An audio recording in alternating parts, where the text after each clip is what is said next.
This guy is only an F rank. Yet he managed to ace the exam with a perfect score. He even killed the boss with his bare hands, leaving the examiners stunned. They were like, is this dude straight up hacking? He completely trashed the S-rank training room too, leaving the manager in absolute tears.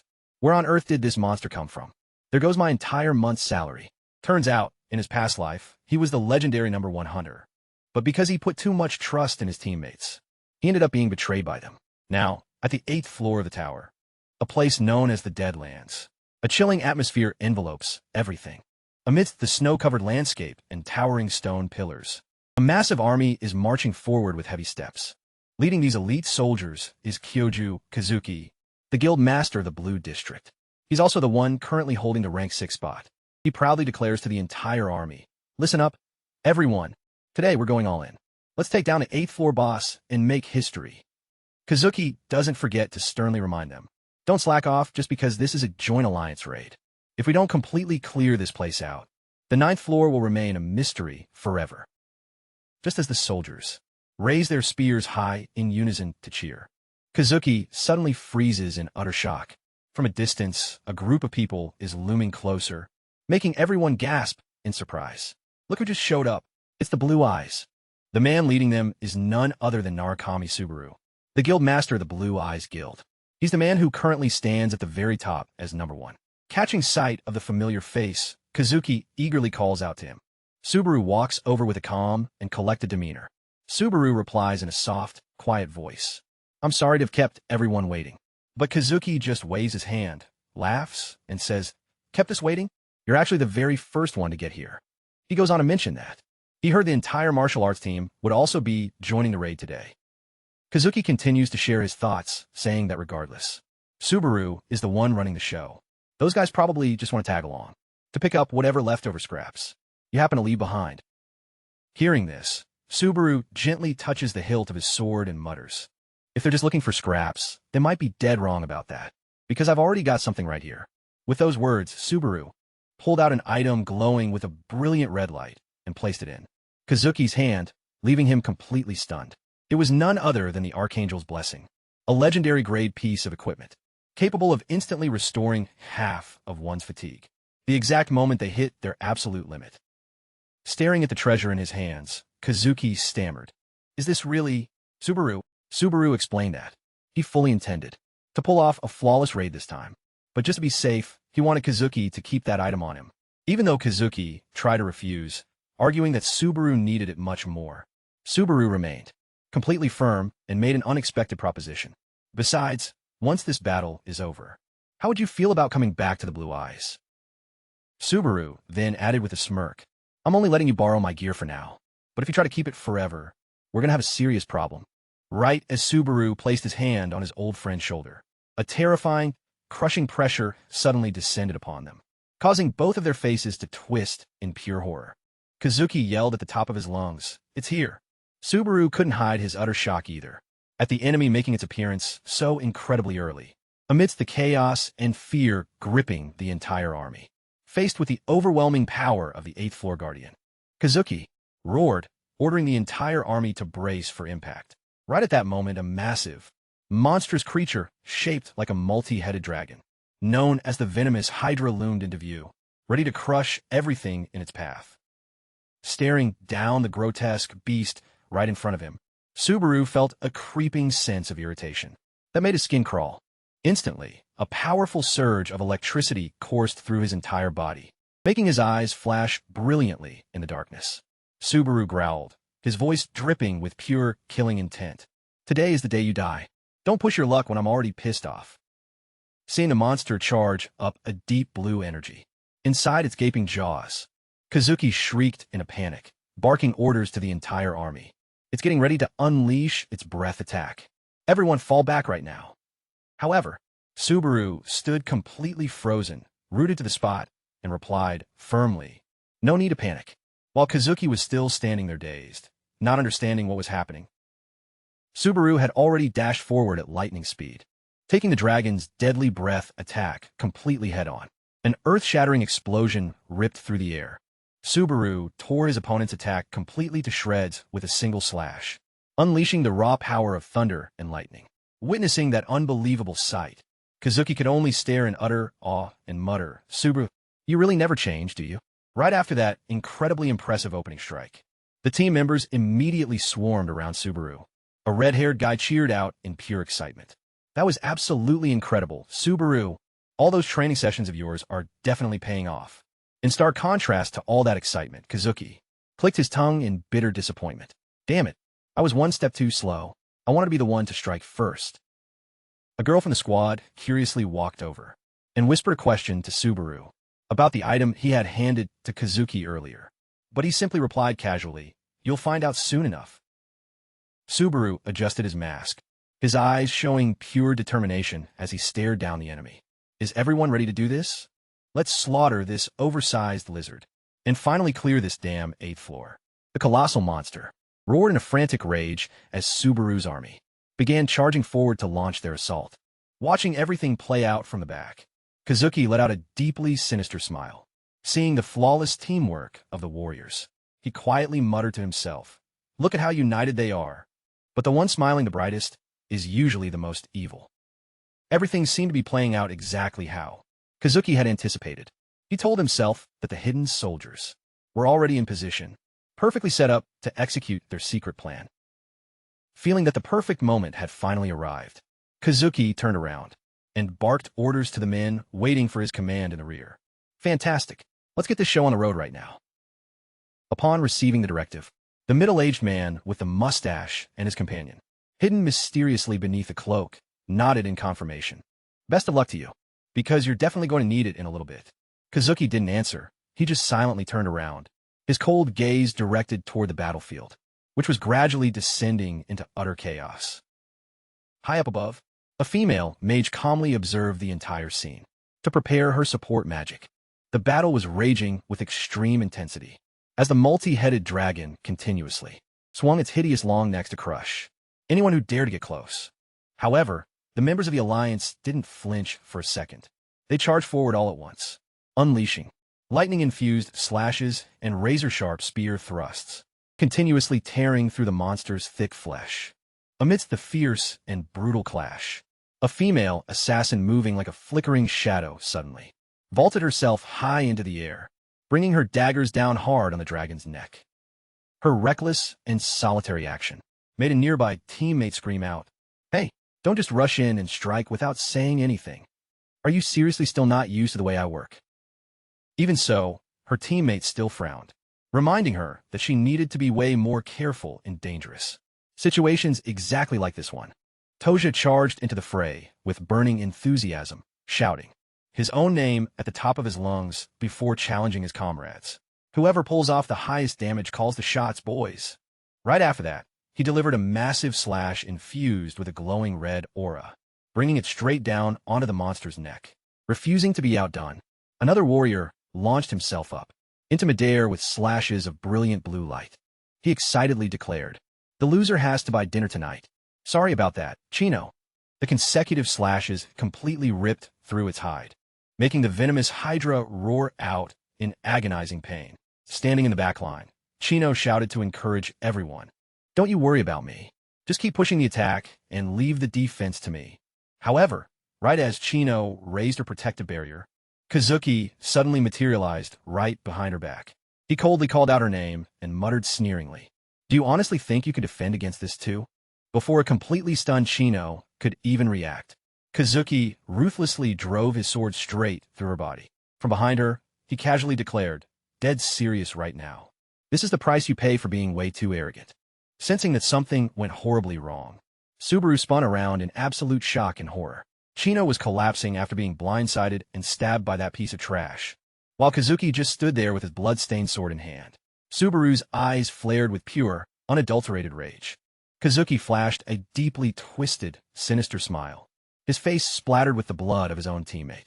He taunted Subaru, saying, "You really don't have time to be looking away right now." With the colossal monster looming directly behind his back, Subaru could only choke out in bitter disbelief. "Kazuki, what?" "In the past, when the world first began to mutate, you were chosen by the tower. That was the fateful notification that started it all. A mysterious, ominous summons. Welcome, children, to the slaughterhouse of the tower. Prepare to get absolutely wrecked." That single message was broadcast to every single player, marking the very first appearance of the Grand Tower. Even to this day, nobody knows for sure if it was a cruel, twisted ordeal, or a saving grace in disguise.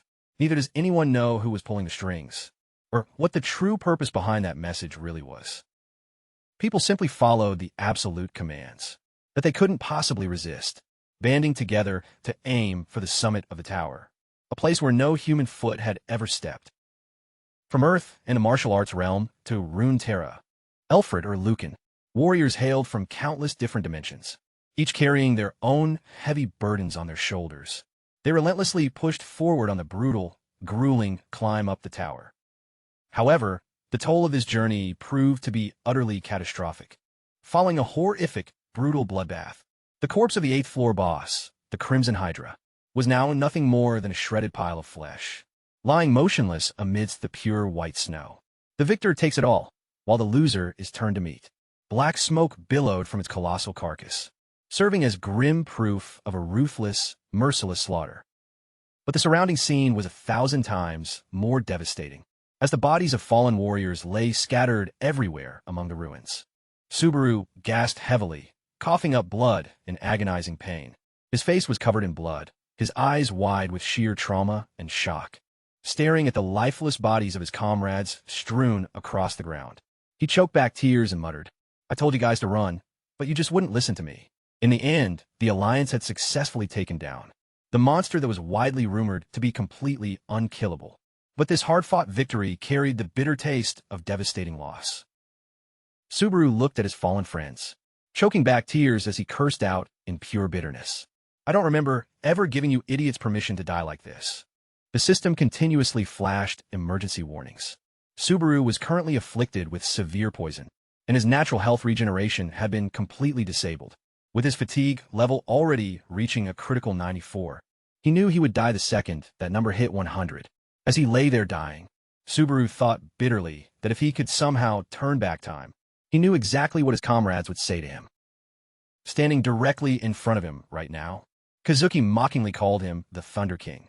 However, unable to suppress his burning fury, Subaru roared, "You, why the hell did you do this? Answer me, Kazuki." Kyoju's rank 6 status truly didn't match his absolute trash personality. In response, there was only a casual, bone-chilling smile from the traitor. Then Kazuki stepped closer and said nonchalantly, "It's been 15 years, Subaru." He admitted, "I've been waiting 15 long years for this exact day. Now it's time for you to fade away, best buddy." If he hadn't managed to draw Subaru's undivided attention, his precious blue eyes guild would have definitely stood in his way. Looking at the corpses of his comrades scattered across the snow, Kazuki frantically screamed that Subaru had absolutely no idea how much the things he had given him had tortured and consumed him inside. "That's exactly why I chose the whole world over you." He clicked his tongue, pretending to feel some regret over having to end things this way. But in the end, he was finally seeing the exact conclusion he had dreamed of. Kazuki held up the Archangel's blessing, eyed him, and mocked him with a smirk. "Oh, that's right. I guess I won't be needing to return this to you anymore, will I? After all, the blue eyes will completely vanish along with you." He told Subaru not to be sad, because even in death, he would still go down in history as a legendary hero. Faced with that utter hypocrisy, Subaru could only let out a faint smirk. Right up to the very end, you only listen to what you want to hear, desperately clinging to the last fading embers of his strength. Subaru realized there was absolutely no way he could survive at this rate. But he refused to accept such a meaningless, pathetic death. Instantly, Subaru activated a secret magical item, causing brilliant purple cards to glow intensely around him. You really shouldn't mess with the inventory of the rank 1 player. Witnessing this sudden, unexpected shift, Kazuki's face twisted in pure horror. "There's no way." Subaru forced himself back up on his feet, holding the eeless fan in his hand, a legendary-grade piece of equipment above level 80. Capable of conjuring a massive gale that can blow away any designated target up to 10 kilometers away. Kazuki stood paralyzed with shock, seeing that the treasure was still functional. He screamed in utter disbelief. "It's still working. It actually still has active charges left." Despite being covered in horrific wounds, Subaru swung the eeless fan with all his might, spitting back in pure contempt. "Like I'd ever tell a piece of trash like you." The system notification showed that the item still had 4 charges remaining. the exact same number of surviving Blue Eyes members currently lying unconscious behind him. Subaru thought to himself that as long as he had this, at least everyone else could still make it back safely. A colossal wave of pressure erupted instantly, sweeping his comrades completely off the brutal battlefield, seeing his prey escape right from under his nose. Kazuki lost his absolute mind and barked orders to his men to give chase. Move it! Do not let a single one of them get away alive. However, Subaru stood firmly in their path, blocking them, with a defiant, challenging smirk. What's the big rush, boys? Why don't you stay right here and enjoy my lightning storm? Even though the system continuously flashed warnings that his fatigue level had hit 95, severely limiting his overall defense, a massive pillar of lightning descended from high up in the sky, striking down like the ultimate wrath of the Thunder King. It scorched the earth and forcefully repelled the advancing soldiers. Faced with that overwhelming display of power, Kazuki could only let out a forced, calculating laugh. Subaru, you really are a stubborn son of a bitch, aren't you? Ignoring his completely depleted stamina and his fatigue level continuing to skyrocket, Subaru stood tall and unyielding amidst the crackling golden electricity. He stared directly into the surrounding crowd and growled, I don't know, what kind of lies Kyoju promised you all to get you to do something like this? But since you had the balls to betray us, you better have your coffins ready. Subaru's eyes flared with a cold, piercing blue light. He fiercely declared, from this exact moment onward, not a single soul is leaving this place without my permission. Sensing the immediate and deadly threat, the traitors realized their only option was to risk it all. They charged forward, throwing caution to the wind, ready for an all-or-nothing clash. Subaru swung his weapon, tearing the very air to shreds with his slashes, taking the oncoming wave of enemies completely head-on. Under normal circumstances, Subaru would never lose to these absolute nobodies. But right now, his body had already pushed past its absolute limit. He thought to himself that if Kazuki were to join the fight personally, things would undoubtedly get a whole lot worse.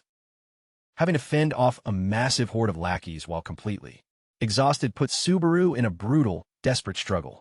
The system continuously flashed warnings that his fatigue level had spiked up to a critical 97. Knowing he couldn't drag this battle out any longer, Subaru forced himself to stand his ground. But an enemy had already closed the distance right behind his back. A devastating strike tore right through his defenses, leaving Subaru severely and brutally wounded. He collapsed to his knees in agonizing pain, as the system coldly announced his fatigue had hit 98, causing his vision to blur and fade. Subaru groaned in pure agony as a relentless barrage of attacks rained down on him, seemingly intent on crushing the absolute last of his strength. Finally, the sword slipped from his grip and clattered to the ground. Seeing that their opponent was completely defenseless, a soldier cheered out in premature triumph. We actually did it. We finally killed Narukami Subaru. But celebrating too early always ends in disaster. Subaru suddenly snapped his head up, his eyes flashing with a terrifying light.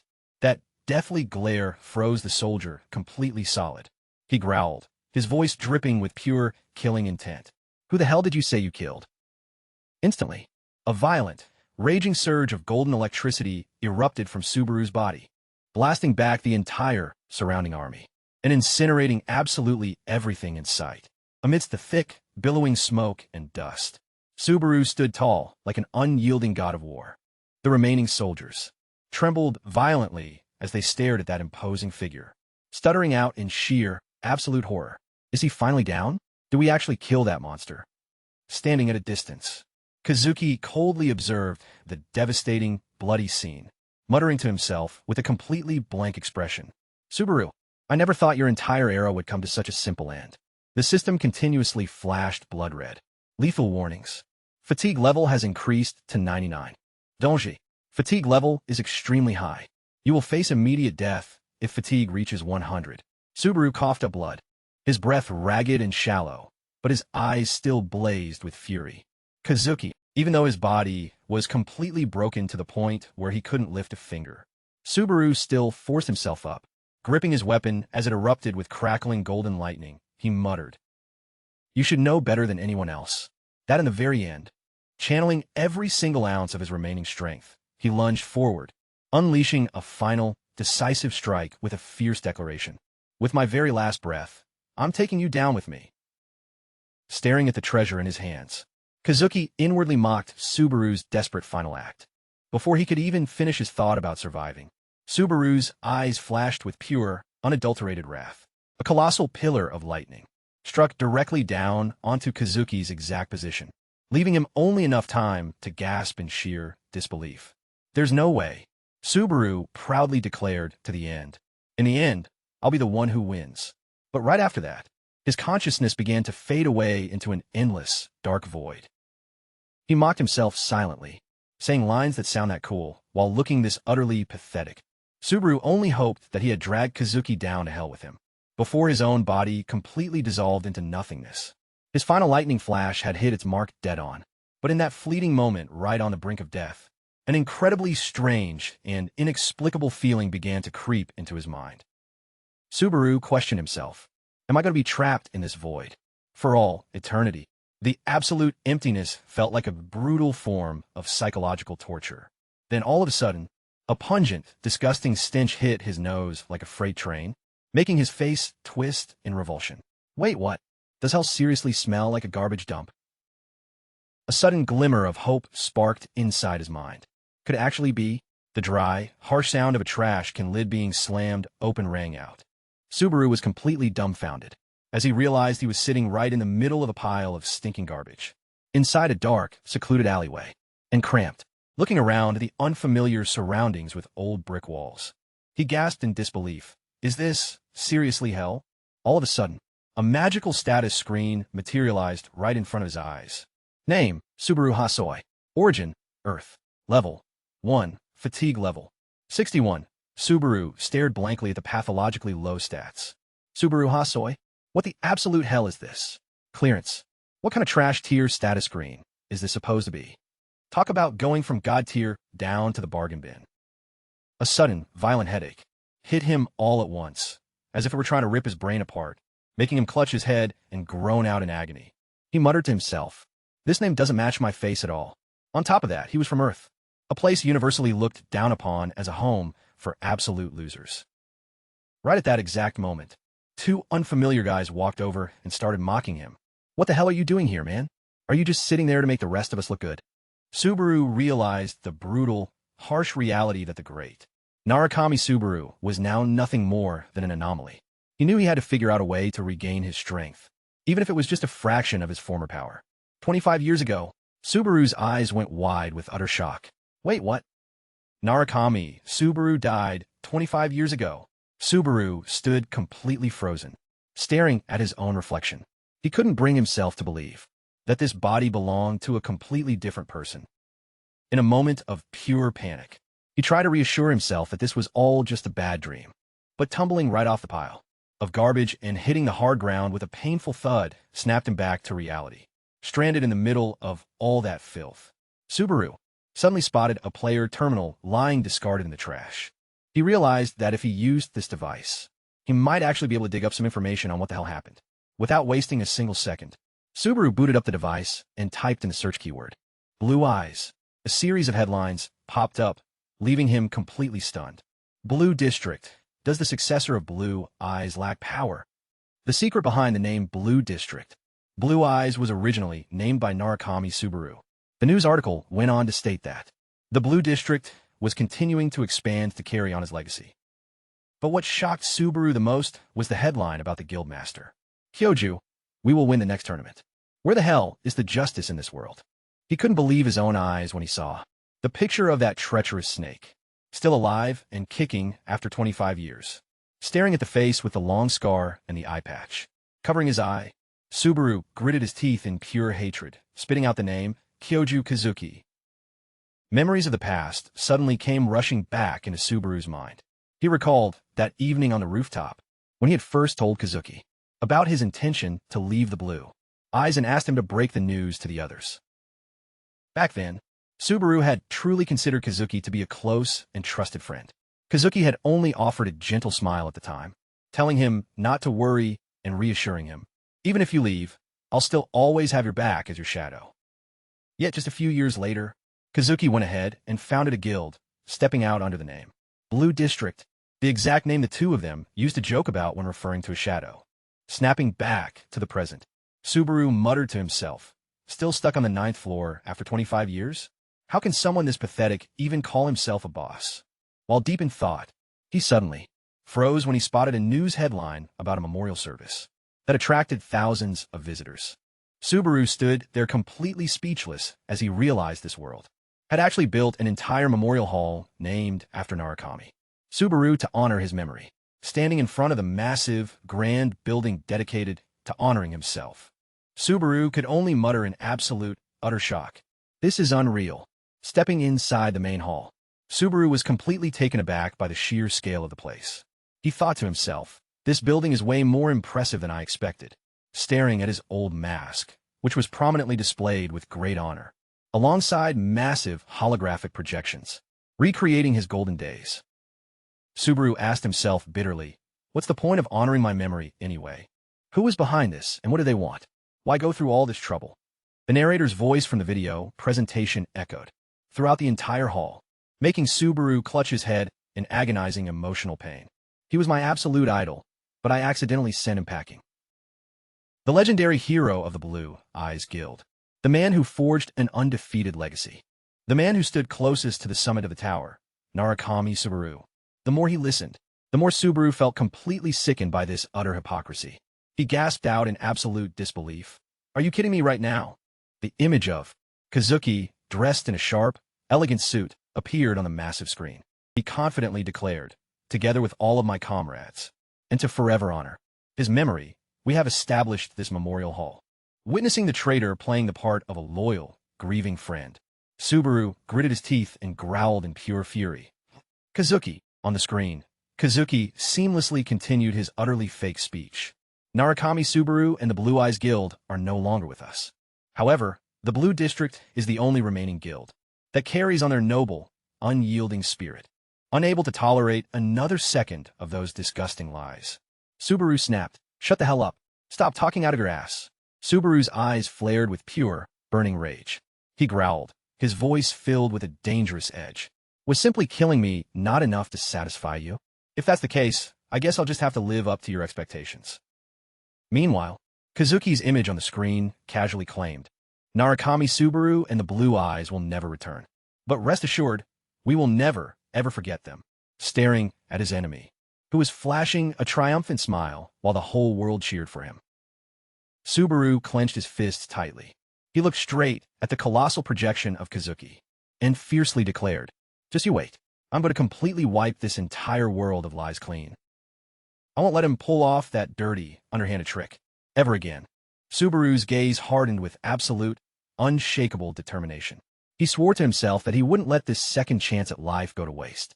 Lost deep in his own thoughts, Subaru accidentally bumped hard into someone, sending them tumbling straight onto the ground. He stopped dead in his tracks and quickly reached his hand out to help. Hey, watch out, Subaru started, but the moment he got a clear look at the person, he froze completely solid in sheer shock. Right in front of his eyes was a young teenager, wearing the exact iconic black and gold mask that he himself used to wear all those years ago. Wait, what? Since when did my limited edition mask become cheap trash you can buy by the pound? Subaru internally screamed in utter bewilderment. The kid, named Minato, frantically apologized. I'm so sorry. I'm so sorry. Are you hurt? Are you okay? Seeing the boy's guardian run over anxiously to check on him, Subaru could only offer a forced smile to reassure them. Don't worry about it. We just bumped into each other for a second, that's all. However, his sheer bewilderment multiplied tenfold. The moment he realized that it wasn't just Minato, everyone walking with him was wearing that exact same thing too. Subaru rubbed his eyes, completely unable to believe what was happening right before him. He gasped out in absolute disbelief. What the actual hell is this? It's like the entire server is running the exact same skin. Casting his gaze further out across the room, Subaru stood completely frozen and speechless. He saw the entire main hall, flooded with masks that were carbon copies of his own.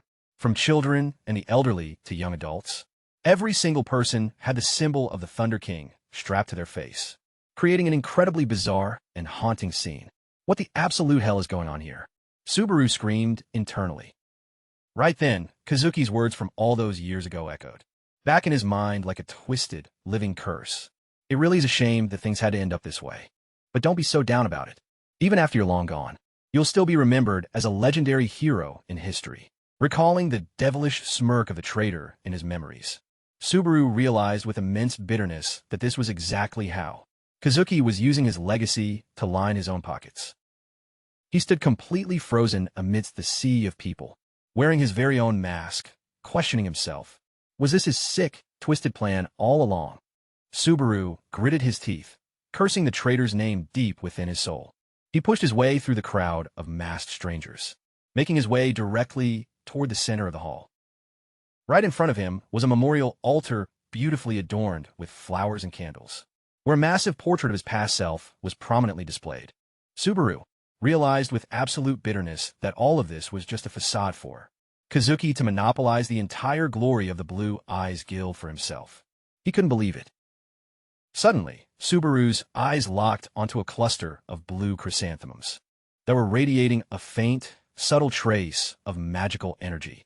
His pupils shrank instantly in sheer shock, completely ignoring his surroundings. Subaru frantically bolted forward, aggressively shoving people out of his path, even as the crowd behind him shouted angrily, "Hey, wait your turn, kid. Get in line. Don't just charge in there like you own the place, just because the flowers are pretty." Subaru didn't slow down for a single second.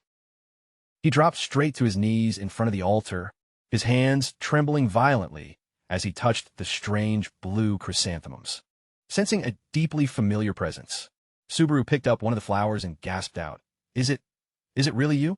High up above, from a hidden corner of the building, two mysterious figures in dark cloaks were silently watching the scene play out below.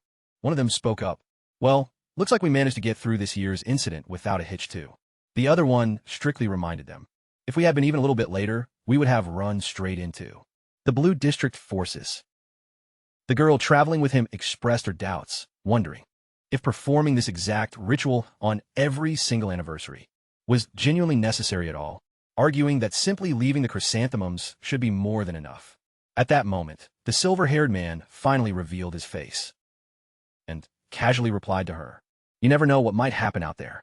Subaru, he just might recognize the specific flowers we bring here." Standing on the windswept rooftop, the hooded figure skeptically questioned his companion. "Do you honestly think that kid is still alive somewhere?"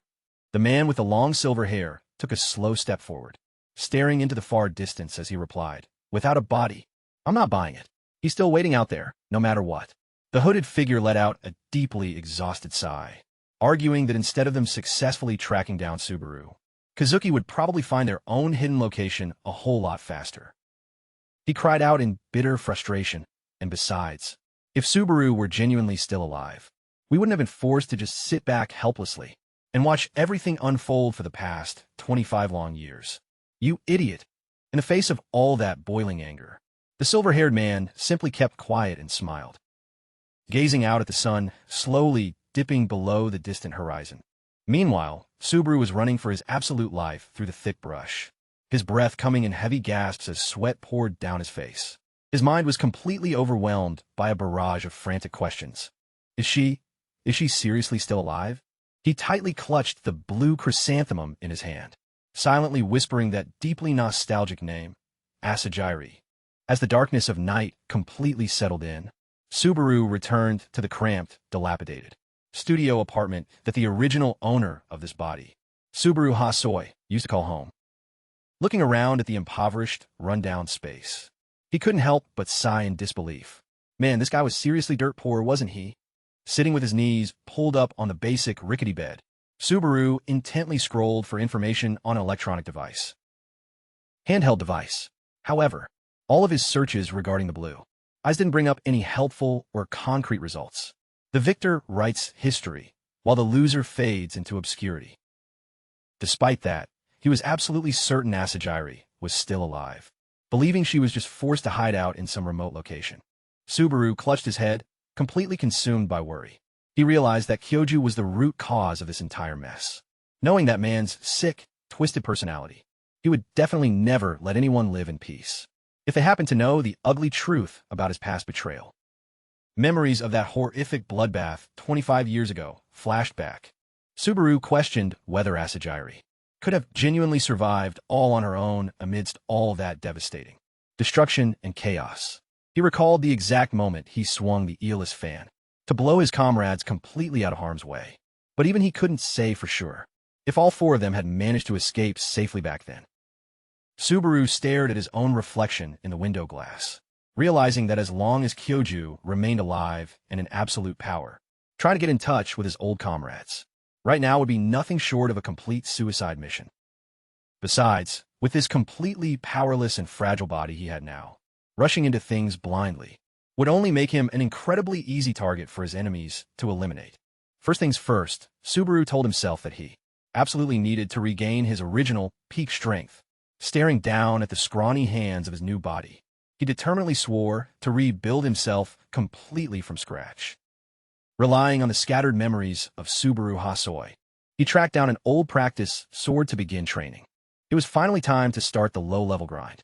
2 days later, Subaru arrived at the assessment center hall. Standing before him was the official evaluation arena, a massive, intimidating, and grand coliseum. Right there, Chief Examiner Hyuga, a burly, heavily built man with a long white beard, stood with his arms crossed, watching the applicants battle. He had a thoroughly unimpressed expression on his face. Down in the arena, a young guy had just desperately struggled to finish off 2 green-skinned monsters. He was panting heavily, his blood-splattered sword trembling in his grip. Hyuga walked over and delivered a brutally cold evaluation. You passed, but do you actually want to proceed to the next phase? While the young man just stared back in utter bewilderment, a system notification screen popped up into view. Invitation to the next phase challenge. For each subsequent level increase, an additional goblin will spawn. In return, the rewards will be significantly better. The moment he finished reading, the young man frantically waved his hands. No way. There's no way in hell I'm doing that. Are you insane? No. There's absolutely no way I can fight off 3 of them at the same time. Talk about being completely weak, but still talking big. His loud shouting clearly irritated Hyuga. The examiner snapped back. Keep your voice down, I have a headache. Keep it up and I'll flunk you right now. Despite being terrified, the guy still tried to salvage the situation, asking one last time if he had genuinely passed, before completely vanishing in a flash of teleportation light. Watching that weak figure leave, Hyuga let out a deeply disappointed sigh. He thought to himself that the kid could only manage to do that much. In the evaluation phase, this world is totally doomed if even trash tears like that can pass. In Hyuga's mind right now, Isaac, Reinhardt's son, was the only promising applicant, having successfully pushed all the way through to stage 20. Recalling the memory of Isaac single-handedly wiping out a swarm of monsters with pure firepower. And then looking back at the current applicant list on his computer, Hyuga couldn't help but sigh in despair. He clicked his tongue and muttered to himself. The baseline standard for this entry evaluation is utterly pathetic. The overall quality of the recruits seemed to be hitting rock bottom. Hyuga looked down at his handheld device, his brow furrowing slightly as the name Subaru Hasoi popped up on the screen. He thought to himself that it was a name carrying a massive burden, but it would only actually matter if the kid standing in front of him genuinely had the raw skill to back it up and clear the challenge. Subaru stepped onto the arena floor with total composure, staring down the 2 goblins that the system had just spawned with a directive to eliminate the target. Let's get this evaluation started right now. Before Hyuga could even finish his sentence, a dark blur flashed across the arena like lightning. A brilliant blue surge of aura tore right through the air, and in the span of a single breath, the monsters' heads were already severed from their necks. The chief examiner's face twisted in absolute, utter shock. He stammered to himself, wondering if something had just flown past, considering that Subaru had ended the entire match in the blink of an eye. Subaru let out a faint, extremely confident smirk. He realized that spending those past 2 days testing out the limits of this new body was entirely the right call, because it honestly feels absolutely incredible. Faced with the prompt to continue the system challenge at an escalating difficulty, Subaru didn't hesitate for a single second to reply. I'm way too busy planning a blood debt payback, so do me a favor and die quickly, you low-level trash. Witnessing that pure arrogance and terrifying speed, Hyuga stood completely frozen, his jaw dropped, speechless from sheer shock. With goblin corpses scattered all over the arena floor, Hyuga stared at the absolute carnage in total disbelief. He couldn't believe his own eyes and questioned what the hell was happening. The chief examiner realized that Subaru wasn't just blindly swinging his sword around. He was actually reading 2 or even 3 moves ahead of his opponents to deliver flawless, surgical finishing blows. With another razor-sharp flash of his blade, Subaru continued to completely slaughter the next wave of monsters. In an overwhelmingly dominant fashion, Hyuga was rooted to the spot, witnessing the young man's technique. He marveled inwardly. That's not just the caliber of an exceptional swordsman. Even I am completely incapable of moving with that kind of precision. An unbelievable, wild theory sparked inside the examiner's mind. This attitude, this exact style of swordsmanship, it could only be the reincarnation of the legendary Subaru. Meanwhile, Subaru remained completely cold and collected, swinging his sword and finishing off the monsters with nothing but perfectly precise, highly devastating slashes.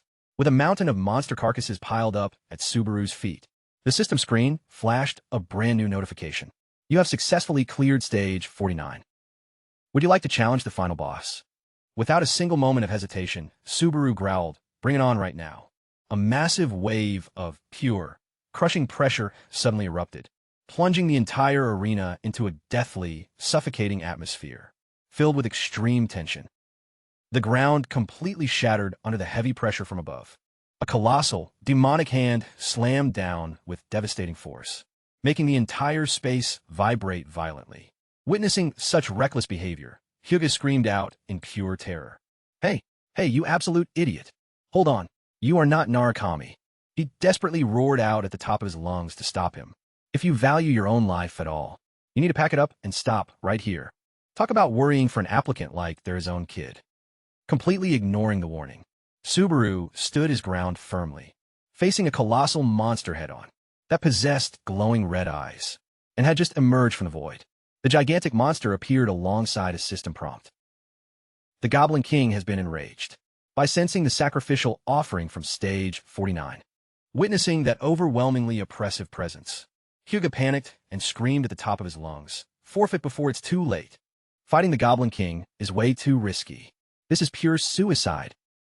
He warned Subaru not to get greedy, because no matter how highly polished his skills were, the massive gap in their raw power stats was just too huge to ever close. Yet, Subaru maintained a completely calm expression. He thought to himself, "I'm well aware of that. With my current stats, it's practically impossible for me to scratch him."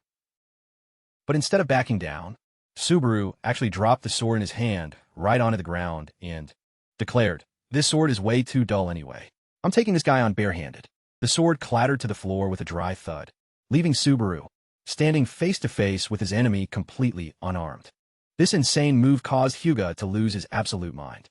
He clutched his head and yelled, "Why the hell did he just throw his weapon away? Has he completely lost his mind? I knew there was something seriously wrong with this kid from the start."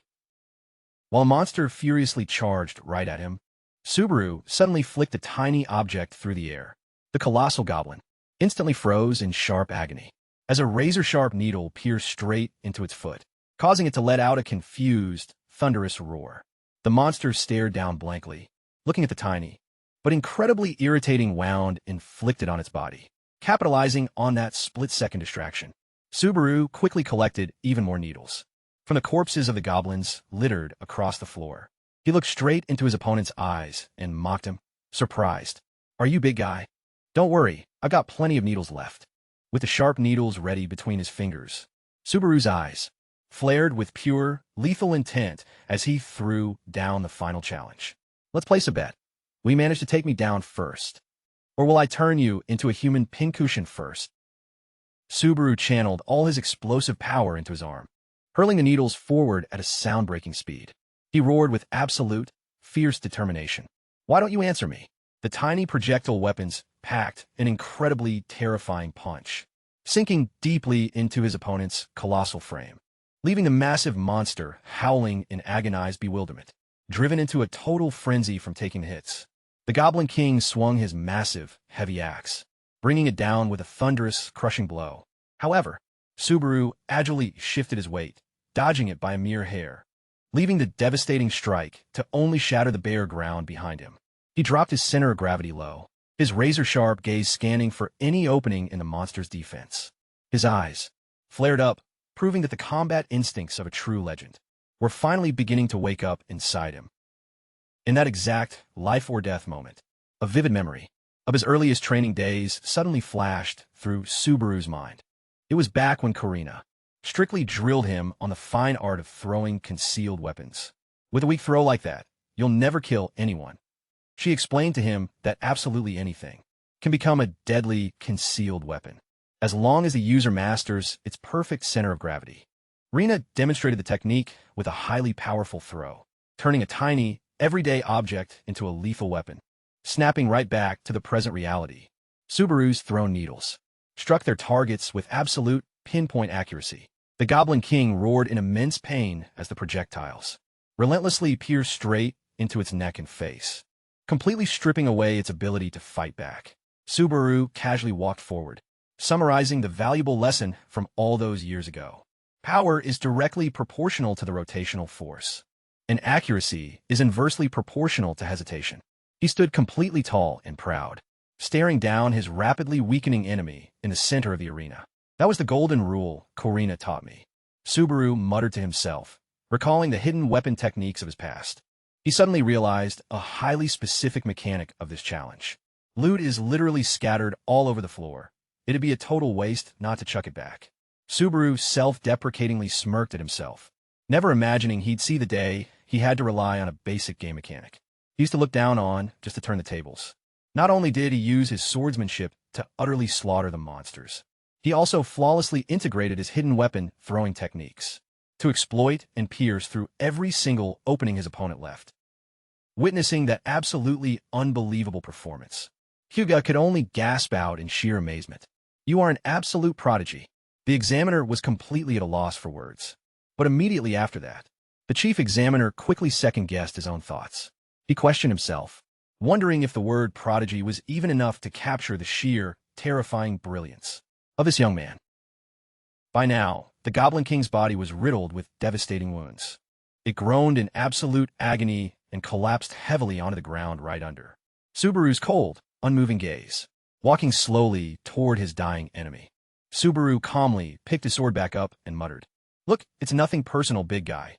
Ignoring the monster's desperate, suffocating growls, he decisively swung his blade to deliver the finishing blow, ending the battle with one final, brutal slash. The system immediately flashed a new notification. You have successfully defeated the Goblin King, and you have officially cleared the tutorial phase of Stage 50 on your very first attempt. Subaru wiped away the sweat dripping from his brow. He quietly complained to himself about the completely ridiculous difficulty level throwing a monster like that into what was supposed to be a basic training phase. A massive string of congratulatory messages popped up, tracking his level UPS, earned reputation points, and special achievement points. Subaru had successfully unlocked the exclusive tutorial shop, a unique feature that could only be accessed during this specific training phase. Looking at the total accumulated points he had amassed, he wondered what kind of gear he could actually buy from it. With exactly 2,425 achievement points now in his possession, Subaru was quite surprised, considering this was the very first time he had ever laid eyes on a shop layout like this. Scrolling through the inventory list, which ranged from basic healing potions to standard starter gear, with prices sitting at a meager 50 to 200 points, Subaru figured he'd have more than enough points to spare. But then, his eyes suddenly locked onto the screen in absolute shock, the moment he spotted a highly specific, unique weapon, the Nameless Fiendblade. It was a failed masterpiece forged by the legendary master blacksmith Kin, priced at exactly 1,000 points. Subaru couldn't bring himself to believe that he would run into one of Kin's pieces in a starter area like this. Subaru stood before an incredibly tough, strategic choice between two rare-grade weapons available in the shop window. On one side was the Fiendblade, boasting terrifying destructive power, but draining a massive amount of health when actively paired up with his lightning skills. On the other side was the Miranda Sword, priced at 1,400 points, a blessed mithril blade, capable of reducing accumulated fatigue and significantly extending his combat endurance. Subaru debated with himself, "I don't just need a high-damage weapon, I need a sword that keeps me alive." Should he go all in on glass cannon damage, or opt for high survivability? This exact math problem was harder than fighting the actual boss. Both options had their own distinct advantages, forcing him to weigh things out with absolute care regarding how to spend these precious starter points. Suddenly, a highly unusual skill caught his eye, causing Subaru to stop dead in his tracks. Wait, I can actually redeem this one instead. It was the skill Greed's Tempering, priced at 1,400 points. An F-rank ability with an unprecedented, unheard-of effect, completely nullifying any and all negative side effects of skills and items used by the player. Subaru instantly recognized its massive, game-breaking potential. I've never seen a skill with an effect quite like this before. Maybe if I pair it with the Fiend Blade. No. It could even completely wipe out the negative debuffs for my lightning.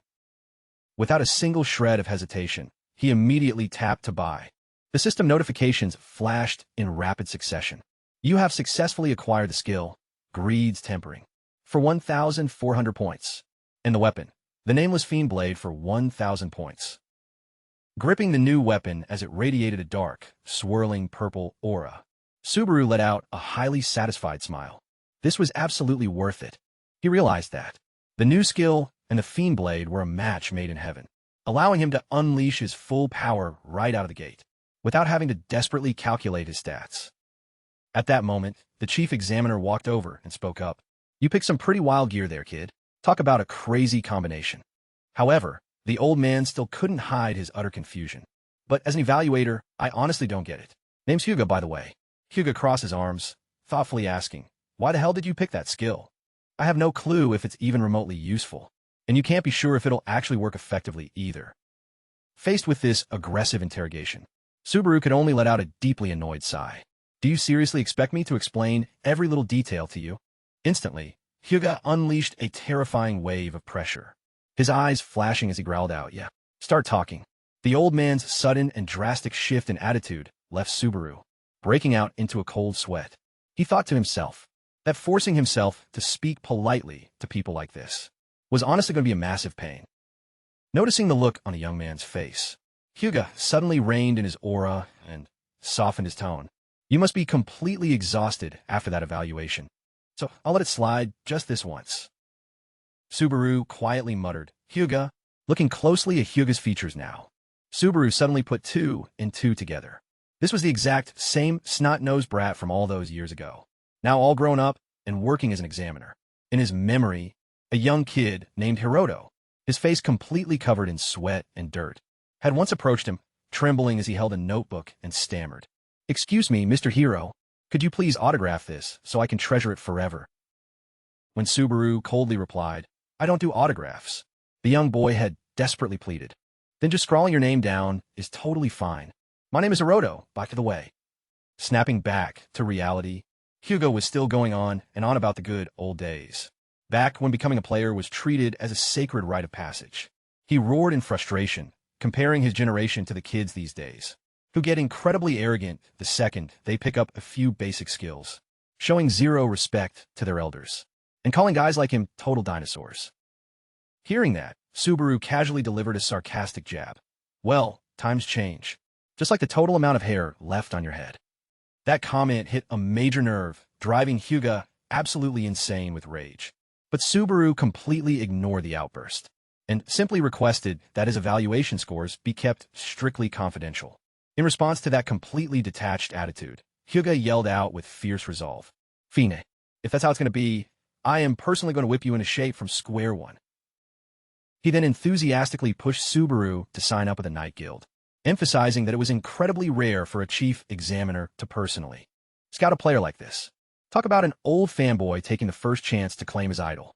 However, Subaru simply shut him down with a blunt, definitive, not interested, and walked straight toward the teleportation gate, leaving Hugo frantically screaming at him to hold on. Subaru quickly activated the command to teleport to the second floor. Watching his figure vanish into the flash of light, the chief examiner could only let out a deeply disappointed sigh. Jesus, Hiji, you're a massive letdown. Setting foot onto the second floor, Subaru materialized in the middle of a bustling town, known universally as the Starter Zone. The atmosphere here was incredibly lively, filled with the loud shouting of merchants shouting out their wares from all over, from fresh Runeterra fish and specialty jerky to various fabrics from the martial arts realm and wool coats imported straight from Earth. Taking in the familiar scenery, Subaru quietly remarked to himself, Yep, that exact smell of Runeterra fish and jerky. There's absolutely no mistaking it. He realized that he was currently holding a once-in-a-lifetime opportunity, a definitive second chance to rewrite his entire destiny. Striding confidently through the busy streets, Subaru told himself that since he had already experienced all of this once before, he was absolutely going to handle things much better this time around. The images of his former comrades flashed across his mind, fueling his driving willpower to fight harder than ever before. Subaru knew deep down that they were still out there waiting for him, and his entire reason for coming back was to exact brutal revenge for the horrific ending that they all had been forced to face. Subaru tracked down a private training facility, a spot where players frequently hung out to polish up their skills and test out the durability of their gear. Noticing the young man approaching, the old manager at the front desk asked, "Hey there, what floor did you just come up from?" Subaru calmly replied, "I actually just started climbing." Hearing that, the old man casually suggested, "In that case, you should probably use training room 1. There's a basic straw dummy in there for you." But Subaru threw out a highly unexpected request instead. "What is room 1, the kids section? Hook me up with room 5. The manager gasped in absolute shock. "Room 5? Look, kid, let me be completely real with you. Don't do that to yourself. It's a total waste of money. Just stick to room 1. However, Subaru completely stood his ground. "I genuinely appreciate the concern, old man. Just give me 30 minutes in there."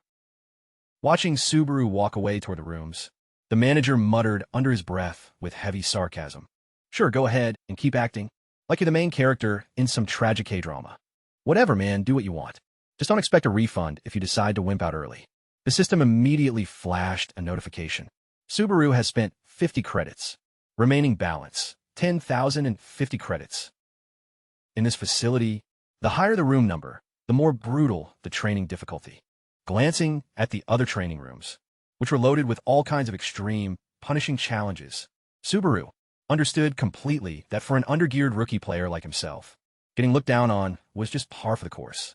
He gripped the door handle tightly and stepped inside room 5. Facing the massive stone arena, Subaru muttered to himself, "All right, let's finally get this show on the road." The exact moment he drew his weapon, the system prompt flashed. "Welcome, new master.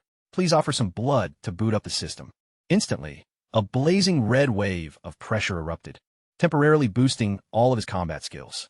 But in exchange, it began violently siphoning the user's HP and MP. Subaru groaned in agony as he felt the toll it was taking on his body. Right after that, the level 1 greed's tempering skill automatically activated to suppress the blade's violent backlash, helping to partially restore some of his drained HP and MP stats. However, the level 1 tempering skill quickly failed to contain the raw, berserk power of the demonic blade, causing Subaru's fatigue meter to steadily spike. He realized his current skill level was just way too low, but he still forced himself to stand tall. "Just as I thought, level 1 is still way too weak. But I'm just a hair away." The sword relentlessly continued to drain Subaru's life force, wounding him internally and making him cough up blood. On the bright side, his combat capabilities spiked exponentially, in direct proportion to his dropping HP. While wrapped in absolute, agonizing pain, Subaru questioned if this was his absolute limit. But then he reassured himself, "Nope, this is still well within my calculations." He instantly dropped 10,000 credits to upgrade his greed's tempering skill straight to level 2. Talk about a high roller using pure cash to crush a nasty debuff. With the skill now successfully reaching E rank, it allowed for the highly effective suppression of negative item side effects, completely nullifying the violent backlash from the demonic sword. The system prompt read, level 2. Greed's tempering has successfully managed to completely resist the weapon's violent backlash. Even so, the nameless magical fiend blade was still frantically siphoning his HP, inflicting a massive amount of damage on Subaru's body. But on the flip side, his combat capabilities spiked even more drastically. Staring at the blazing red aura enveloping his weapon, Subaru let out a faint smirk. Hell yeah, it worked. Not wasting another single second, he bolted forward like a bullet, thinking to himself, "It's finally time to test out my new raw power." He brought his blade down with an absolutely earth-shattering, devastating strike, causing the entire training facility to vibrate violently. Meanwhile, out in the lobby, the old manager was nodding off, deep in his sleep, when he was suddenly jolted wide awake. He looked around in utter bewilderment and questioned himself, "Am I still completely dreaming right now? Or am I hallucinating that my whole building is collapsing after a nap? Right at that moment, emerging from the dark hallway, Subaru's silhouette stepped right out of training room 5, his body covered in blood and nasty lacerations.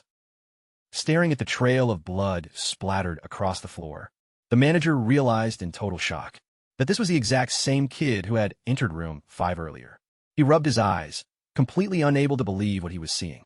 He barely even settled in, and he already completely trashed my room. Driven by a mix of intense curiosity and sheer panic, he rushed over and knocked heavily on the training room door. "Hey, Dreamer Kid, are you still alive in there?" The second he cracked the door open to peek inside, the manager's eyes widened in absolute horror as he let out a loud gasp. Right in front of him was a scene of absolute, apocalyptic devastation, as if a massive earthquake had just torn right through the place. The colossal stone training spheres were smashed into tiny pebbles. The brick walls were completely shattered, and countless projectiles were embedded deeply into the wreckage. The manager stammered out, trembling violently, "What the absolute? What the hell happened in here?" Meanwhile, switching over to another scene, Subaru had already returned to his place and was just waking up.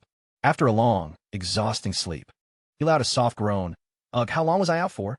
Stretching his arms out to shake off the lingering fatigue, Subaru realized his body was still incredibly stiff and sore from that absolutely insane training session yesterday.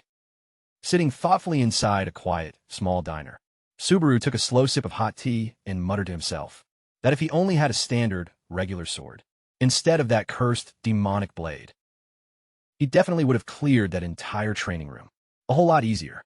However, he also had to admit that his base physical stats had increased significantly, and he had successfully managed to unleash the raw power of the magic sword. Checking his status menu, Subaru saw he had already reached level 10, with his strength, agility, and endurance stats showing clear, massive improvements. He thought to himself that with his original, pathetic stats, he shouldn't have even been able to lift that magic blade, let alone actually wield it in a real fight. The synergy between the skill, greed's tempering, and the sword was absolutely flawless. This meant that successfully combining it with his lightning abilities was entirely possible in the near future. But then, the next massive hurdle came down to his current skill level. The system prompt stated that to upgrade greed's tempering to the next rank, he would need a whopping 20,000 credits, while his current balance was sitting at a pathetic 50 credits. Subaru broke out into a cold sweat. He stared blankly down at his cup, thinking to himself, all this main character energy, but I'm basically dead broke. Managing his finances was seriously putting him in a tight spot right now. But then he quickly reassured himself, well, I've already died once anyway, so dealing with a few money problems is nothing to lose sleep over. Right at that moment, a loud, obnoxious shout caught Subaru's attention. "Hey, what's up, everybody? What's the move today?" A young guy, sporting weird cat ears and a head of bright blonde hair, was running around like crazy with a live streaming rig in his hand. He enthusiastically declared he was here to explore the second floor, wanted to bring back some nostalgic memories for all the rookie players in the chat. His stream topic for today was flexing all the latest items, trending among the younger crowd. Instantly, a massive notification flashed across his screen. A viewer named Alexander had just donated a generous 1,000 credits to the stream. The guy absolutely lost it with joy, screaming his gratitude to Alexander right in front of the whole diner. He even poured his own coffee right over his head like a total lunatic. The cat-eared streamer kept forcing a smile through the mess, repeating his thanks frantically to keep his viewers hooked on the stream. Talk about throwing away your dignity just for a quick buck. Witnessing that absolute train wreck, the people sitting nearby couldn't help but sigh in disgust. What the hell is wrong with that guy? Has he completely lost his mind? Subaru silently observed the whole scene from a distance. He scrolled through the news on his handheld device, realizing that this was now the golden era of PvP live streaming. Out of every 3 players, at least one was making a full-time living streaming their gameplay, raking in millions of credits purely from viewer donations. Subaru muttered thoughtfully, live streaming, huh? So that's what that clown over there was trying to do. While he was lost in thought, brainstorming this new way to make quick cash, a highly irritating, familiar voice suddenly barked out right next to him. "Oh wow, I totally thought you guys kicked the bucket in a ditch somewhere. So how the hell did you manage to crawl your way up here?" Lifting his gaze, Subaru's eyes locked onto a young man dressed in flashy, high-end gear, who was staring down at him with a thoroughly smug smirk. The guy sauntered closer, pretending to be completely shocked to run into him here, asking if he lived anywhere near this neck of the woods. The exact split second that guy stepped into his space, Subaru's body instantly locked up as a cold sweat broke out. He sensed an incredibly powerful wave of hostility, welling up from deep within, almost as if the muscle memory of this body was automatically warning him about a toxic, terrible history between the two of them. Seeing that Subaru just kept quiet and ignored him, staring at his screen, the guy's face visibly darkened with irritation. He gritted his teeth. "Hey, buddy, I'm literally talking to you right now. Don't you dare blow me off like that." This feeling wasn't just basic discomfort. It was a violent, overwhelming rejection coming from deep within his subconscious. Subaru was visibly trembling, cold sweat pouring down his neck, as he confronted the smug, blonde guy sitting right across from him. When Subaru finally spoke up, confirming that he had indeed made it here, the guy let out a thoroughly condescending laugh. "Wow, color me impressed. I honestly never imagined a pathetic loser like you could actually scratch your way through the basic starter evaluation." He ruthlessly kept piling on the insults, mocking that he had been completely certain Subaru would have been slaughtered by goblins a long time ago. Right in that heavy silence, the painful, buried memories of this body's original owner came flooding back in a violent wave. Subaru gritted his teeth and muttered the name of the guy standing before him, Isaac. Brutal flashbacks of the poor, original Subaru Hasoi being savagely tormented and beaten by Isaac filled his mind. When he had weakly asked what he did wrong, Isaac had only roared back in pure, unbridled fury, claiming that just hearing his name and seeing his deadpan face made his blood boil. Talk about a completely psychotic, brainless reason to bully someone. He had insulted Subaru, calling him a brainless loser, who clearly lacked any real parental guidance, just because he couldn't clear the most basic tutorial steps. Even though Subaru had tried to explain that the starting credits he was given weren't nearly enough, Isaac had ruthlessly barked over him. "Don't you dare talk back to me, you piece of trash." He had violently beaten him up and then literally shoved Subaru into a battered cardboard box left in a pile of garbage, casually declaring that from that exact moment on, that pathetic box was going to be his new home. Flashing a twisted, demonic grin, Isaac had tossed him a filthy scrap of food and threatened him. "If you ever dare to take even a single step outside of this box, you will find out exactly how miserable I can make your life." Snapping right back to the present moment, Subaru wondered to himself how the hell the original owner of this body could have possibly endured such senseless, barbaric abuse without ever fighting back. Noticing Subaru's cold silence, Isaac immediately started flexing about his own performance, bragging about clearing all the way to stage 20 and smashing his own father's record. He smugly talked about how Chief Examiner Hyuga had absolutely showered him with glowing praise, telling him he was a true chip off the old block as Reinhardt's son. Isaac boasted with insufferable pride, "I even unlocked a B-rank skill. That makes me the absolute top dog in this entire tower, you know." In the face of all that pathetic, arrogant gloating, Subaru completely ignored him, casually saying he was thirsty. As he picked up his glass to take a sip, once he finished his drink, he delivered a brutally cold remark. "I'm heading out now," and decisively turned his back to walk away. Isaac maintained his utterly superior, arrogant demeanor and casually ordered, "Oh, is that so? Well, whenever you decide to crawl back here, make sure you fetch me a cup of coffee. Just grab whatever's cheapest on the menu, I don't really care." Subaru stopped dead in his tracks and muttered with pure disgust, "Excuse me?" That defiant reaction immediately made Isaac's blood boil. He brought a hand to his forehead, letting out a heavy sigh. "Are you serious right now? Still as completely disobedient as you've always been?" He glared directly at Subaru, his eyes narrowing with dangerous suspicion. "What the hell is your problem lately? Staring people down and constantly talking back. Did your soul get swapped out or something?" Not even bothering to care, Subaru coldly shot back and kept walking. "I'm completely broke. Go buy your own damn coffee." Furious at being rejected, Isaac growled out a command, "Sit back down." Subaru muttered to himself, "Look, kid, I'm truly sorry, but I don't have the time to deal with your pathetic little temper tantrums." He casually kept walking away, firmly asserting to himself that if anyone dared to block his path to vengeance, things would end very differently for them. Suddenly, Isaac lunged forward and aggressively grabbed Subaru's shoulder, forcing him to a dead stop. With his eyes bloodshot and dripping with explicit threat, he snarled, "Hey, are you seriously begging for another brutal beating right now?" Confronted by the sheer aggression of his former bully, Subaru didn't flinch for a single second. His eyes narrowed sharply. That seemed to freeze the surrounding air instantly. He growled out a low warning, "Take your hand off me. Do it now, or I will personally delete you from existence." Isaac glared and barked at the top of his lungs, "Don't get cocky, Subaru." However, Subaru quickly suppressed his rising rage. He told himself, "I can't afford to cause a massive scene in front of this crowd. Blowing things out of proportion right now will only make my life harder."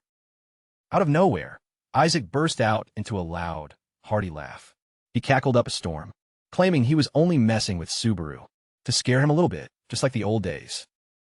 Isaac mocked that Subaru was still the exact same spineless coward he used to be, and claimed that with his garbage skills, he must have desperately scraped by just to pass the entry evaluation. He leaned in close, right up against Subaru's shoulder, his voice suddenly turning dead cold and dripping with pure malice. "Listen to me, you piece of human trash. Do you genuinely believe you stand a single chance against me? If I wanted to, I could make you completely vanish from this world. You know exactly who my father is, don't you?" With that dropped, Isaac casually turned around and sauntered away, not forgetting to toss up a wave alongside a thoroughly fake parting word. "Watch your back out there, buddy. With friends like that, you're honestly better off entirely alone." Staring at the receding back of the arrogant prick, Subaru just kept quiet, his sharp gaze locking onto the guy. In his head, he let out a thoroughly contemptuous smirk. "Yeah, right. Buddy my ass." The system rules finally begin to lay out the two primary paths for a player to grind and develop their overall power. The first path is clearing instances. By successfully conquering the designated challenges of the tower and claiming the clear rewards, players can naturally build up their strength over time. In order to gain access to these specific instances, players are strictly required to shell out a designated amount of entry credits. But on the bright side, their absolute safety is guaranteed by the system, since these instances take place in a virtual environment, generated completely within the system software. Even if a player happens to lose their life, the only real penalty they suffer is losing the credits they initially spent to enter the run. The second path is direct hunting. By actively tracking down and killing wild monsters outside the designated safe zones, or completely clearing out the open dungeons on each floor, players can definitely fast-track their growth. When opting for this high-risk route, a player's progression speed is exponentially faster compared to safely running standard instances. However, since hunting takes place out in the real world, if you happen to bite the dust out there, you die for real. That is the brutal, unforgiving reality of open-world hunting, directly inside high-lethal areas like the Whispering Orc Lair dungeon. And that exact risk factor is precisely the reason why the vast majority of players completely avoid open hunting. After all, nobody wants to gamble with their own life, unless they have a seriously compelling reason to do so. But for Subaru, things were entirely different.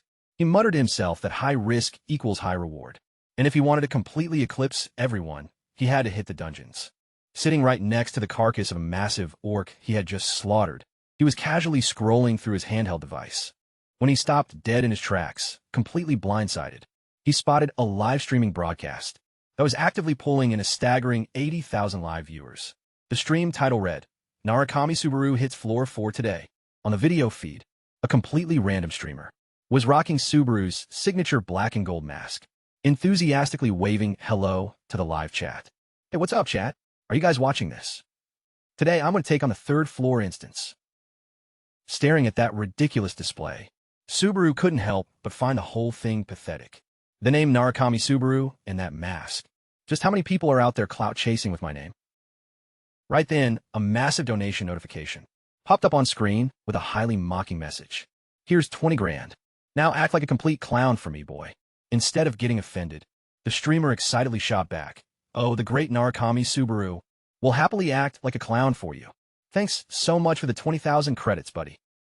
Witnessing that insane amount of cash trading hands over a couple of dumb jokes, Subaru gasped in absolute shock. Wait, a single stream goal pays out 20,000 credits. And the cash flow didn't stop there. A flood of other stream goals kept rolling in, offering anywhere from 5,000 to 15,000 credits a pop. The fake streamer kept flashing finger hearts at the camera, promising and thanking everyone in the chat. I'm going to completely smash this instance for you guys. Subaru let out a deeply exhausted sigh at the utter absurdity of the contrast, while that clown over there was easily rolling in cash just by streaming. He was out here actively risking his own life, fighting real monsters in the dirt. Glancing back at his pathetic balance of exactly 50 credits, Subaru gritted his teeth, a calculating look forming as he stared at his screen. Letting out a sigh of relief after a brutal skirmish, Subaru wiped the sweat from his brow and muttered to himself, "All right, I've still got one final job left to finish today." Right at that moment, a massive tremor shook the ground, signaling the arrival of some highly uninvited guests. A horde of orcs with glowing red eyes and dripping with bloodlust emerged heavily from the shadows. The system interface immediately flashed a warning. The boss, Orc General, has spawned. Confronted by the massive, towering beast, wearing a crude necklace made of animal bones, Subaru remained surprisingly calm and collected. He thought to himself that even though he didn't have his poison needles this time, on the bright side, he was currently wielding a much more devastating weapon. The second Subaru tightly gripped his demonic blade, the system warned that the item was aggressively siphoning his HP to trigger an explosive surge of power for its wielder. Thankfully, his level 2 greed's tempering skill kicked in just in time to block the severe backlash. Subaru stood his ground, his eyes flashing with pure rage. He looked straight at the monsters and growled out a declaration. "Get the hell out of my way so I can make some cash. I'm on a tight schedule here." Subaru lunged forward like a bolt of lightning.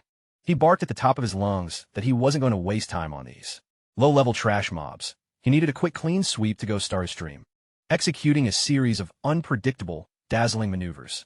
Subaru unleashed devastating kicks and relentless slashes, infused with a blazing red aura, shredding through the enemy ranks effortlessly.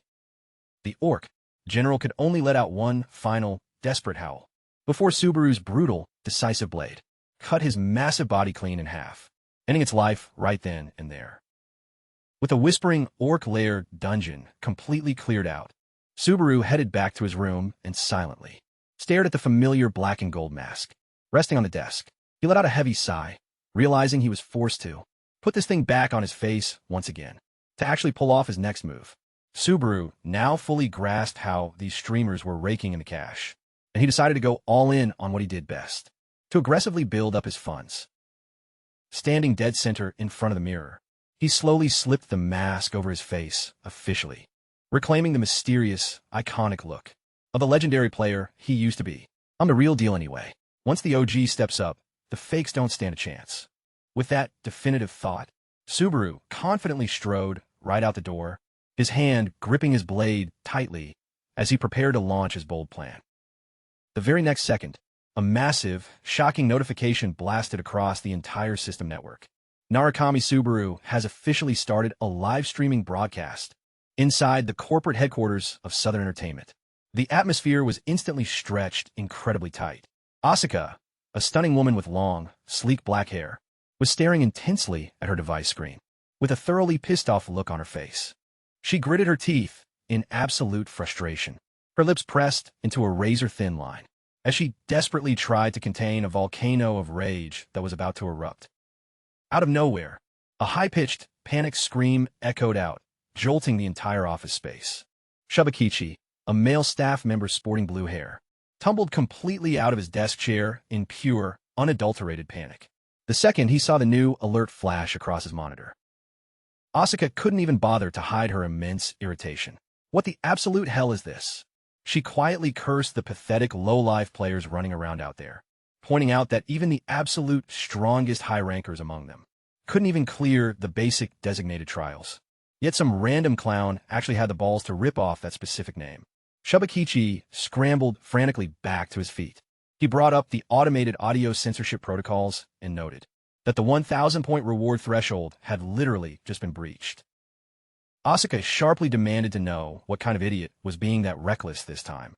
Shubakichi stared intensely at his monitor and blurted out the handle. It says Narukami Subaru. Is it just another fake clout chaser trying to copy his brand?" He gave a casual shrug, basically implying, "Look, whoever hits the hardest is the real Narukami to me." End of story. Shubakichi let out a deeply exhausted, heavy sigh, staring at the absolute clown show of literally everyone and their mother, pretending to be the legendary Narukami Subaru, just to rake in easy donation cash. He openly questioned, "Man, is this streaming industry seriously heading straight into a total dead end?" Asuka shut him down with an immediate, sharp counterargument. She reminded him that they were actively making a living off this exact service, so he needed to stop saying such incredibly unhinged things. She found it completely pathetic how these rookies would gamble their entire lives to climb the tower, without having the slightest clue about how the actual rules worked. Noticing Asuka's intensely bitter, aggressive tone, Shubakichi curiously asked her what her deal was, wondering why someone with her elite background would walk away from the tower grind, just to sit inside a boring corporate office space like this. Asuka went dead silent for a brief second before muttering, "Because it's a total drag." She didn't miss the chance to sharply remind him that Shubakichi himself was also a pathetic quitter who abandoned his own tower climbing journey. Shubakichi immediately hollered back in self-defense, defensively arguing that if he actually had top-tier talent, things would be completely different, insisting he only threw in the towel because he simply hit a hard skill ceiling. Spoken like a true hard-stuck scrub who's just too lazy to grind a rank ladder. Asuka delivered a highly sarcastic jab, mocking that his childhood dream of meeting the real Narukami Subaru had probably completely evaporated, taking every last bit of his competitive drive right along with it, right in the middle of their petty bickering. Shubakichi stopped dead in his tracks as he spotted something highly anomalous flashing on his live layout screen. He let out an incredibly hyped, ecstatic shout. "Holy crap, you need to look at this. We've got a total absolute beast right here." Asuka, completely drained, asked him what kind of weird freak show he had stumbled upon this time. But Shubakichi insisted that this was a completely brand new Narukami Subaru impersonator. On the live feed screen at that exact moment, there was only one solitary viewer tuned in, showing Subaru wearing his signature black and gold mask, standing completely silently in the middle of a pitch-black dungeon. Shubakichi gasped in pure shock. "Holy crap, this is absolutely insane." Asuka instantly slammed her hands onto the desk in absolute fury. She claimed that scouting for fresh talent this way was completely pathetic and an absolute waste of time, seeing that his colleague was still glued to the monitor despite her complaining. Shubakichi prodded her, asking, "Why the hell are you paying so much attention to a Floor 2 stream that doesn't even have a single real viewer watching?" Asuka stared thoughtfully at the monitor. She openly admitted that he was right. "But every single time I see someone put that exact mask on, I just can't bring myself to stop hoping." Annoyed at being continuously bugged, Asuka kicked Shubakichi right out of his chair, casually revealing that she had literally just dropped a 1,000 credit donation on that mask guy. Meanwhile, Subaru had officially kicked off his Floor 2 instance. After effortlessly blitzing through the initial opening dungeon and making his exit, the system interface popped up. "Your completion score will be calculated based on the total number of monsters you successfully eliminate." Subaru casually strode through the dark, cavernous tunnels. He quietly evaluated the trial, thinking, "What kind of joke is this? It literally feels like a casual walk in the park. This is getting pretty boring." However, the explicit awareness that someone was actively watching him through a screen put a tiny bit of pressure on Subaru. On his user interface, a notification popped up showing exactly 2 live viewers, alongside a steady stream of messages from an account named Love Money. The viewer curiously asked what floor he was currently running, wondering if this was his absolute first time trying it, and warned him that if he was a total rookie, he was going to get absolutely wrecked because he wouldn't know the layout. Subaru calmly messaged back, "Yeah, this happens to be my very first trial run." The exact split second the words left his mouth, a massive dark silhouette aggressively ambushed him from behind. It was a monstrous, one-eyed bat with mutated purple wings, diving straight down to rip him apart. Without showing a single shred of panic, Subaru snatched the monster right out of the air by its throat, midair, cutting its screech off into a pathetic, desperate wail. With just a casual squeeze of his hand, he sent it straight to hell. The system interface popped up. "One-eyed bat has been defeated. You have earned 1 point." Subaru casually adjusted his mask, his eyes flashing with a dead-cold intensity, as he looked straight into the camera feed, asking the viewer right back, "Is there a problem?" That single question completely shut the viewer up. Subaru confidently strode deeper into the starter dungeon, his eyes locked on a single goal, slaughtering as many monsters as humanly possible to stack up his achievement points. By this point, his livestream had pulled in exactly 3 viewers. The first user, Y, couldn't help but be completely blown away by his lightning-fast reflexes, while Love Money remained highly skeptical, pointing out that Floor 2 streamers always throw in the towel early, because they can never pull in any real numbers. Seeing that Subaru was planning to venture into a high-lethal zone solo, Love Money warned him not to get greedy, suggesting he wait around for a full party before making a move. But of course, Subaru just calmly shot back, "Hey, Love Money, thanks for the solid advice, but I'm gonna have to pass. I honestly prefer handling business completely on my own." That incredibly confident declaration instantly bumped his live viewer count up to 6, unleashing a flood of highly concerned comments about a reckless rookie's survival. Striding deeper into the pitch-black cavern, Subaru told himself his name was a literal brand. Just hit go live and the views roll in, zero marketing needed. Out of nowhere, a mutated mud monster erupted from beneath the dirt, trying to ambush him. But Subaru's hand flashed as he sliced it clean down the middle. Right as he did, he muttered under his breath, "Right now, I'm just trying to see exactly how far I can go." A barrage of razor-sharp slashes tore through the heavy darkness. The system relentlessly spammed alerts that he had neutralized the targets and racked up additional achievement points. The sheer speed of his attacks left the chat completely bewildered. They couldn't even process what was happening, let alone identify what kind of monster had just been thoroughly obliterated. Immediately after, a swarm of one-eyed bats screeched as they swarmed him. But Subaru simply spun on his heel and unleashed a devastating, sweeping arc slash. The red and black aura from the demonic blade exploded, pulverizing the entire horde of monsters in the blink of an eye. His movements were incredibly decisive, flawless, and so perfectly precise that the viewers watching through their screens, like Love Money and Tambourine Master, could only gasp in utter shock, completely unable to process what had just happened. Looks like another fanboy is about to get hooked. By this time, the viewer count had climbed up to 10. Every single one of them held their breath, glued to every move this mask guy made. After slaughtering another massive wave of venomous bats and mud monsters, Subaru calmly sheathed his sword and casually explained to the stream, "If you guys just focus on the audio cues, you'll know exactly which direction they're coming from and how many there are." He strode right through the pile of monster carcasses, littered all over the floor under his feet, completely ignoring the chat overlay, where viewers were aggressively debating whether a guy this good could actually be a total rookie, like his stream profile claimed he was. Subaru adjusted his mask once more. He calmly addressed the handful of people watching him through the screen. "Look, since you guys already know the basics, I'll just tell you what's on my mind."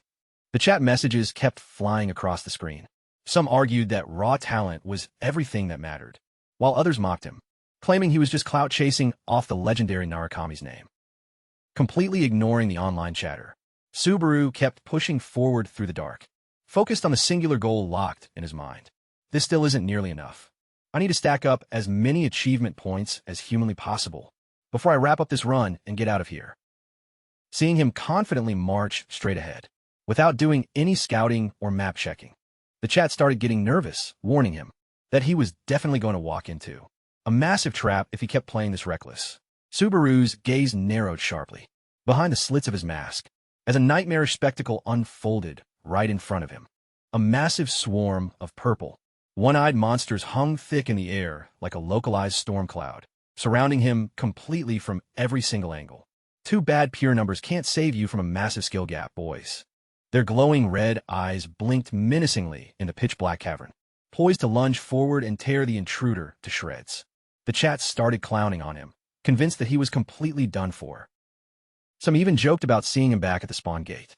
Right at that second, a stream goal from a viewer named Maloney Stream suddenly flashed onto the screen, offering a bounty of 100 donation points if it could wipe out the entire swarm completely solo. Glancing at the glowing stream goal notification, Subaru let out a confident, sharp smirk, even though the rest of the chat was calling it a toxic, ridiculous death trap. He casually shot back, "Hey, cold hard cash is cold hard cash. I'm absolutely taking this bet. Easiest money of my life."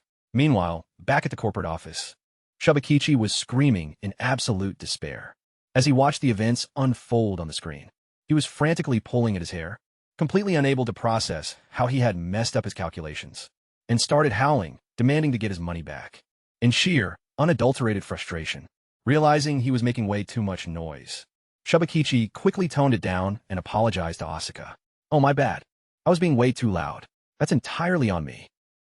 However, Asuka didn't give a single damn about his apology. Her eyes were glued to the monitor, her face looking incredibly serious and stretched tight with tension. Noticing his colleague's highly unusual silence, Shubakichi curiously asked, "What's the matter?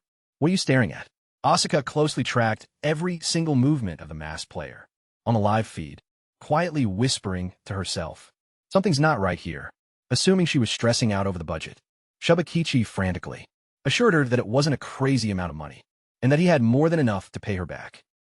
Asuka kept staring intensely at the screen, her eyes widening slightly, as if she couldn't believe what was happening right in front of her. She thought to herself that this wasn't about the money or some dumb stream bet anymore. This was something infinitely bigger. Asuka breathlessly gasped out the name, Narakami Suu. Seeing his co-worker's bizarre reaction, Shubakichi curiously asked if she was seriously still tuned into that random broadcast. But the exact moment his own eyes locked onto the monitor, he froze completely dead in his tracks and stammered, Am I hallucinating right now? Or did the real Narakami just make a comeback?" On the live broadcast, Subaru was staging an absolute bloodbath. Blazing red sword strikes sliced cleanly through the air, wiping out the entire monster swarm in a heartbeat, leaving the chat screaming in absolute amazement. A barrage of comments flooded the screen in pure disbelief. "Holy crap. Is this guy seriously a floor 2 rookie? No way. I'm actually starting to feel bad for the bats. LMAO." Everyone was completely dumbfounded, wondering how on earth he could take down so many high lethal monsters, all at the exact same time. Subaru confidently strode through the piles of monster carcasses, casually dropping a piece of advice like it was nothing. His absolute dominance left the entire chat dead silent.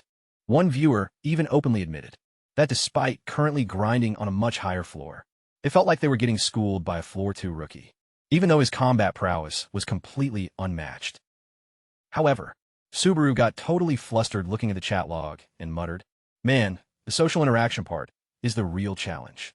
Seeing that he was about to log off, Love Money hastily reminded him not to forget to claim his stream goal points. Subaru blinked in confusion. "Oh right, I completely forgot about that." He picked up his interface device, fumbling around with it for a long moment with a totally clueless expression. The chat started laughing, openly questioning whether he was actually a boomer when it came to tech. Subaru scratched his head in pure embarrassment. Where exactly is the claim button for the payout?" Elite with a blade, but totally defeated by a mobile app. The chat teased him, saying he was definitely a rookie streamer on his very first day. Thanks to some quick instructions from Love Money, Subaru finally managed to hit the accept button and successfully claimed his 100 donation points. He politely gave a quick thank you to the stream, then continued heading deeper into the dark cavern. All right, the next area should be the final stage of this run. By this point, his stream points had hit 150 alongside a solid 118 achievement points. Back at the Southern Entertainment office, Asuka suddenly let out a deafening shriek that shook the entire floor. She cupped her face, which was blushing red with pure excitement, gasping over and over, "That's it, my heart is officially melting. The true idol has finally made his return, you guys." Seeing her lose it, Shubakichi delivered a sarcastic jab, mocking that she was the one who had completely lost her mind. Asuka immediately shot back. She demanded to know, "Have you seriously ever seen anything this mind-blowing before?" Even though Shubakichi argued that she was overreacting over nothing, since this was literally just floor 2, Asuka still frantically doubled down. "Oh, absolutely. I'm 100% losing my mind right now." She leaped to her feet. Asuka, reading the guy's stream bio out loud over and over from the screen, "I am Subaru Narakami from Earth." She was losing it with sheer excitement, wondering if this was pure destiny, or maybe even the literal reincarnation of the legendary Subaru Narakami himself, just like those standard Isekai manga tropes. Witnessing that level of unhinged, obsessive fangirling, Shubakichi could only break out into a cold sweat, thinking to himself that this co-worker of his completely changes into a totally different person the second her favorite idol is mentioned. Asuka was actually blushing so hard and feeling so lightheaded that she looked ready to swoon right there. forcing Shubakichi to step in and frantically stop her, terrified that she might actually do something entirely inappropriate.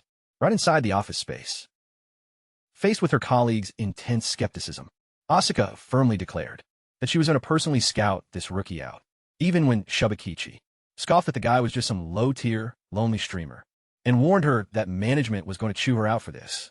Asuka stood her ground with absolute certainty. The playful, joking attitude she had during the betting earlier was completely gone, replaced by a strange, dead-serious intensity. Asuka glued her eyes to the image of the masked youth on the screen, challenging Shubakichi to just sit back and watch what was about to happen next. Meanwhile, down in the pitch-black dungeon, Subaru had finally reached the very end of the trial. He pushed open the massive stone doors and strode right into the boss room. Subaru quietly muttered under his breath, "Nice hiding spot, but your subscription to life has officially expired, buddy." Towering right in front of him was a colossal beast, with shaggy, ash-black fur, radiating an incredibly heavy, crushing pressure. The gatekeeper was none other than the battle wolf Greg. Its massive entrance made the live chat instantly explode, flooding the screen with terrified comments about the monsters. Absolutely insane power levels. Multiple players admitted they had to sweat through over 10 attempts, and some even thought the stage was a glitch in the system because the difficulty spike was just so incredibly high.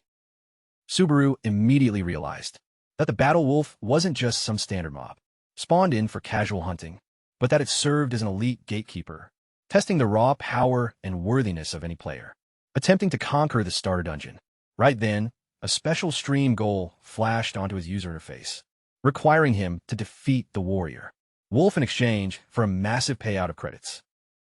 Staring straight at the prompt window, Subaru couldn't help but blink in utter shock, muttering, "Wait, what?"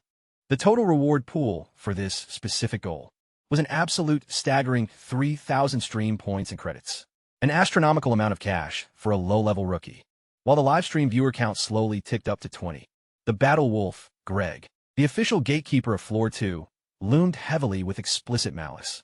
The live chat overlay kept flashing with endless messages. Some users were openly mocking his reckless attitude, while others worriedly warned him that this monster was definitely not something you could easily take down. The massive wolf let out a low, vibrating growl, its scorching hot breath misting heavily in the freezing cavern air. It began tensing its massive muscles, locking in for a fatal pounce. Staring down at the puny human standing before it, Greg thought, "Great, another overconfident punk delivering himself right to my dinner plate." Confronting the challenger with its massive presence, the battle wolf, Greg, spoke with a deep note of skepticism. "Completely solo. Did you seriously venture into my den all by yourself?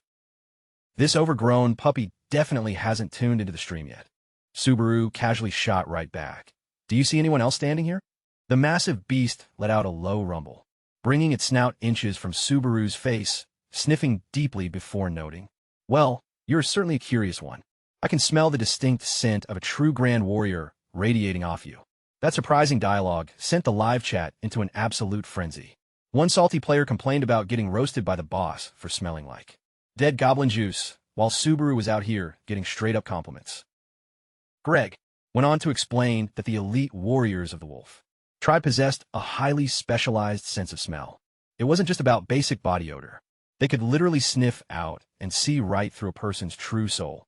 After a long, incredibly intense moment of evaluation, the beast suddenly suppressed its lethal aura and declared, "You have already proven you possess more than enough worth to pass. The trial is officially over. You're free to move on." That completely unexpected choice left the stream viewers utterly speechless. Because of the monster's blatant, unequivocal favoritism, Subaru was honestly just as shocked. He thought to himself that even in his previous life, something this bizarre had absolutely never happened before. However, instead of leaving through the exit that had just opened up, Subaru delivered a cold, ruthless declaration. "That's a real shame, because my actual target happens to be you, boss." "Wait, what? He just let you walk?" The massive wolf froze in its tracks, whipping its head around to ask in utter disbelief, "Me? You do not mean the exit gate behind me?" Receiving a rock-solid, unwavering confirmation from Subaru, Greg suddenly broke into a wild, savage grin, bearing a rows of razor-sharp, lethal fangs. It let out an ecstatic, booming roar, almost as if it had finally stumbled upon a worthy opponent. "I knew it. You truly are a man who possesses the soul of a grand warrior. While the battle between Subaru and the Battle Wolf was on the verge of exploding, over at the corporate office of Southern Entertainment, the atmosphere had also taken an incredibly heavy, serious turn. Department head John Teo was staring intently at his monitor, his fingers aggressively flying across the keyboard. He asked in a low, calculating voice regarding the situation, "Exactly how many live viewers does this streamer have right now?" Asuka quickly reported, "The current count is sitting at roughly 20 people. However, John Teo instantly cut her off with a cryptic, definitive correction. "Wrong." John Teo growled with intense pressure. "It's already well over 30. While Shubakichi quietly muttered under his breath, calling Asuka an idiot. The department head completely lost the last of his patience. "You guys collect your full paychecks, but you bring me pathetic views like this?" He barked at the top of his lungs, firmly believing that Asuka had completely wasted company time by bringing in a nobody who could barely pull in a measly 20 concurrent viewers. The exact second Asuka tried to correct him that it had already hit 30, John Teo roared back in absolute, unbridled fury. That is entirely beside the point. He went as far as delivering a highly sarcastic jab, telling Asuka she should just go become a full-time streamer herself, since she clearly had the skills and would definitely pull in an actual fan base. Right in the middle of the department head's aggressive lecturing, Shubakichi suddenly hollered out when he saw the live viewer count smash right past 40. Completely ignoring his subordinates' growing excitement, John Teo kept screaming, furious that he was being blatantly ignored. Snapping right back to the dark dungeon, Subaru was facing down a bone-crushing pressure radiating from the Battle Wolf. He told himself he had to keep a total ice-cold focus and clear his mind. Just breathe. The system relentlessly spammed notifications that the nameless demonic blade was siphoning mana from its user to boost his raw power stats. At the exact same time, his level 2 greed's tempering skill kicked in to completely neutralize the blade's severe backlash, activating successfully. "Let's dance, kid. I'm going to slice you up just like the others." With those words, the colossal beast lunged forward with a lightning-fast pounce that shook the entire cavern. Subaru immediately swung his blade to meet it head-on, causing a brilliant explosion of spiritual energy in the pitch black. The continuous, heavy impacts caused the ground to completely shatter. Subaru desperately scrambled to find a way to redirect the crushing force of the razor-sharp claws that were relentlessly raining down on him. The final, brutal collision sent Subaru skidding a massive distance backward across the dirt. He quietly remarked to himself, "If I can't overpower this beast with raw strength, I'll just have to outsmart it." Subaru's eyes narrowed sharply, calculating his next move, as he acknowledged the massive deficit in pure physical power. Right across from him, the Battle Wolf, Greg, also silently acknowledged the challenger before him. "Now you are a true warrior." The massive beast unleashed another wave of devastating, sweeping strikes, forcing Subaru to frantically dodge and weave through the onslaught. He tightly gripped the demonic blade, which was pulsing with a brilliant red aura, meeting the overwhelming raw power of his opponent head-on. A deafening explosion echoed as steel clashed against claw, sending bright sparks flying across. The entire cavern, the live chat overlay, instantly blew up with pure amazement at the rookie's absolutely absurd combat prowess. They were already joking that the viewer who set the stream goal was definitely going to regret it. Subaru caught his breath slightly. He realized that sometimes there are far more efficient ways to win than just relying on raw, brute force. Greg was getting incredibly hyped facing such a formidable opponent. "You've actually managed to get my blood pumping, warrior." The beast let out a massive roar. "Let's end this," and lunged forward with a lightning pounce, intending to crush his target to pieces. However, Subaru vanished into thin air like a ghost, coldly firing back. That's exactly what I was going to say. A devastating comeback that left Greg completely blindsided. Subaru materialized right by his flank, his eyes blazing with absolute fury. He openly mocked that his opponent's telegraphed attacks were entirely too predictable.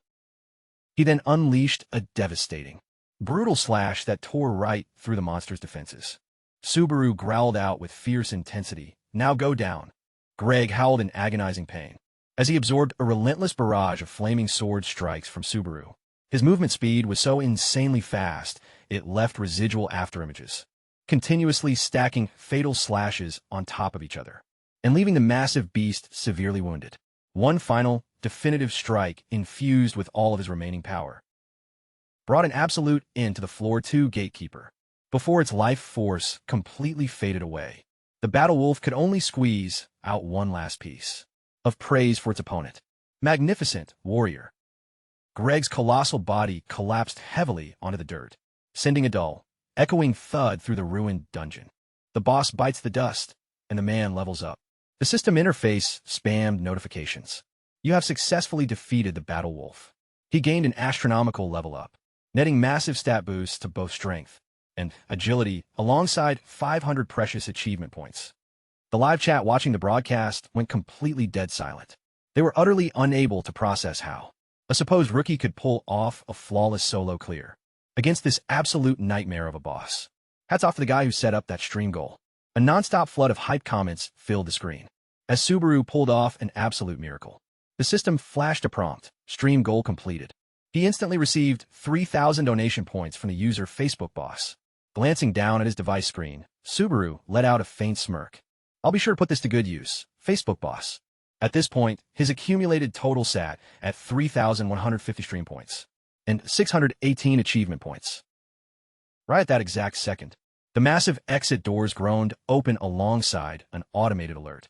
The trial gate has been unlocked.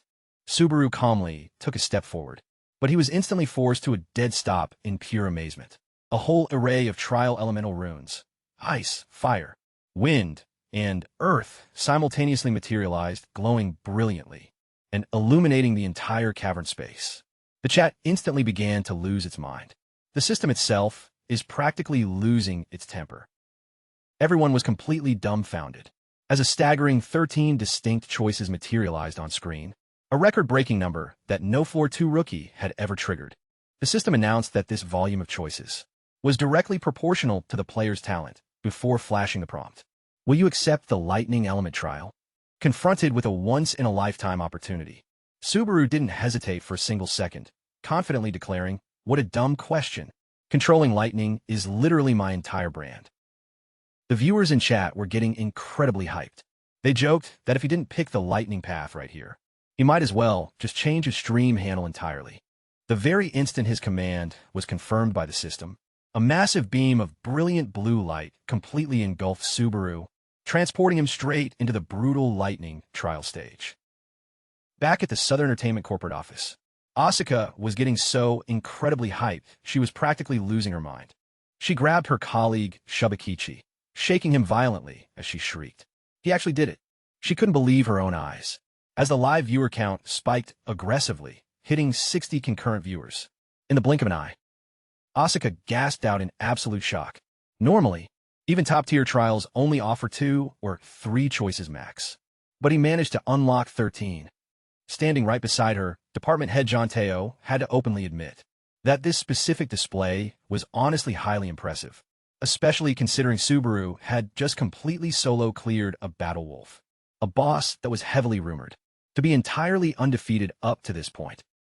However, the department head still maintained a highly skeptical attitude, noting that Subaru was ultimately still just a rookie, low-tier streamer stuck on Floor 2. Seeing his reaction, Asuka immediately threw out incredibly bold proposition. "Hey boss, do you want to make a little wager with me on this?" She declared that if Subaru failed to assimilate the lightning element, both she and Shubakichi would agree to work at a flat minimum wage salary for the next 5 years. Hearing his own name get aggressively dragged into the bet, Shubakichi went into a total panic, howling out in protest. "Whoa, hold on. Why the hell am I included in this? Talk about the best co-worker of the year." Completely ignoring his breakdown, Asuka kept pushing her terms. On the flip side, if he actually pulls this off, you will sign a streaming contract with him, 0 complaints allowed. John Teo broke into a highly mocking, arrogant smirk. He sharply reminded her that the only player in history to ever successfully claim the lightning element was Subaru Narukami himself. But Asuka just kept a perfectly confident, calm smile on her face as she shot back. "Well, we'll never know unless we actually see it through. Now will we?" Faced with her absolute, rock-solid determination, John Teo merely let out a cold, dismissive grunt and decisively accepted the terms of the wager. While Asuka was absolutely ecstatic, that the bet was officially locked in. Poor Shibukichi could do nothing but groan, in pure, unadulterated despair over suddenly being used as a collateral pawn in this completely unhinged gamble. The very second he stepped into the lightning trial, Subaru felt a violent surge of brilliant blue, energy completely enveloping his entire body. He gasped out in absolute amazement. Whoa, what is this place? Right as he was busy taking in the arena layout, a high-pitched panic scream suddenly echoed out. Get out of the way, man. If you keep standing there, you're going to end up extra crispy. Before he could even process what was happening, Subaru was forcefully tackled to the dirt by a complete stranger. A devastating, ton-heavy strike instantly detonated right where he had been standing, shattering the stone floor into microscopic pieces in a heartbeat. The stranger barked out in pure frustration. You only get one life, kid. Stop sightseeing and get your head in the game. Towering right in front of them at that moment was a massive, ash-gray monster with a heavily built, muscular physique, identified by the system as a golem shard.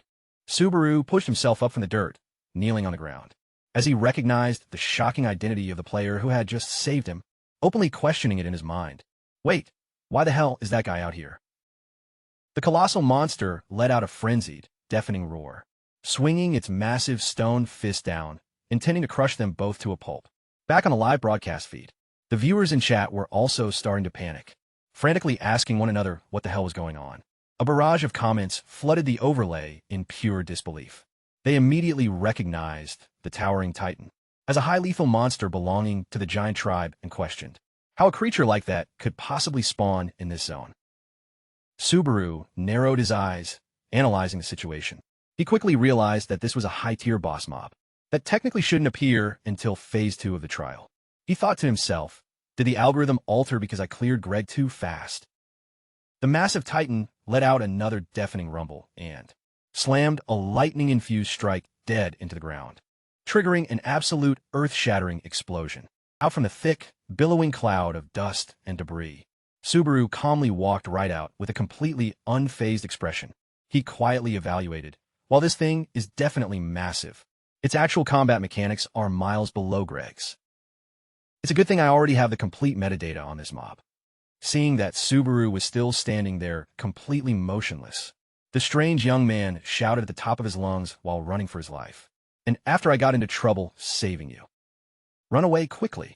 Subaru adjusted his mask, his eyes gleaming with murderous intent, as he decided to settle this quickly before anyone else interfered, before anyone disturbed him.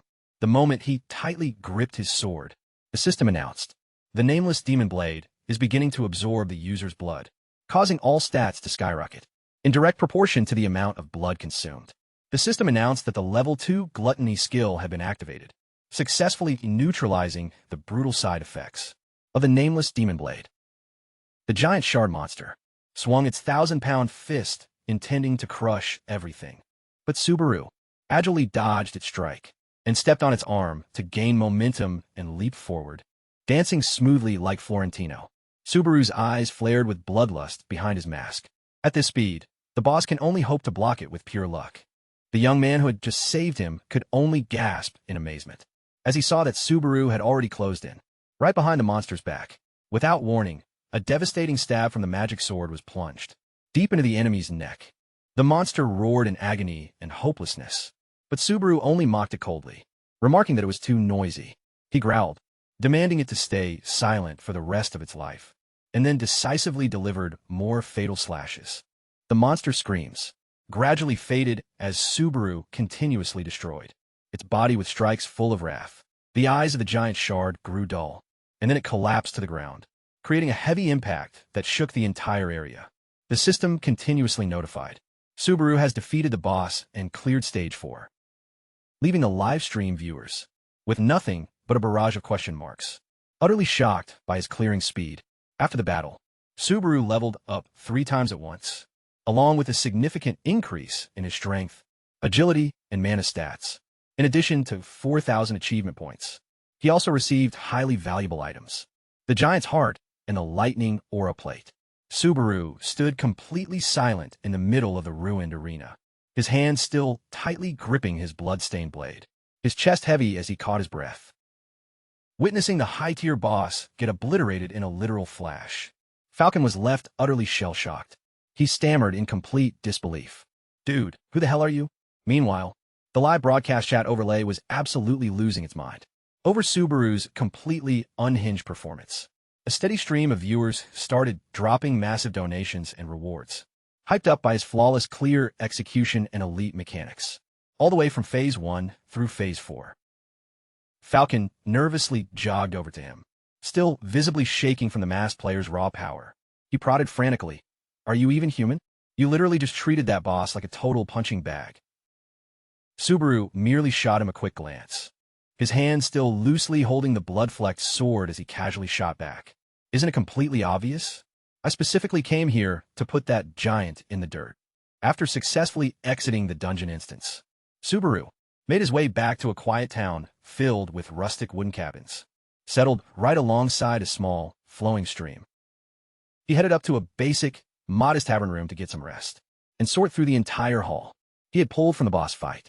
Sitting on the edge of the bed with his interface device, Subaru noticed the chat was getting incredibly hyped. They were relentlessly spamming him to link the items he had just scored. Some users were already speculating. Did you pull an epic or a legendary? Link the loot already, man. The suspense is killing us. Amused by their intense energy, Subaru let out a faint smile. Honestly, I'm pretty curious too. All right, let's open them up and take a look together. Without wasting another second, he brought up his inventory UI to examine the dropped treasures, which were pulsing with a beautiful, deep purple aura. The first item was the giant's heart ring, marked as an epic teardrop, an accessory literally forged out of the heart of an actual titan, carrying a passive that granted a massive boost to both maximum health and HP regen. Subaru gave a satisfied nod. High-tier accessory slots are always an absolute pain to fill. The extra health scaling is a solid bonus, too. Right next to it was the lightning aura plate, another epic teardrop boasting an incredibly high base defense stat. This specific chest piece was infused with raw elemental lightning, allowing the user to trigger a highly specialized active skill that completely purges all active crowd control and negative status effects, exactly once per day. Subaru instantly realized that this piece of gear was precisely what he needed to significantly boost his overall survivability in the brutal, high-lethal encounters. Lying ahead, the Absolute second Subaru equipped the new armor, an Absolute avalanche of custom stream goals from his viewers started pouring in. Incredible work, man. Dropping 5,000 credits on you. Pocket change to me. Following, there was a massive wave of goals from users like Imbin, Mission Villain, and SS Boss, with total combined rewards climbing well into the thousands of credits. Subaru couldn't help but be completely blown away by the support, and genuinely expressed his deep gratitude to the chat. He stood up from the bed, throwing a commanding, pitch-black cloak over his shoulders, his eyes flashing with intensity behind his mask, as he felt the raw, elemental power pulsing through his veins. Subaru quietly swore to himself that he would absolutely never let down the viewers, who were eagerly waiting to watch his lightning magic, because his actual presence in this world right now might just carry an infinitely heavier weight than he had ever originally anticipated. Right at that exact second, a firm knock echoed at the door. Subaru responded in a cold, measured voice, "Come on in." A local guide walked into the room, leading a blonde knight clad in an incredibly commanding set of silver plate armor, approaching Subaru directly, before making the formal introduction. "Apologies for keeping you waiting, traveler. This is Sir Peleus, the official knight commander of our village." Peleus looked Subaru over with a highly analytical, thoughtful gaze. The local guide went on to explain that recent ambushes by the giant tribe had spiked aggressively, forcing the local knight order to maintain a strict 24/7 high alert watch, in full combat-ready gear. For the collective safety of the settlement, the villagers had all been formally ordered to avoid traveling outside unless it was an absolute emergency. The local guide seemed visibly surprised that Subaru was still operating out in the open during such a volatile period, but his tone immediately shifted to one of profound gratitude. "I was formally briefed that you single-handedly protected the village while I was away." Peleus took a disciplined step forward and offered a highly respectful, formal bow. "Words cannot express my gratitude to you, Grand Warrior, for carrying the line in my absence." Faced with such heavy formality and deep reverence, Subaru maintained his cold, distant demeanor behind his mask. "Don't mention it. I simply did what anyone else would have done. Peleus was far more than just the public face of this small village. He was a fiercely brave, battle-hardened knight who consistently held down the absolute front lines to defend his people against the savage brutality of the giant tribe. He went on to reveal that during their latest scouting run, his detachment of knights had successfully tracked down the movements of the giant chieftain, and they were fully prepared to put their lives on the line, to back the beasts into a corner. Suddenly, both Peleus and his companion dropped down to one knee right before Subaru, completely stunning everyone else present in the room. With a raw, desperate voice thick with pleading, Peleus begged, "Please forgive my forwardness and lack of proper etiquette, but I am begging you to save our village from extinction." Watching this dramatic scene unfold, the viewers in the live stream chat started growing incredibly anxious, flooding the screen with desperate comments, praying for the survival of the blonde knight. However, Subaru merely fell silent, his eyes darkening with grim thought. Drawing from the clear memories of his previous life, he was acutely aware of a brutal, unalterable truth. In this upcoming phase of the trial, Peleus was mathematically scripted to die, staring down at the proud knight kneeling at his feet with a face full of desperate hope. Subaru extended his hand and firmly ordered, "Get up. No need to ruin your knees." He decisively declared, "All right, I'm in. Consider me part of the operation." Peleus tightly grasped Subaru's hand, whispering in deep gratitude, "Thank you so much. Truly." Instantly, the system flashed an automated alert. Beginning. Phase 5, Survival Challenge. Under the blood-red glow of the setting sun, the small army of knights silently marched into the treacherous, jagged mountains to execute their sweep and clear mission. Holding down the absolute rear of the column, Subaru quietly checked the interface of his stream setup. He noticed that his concurrent viewer count was spiking aggressively, causing the chat overlay to scroll at a speed that made it completely impossible to read or reply to. Suddenly, Peleus raised a hand, signaling the entire squad to halt. He pointed directly ahead, his voice strained tight with pure tension. "There he is. That's the giant chieftain. A colossal, ancient titan with pale, sickly white skin and a long, ragged beard lay dead asleep right in the middle of the woods." Peleus quickly mapped out the tactical approach. "I will draw its aggro and hold its attention. That way, you can flank him and strike from behind." It's a solid strategy, but the boss is acting weird. But the exact moment he drew his sword to charge, Subaru grabbed his shoulder, cutting him off. "Hold on a second." Before bewildered Peleus could even ask why, deafening tremors began violently shaking the ground. Subaru pointed directly into the trees, warning him, "Look closely at that." Subaru's eyes flared with sharp alertness as he growled out, "That thing isn't human." Immediately, the enemy's frame began to mutate into a grotesque abomination. It wasn't just a single giant chieftain, but a whole pack of towering, pale-skinned monsters, with pitch-black, hollow eyes and twisted grins, stretching from ear to ear, looming out of the shadows. They completely surrounded the detachment. Witnessing the horrific trap unfold, Peleus stammered in absolute shock. "How can this be?" The monsters instantly launched a brutal massacre. One of the pale giants snatched up a helpless soldier. Amidst desperate, agonizing shrieks, "Get away from me!" Another soldier could barely scream out, "Help me!" before being viciously torn apart. Subaru stood frozen, his eyes reflecting the gruesome scene. As the monster flashed a demonic smile, its jaw completely drenched in the blood of the slaughtered men.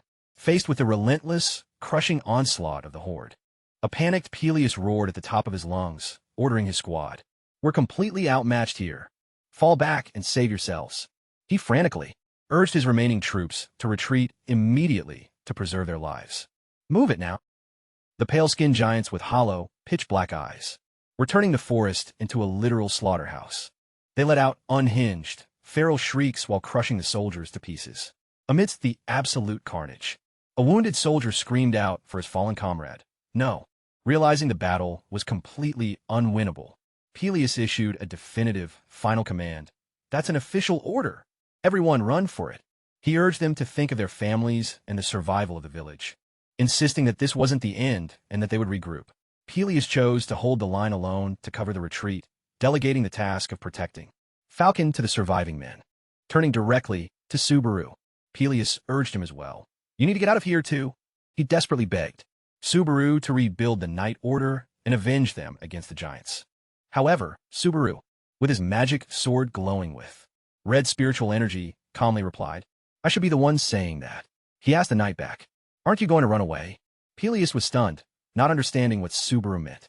Subaru coldly put his mask back on and declared, "Get lost quickly, so I can have a free hand to carry this challenge, pal." Although Peleus feared they would both die and didn't want to abandon a stranger. Before Subaru's firmness, he had to concede, "Then I will go gather the warriors. If you can hold out until then."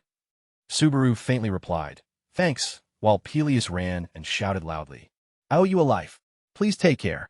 The giant monster roared in pain as Subaru's slash tore through its pale flesh. Without letting the enemy recover, Subaru slipped like a ghost through the encirclement. His magic sword glowed with pitch-black spiritual energy, emitting a terrifying, murderous intent. His overwhelming speed and power made them collapse to the ground in an instant. The system immediately announced, "Defeated vestige of Giant X2.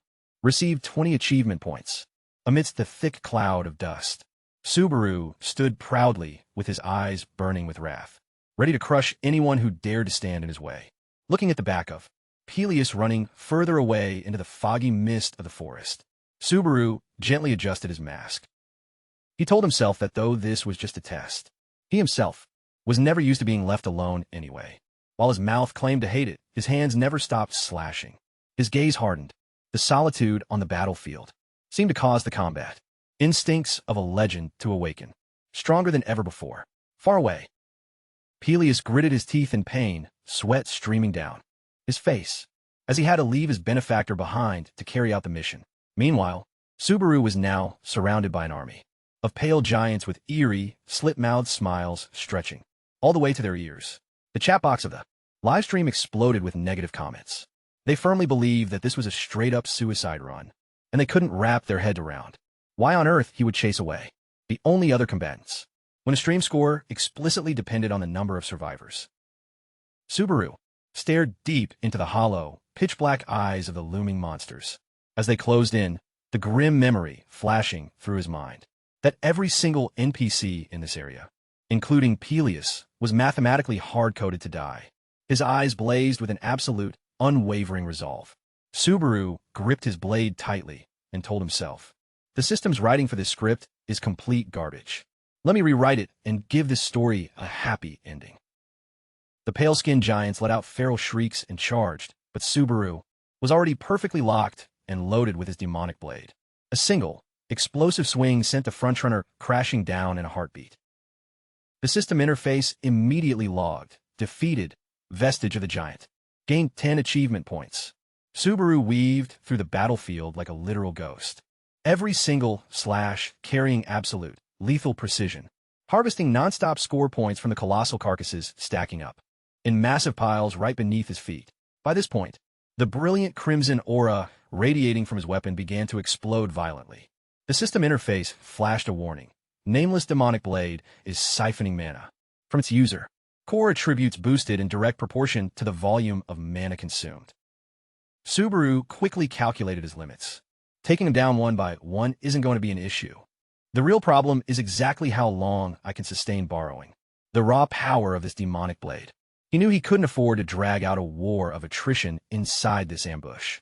The absolute highest priority right now was clear. I need to secure a high ground vantage point and locate the main boss.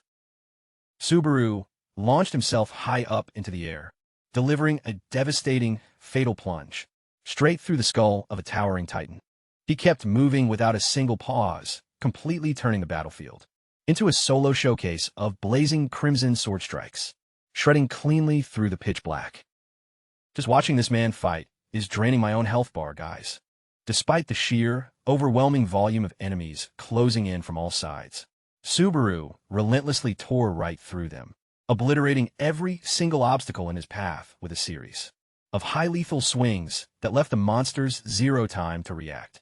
His movement speed was an absolute blur, as he blitzed straight through the pack of giants, blitzing dead ahead. Back on the live overlay, the viewers in chat were completely holding their breath. One single misstep here is an immediate game over. Some users were even dropping frantic jokes about his absolutely terrifying movement speed. The exact second his stamina bar started hitting critical levels, His specialized passive skill instantly kicked into overdrive. Level 2 Greed's tempering neutralized the backlash of the nameless demonic blade. User's overall stamina and mental focus points have been fully restored. Feeling the raw, chaotic energy slowly falling back under his control, Subaru confirmed it in his mind. The stamina drain decay rates have completely shifted. High-tier gear really makes an absolute world of difference. Now I just need to locate the main boss before hitting my absolute limit. Subaru muttered to himself, his eyes blazing with fury beneath his mask. Right in the dead center of the massive horde, an ancient titan, with a ragged white beard and a twisted grin finally locked into his line of sight. He called out, "There you are, you ugly bastard." The elite boss let out a series of grotesque, echoing laughs as Subaru channeled every single bit of his remaining power to charge straight at it. I don't technically have to one-shot this thing, but I prefer a clean blitz. Please let this execution connect flawlessly. Subaru pushed all his chips to the center on this definitive finishing blow. He instantly activated the full elemental payload from his high-tier gear. Skill, lightning Yohaplat. A violent surge of pure heavenly thunder detonated. Blazing lightning echoed across the entire battlefield, completely transforming Subaru into a literal god of thunder, delivering absolute judgment down upon his enemies. The surrounding giants shrieked in pure terror under the crushing, apocalyptic weight of the lightning storm. The boss stared wide-eyed at Subaru, gasping out in sheer horror. What kind of monster wields lightning like this? Without giving his opponent a single frame to react, Subaru aggressively stacked high-damage slashes. The system interface logged. Nameless demonic blade has siphoned user's mana pool, pushing his raw combat damage modifiers all the way to absolute maximum capacity. Subaru blitzed through the space like a literal hurricane, unleashing a barrage of devastating sword cuts that left the colossal titan howling in absolute despair right before its execution. One final, definitive downward swing put the beast down for good. The system interface coldly announced, defeated, seed of the giant. Its massive carcass collapsed heavily into the ruined dirt. The user interface continuously spammed notifications. Phase 5 cleared. Survival challenge completed with a flawless S-tier performance rating. Subaru secured an absolute astronomical level up. His base attributes for strength, agility, stamina, and mana simultaneously spiked through the roof. Back on the live broadcast feed, the chat overlay was completely losing its mind. They couldn't process how a solo player could completely dismantle a boss of that caliber with such absolute, effortless ease. Subaru surveyed the absolute wreckage and quietly told himself, if this whole thing was a serialized manga, this would be the exact perfect moment to strike a cool pose for the chapter ending. However, the sky suddenly turned pitch black in a fraction of a second, as massive streaks of lightning began tearing through the clouds with explicit malice. Exactly as Subaru had predicted, the remaining monsters didn't disappear into thin air even after he cleared the phase, since they would only depawn once the final stage of the trial concluded. Right at that moment, a blood-red warning flashed across his interface. Level 2. Greed's tempering failed to neutralize the nameless demonic blade's backlash. The demonic sword began violently feeding on its master, draining his vital life force and leaving Subaru completely exhausted. He bitterly realized that the exact meta mechanic he had been exploiting for an advantage was now the very thing dragging him straight into a nightmare scenario. The raw power pulsing through Subaru's body was fading away in a heartbeat while the towering, pale-skinned titans were heavily closing the gap, their faces twisted into horrific, savage grins. Suddenly, an absolute earth-shattering explosion of thunder erupted, completely swallowing Subaru in the dead center of the ambush. Talk about a flawless main character moment, right here, guys. Deep within the absolute silence of the ancient forest, the final rays of sunset filtered through the dense canopy, casting a surprisingly peaceful aura over the area. At a rustic, secluded wooden cabin nestled deep in the woods, a young woman with long, jet-black hair sat perfectly still on the front porch, staring intently at a handheld device. Out of nowhere, a smooth, long-haired silver-blonde man approached, breaking the silence with a casual question. "What exactly are you up to out here in the middle of nowhere?" He glanced up toward the horizon and remarked with a light sigh. "The weather is gorgeous, isn't it? The air is incredibly crisp out here, too." The woman didn't look up from her screen for a single second, simply replying with a deep, layered tone. "Well, this piece is something you should probably enjoy while it lasts." The man fell deep into thought, murmuring, "So, the time is finally coming, huh?" The woman gave a slight nod, her voice dropping into a solemn murmur. "We have 1 year left, at the absolute most." The man's gaze instantly sharpened into a cold, lethal steel. He growled out under his breath. "Then it's officially time to put an end to this entire saga." Noticing that she still seemed completely indifferent, he couldn't help but complain, "You really are something else. You're totally zoned out while we're having an incredibly serious conversation." This scene is literally the classic, one person stressing over the apocalypse, while the other is just busy doom-scrolling on their phone. Intrigued by her absolute focus on the device, the man leaned over and asked, "What the hell are you looking at that's so captivating?" The woman casually turned the screen toward him and introduced, "Oh, this? Right now, he goes by the name Subaru Narukami." The exact millisecond that specific name left her lips, the man completely lost his absolute composure in pure shock. He roared at the top of his lungs, "Subaru? Did you seriously just say Subaru?" Oh, man. That reaction was so intense, it's like he just found out his toxic ex came back from the dead. Seeing his massive panic, the girl calmly clarified, "Of course. It's not actually that Subaru. He merely took the name Subaru Narukami. He's a streamer currently clearing the second trial." The device's screen at that exact moment captured Subaru single-handedly dismantling a massive horde of monsters, drawing an absolute flood of hype and praise over the mind-blowing combat mechanics of a supposed rookie. "You already know that, don't you?" The silver-haired man dropped his voice, his gaze drilling straight into Seeger. He stated with absolute certainty that if Subaru were truly still alive and breathing in this world, then that worthless traitor, Kazuki Kyojo, would have been completely wiped out from this tower a long time ago. Faced with Seeger's heavy silence, he growled out, "Subaru is dead. You need to finally look reality in the face and accept it." Unable to take another single second of it, Seeger snapped aggressively, ordering him to shut his mouth about the past. But the man completely refused to let the issue drop. He stepped aggressively into his space and demanded, "Tell me, Seeger, how long? Are you going to keep hiding in that kid's shadow?"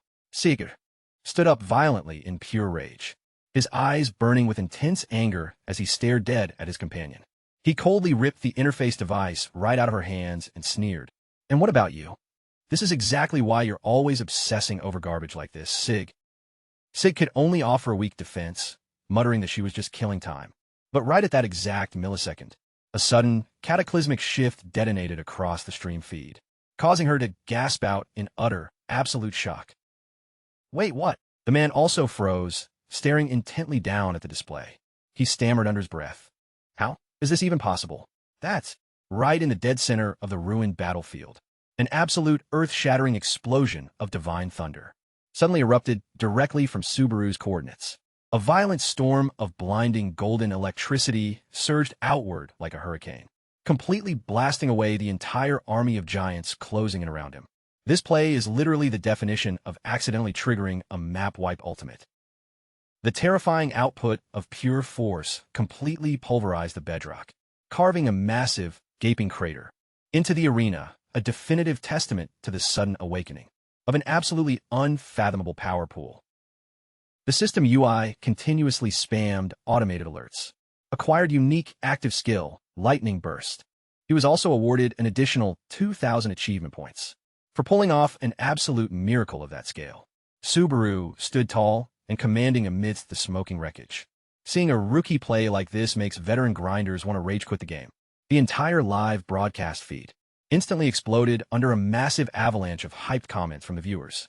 They simply could not believe their own eyes, considering the absolutely absurd difficulty of the trial he had just cleared. Subaru stared down at his palm, which was still crackling with wild sparks, and thought, "No way, under normal parameters. This isn't an unlockable that anyone should be able to secure at this stage." The A-tier unique skill, Lightning Burst, was now officially part of his toolkit, allowing the user to fully command the raw destructive element of thunder by siphoning both stamina and mana pool reserves. Surveying the absolute wreckage of the decimated horde, Subaru let out a heavy, long sigh of pure relief. Well, at the very least, I didn't get flatlined. That's more than enough for now. The phase timer concluding right at that exact millisecond honestly saved my life.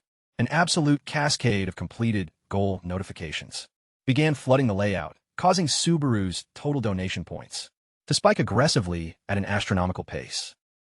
From his everyday loyal fans, all the way to elite whale donors like User SS Boss, everyone was aggressively throwing money at the stream, pushing his aggregate point total well past the 20,000 mark. The donation alerts at this point were probably spamming the overlay, just like a top-tier internet celebrity stream. Glancing down at the display, Subaru gave a highly appreciative nod. Seriously, thank you so much for the support, everyone. He recalled his previous pledge to the chat and confidently declared, I explicitly promised that once the donation goals were hit, I would put on an absolute show to express my gratitude. With those words, Subaru tightly gripped his demonic blade, which was pulsating with a violent crimson aura. As the remaining monsters let out feral roars and charged, the system interface notified him that the survival challenge instance was extending the encounter. Subaru's eyes blazed with absolute, unfiltered fury beneath his mask. He growled out a defiant challenge. I'm going to show all of you guys exactly what real lightning magic looks like. He instantly sunk the entire 20,000 donation point cash he had just secured straight into a skill upgrade. The system flashed an automated alert. Greed's tempering has successfully reached level 3. It now allowed him to completely neutralize the severe, lethal backlash of high-tier lightning magic. Fierce streaks of brilliant golden electricity began dancing wildly across Subaru's hands and arms. He thought to himself that while he eventually wanted to let this raw, elemental power surge freely through his entire physique for the immediate task at hand, he would focus on channeling the lightning purely into his grip to prep for a definitive one-shot execution. Staring dead at the massive wall of monsters rushing his position, Subaru let out a deafening roar. All of you are going down. He then blitzed forward, moving as fast as a literal lightning bolt. Just watching this setup, you already know an absolute highlight reel clip is coming. He channeled every single ounce of his elemental lightning into the nameless demonic blade, causing it to erupt with a highly lethal, pitch-black and crimson spiritual aura. In that exact microsecond, a sudden flash of memories from his absolute glory days washed over him. Subaru wondered if he should just completely delete everything on the map with one single, definitive slash, exactly the way he used to do back in the day. One explosive, downward swing infused with earth-shattering power connected, carving out colossal, jagged shockwaves that completely pulverized the entire monster army in the blink of an eye. The battlefield turned into a scene of absolute carnage as the pale-skinned giants were blasted away and completely annihilated by the terrifying, godlike output of the reawakened Thunder King. A single swing to wipe the entire map, absolutely flawless execution. Amidst the thick, billowing smoke and the countless monster carcasses littering the dirt, Subaru stood perfectly still, breathing heavily as he grit his teeth in frustration. Damn it! Even though he had secured an absolute, overwhelming victory, Subaru realized that he had severely overextended his hand by dumping entirely too much raw power into that last ultimate.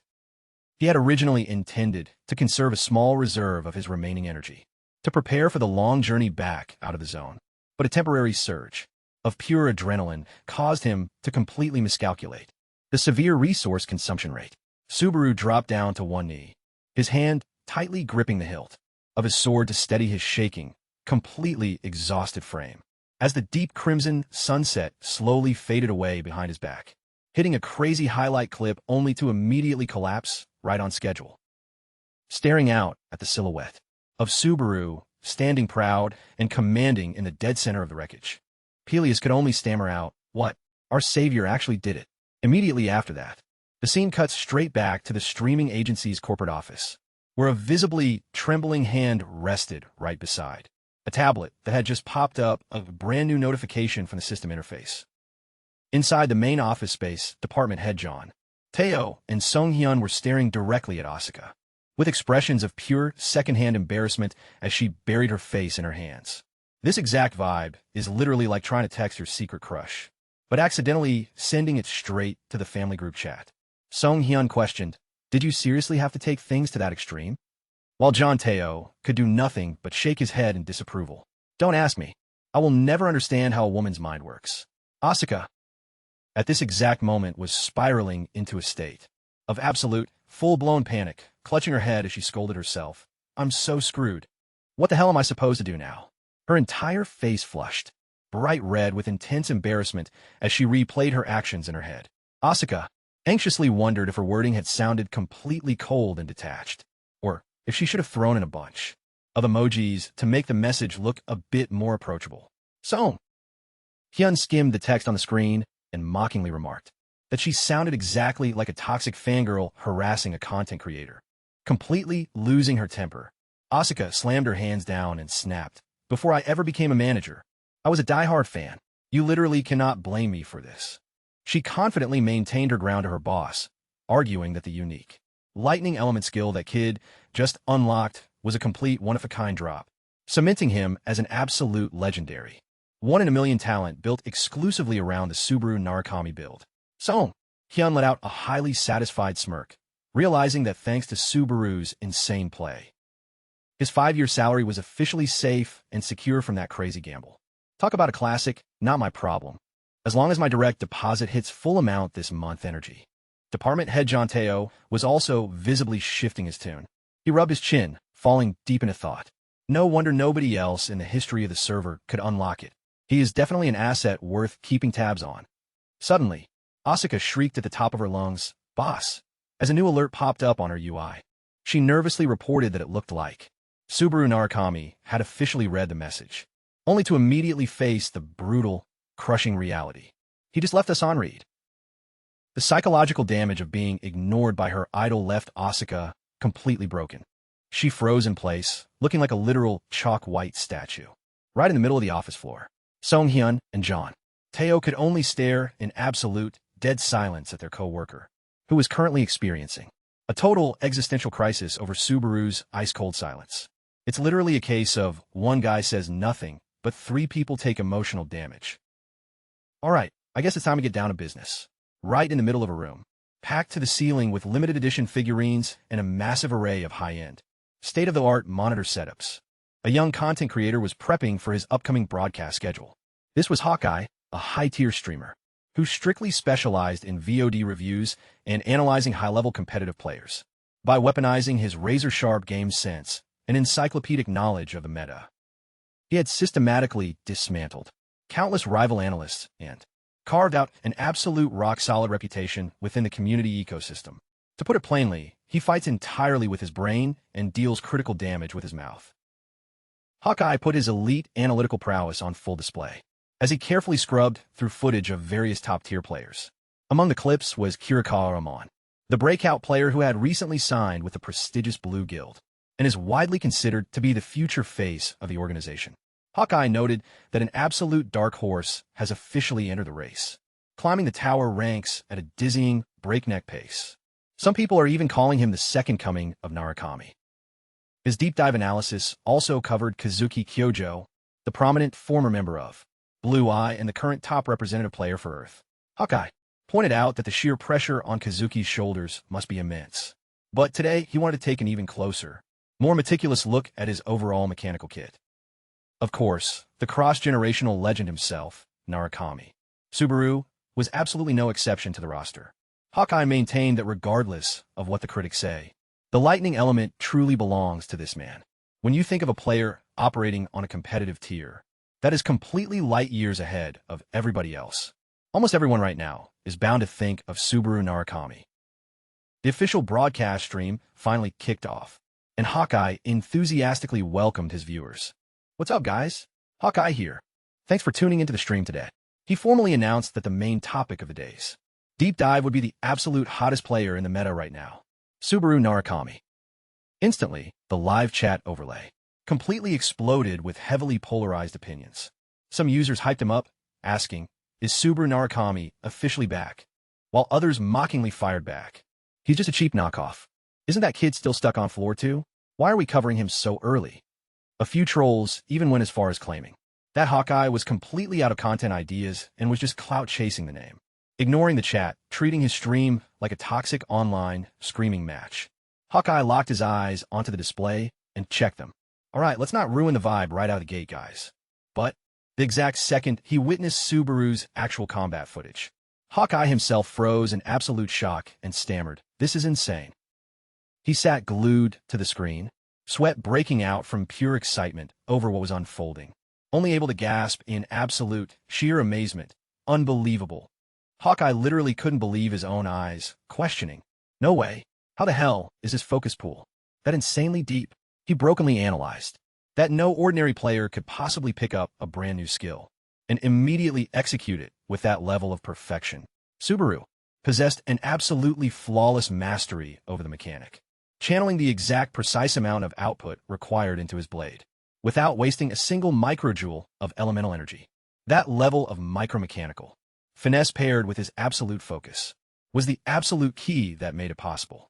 Hawkeye maintained that Subaru didn't make a single mechanical misstep throughout the entire encounter and asked in utter disbelief, where the hell did this freak of nature even come from?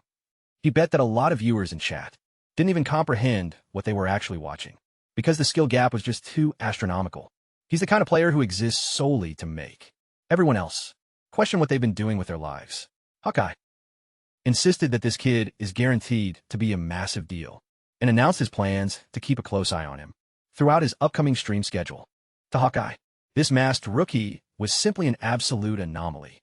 Hawkeye concluded his deep dive review with a highly heavy, impactful statement. Oh wait, I almost forgot to drop my final takeaway. When it comes to pure micromechanics, he might actually surpass Prime Narukami. Right after that bombshell statement, Subaru bolted upright, waking up in a cold sweat. On his bed, his breath shallow and heavy. The system interface was flashing a series of new alerts, notifying him that Phase 6 was locked in and his fatigue levels had completely reset back to 0 after his rest. The game is pushing him to the next phase, but life is prepping some extra drama. Even though his physical stamina bar was fully replenished, Subaru still felt completely drained mentally. Staring at the prompt on the UI to pause the trial instance, he muttered to himself, "My physical exhaustion metric is at 0, but mentally, I'm still running completely on fumes. I should probably put this trial on pause for a little bit." He suddenly noticed that his concurrent viewer count for the broadcast had aggressively spiked, hitting a peak of 742 people. Despite the chat relentlessly spamming him to keep going, Subaru decisively chose to call a night and wrap things up. Thanks for tuning in today, everyone. I'm Sore, but the next stream won't be live until the day after tomorrow. I'm taking a mandatory rest day. The system interface logged. Broadcast formally concluded. Subaru slowly stepped out of the trial instance zone to initiate the open-world exploration phase. Standing in the quiet stillness of the hub, he brought up his handheld interface device and noticed a highly prominent direct message marked as high priority, sent directly from Saturn Entertainment, is marked as important from Southern Entertainment. Seeing the word important on a message feels just as terrifying as a Zalo text, doesn't it? Hasuka, a manager from the management board of this company, had sent an expression of gratitude and earnestly invited him to acknowledge the message to discuss a partnership, along with promises of the industry's highest revenue share and comprehensive support for streamers. Subaru removed his mask, revealing a weary face with sharp golden eyes, and muttered skeptically, Southern Entertainment. Afterward, he found a roadside cafe to rest and learn more about this organization. Looking at the description of a powerful MCN company that specialized in managing and supporting streamers and was growing at breakneck speed thanks to heavy investments, Subaru couldn't help but marvel at how the times had changed. The world has definitely changed. Now even companies like this exist. Southern wasn't just an ordinary name, but also a leading MCN company in the entertainment sector. Subaru realized that the streamer, Hawkeye, who had just showered him with high praise, was also a member of this organization. Looking at the lively comments, praising Hawkeye's keen eye for talent, Subaru smiled faintly. He thought to himself, that kid really does have a good eye for people. Closing his device, Subaru paced through the streets. Subaru strode through the streets of the beginner's zone. Meanwhile, in another corner of the town, Isaac was also gluing his eyes to a screen with a look of pure malice. Yes, the villain logs in right on time, just like showing up for an office job. Reading Hawkeye's assessment that the newcomer named Subaru might have already surpassed Narukami at his peak, he was so furious that he began to tremble. Isaac roared in anger. Don't play games with me. He's only just reached the second floor. His eyes turned bloodshot with rage. Isaac gritted his teeth, swearing that once he climbed up there, he would gouge out the eyes of all those people cheering for that guy. He stamped his foot heavily on the ground and cursed in bitter resentment. First thing in the morning, and my mood is completely ruined. Isaac sullenly walked into the cafe in a terrible mood. However, the moment he spotted Subaru, sitting alone in a corner of the shop, he flashed a sinister smile. One look at that smug smirk, and you already know he's looking for trouble. Am I just cursed today, or what? Every single place I go. Before he could even finish his sentence, Isaac intentionally slammed hard right into the table, sending the scalding hot coffee spilling all over Subaru. Caught completely off guard, Subaru could only gasp out, "Damn it, that's hot," as he desperately tried to dodge the liquid ruining his clothes. "Oh, my bad, dude." Isaac offered a drippingly fake apology with a triumphant sneer on his face. He put on a show of being totally shocked to run into Subaru again, mockingly jeering that floor 2 must be an incredibly small world for the two of them to keep crossing paths like this. Faced with Subaru's deeply annoyed, tense silence, Isaac aggressively doubled down on the insults. He condescendingly offered to buy Subaru a replacement coffee, claiming he knew the guy was always completely broke and hurting for cash. Subaru completely ignored his garbage, stood up, and tried to walk away. Isaac instantly blocked his path and spat out a direct threat. "I'm pretty damn sure I gave you a clear warning last time. Is something fundamentally wrong with your brain?" Not stopping at verbal harassment, he roughly snatched Subaru by the collar, grit his teeth, and cursed. "You pathetic little piece of trash." Isaac leaned in close to his face, growling with pure lethal intent. "Wipe that incredibly smug, self-satisfied look right off your face. You honestly think I'm going to let this slide? If you're that desperately begging for a beating, you should have just opened your mouth and said so from the start. I'm going to completely break you physically. All over again, just like the old days. Consider it a personal favor." Staring straight into that explosive hostility, Subaru maintained an absolutely eerie, unnerving composure. He quietly muttered, "Excuse me," but in the exact same fraction of a second, Subaru tightly clamped his grip around Isaac's wrist, sending a jolt of shock through the man from the raw, unimaginable strength of it. Subaru coldly declared, "I don't have a single second to waste on your garbage today." Isaac stared down in absolute horror, realizing his own hand was violently shaking. His mind started frantically racing in pure disbelief. Wait, has this guy always been this monstrously strong? Talk about a massive realization that you completely misread the matchup. Leaving a stunned Isaac frozen in his tracks, Subaru decisively turned his back and walked away, throwing one final sarcastic jab over his shoulder. "Let's just say that officially covers the price of my ruined coffee. Thanks for the drink, man." Talk about a complimentary package deal, getting absolutely flexed on and paying for the privilege.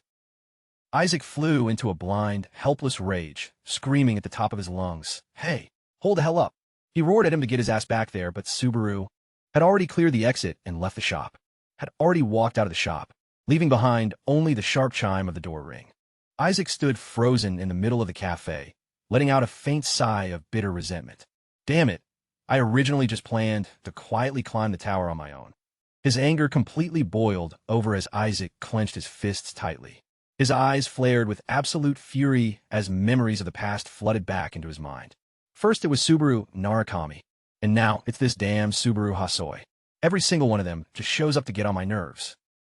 He stomped out of the cafe, his desire for ultimate revenge burning hotter than ever before. Meanwhile, Subaru was pacing down the street, checking his interface device as he walked. All right, he started, scrolling through the newly received notifications and direct messages. Elsewhere, amidst the thick, misty steam of a bathroom, a girl was unwinding and relaxing her body in a warm bath along with a tiny yellow rubber duck. She stared intently at her phone resting on a wooden shelf, where a highly crucial direct message had just been sent out to Narukami Subaru. The text message was brief, but incredibly direct. "We need to meet up, Subaru. Just once." Subaru quietly made his way deeper into a dark, perilous dungeon, where the corpses of lizard monsters lay littered everywhere, beside an underground river glowing with an eerie blue light. A gorgeous view, but it definitely gave off that one wrong step and you're dead vibe. The magic sword in his hand crackled with intense lightning, fully prepared for the life-or-death battle ahead. The system interface immediately flashed a prompt. User is entering the boss room, the sanctuary of the banished lizard men. The exact second he stepped inside, the passive skill, Greed's Tempering Level 3, automatically activated to neutralize the severe, draining backlash from the nameless demon blade, activating the buff ahead of time, so he wouldn't make things hard for himself. Otherwise, he'd lose the match before the boss fight even started. Subaru silently noted to himself that he had finally fully adapted to this new body, but the challenge waiting right in front of him would be the most rigorous test of his actual limits. Suddenly, a massive torrent of flames roared and exploded across the room. The salamander boss loomed out of the darkness with an earth-shattering roar. The close call like last time, and since he had fully mastered lightning magic, fully prepared to incinerate the intruder on the spot. To avoid, Subaru decided this was the perfect chance to test exactly how much pure destructive output he could currently unleash. He lowered his center of gravity, channeling blazing lightning into his legs to push his movement speed to its absolute peak, then blitzed forward like a literal bolt of lightning. Subaru launched himself high up into the air, clashing head-on with the roaring, raging fire beast. He channeled every single volt of lightning into the nameless demonic blade, unleashing an explosive, reality-tearing shockwave. However, the system interface continuously spammed a flashing red warning, Level 3. Greed's tempering failed to neutralize the lightning backlash, causing his fatigue metrics to instantly spike through the roof. Despite the crushing, heavy strain weighing down on his physique, Subaru grit his teeth and delivered a devastating, brutal slash, tearing completely through the colossal salamanders, frame amidst a violent, swirling storm of lightning and fire.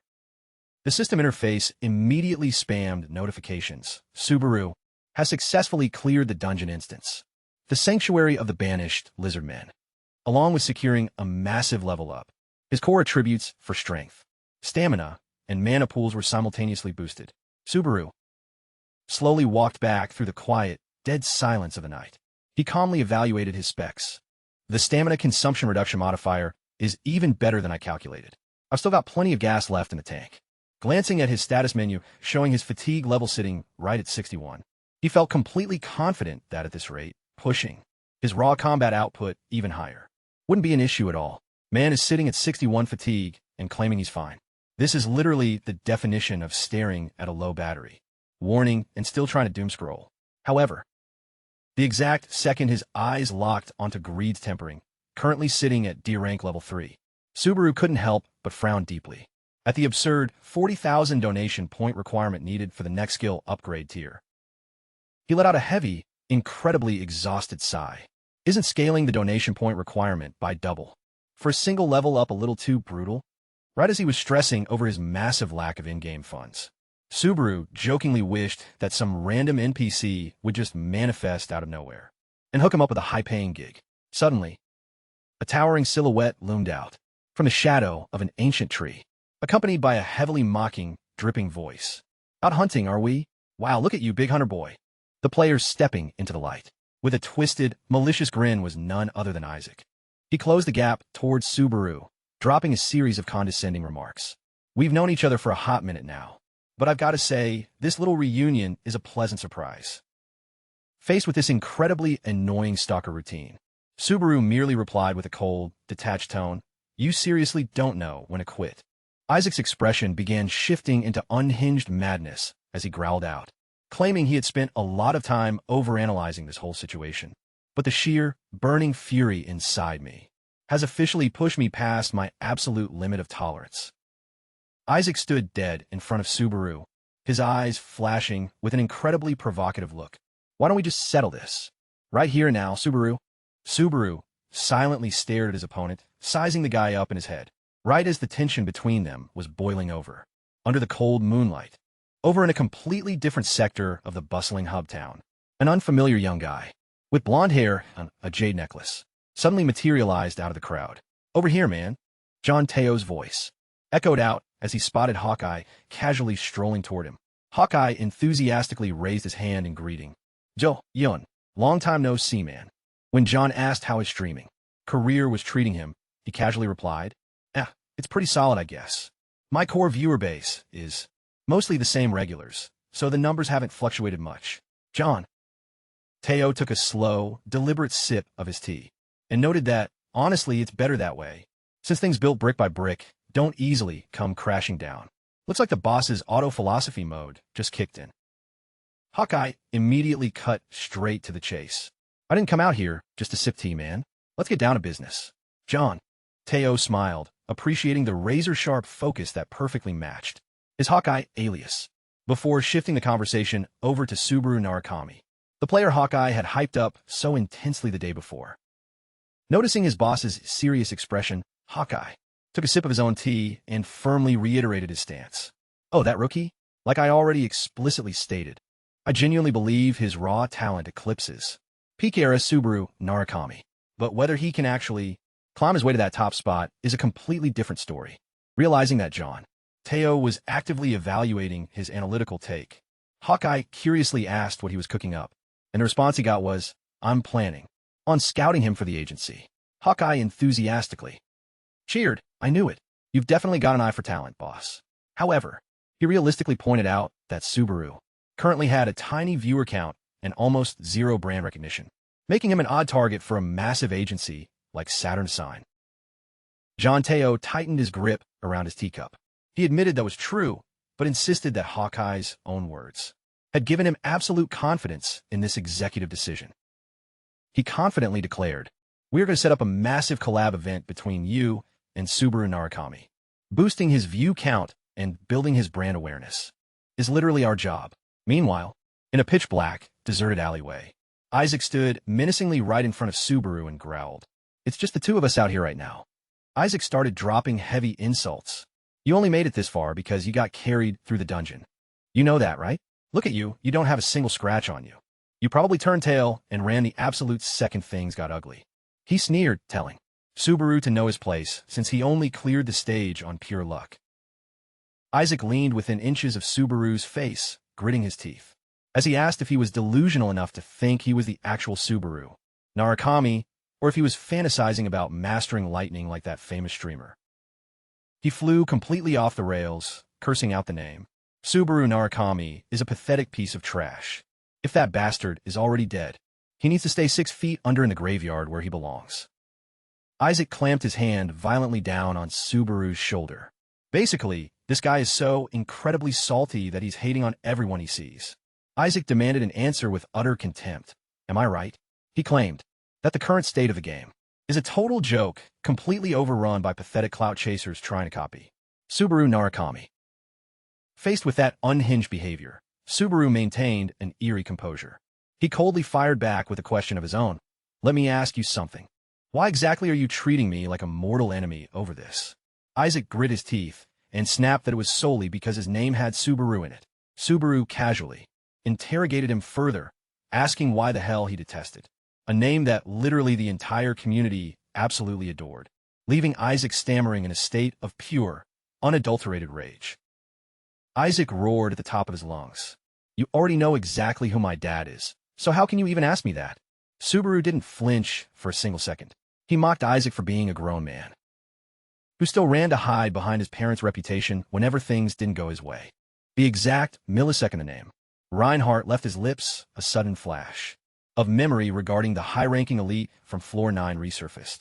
Subaru realized this was the son of the legendary One/Swordmaster. A sudden flashback visualized the earth-shattering moment when Subaru Narukami of the Blue-Eye Guild burst onto the scene like an absolute superstar, completely dismantling a heavily geared veteran ranker from the ancient Six Realms. With one single, definitive strike in less than 30 seconds flat, Reinhardt was utterly destroyed in that match, left barely breathing on the floor, as he desperately and helplessly begged for a rematch. Watching his opponent spiral into a frantic emotional state, Subaru realized the actual, definitive reason why Isaac absolutely loathed him. It was because his dad's One/title had been completely destroyed. He dropped his voice and asked if Isaac had any actual clue what the real Subaru Hasoi had to endure just because of that toxic, unhinged obsession. Completely losing his remaining sanity, Isaac screamed at the top of his lungs, "Shut your damn mouth," as a violent shroud of fire erupted across his entire body. He declared that there was absolutely no need for further dialogue and laid down a definitive execution order on Subaru. Isaac's burning hatred for the legendary figure of the past manifested into a literal, raging inferno. He roared out in pure, unadulterated disgust, "I loathe Subaru Narukami so much that just hearing his name makes me physically sick. Man is so incredibly salty his hatred turned into a literal biological reflex. To him, that supposed hero was absolutely nothing special. Yet he hogged the entire spotlight while acting all high and mighty. It was that exact disgusting arrogance that dragged his loyal followers straight into a horrific death. Isaac twisted his face into a deeply sick, unhinged grin. He gloated out with pure, malicious satisfaction. Those pathetic losers got exactly what they deserved. And right now, every single one of them is rotting deep in hell, facing the absolute, proper consequences of their actions. He concentrated his entire fire pool straight into his palm, manifesting a roaring, volatile fireball as he shrieked. Carrying that name is the absolute biggest mistake of your pathetic life.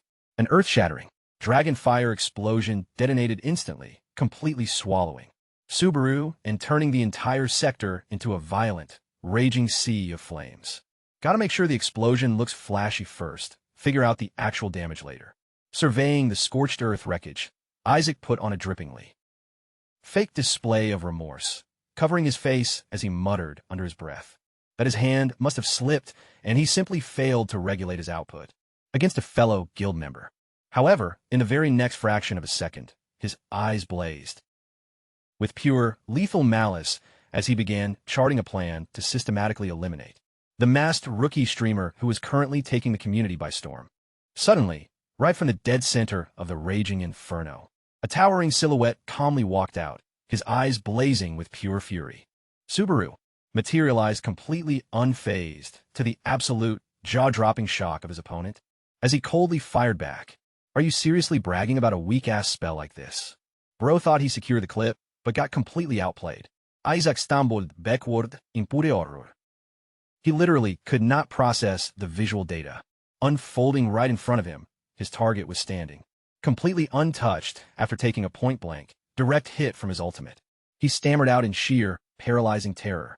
No, that's impossible. You took my fire burst dead on. How the hell are you alive? How is this possible? Without giving his enemy a single second to recover, Subaru channeled lightning into his legs, triggering a violent burst of speed that tore up the cobblestones. He blitzed forward like a literal bolt of lightning, unleashing a devastating, heavy punch as he growled in absolute contempt. Pretty damn annoying, isn't it? Having to listen to a spoiled, entitled brat like you.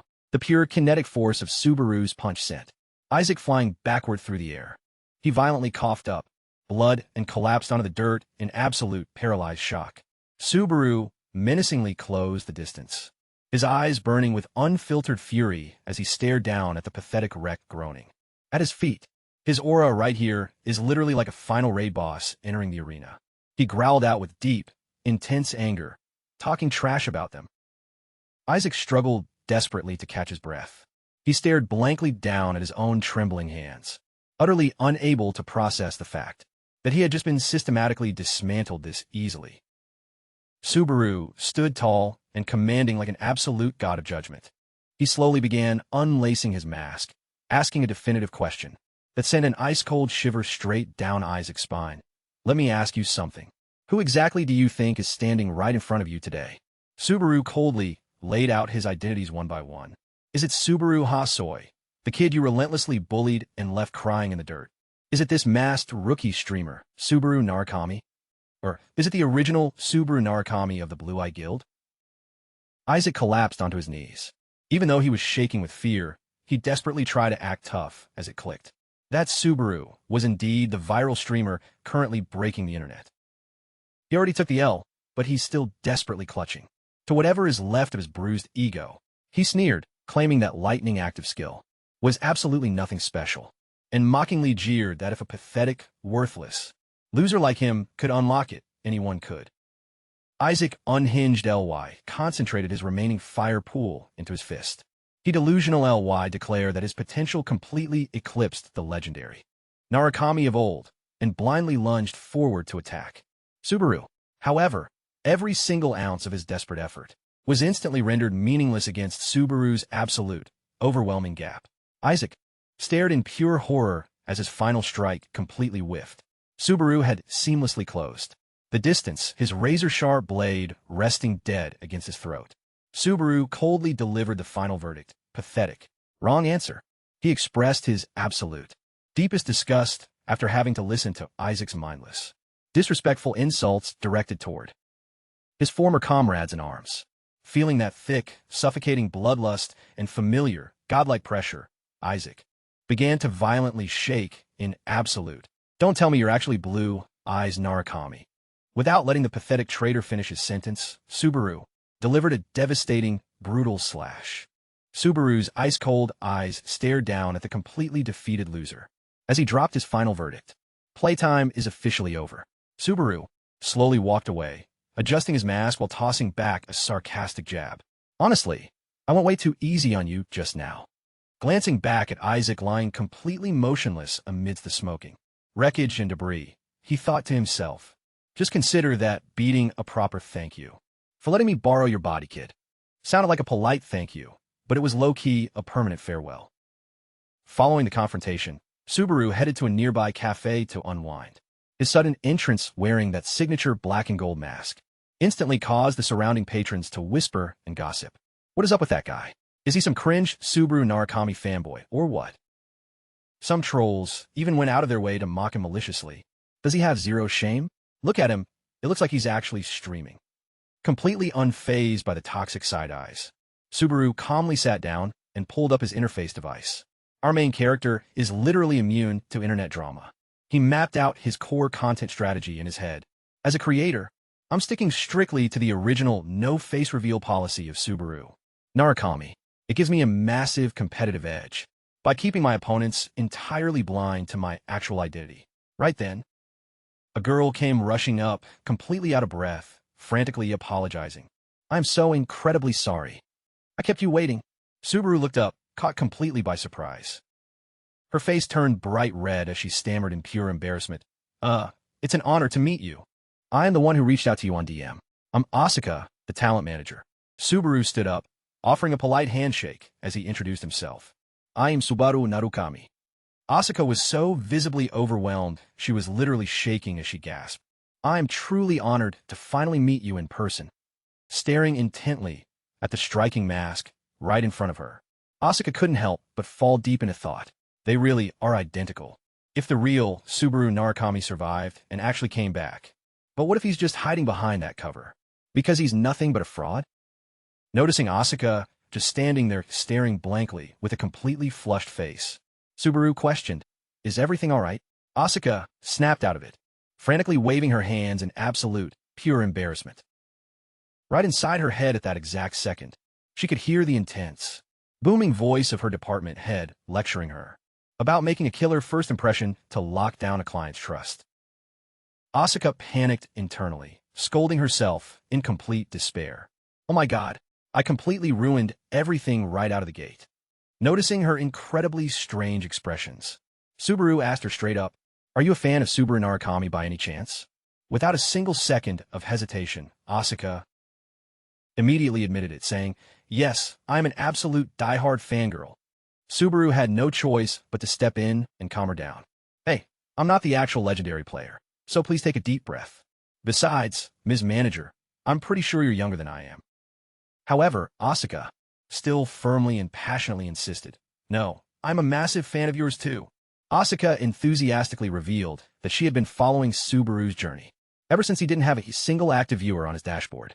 She explicitly stated that she was the very first viewer who witnessed him clear the venomous bat encounter and beat the survival challenge from Gargoyle. Talk about a true day one fan. Subscribing to the channel back when it literally had 0 views. Just me by myself. She perfectly recalled every single mechanical detail, from the exact moment he locked in the lightning element challenge, all the way to his tactical encounter with the Giant's Fragment. Subaru completely froze in place, sweat dripping down beneath his mask. Wow, was she seriously my actual day one viewer? She literally remembers more details about my matches than I do. He let out a faint, genuine smile, admitting that back then, he was operating entirely on pure whim, and noted how amazing it was that she had been supporting him ever since. Asura was absolutely over the moon, thinking to herself that this was pure destiny.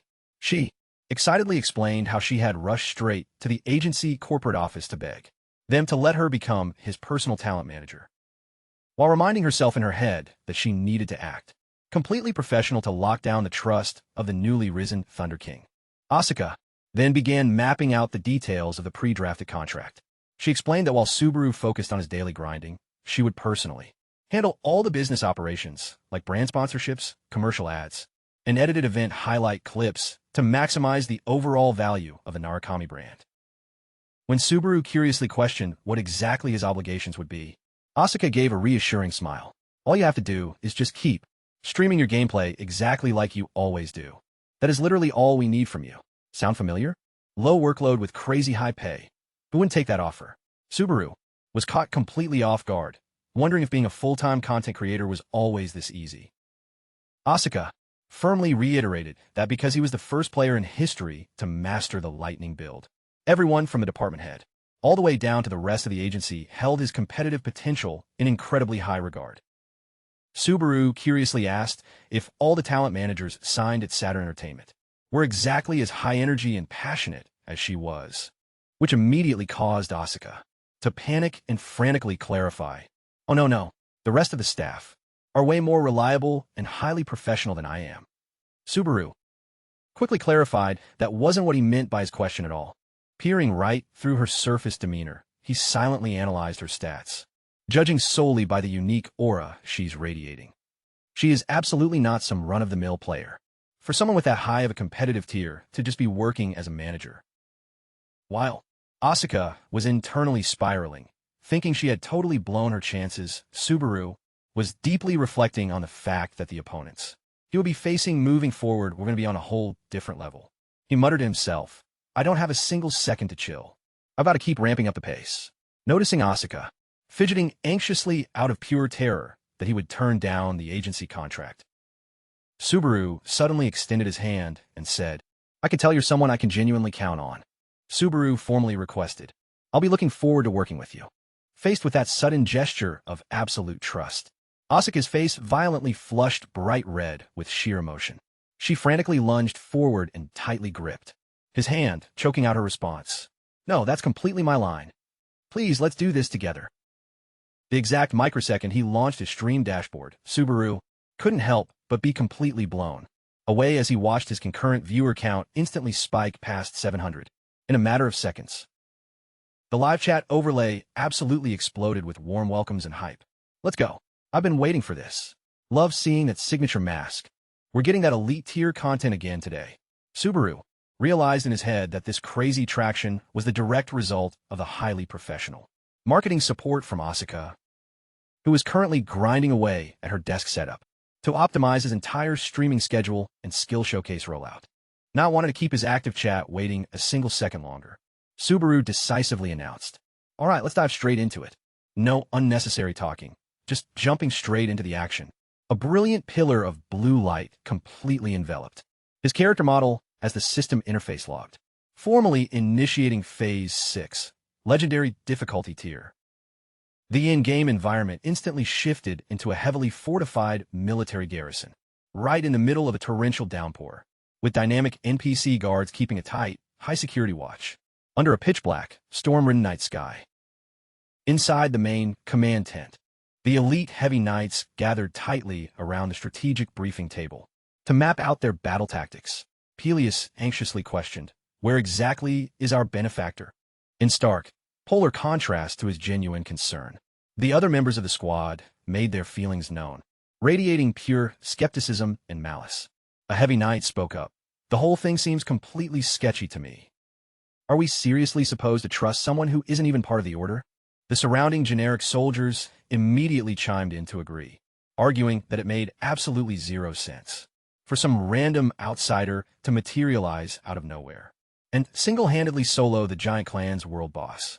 If they don't get it, they immediately deny it. Absolute classic behavior. A knight with a jagged scar across his face went as far as openly mocking Peleus, jeering that he had been completely played. He even questioned the credibility of the kill, wondering if the monster was actually a high-tier boss or just some low-level trash mob. Hearing his benefactor's achievements get completely dragged like that, Peleus snapped in pure anger. How can you people sit there and say something that ungrateful? Right at that exact second, a scout frantically burst into the command tent to report, "Sir Peleus, our benefactor is finally awake." Subaru calmly strolled into the tent, leaving the entire room staring in absolute disbelief. The second he walked in, a friendly knight quickly checked on him. "Hey man, are you feeling alright?" Subaru casually brushed it off, replying, "Thanks to your help, I'm able to move around perfectly fine on my own without any issues." He drops a completely chill response, but his actual aura is absolutely maxed out. Even though he was standing right in front of them, the toxic soldiers in the back wouldn't stop, whispering and running their mouths with utter contempt. They stared him up and down, judging his character model. So that's supposed to be the legendary hero who soloed the giant clan's boss? No offense, but he doesn't exactly look like a high-tier player. Subaru's eyes narrowed into an ice-cold glare beneath his mask. He locked eyes with the squad and dropped a provocative challenge. "It seems like you guys don't buy the fact that I killed it. Or maybe you just don't want to believe it." As the tension inside the command tent reached a boiling point, Subaru discreetly activated a highly specialized UI setting that Asura had walked him through earlier. By executing a specific pre-configured macro gesture, he adjusted his localized audio channel inputs so that only his live broadcast audience could hear his voice narration overlay. Subaru muttered under his breath to the stream. This utility feature actually comes in clutch for dealing with tedious, pointless cutscenes like this one. Witnessing his absolute top-tier confidence, the live chat instantly went wild again. "Stop sleeping on him, you casuals." Did he just smirk under that mask? Crazy confidence, LOL. Chat is completely on his side. You just can't have a good stream without a little bit of drama to spice things up. Right at that moment, an old knight with silver hair and a neatly trimmed mustache stepped forward. He extended his hand in good faith and said, "First, you know my deepest gratitude. I am Dale." Subaru shook Dale's hand and received a warm, heartfelt welcome. However, Dale's voice dropped as he shared his deep anxiety over protecting the village, where the people were currently being trampled by a mysterious entity. When Subaru expressed confusion about an entity allegedly even more dangerous than a standard boss, Dale explained that the true giants who once waged war against the gods had actually been sealed away a long time ago. The vast majority of the monsters we face today are merely faint traces or residual manifestations of their leftover thoughts. However, the specific giant that materialized right after the world boss was defeated is a completely terrifying exception to the rule. His raw destructive power is already rapidly closing the gap with the literal giants of ancient myth, meaning this is the full option, maxed out version, not some watered-down demo.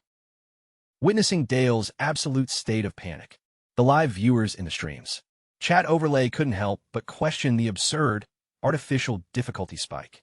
Despite the bleak outlook, Subaru maintained his composure and firmly stated, "Well, it looks like we don't have any other choice. But to completely put it down then," his unwavering confidence immediately provoked another knight to cut in with a sarcastic sneer, claiming that Subaru was only talking big because he hadn't actually stood face-to-face with that monstrosity yet. Right at this exact second, Peleus suddenly spoke up, calling out, "Benefactor."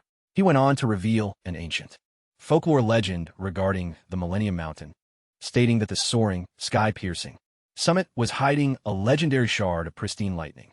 You just know it's a side quest, but the difficulty rating is definitely SSS tier. Peleus looked at Subaru with eyes full of absolute hope and asserted with complete certainty, "I genuinely believe that you're the only one who can pull this off." Faced with this massive new responsibility, Subaru fell into a tense, silent contemplation beneath his mask. Memories of the raw brutality of the enemy instantly resurfaced, flashing images of raging, uncontrollable fires, and the piercing, agonizing screams of the helpless villagers. A colossal, towering entity known as Paidan loomed ominously out of the sea of flames. He roared out in pure fury, "My child," as his massive, oversized hands ruthlessly crushed everything in his path. The generic soldiers could only scream out in absolute, pure despair. The memory stopped on a note of pure agony as he relived the absolute, horrific carnage unfolding right in front of him. The monstrous Paidan casually crushed an elite soldier inside his bare fist, his eyes glowing with unhinged malice as he roared in pure hatred. I will send you off by painting the earth with human blood." Subaru vividly recalled the pure, unadulterated insanity of his enemy as the giant menacingly stomped forward through the smoking ruins. "That's psycho. He's genuinely trying to slaughter every single person alive." Subaru's live broadcast channel began completely buzzing. with an influx of chat messages completely awestruck by the sheer, terrifying scale of the actual world boss. Peleus stood anxiously by Subaru's side, delivering a crucial update. According to our scouts, it'll take about 3 days for the giant to march here. Realizing the threat level was completely off the charts, the dedicated knight desperately urged him. If you can't retrieve the pristine lightning by then, you need to just run. It is the only absolute way to ensure your survival, benefactor. However, Subaru had absolutely zero intentions of backing down. He kicked his horse into a full gallop through the blinding downpour, heading straight for the Millennium Mountain with an ironclad resolve. To put down that giant for good, I'm absolutely going to need the raw power of that pristine lightning. It's highly likely the core mechanic to clearing this whole instance. Faced with Peleus's desperate plea to abandon the quest, Subaru merely smirked and confidently declared, "No, there isn't a single trial inside this entire tower that I am incapable of conquering." The live chat overlay at this point must be heavily spamming. The hype is real, I love it. But the exact microsecond after dropping that incredibly alpha statement, he suddenly froze, mentally facepalming. Damn it, I accidentally blurted out one of my old catchphrases. The core viewers in chat instantly picked up on the striking familiarity of that exact line, causing the entire dashboard to absolutely explode with massive hype over his top-tier confidence. A series of quests, bounties were systematically registered by whales and core fans alike, offering thousands of donation points if Subaru could successfully pull off this insane, high-stakes challenge. This wager is clear as day. If he wins, he's filthy rich. If he throws, he's completely done. Subaru allowed a silent sigh of relief. Seeing the chat's reaction was overwhelmingly positive. All right, sweet. My actual identity didn't get leaked.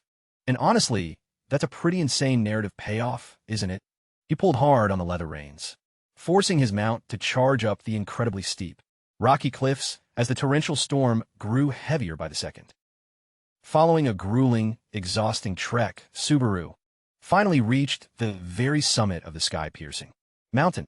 Dismounting from his horse, he slowly walked up to a massive, imposing cliffside. Subaru placed his black-gloved hands flat against the cold stone surface, his eyes lighting up with anticipation as he sensed the latent power hidden deep within the rock formation. A shard of pristine lightning is definitely sealed right here.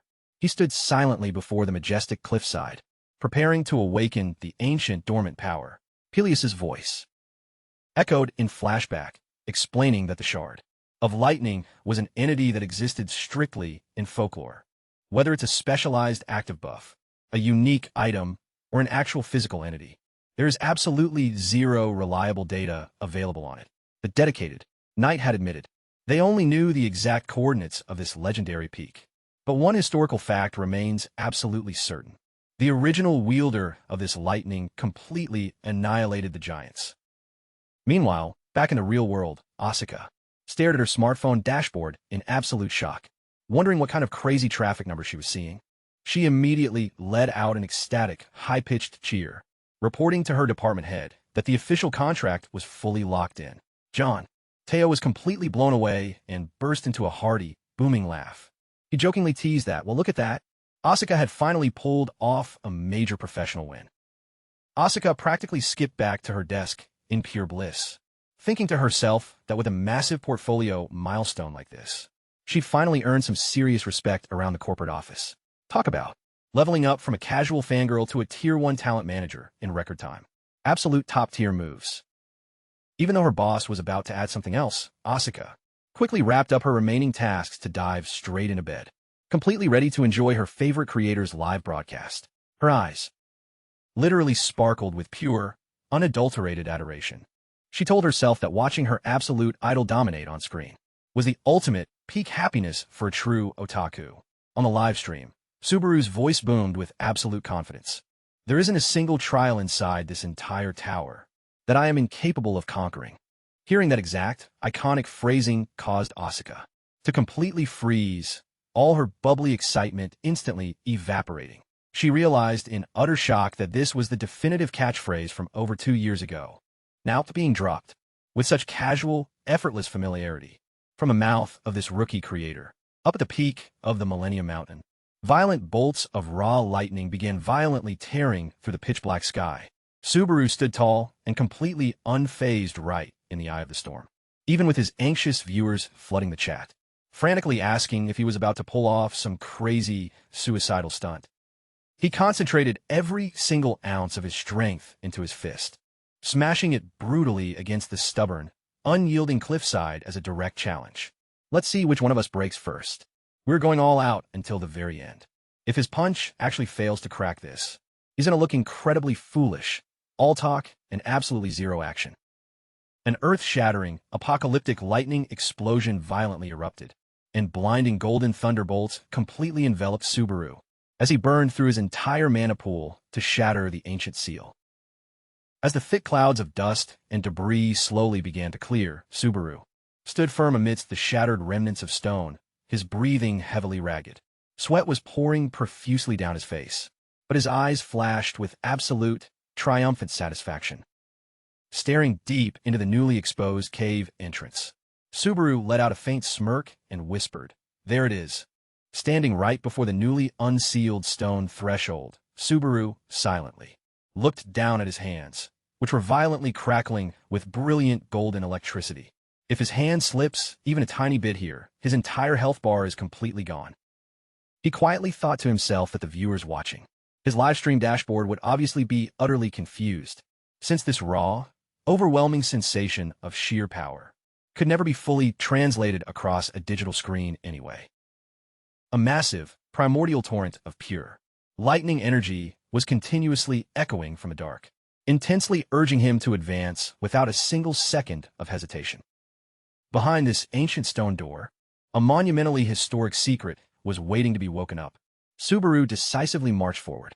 The exact millisecond his foot crossed the threshold of the ancient ruins, the system interface popped up with a cold, unforgiving prompt. Instance locked. Absolute restriction on leaving until the stage is fully cleared. To put it bluntly, once you step inside, you finish it or you die. Meanwhile, back over at the main military garrison, the overall atmosphere was growing incredibly tense. Under the flickering, dim candlelight, the veteran Knight Dale stared at Peleus with deep skepticism and demanded, "Peleus, do you honestly, genuinely believe he can actually retrieve the pristine lightning?" Despite the massive wave of doubt coming from his fellow soldier, Peleus maintained an absolutely ironclad, unshakable faith. He asserted with absolute certainty, "He can definitely pull it off. I am 100% sure of it." Dale, however, still couldn't wrap his head around it. Even though that guy is nothing but a complete outsider, why the hell are you betting our entire future on him like this? Peleus let out a faint smile and replied with deep respect. That man has already proven his capabilities through his actions. There is absolutely no logical reason to doubt him now. But Dale suddenly snapped back in pure, desperate frustration. Even if he manages to get the lightning, so what? We're all going to end up slaughtered either way. His words struck a chord, triggering the absolute, crippling terror of a rookie soldier stationed nearby. The kid began to violently tremble all over, clutching his head and shrieking through panicked, ragged breaths. "You don't understand. That giant, the sheer, cosmic destruction he wields. I witnessed it firsthand back at the village." Seeing his subordinate spiral into a complete panic attack, Peleus closed the gap and placed a firm hand on his shoulder to ground him. "Even so, we can't just throw in the towel and give up, right? As long as we're still breathing, we've still got a shot." He desperately implored the squad. "Let's put our faith in him just this one last time. In that young hero, the one who put everything on the line for us, without asking for a single thing in return." Yet, the lingering trauma of the giant clan still made it impossible for the young soldier to calm down. He stammered out, "Teach, that's easy for you to say. Talking big is easy, but actually standing on that battlefield is terrifying." Suddenly, a massive, violent shockwave heavily rumbled through the entire command tent, sending tactical map gear crashing down and shattering on the floor. While the squad was still completely paralyzed in shock, a scout violently burst inside, screaming in absolute horror. "We're screwed. He's already here." The entire order of knights instantly turned pale. They frantically unsheathed their main weapons, preparing themselves for a brutal life-or-death engagement. Meanwhile, deep within the heart of the Millennium Mountain, Subaru was quietly making his way through a massive, frozen chasm that radiated an eerie, ice-blue glow. He surveyed the majestic yet heavily ominous cavern, softly throwing a question out into the empty void. "What exactly do you want me to do in here?" "Subaru, continued to advance entirely on his own, pushing deeper into the mysterious, frozen domain. Subaru finally stepped into a wide-open, brilliantly lit chamber that was completely empty, causing his live chat to start questioning the layout, since there was literally nothing to see but lifeless stone walls. Subaru calmly analyzed the environment. Honestly, that makes complete sense. Before a lightning bolt actually discharges, it's just a scattering of invisible electrical charges floating in the air. So, naturally, I wouldn't be able to spot it with a naked eye. He realized this wasn't a standard visual-based scouting puzzle. Subaru slowly closed his eyes, focusing all his senses to channel the underlying currents deep within, which were continuously humming, and drawing him forward under their natural guidance. Subaru's eyes abruptly snapped open as he finally grasped the true nature of this puzzle. A neat little plot twist that instantly spiked the audience's hype through the roof. He knelt down, pressing his hand flat against the rock formations, muttering to himself that this trial was clearly testing his affinity. The exact millisecond he swung his arm, a violent bolt of lightning erupted, leaving his viewers terrified, frantically asking each other what just happened. Subaru realized invisible static charges were scattered throughout the entire chamber, and the deeper he ventured inside, the more violent and aggressive their reactions became. Looks like I hit the nail on the head. Even knowing the risks, there's no turning back now. It's high risk, high reward at this point. He realized the lightning was continuously testing his raw endurance through a brutal rule of survival. To put it bluntly, if you can't tank the damage, you die. Sweat poured down his face as Subaru braced his entire body, tanking the brilliant golden currents that were continuously ripping through his character model. Right then, a massive downpour of viewer donations started flooding the overlay, ranging from frantic warnings, telling him to back off before the lightning completely fried him, all the way to massive cash bounties, worth thousands of donation points, urging him to push directly into the eye of the storm. Subaru glanced briefly at his stream dashboard and quietly thanked his audience for hooking him up with such incredibly generous challenge payouts. Meanwhile, inside a cozy log cabin, with a warm fire crackling softly in the hearth, a middle-aged man with long silver hair was silently monitoring the live stream broadcast on his phone. His gaze grew incredibly intense as he locked his eyes onto the image of Subaru on the screen. Suddenly, a young woman pushed the front door open and walked right in, startling him completely out of his deep train of thought. Seeing his comrade barge in out of nowhere, he could only let out a faint, startled gasp. Caught completely red-handed before he could even close the tab, Asura had materialized out of nowhere. She narrowed her eyes, staring at her partner with deep suspicion as she interrogated him. "What exactly are you hiding over there? You're watching something sketchy, aren't you?" Caught dead in the act, the silver-haired man frantically tried to clear his name, insisting he wasn't hiding a single thing, and that his eyes were just strained, making him look weird. Asura clearly wasn't buying a single word of it as she shot back, teasing him about his hairline receding before casually flopping down onto the sofa. Seeing that his companion had absolutely no intention of leaving, the man anxiously asked what she was even doing here. Asura casually munched on her bread and fired back. "What's with the attitude? Are you saying I'm not allowed to chill on the couch?" Faced with her overwhelming presence, he could only mutter, under his breath, taking the hit and promising to do his absolute best to stay out of her way. However, his overly dramatic, defensive behavior just made Asura even more annoyed. She screamed directly into his ear, forcing him to yell back because his eardrums almost blew out. "Just relax however you want. Pretend I'm not even here." Clutching his device in his sweaty palms, the silver-haired man silently complained about how stubborn she was, never listening to a single word anyone else said. Seeing Asura stand up to walk away, he quickly called out after her, even offering to let her finish the bread or take a nap if she wanted. Only when Asura's silhouette had completely vanished behind the door did he finally let out a massive sigh of relief, knowing he had barely avoided getting his secret exposed. Without wasting a single second, he immediately pulled Subaru's live stream right back up on his screen. The second she cleared the room, the stream was back on. Talk about lightning-fast reflexes. He thought to himself that if Asura ever found out he was still secretly monitoring this channel, she would absolutely blow a fuse and start a massive screaming match. Staring intently at the image of Subaru on his display dashboard, the silver-haired man fell deep into contemplation. Even if our positions were completely reversed, Subaru would never forget about us. He realized that this kid's playstyle and overall demeanor were an absolute, uncanny mirror image of the original Subaru from back then. However, the way he was desperately grinding for channel reputation points was a completely hilarious contrast between the two.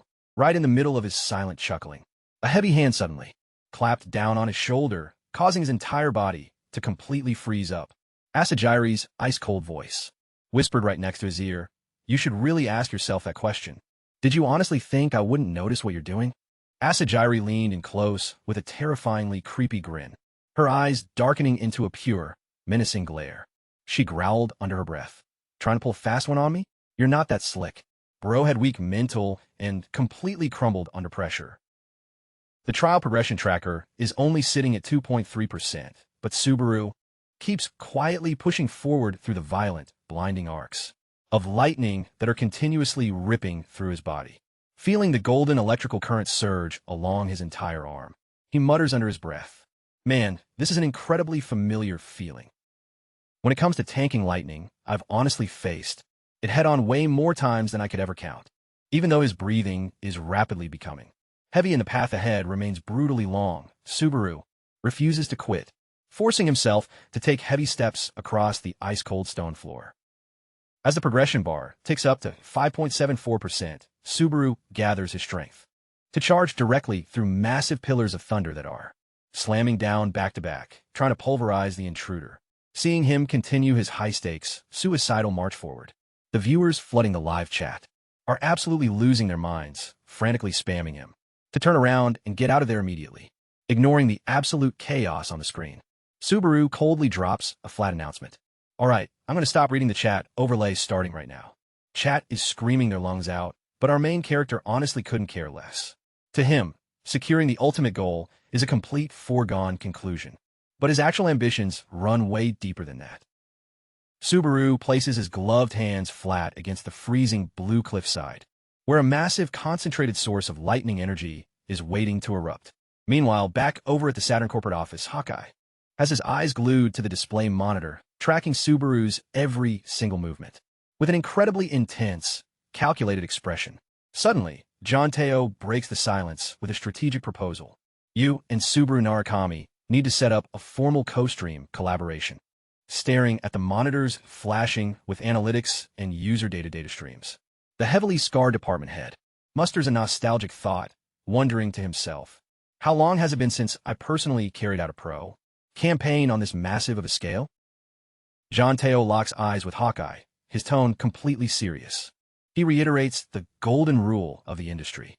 In the content business, raw mechanical skill is only half the battle. The rest of your engagement numbers rely entirely on playing the algorithm and timing the meta. He emphasizes that a creator's surrounding environment and the tier of their rivals are the definitive factors that dictate an active player's viral metrics.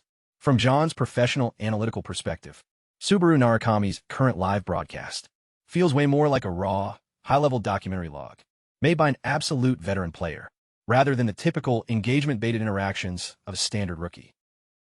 Even though Subaru is technically a brand new content creator on the platform, John Teo still strongly advises, "Hawkeye, just stick entirely to your signature, sharp commentary style that your audience loves." He firmly believed this was a once-in-a-lifetime opportunity for Hawkeye to finally cement his status as a top-tier star, shining brightly alongside this incredibly high-potential rookie. Faced with such a highly compelling proposal, Hawkeye remained completely silent. His eyes suddenly flashed with a brilliant, golden metallic. "Spiritual aura, radiating pure mystery." Bro didn't even say a word here, but his aura is already heavily leaking. Deep inside Hawkeye's mind, the stark silhouette of the original Subaru suddenly resurfaced, recalling his incredibly confident, borderline arrogant challenge about anyone lacking the sheer willpower to conquer the tower. He remembered that man's absolute obsession to achieve a level of greatness that surpassed everyone else in history. Staring at the brilliant, galaxy-like spatial distortion flashing on his interface screen, Hawkeye questioned himself, "Am I genuinely capable of ever reaching the absolute peak performance of those elite, legendary stars?" He slowly reached his hand out as if desperately trying to grasp that distant glory. But then, in a sudden fraction of a second, He violently snapped straight back into reality. The superstar caster let out a heavy, incredibly exhausted sigh, scolding himself for spacing out and daydreaming right in the middle of a critical work shift. Man was busy contemplating the secrets of the universe when he suddenly remembered his corporate deadlines. Instantly awake. However, the exact millisecond his eyes locked back onto the livestream dashboard, Hawkeye shrieked out in absolute pure horror. What on earth is this? Are you completely out of your mind? On the live broadcast, an absolutely terrifying, apocalyptic spectacle was unfolding, leaving the entire chat completely speechless. Subaru was directly tanking the most violent, high-voltage lightning strikes head-on. Blinding golden thunderbolts were violently slamming down back-to-back, attempting to pulverize his character model. Subaru roared out in pure, agonizing pain, blood streaming profusely down his face and heavily soaking through his tactical cloak. Our main character's pain tolerance threshold is honestly terrifying. His signature face mask began to systematically crack and splinter under the absolute, crushing pressure of a lightning storm. Subaru collapsed onto his knees, his breath completely ragged, but his eyes behind. The fractured mask were still blazing with pure, unadulterated fury, completely ignoring the lethal, game-ending injuries and the raw electrical currents aggressively ravaging his physical frame. He grit his teeth and forced himself back up right in the eye of the storm. Subaru's entire character model was fully enveloped in violent, chaotic arcs of golden electricity as he menacingly marched forward like a literal god of thunder, completely defying the absolute will of the system tower itself. The more intense the lightning becomes, the deeper it forces its way into Subaru's body. He grits his teeth, enduring the bone-shattering agony as the brilliant golden currents tear through his flesh, muttering to himself, this should be just about enough. Even the smallest, most intricate mana circuits across his entire body, including both the core conception and governing vessels, are beginning to be completely flooded with raw electricity. The system interface logs that progression has hit 20.7% as the microcircuit integration phase actively unfolds. Subaru can feel his overall mana pool spiking as the lightning gradually stabilizes within his physical frame. He strictly reminds himself, steady, I have to lock this down and control it, no matter what. The conception and governing vessels serve as the main central pathways, while the microcircuits interconnect every single inch of the body. Successfully unlocking and clearing them out means the devastating thunder energy has systematically spread to every single nook and cranny of Subaru's physical vessel. However, the original body of Hasoi Subaru has never actually undergone a proper microcircuit purification process before. In other words, he is taking a massive risk by forcing a shortcut. The system interface immediately flashes a negative status effect warning. Electrocution active. Normally, players only attempt this process using their own controlled personal mana supply. Relying on raw, external environmental lightning might make the initial breakthrough easier, but it inflicts a level of pure, unimaginable agony. This play is the ultimate definition of high risk, high reward. But looking at him, it seems like everything is slowly falling apart.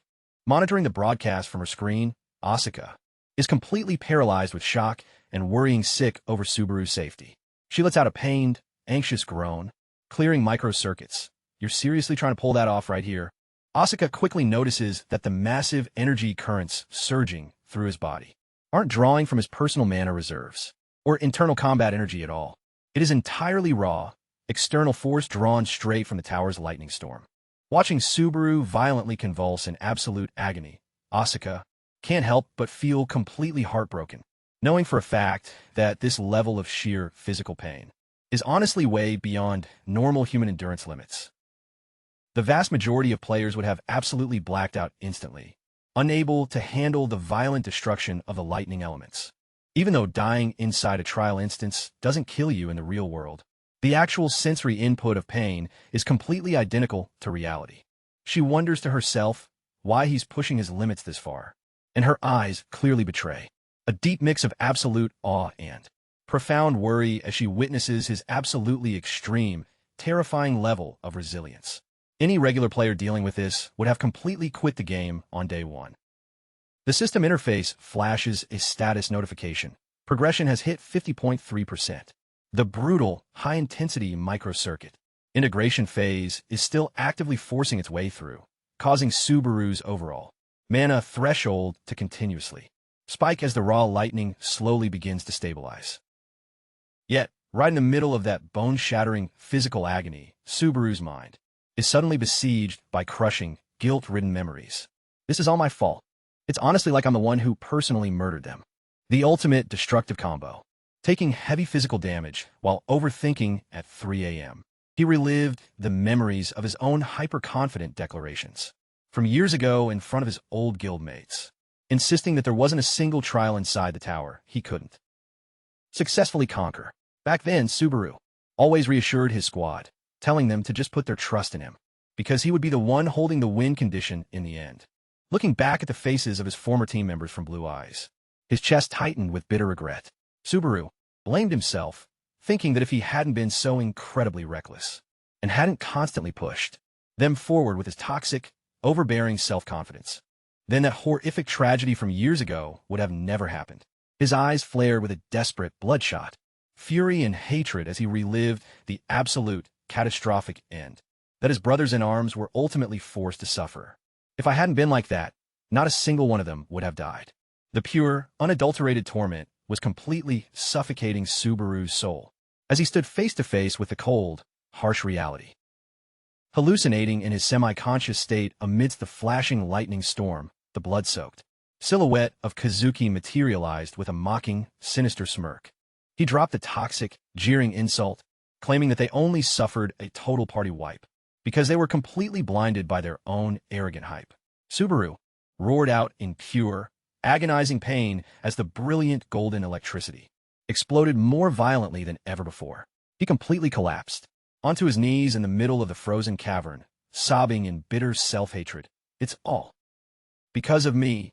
The devastating lightning continues to ruthlessly tear through the chamber, completely swallowing Subaru's isolated silhouette amidst the ruins. His physical body is completely spent, and he collapses face first onto the hard ground. His face is buried deep in the freezing, lifeless ice, while faint residual arcs of electricity continue to crackle weakly across his blood-stained hands. Our main character is officially out of mana, and honestly out of hope too. Suddenly, standing in the middle of a vast, lush green plain under a crystal-clear blue sky, Subaru looks around in complete bewilderment, wondering where on earth he is. In the distance, under the shade of a massive, ancient tree, a familiar group of people was gathered tightly around a campfire, causing him to gasp in absolute breathless shock. Everyone! Subaru choked back tears as he called out the names of his old squad mates, Suhei Soya, Kei Iori. Seeing that both Sigil and Rina were completely safe and unharmed, tears instantly began streaming down his face from pure emotion, wondering to himself if all that horrific carnage from before was nothing more than just a terrible nightmare. One of his closest friends walked up, clapped a hand on his shoulder, and reassured him it was all completely real, causing Subaru to let out a happy smile in a wave of sheer, absolute relief. Laughing, he told the group that he had just survived an incredibly twisted, revolting nightmare and desperately wanted to tell them all about it. However, the warm, comforting atmosphere instantly evaporated into thin air. The squad mate standing right in front of him suddenly warped into a grotesque, mutated monstrosity, with half of his face completely melted away. He coldly dropped a damning accusation on Subaru. "You're the one who actively led us straight into a slaughterhouse."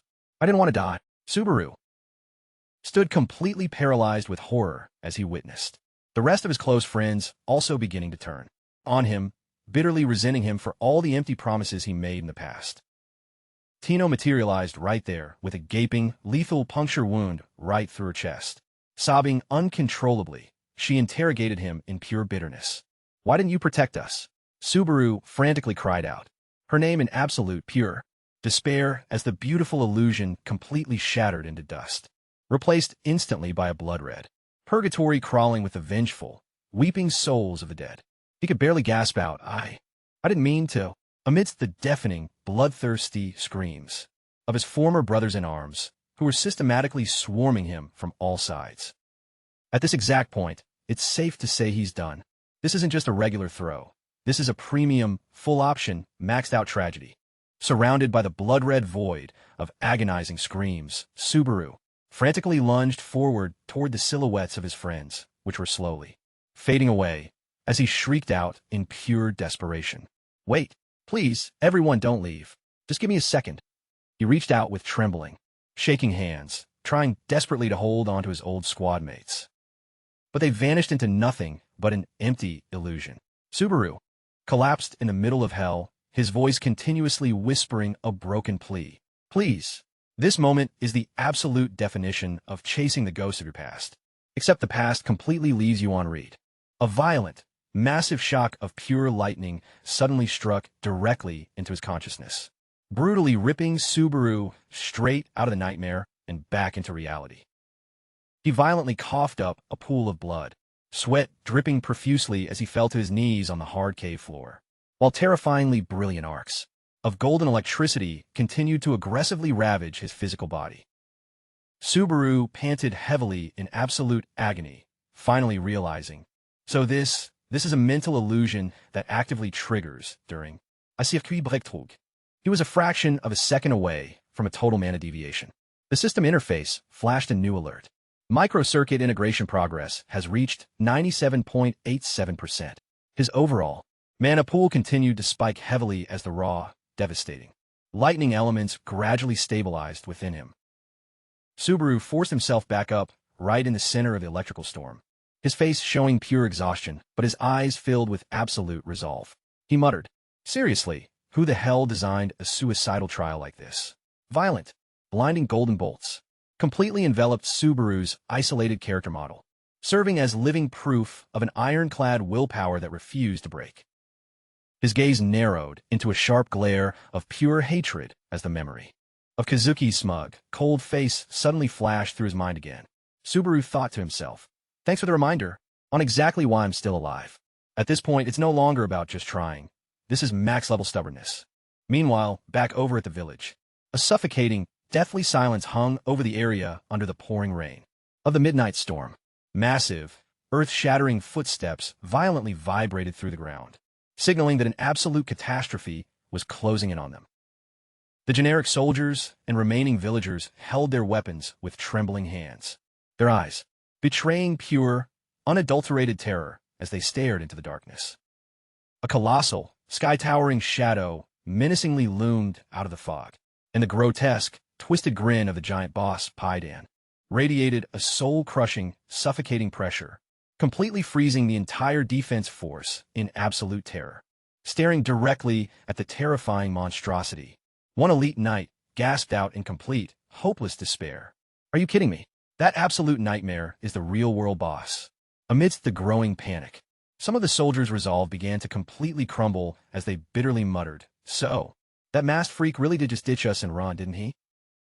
Suddenly, a booming, authoritative voice cut through the noise, asserting absolute, unwavering faith. "Our benefactor is absolutely going to come back. The squad is completely split into two factions. One side has absolute faith, while the other is trying to use basic logic. You actually put the entire faith and survival of this village into the hands of a complete stranger, whose real name you don't even know, and yet you have the nerve to doubt him now." Faced with the furious rage and unshakable conviction of their commander, the generic soldiers could only look down in embarrassed silence, fumbling around for excuses, claiming they didn't mean to question his leadership.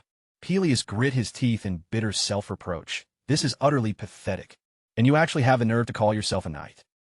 Seeing his state, Dale walked over and placed a reassuring hand on his shoulder. "You're right. Before we start pointing fingers at anyone else, we need to remember that defending this village is strictly our responsibility." Dale made an absolute, ironclad statement. "Knights aren't the ones who get protected. We are the ones who protect everyone else."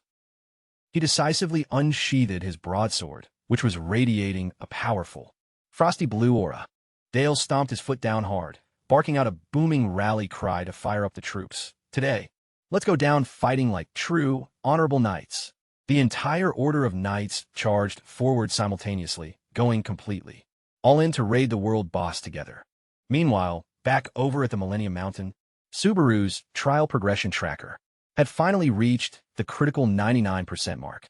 His entire frame convulsed under a crushing pressure as blood streamed profusely down his face. But his gaze remained locked entirely on a brilliant, blinding sphere of pure lightning hovering directly ahead. Struggling to maintain consciousness, Subaru muttered, "I don't know what that artifact is, but based on the system progress tracker, that's definitely my target objective." The system dashboard was continuously flashing bright red warnings. Fatigue index has dangerously spiked to 97%.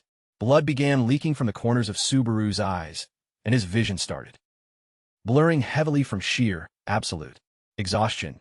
Yet his internal resolve didn't waver for a single second. He forced himself back up, every single muscle fiber trembling violently. Just one more step, completely ignoring the critical, high alert warnings from the system UI stating, "Fatigue level must be reduced immediately, and pushing any further poses a lethal risk to your character model." Subaru burned through his last remaining ounce of strength to push directly forward.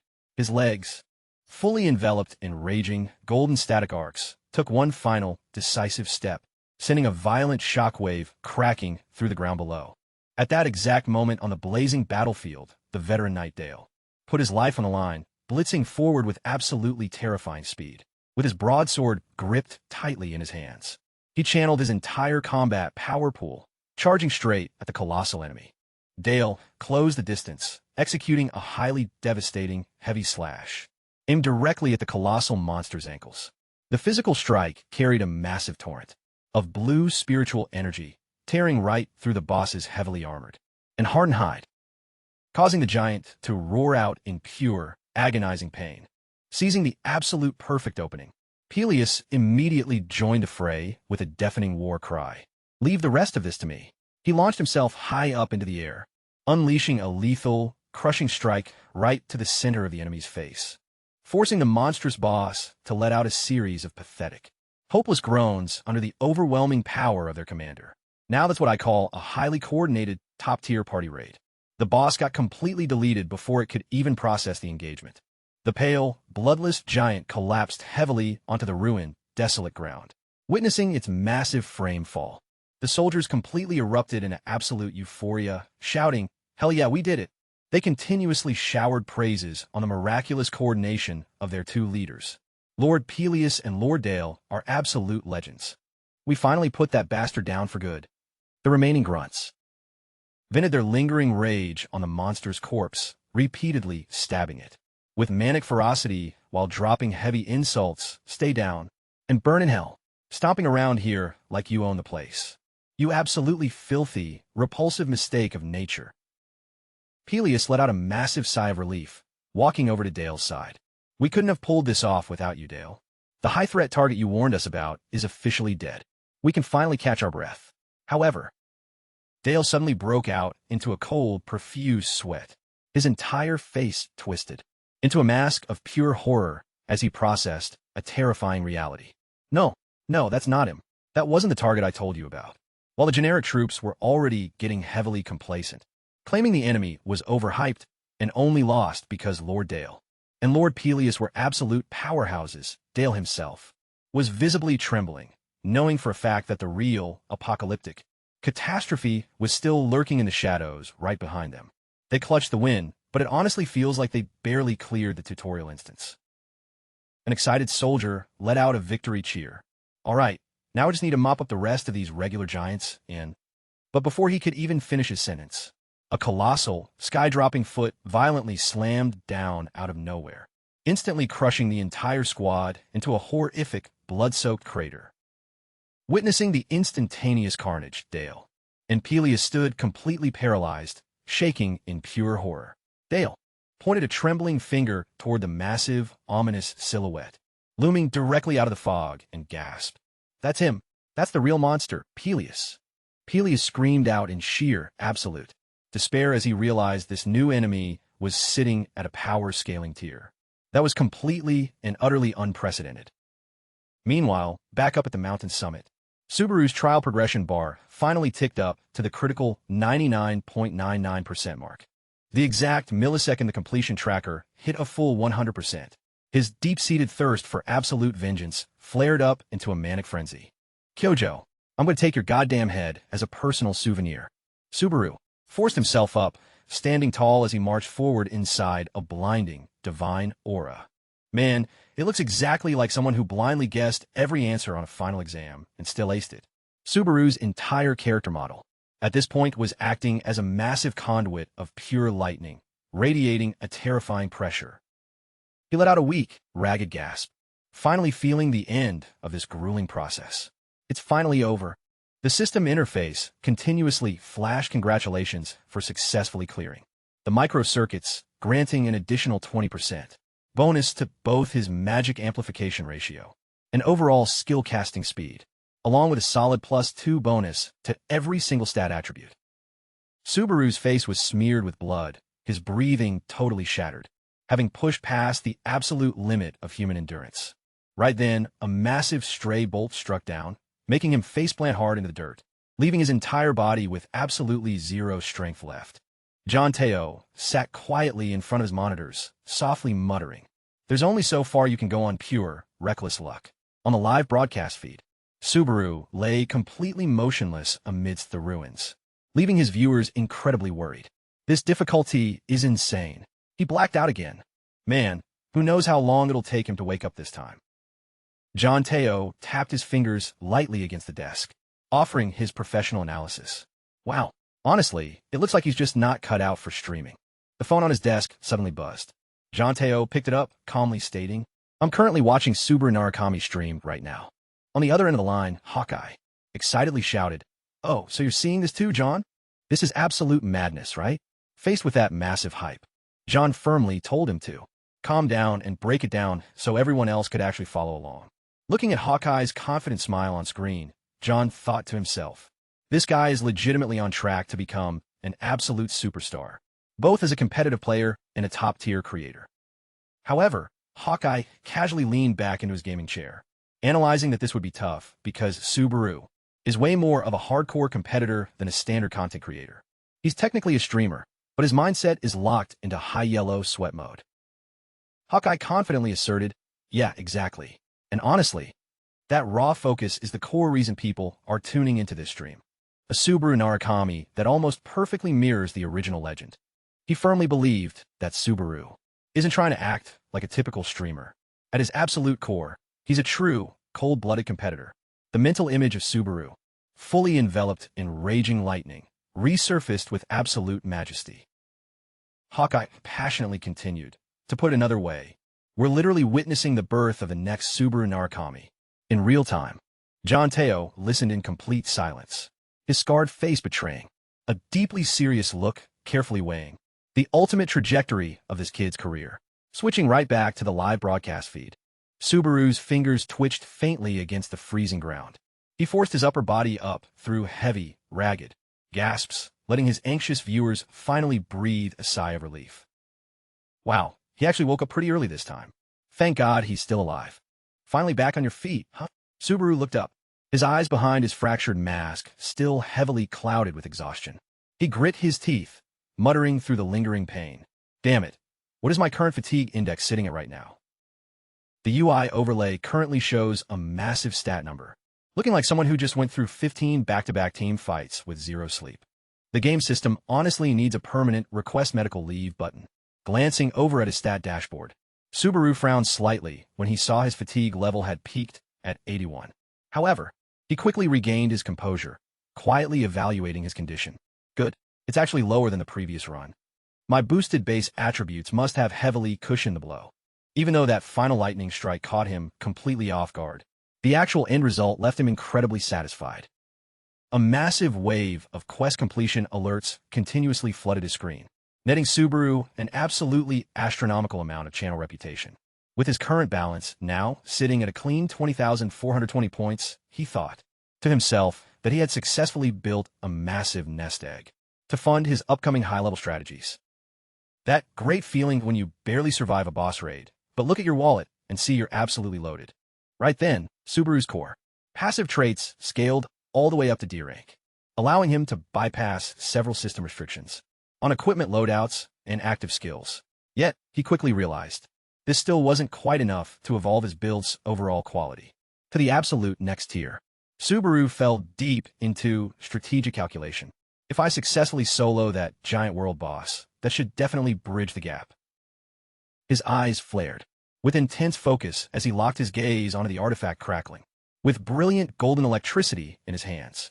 And this item right here is my definitive win condition to take it down. It was none other than the Lightning Spear, a legendary tier weapon packing absolutely devastating raw power, capable of dealing a guaranteed one-shot execution, even if it was strictly limited to a single use. The viewers watching the stream were completely losing their minds. They frantically spammed the chat with questions. How the hell did a high-tier in-game weapon like that literally drop on just the second floor? Subaru let out a faint smirk, confirming, yeah, you're looking at it right. It doesn't exactly look like your average item, does it? He quietly marveled at his luck, since even up on the 8th floor, getting your hands on a legendary drop like this is an incredibly rare milestone. Subaru patiently broke down the mechanics for his viewers, explaining that high-tier loot pieces can completely alter their forms and attributes whenever specific gameplay conditions are fully met. His encyclopedic, top-tier game knowledge left his fanbase absolutely flooded with awe, and they hyped him up in the chat as if they were watching an absolute pro scene veteran. Refusing to waste another single second of his buff timers, Subaru dropped a decisive announcement. All right, let's get moving and execute that target. He confidently marched straight into the blinding light source, while his stream dashboard completely exploded with intense, hyped-up messages from viewers, urging him to use the divine lightning to completely atomize the world boss. Chat is basically screaming, "Go give him hell, bro. Don't even overthink it. Hesitation means instant defeat." Meanwhile, back over on the main battlefield, the overall atmosphere was growing incredibly thick with pure terror. A low-tier grunt stared with wide, vacant eyes, sweat pouring down his face as he choked under a soul-crushing pressure. A massive, sky-towering shadow with long, unkempt white hair and pale, ash-gray skin menacingly loomed out of the darkness, radiating a deeply repulsive, bloodthirsty aura that made everyone's knees instantly buckle. The system interface flashed a world alert. The giant seed has successfully consumed the giant log, evolving the boss into an absolutely cataclysmic entity. With glowing amber eyes and a manic, twisted grin, the monster let out a series of creepy, echoing laughs, actively taunting the raid party. Witnessing the horrific, apocalyptic spectacle, Peleus roared out in pure, desperate frustration. "Hey, what the hell do you think you're doing? I already warned you guys, didn't I? None of you clueless casuals understand anything." One of the generic soldiers completely lost his mind, laughing hysterically through tears of pure, unadulterated despair. He threw himself flat onto the ground right beneath the colossal monster's feet, trembling uncontrollably as he cowardly begged for his life. "Oh, Divine One, I am nothing like those arrogant, brainless fools. Please, I beg you, show some mercy and spare me." However, the only response to his desperate, pathetic plea was a deep, booming voice filled with absolute disgust. "A god, you say?" The giant's eyes flashed with a terrifying, bloodshot fury as he growled with pure, killing intent. "Don't you dare group me in with those pathetic, filthy cowards." An instantaneous, devastating ground slam brutally crushed down, turning the immediate area into a horrific, blood-soaked crater. Amidst the chaos, Dale rushed forward, hauling up a soldier who was screaming in terror, and barked, "What do you think you're doing? Get up." Dale then turned to urge his comrades with a face full of grim determination. "Peleus, hurry. Get the villagers as far away as possible. Run." Standing frozen for 3 seconds here means the whole team gets wiped out. Peleus could only cry out Dale, in utter shock as he witnessed his senior decide to stay behind alone to cover their retreat.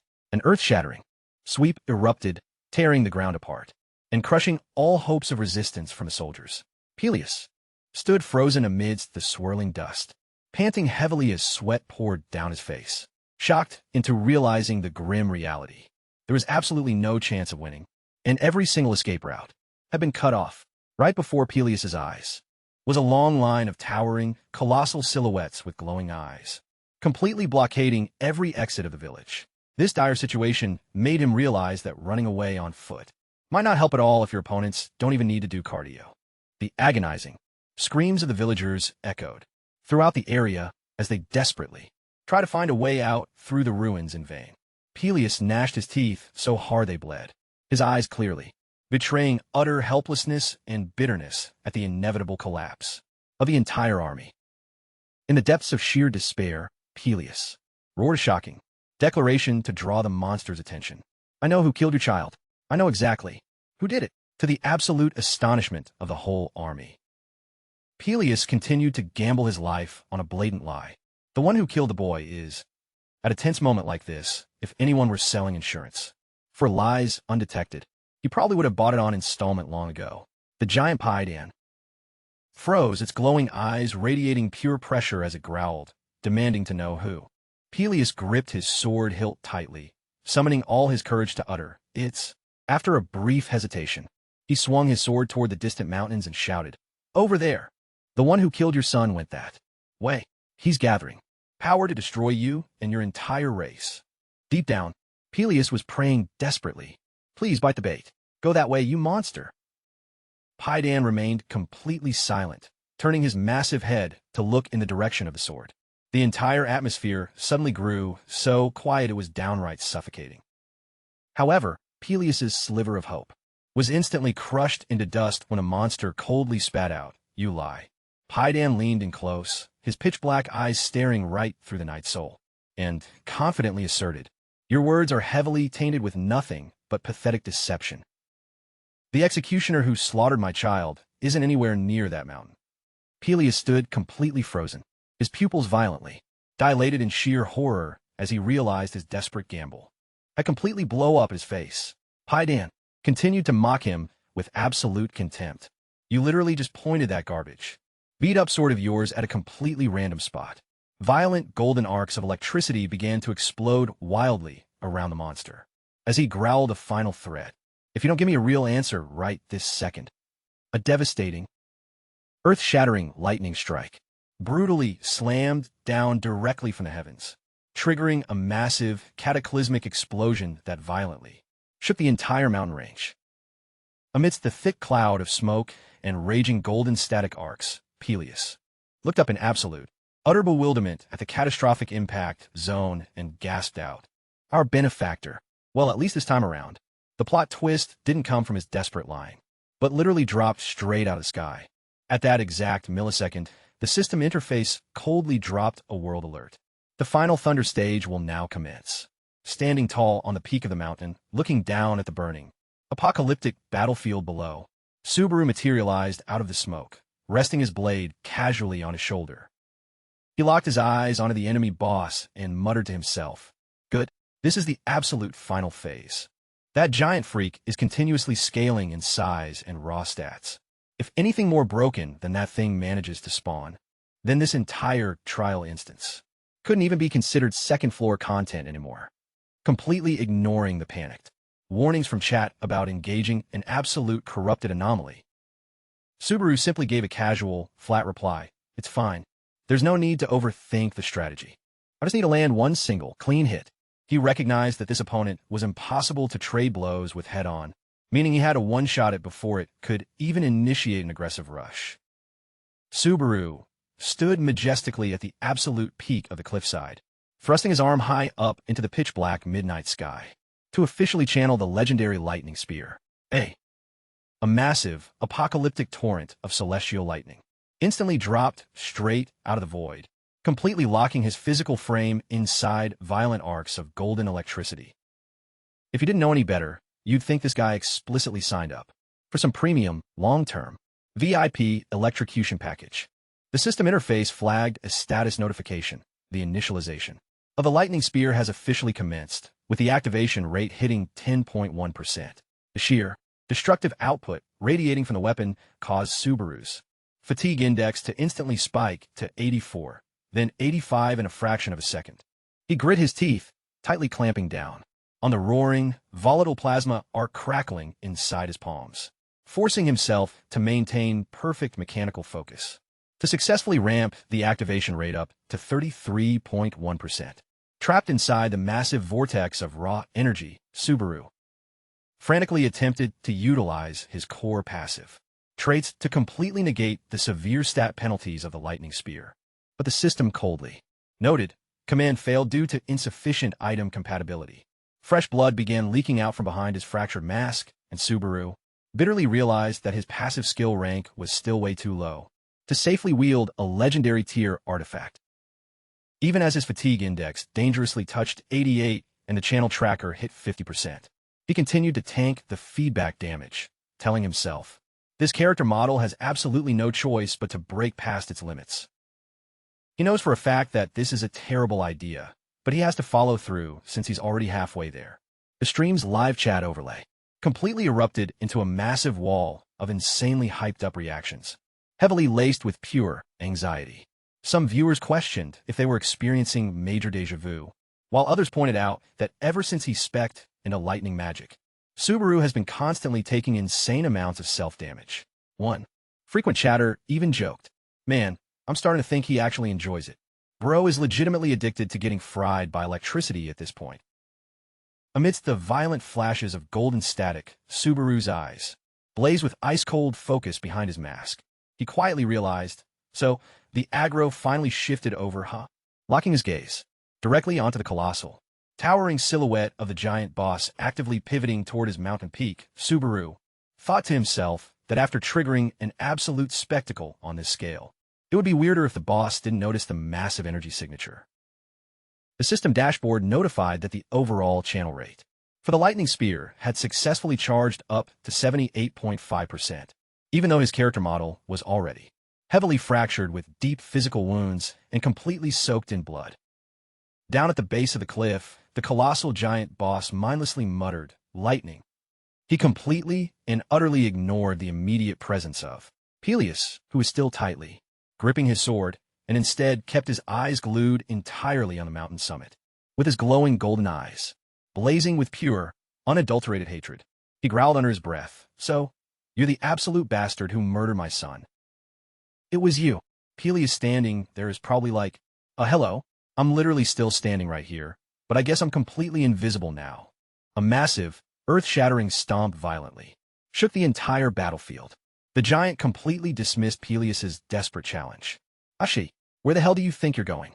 I am your opponent here." As the monster blitzed straight toward the massive source of surging lightning energy up on the cliff, Peleus watched his enemies retreating back in absolute, paralyzed shock, while the immediate area surrounding him was nothing short of apocalyptic wasteland, with the bodies of his fallen soldiers scattered everywhere amidst a roaring sea of fire. The agonizing grief tore through the old giant's soul as he relived the memory of his deceased son in absolute, bitter torment. He suffered so much. My boy Paidan, he suffered so damn much. His monstrous features twisted, betraying an absolute, bottomless rage over his catastrophic loss. He slammed his massive feet down, sending terrifying shockwaves, ripping through the terrain with every stride, and let out a furious roar. "I will return every ounce of that agonizing pain back to you."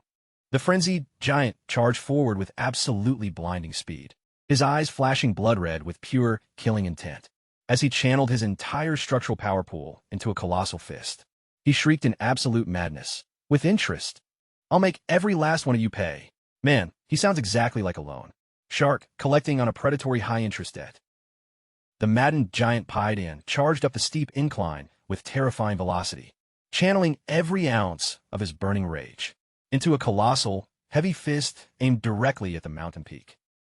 Trapped right in the eye of a violent energy vortex, Subaru continued to brace his physical model against the brutal feedback of the storm. The system dashboard flagged a status notification. The channel rate for the lightning spear had successfully reached 88.5%. Subaru knew for a fact this was a complete coin flip, a high-stakes gamble where it's hit or miss. He had exactly one single opportunity to land a clean execution, while his chat overlay was frantically spamming him to move. An old core memory suddenly flashed vivid and clear through his mind. It was a piece of tactical advice from one of his former squadmates back in the day. Don't you dare take your eyes off the screen, no matter what kind of absolute chaos is unfolding around you. Keep your crosshair locked entirely on the target objective. He firmly asserted. That absolute hyperfocus is exactly where a true weapon is meant to be launched from. The tip sounds basic enough, but actually executing it makes you break a cold sweat. Forget about trying to throw it perfectly straight. or calculating some flawless textbook arc. Clear every single piece of useless mental clutter out of your head. His squad mate earnestly advised Subaru, stop trying to predict their movement frames, and don't worry about the projectile trajectory or the actual physical weight of the weapon. Because at the end of the day, you aren't like any ordinary spear user. You are the one and only Subaru Narukami. Snapping back to reality, the activation rate spiked to a critical 95.2%. Subaru funneled his entire mental willpower into the definitive win condition. Subaru questioned himself. Then what exactly am I supposed to do here? The authoritative voice of his former squad mate echoed with absolute, resounding clarity, look. It's not like you're about to throw some generic, low-tier javelin anyway. In a high-stakes scenario like this, the logic is simple. Don't just throw it, fire it like a railgun. Paidan had completely closed the gap right in front of his face, swinging his colossal fist down to delete Subaru's character model in a single blow, completely tuning out the chaotic panic screams. From his live chat frantically telling him to just let it fly, Subaru remained completely unbothered, staring straight into the face of a literal death blow dropping directly toward him. Subaru grit his teeth, locking in his absolute maximum focus. He thought to himself, just a fraction of a second more, and the channel finishes. The sheer physical feedback from the energy vortex made him let out a pained groan. As the colossal giant boss, Paidan aggressively lunged forward, radiating a sky-tearing, killing intent. Thunder violently boomed across the sky and the terrain, completely shattered under the crushing weight of the colossal monster's heavy, high-altitude leap. This frame is the ultimate definition of one side finishing their max channel timer, while the other is a millisecond away from throwing a game-ending punch. At that exact, razor-thin window of time, the system interface coldly triggered a status alert. Activation rate has reached a full 100%. Initialization successful. Subaru stood tall, right in the eye of the electrical hurricane, his entire frame fully enveloped in blinding, golden static arcs that were violently roaring with power. He funneled every single ounce of his combat power pool straight into his palm, fully prepared to execute the definitive, final punishment. Tightly gripping the blinding, incandescent shaft of the lightning spear, Subaru knew for a fact that he had exactly one single opportunity to secure the kill. No matter what kind of insane variable occurred, he decisively declared that he would put his opponent down for good in a single, clean shot. Faced with Paidan's furious, deafening roar, Subaru unleashed a devastating thrust carrying an apocalyptic power that completely ripped space apart. He's completely all in, missed this one shot, and it's game over. A massive, earth-shattering explosion instantly erupted as the attack connected perfectly, completely swallowing the monster's colossal frame. Inside the blinding, incandescent light, Paidan could only let out a shocked, strangled gasp before his life force completely faded away. He weakly muttered his own name, and then gradually dissolved into ash and dust amidst the ruins. Subaru firmly planted his feet back onto the ground, having completely shut down the apocalyptic fury of the giant clan. Subaru slowly paced through the smoking wreckage, his character model heavily, fractured with deep wounds and soaked in blood after executing that terrifying finisher. The livestream chat overlay completely exploded with insanely hyped-up reactions from his viewers. Holy crap, he actually landed it. That's insane, he's too damn strong. Tuning into this stream is honestly the best decision I've made all week. The system interface continuously logged confirmations. The giant seed that consumed the lightning elements has been successfully eliminated. Subaru has officially cleared the final stage, triggering an instant level up. His base attributes, strength, agility, health, focus, and magic power, have all received massive permanent stat boosts, along with a premium reward of 5,000 achievement points. The moment the raid ends, the loot starts raining down. Right then, an item radiating a brilliant golden glow materialized directly in front of Subaru. The system UI notified him that he had obtained the lightning core. Subaru caught the sparkling, incandescent crystal in his palm and quietly muttered, "The lightning core. So this is the legendary drop?" Suddenly, a blinding flash of light violently erupted, causing Subaru to let out a sharp cry of pure pain. When he finally opened his eyes, he was completely stunned to find himself standing right in the middle of a deeply mysterious, pitch-violet mystical dimension. The ground beneath his feet resembled a perfectly still lake, mirroring a sea of countless cosmic stars. Subaru looked around in utter bewilderment, wondering, where the hell am I? Right behind his back, a colossal, ominous shadow abruptly materialized, catching Subaru completely off guard and sending a jolt of pure terror through him. Everything was unfolding way too fast for Subaru to even initiate a counterplay. He felt a suffocating, soul-crushing pressure heavily weighed down on his consciousness. What the hell is happening right now? He frantically tried to speak, but his throat felt completely choked up. I can't get any words out. Subaru's entire frame went totally rigid as he desperately realized. My character model, it won't move at all. A rapid succession of cryptic, highly mysterious system logs began flooding his screen. An unknown entity is actively monitoring your actions. Grotesque, shadowy apparitions menacingly loomed out of the dark, completely surrounding Subaru from all sides, creating a deeply ominous and threatening atmosphere. Staring at the bizarre entity in front of him, Subaru asked in utter shock, "Are you trying to tell me something?" In the middle of the endless void, Subaru reached out with trembling, shaking hands toward the brilliant, radiant beam of light that was glowing intensely on the pitch-violet horizon. The entire dimension instantly lit up like a breathtaking sunrise. Subaru stood all alone on the edge of a towering, massive cliff, gazing far out toward the distant horizon, where the brilliant light was gradually pushing back the darkness. Right at that moment, a bright red alert flashed across the system UI. The True Thunder stage will now officially commence. So it turns out everything up until now was literally just the warm-up. The system interface notified him that by utilizing the Lightning Core, Subaru could uncover critical clues back at the village. He struggled to push himself up from the wreckage, while the live chat dashboard was completely exploding, with comments about him constantly blacking out during this legendary tier trial. Subaru thought to himself, I need to hurry up and claim the reputation points before the live broadcast actually cuts off for good. A rapid succession of quests from Agent Sisson and the Monster War God were marked as fully complete, netting him a grand total of 6,000 reputation points, and pushing his account balance well past the 40,000 mark, completely ignoring the viewers who were eagerly spamming him to show off the new loot. An exhausted Subaru announced he was ending the stream to head back to the village and finally rest, tuning out the toxic chat comments calling him a greedy sellout. He decisively said his goodbyes and shut down the broadcast equipment. When you're completely spent, you just gotta log off and ignore the haters. Inside a high-end, luxurious cafe, Asura was showering Subaru with endless praise for his absolutely phenomenal performance. In the grueling trial he just cleared, she excitedly revealed, your peak concurrent viewership yesterday shattered the 3,000 mark. This left Subaru completely stunned, since he had been so locked into the intense battle that he had absolutely no idea. Noticing his visible awkwardness, Asura quickly clarified her comments. Hey, that was meant as a genuine, heartfelt compliment for your incredible talent, Asura confidently asserted, pulling in over 3,000 concurrent viewers. For a brand new streamer is nothing short of a miracle.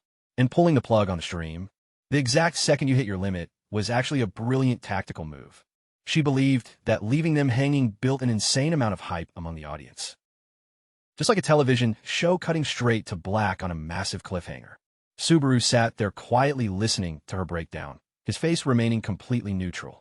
Subaru nonchalantly explained that he just wanted to save the reward reveal for the next stream, ensuring the most genuine reactions instead of a stage performance. Basically, saving the best part for the next episode. Realizing that Subaru actually possessed a sharp, calculating mind, Asura smiled, thinking that Section Chief Janta's worries were completely pointless. She looked at him with a knowing glance and suddenly announced that she had prepared a highly special gift, something he would definitely not be able to refuse. Asura smiled and suggested, look up the stream of someone named Hawkeye. Subaru calmly replied, sure, and booted up his device to check. On the screen, Hawkeye was starting a stream with a shocking title, Real or Fake? Let me break it down for you boys. Gas stream. He excitedly announced that today's topic was all about Subaru. Despite a brief hesitation to change the subject, he decisively pushed on. Anyway, no more messing around. Just watch this first, everyone. Hawkeye promised to explain every single detail of that recent, legendary performance. Subaru silently watched Hawkeye's breakdown video, The streamer remarked in awe that in a challenge already demanding immense endurance, Subaru had piled an extra burden onto himself, right in the middle of the trial. Seeing Subaru intently watching himself, Asuka blushed slightly as she observed his reaction. On the screen, Hawkeye spoke up, "Hey there, man. Apologies for rambling on," and decisively summed everything up in just a single sentence to affirm the elite caliber of this rookie. Hawkeye explicitly claims that you are indeed the legendary Subaru. No further explanation needed. This definitive statement left Subaru deep in thought. He turned to Asuka and asked, "Does the manager happen to think so, too?" Asuka hesitated. It seemed she, too, was getting caught up in speculations regarding the true identity of a young man standing right before her, unsure of how to answer adequately. Regaining her composure, Asuka spoke up, "May I ask you something?" Upon receiving a brief nod of approval from Subaru, a clear look of nervousness washed over her face. She hesitantly admitted that for a personal talent manager, bringing up a topic like this was highly unusual and arguably unprofessional. Asuka looked straight into Subaru's eyes and asked a deeply burning question. "Why exactly do you stream, Subaru? It's not just for the money, is it?" Money is basically just paper to a guy like him. Subaru stared back at her in complete silence behind his mask, letting her heavy question hang awkwardly in the quiet air of the upscale cafe. Faced with Asuka's intensely curious question about the true motive behind his streaming career, Subaru simply gave a flat, indifferent reply. "No, it's strictly for the cash. I don't have any other grand reasons." His completely blunt and practical response left Asuka totally stunned, her entire face flushing a deep crimson out of sheer embarrassment. She stammered out an apology for bringing up such a weird personal topic, while Subaru maintained his absolute cool, replying, "Don't sweat it." In an eager bid to shatter the lingering, awkward tension, Asuka quickly pivoted back to her main point. "Right, your surprise. Let's talk about the exclusive gift." She revealed that Hawkeye, the analysis streamer Subaru was just watching, is actually officially partnered under contract with Salty, making him an incredibly reputable and high-tier creator in the scene. He's locked down on a solid 6-year deal, with a highly lucrative breakdown style and a massive, loyal fanbase.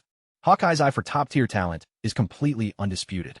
Asuka confidently announced that the surprise gift for Subaru was that the grand total of all generated ad revenue from Hawkeye's analytical reaction VOD, along with all future related content pieces, will be split down the middle on a clean 50-50 basis. Subaru couldn't help but ask in utter disbelief, "Split it with who?" Asuka firmly reasserted, "With you, obviously, since all that secondary content is fully derived from your gameplay footage. Ad revenue, donations, archive views, literally everything."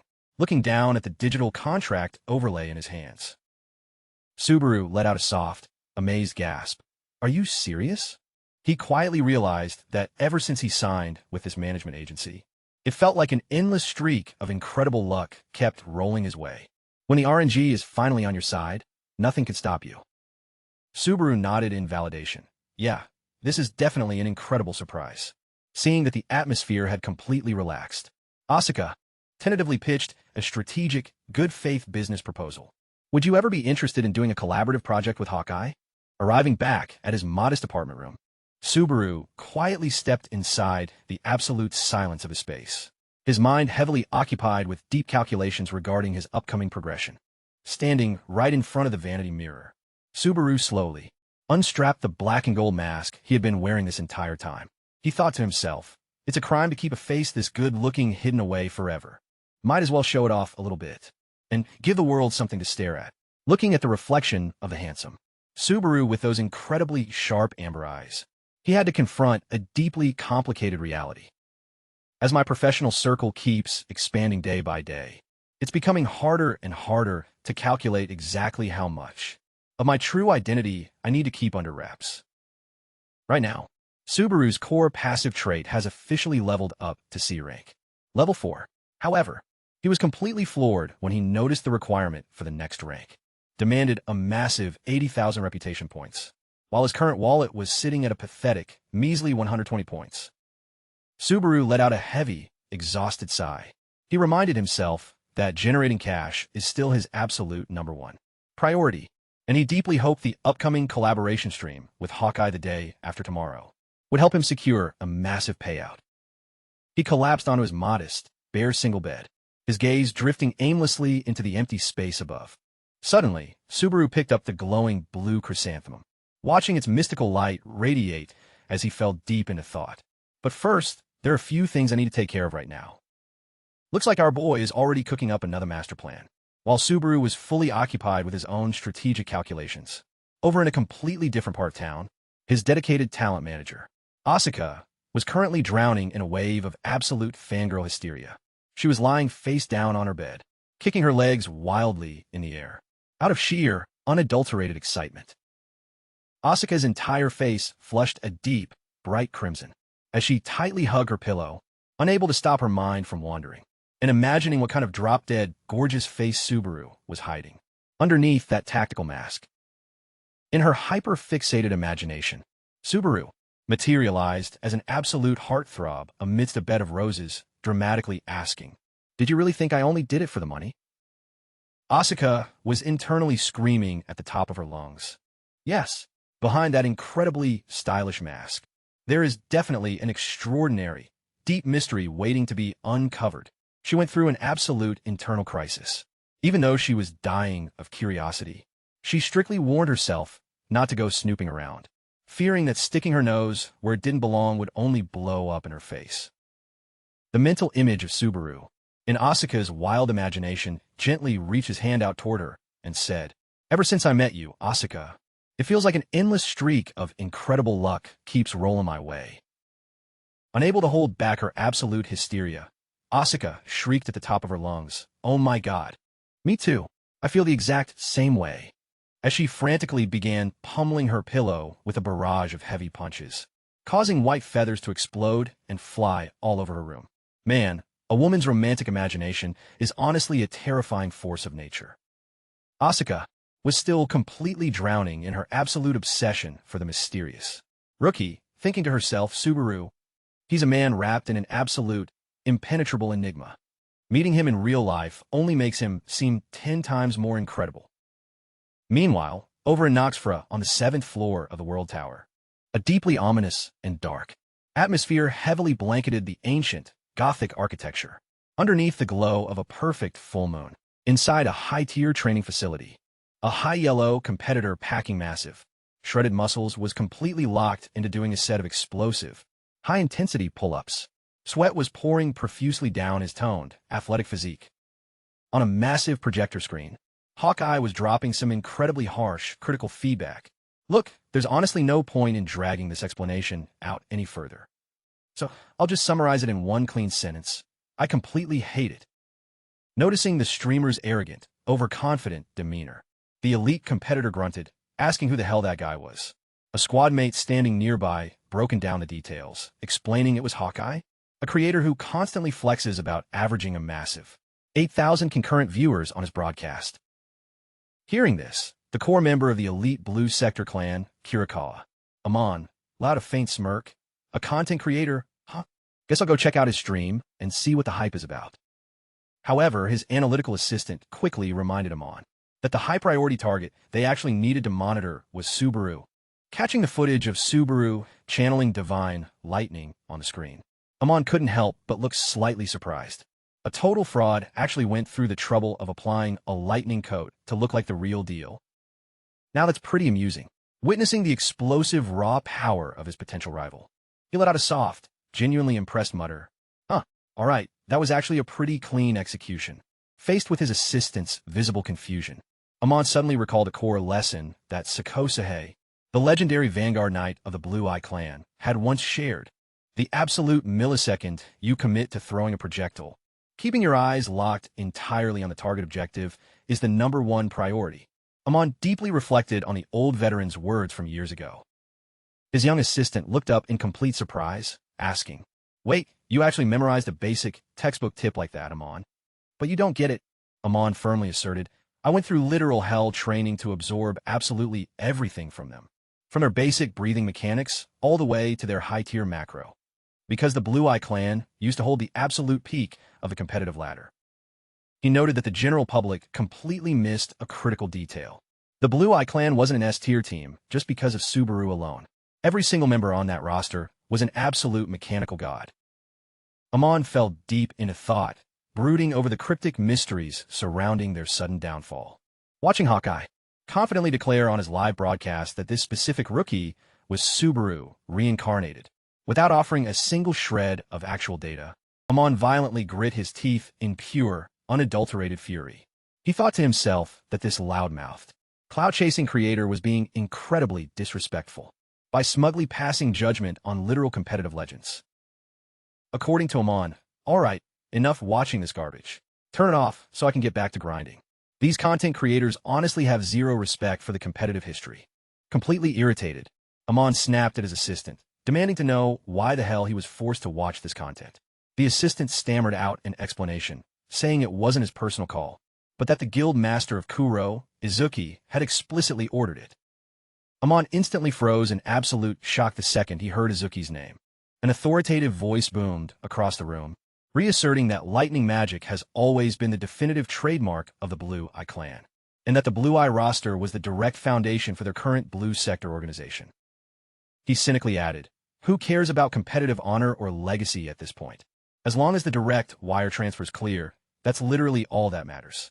The absolute millisecond the dark velvet cover was pulled away, Amon stood completely paralyzed in sheer, unadulterated bewilderment. Sitting right in front of his eyes was a massive, glittering mountain of pure gold bullion, radiating a blinding, incandescent glow across the entire facility.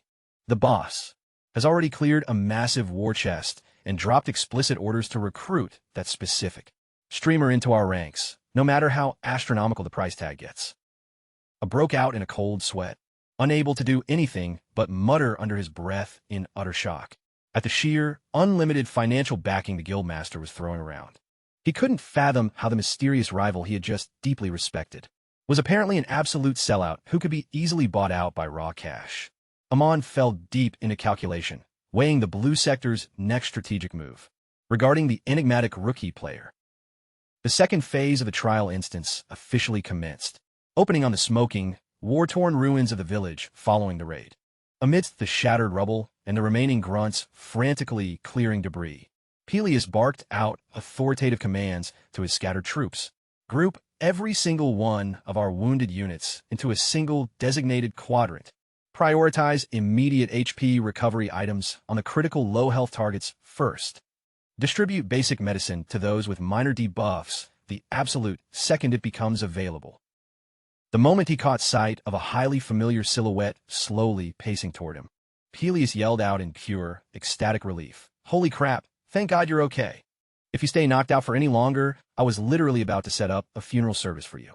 He frantically rushed over, asking with a face filled with immense anxiety, "How are you holding up, man?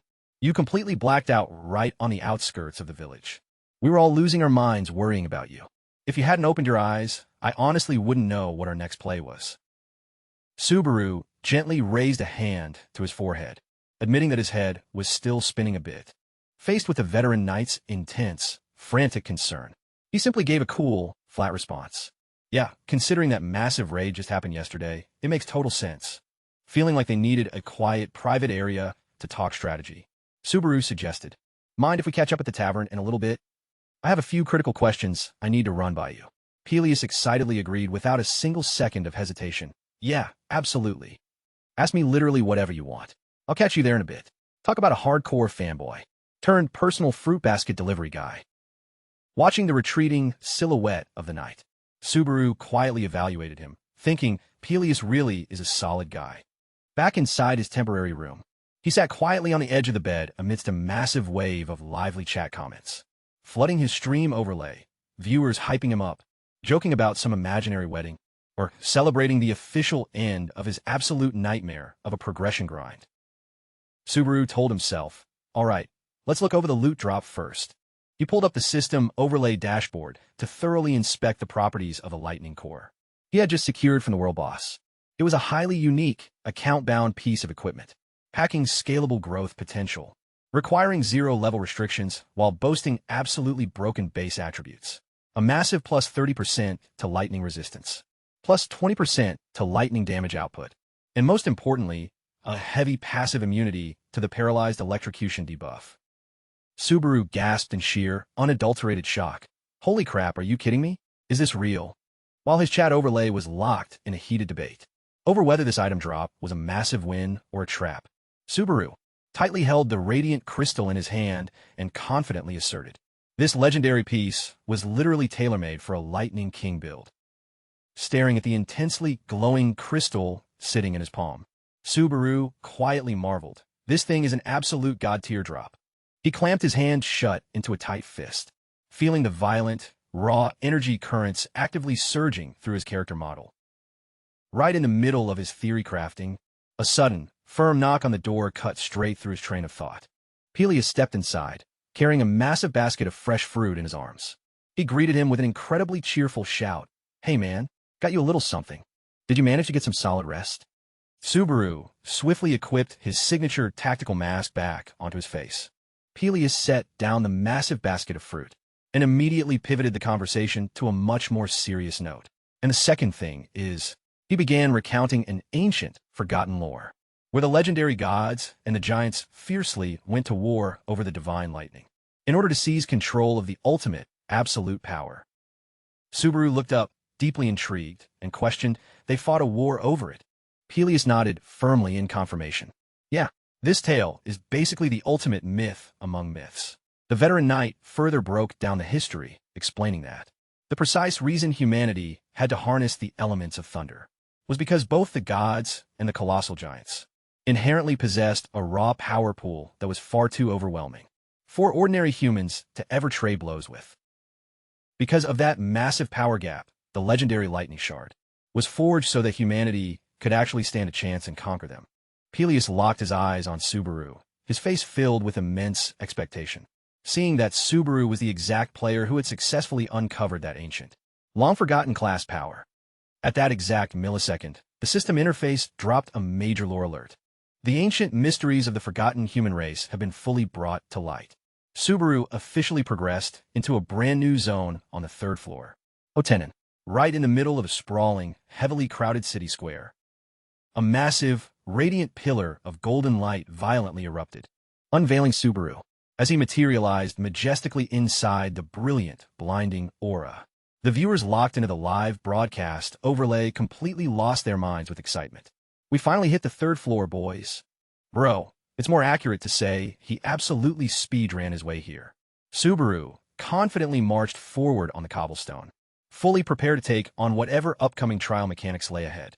Catching sight of Subaru's masked silhouette from a distance, a young guy equipped in a standard set of knight armor quietly clicked his tongue in absolute pure annoyance. "Oh, great. Another unoriginal clown chasing the meta by wearing a mask. Honestly, looking at these copycats is getting so damn old." Subaru silently glanced down at his stream dashboard interface. He decisively typed out an official announcement. The next live broadcast will be an exclusive collaborative stream with Hawkeye, completely tuning out the massive wave of chat complaints laments about today's broadcast window being way too short, and the chat continuously spamming. "Wait, is that seriously it?" Subaru unhesitatingly hit the in-stream macro to log off for the day. The system UI officially generated the final status notification. Subaru has successfully ended the live broadcast session. Subaru calmly stepped inside a high-end, luxurious cafe, illuminated by the brilliant, glowing light of massive crystal chandeliers. He gave a polite, quiet greeting. "Hey, my bad for keeping you waiting for so long." He pulled out a chair, ready to map out the strategy for the collaborative event. Sitting directly across from him now was John 2, the powerful boss of Southern Entertainment. Sipping his coffee, John casually announced that Asuka was on her way, while explaining that moving between floors takes far more time than climbing the tower through regular challenges. With the poise of a true executive, John 2 formally extended his hand and introduced himself. "A pleasure to meet you. I'm John 2 from Southern Entertainment." Meanwhile, in Asuka's mind, though to Subaru, she was secretly cursing her boss for being a loudmouth. Subaru politely shook his hand and replied, "The manager has mentioned you. Nice to meet you."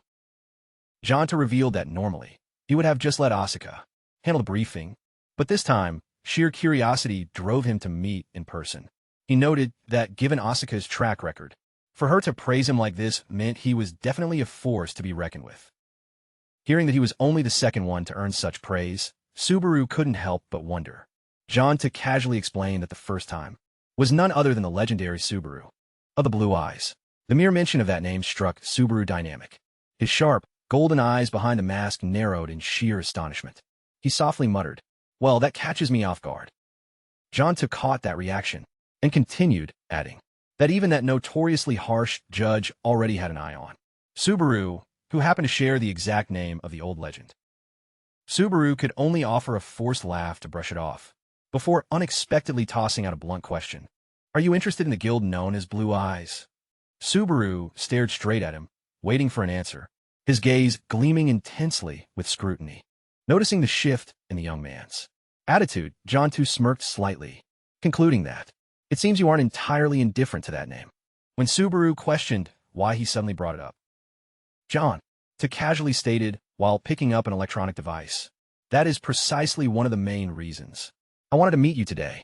John slid the tablet over to Subaru and announced that 5 days from now, this will be the grand prize for a massive tournament being held right on the 3rd floor. Staring at the tablet screen, Subaru couldn't help but gasp in absolute shock. This was literally his family heirloom. How the hell did it end up here? His eyes blazed with utter bewilderment as he recognized the item radiating those violent arcs of golden electricity. It was a piece of equipment he knew all too well. Meanwhile, over in a completely different area, a device display lit up with a system status message. "Subaru has ended the live broadcast session." Shigeru Asajiri quietly stared at the screen and let out a soft sigh. "Well, it's finally over. I wonder if the other matter has wrapped up as well." She paced cautiously through the eerie silence of the midnight woods, her footsteps crunching softly against the dry grass, breaking the quiet of the deep forest. Shigeru walked up toward her companion and asked, "Is everything completely finished?" The man with long, silver hair subtly tilted his head, his gaze drifting into the distance as he replied, "It was over a long time ago. Man, this guy is guaranteed to be an absolute high-tier powerhouse, boys." Shigeru curiously pressed him for details. "Then what exactly were you doing just now?" He coldly responded, "I was weighing my options," flashing vivid and clear inside his mind. Right at that moment was the gruesome scene of enemy scouts being frozen solid and totally obliterated by a terrifying, overwhelming elemental power. The silver-haired man had briefly hesitated, torn between slaughtering every single one of them or showing mercy and granting them a way out alive. Ultimately, he had decisively dropped the execution order. "Just put them down. We already know exactly who sent them anyway." Watching his retreating silhouette as he walked away, Shigeru could only catch his cryptic, mysterious murmurs. "We can't be entirely certain yet. That's exactly why I'm still analyzing the data." The silver-haired man quietly deduced that if Kyojo was truly the mastermind running this op, he would definitely never send low-tier trash like this squad to do his dirty work. However, Shigeru let out a deeply worried sigh, believing that even if they spared them, major complications would still arise, especially since their current coordinates could easily be leaked because of these runts. Without wasting another second, Shigeru decisively made her move. A barrage of razor-sharp daggers under her perfect telekinetic control blitzed through the air. A rapid, fluid barrage of blades aggressively dropped straight down, piercing clean through the frozen bodies of the trapped scouts. Witnessing the sudden, ruthless execution pulled by his partner, the silver-haired man shrieked in absolute panic. "Whoa, whoa, whoa. What the hell are you shredding them so fast for, girl? I didn't even get a chance to interrogation them yet." But it was already too late. The entire squad of enemy units had already been completely pulverized by the daggers and dissolved into nothingness. He snapped at her in utter shock, demanding, "What the hell did you just do?" Faced with his aggressive questioning, Shigeru maintained her ice-cold gaze and firmly asserted, regardless of whether Kyojo explicitly ordered this scout group here or not, if we simply let the map travel out of here alive, they'll instantly confirm that we survived the wipe. She bluntly criticized his hesitation, calling it a massive operational liability, and told him he needed to start playing a lot more ruthlessly from now on. Faced with her unyielding, authoritative logic, the man could only drop his head and take the blame. "Yeah, you're absolutely right. My bad." He silently pulled out his handheld interface device and slid it toward Shigeru. "Take a close look at this listing." The exact millisecond she locked eyes on the screen overlay, Shigeru gasped in absolute shock. "What the actual hell is this?" Her eyes violently shot with blood as pure rage took over. She grit her teeth, cursing under her breath. "Those absolute bastards. Noticing that her entire frame was visibly shaking with anger, the man quietly asked, "Makes your blood boil, doesn't it?" Shigeru screamed at the top of her lungs, confirming her absolute fury, because the specific high-tier item being put up for auction on the market interface was none other than Soya's signature boots. Oh man, somebody is about to get their entire account deleted for this. Staring down at the device screen, the silver-haired man warned in a heavy, serious tone, "This is clear bait. It's a textbook trap explicitly designed to force our hand." He deduced that the enemy guild had officially started sniffing out clues, that the two of them were still active somewhere on the servers. Shigeru's expression hardened into an ice-cold look upon processing this data. The silver-haired man reasserted that they couldn't just sit idly by and let this slide. They had to find a tactical way to reclaim those family items at all costs. He openly admitted, "Look, I'm honestly garbage at pulling off stealth ops in the dark. But you, Shigeru, have always been an absolute master at running these types of plays." Shigeru decisively pivoted, marching away with absolute, unwavering resolve. "You're stating the obvious. Even if you didn't bring it up, I was already planning to handle this personally." Without wasting a single millisecond, the silver-haired man frantically grabbed her arm to force a hard stop. "Hold on a second."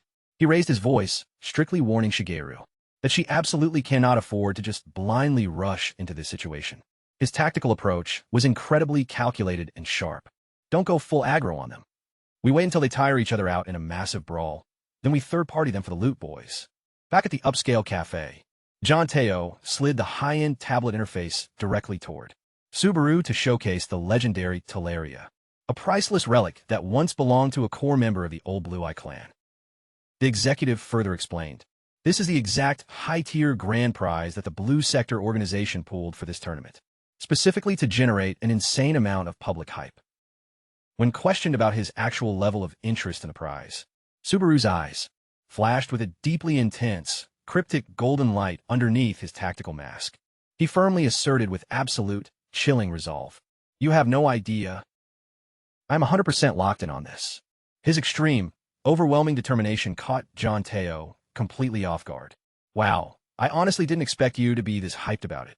He emphasized that the entire upcoming plan was completely dependent on whether Subaru would give them the official green light.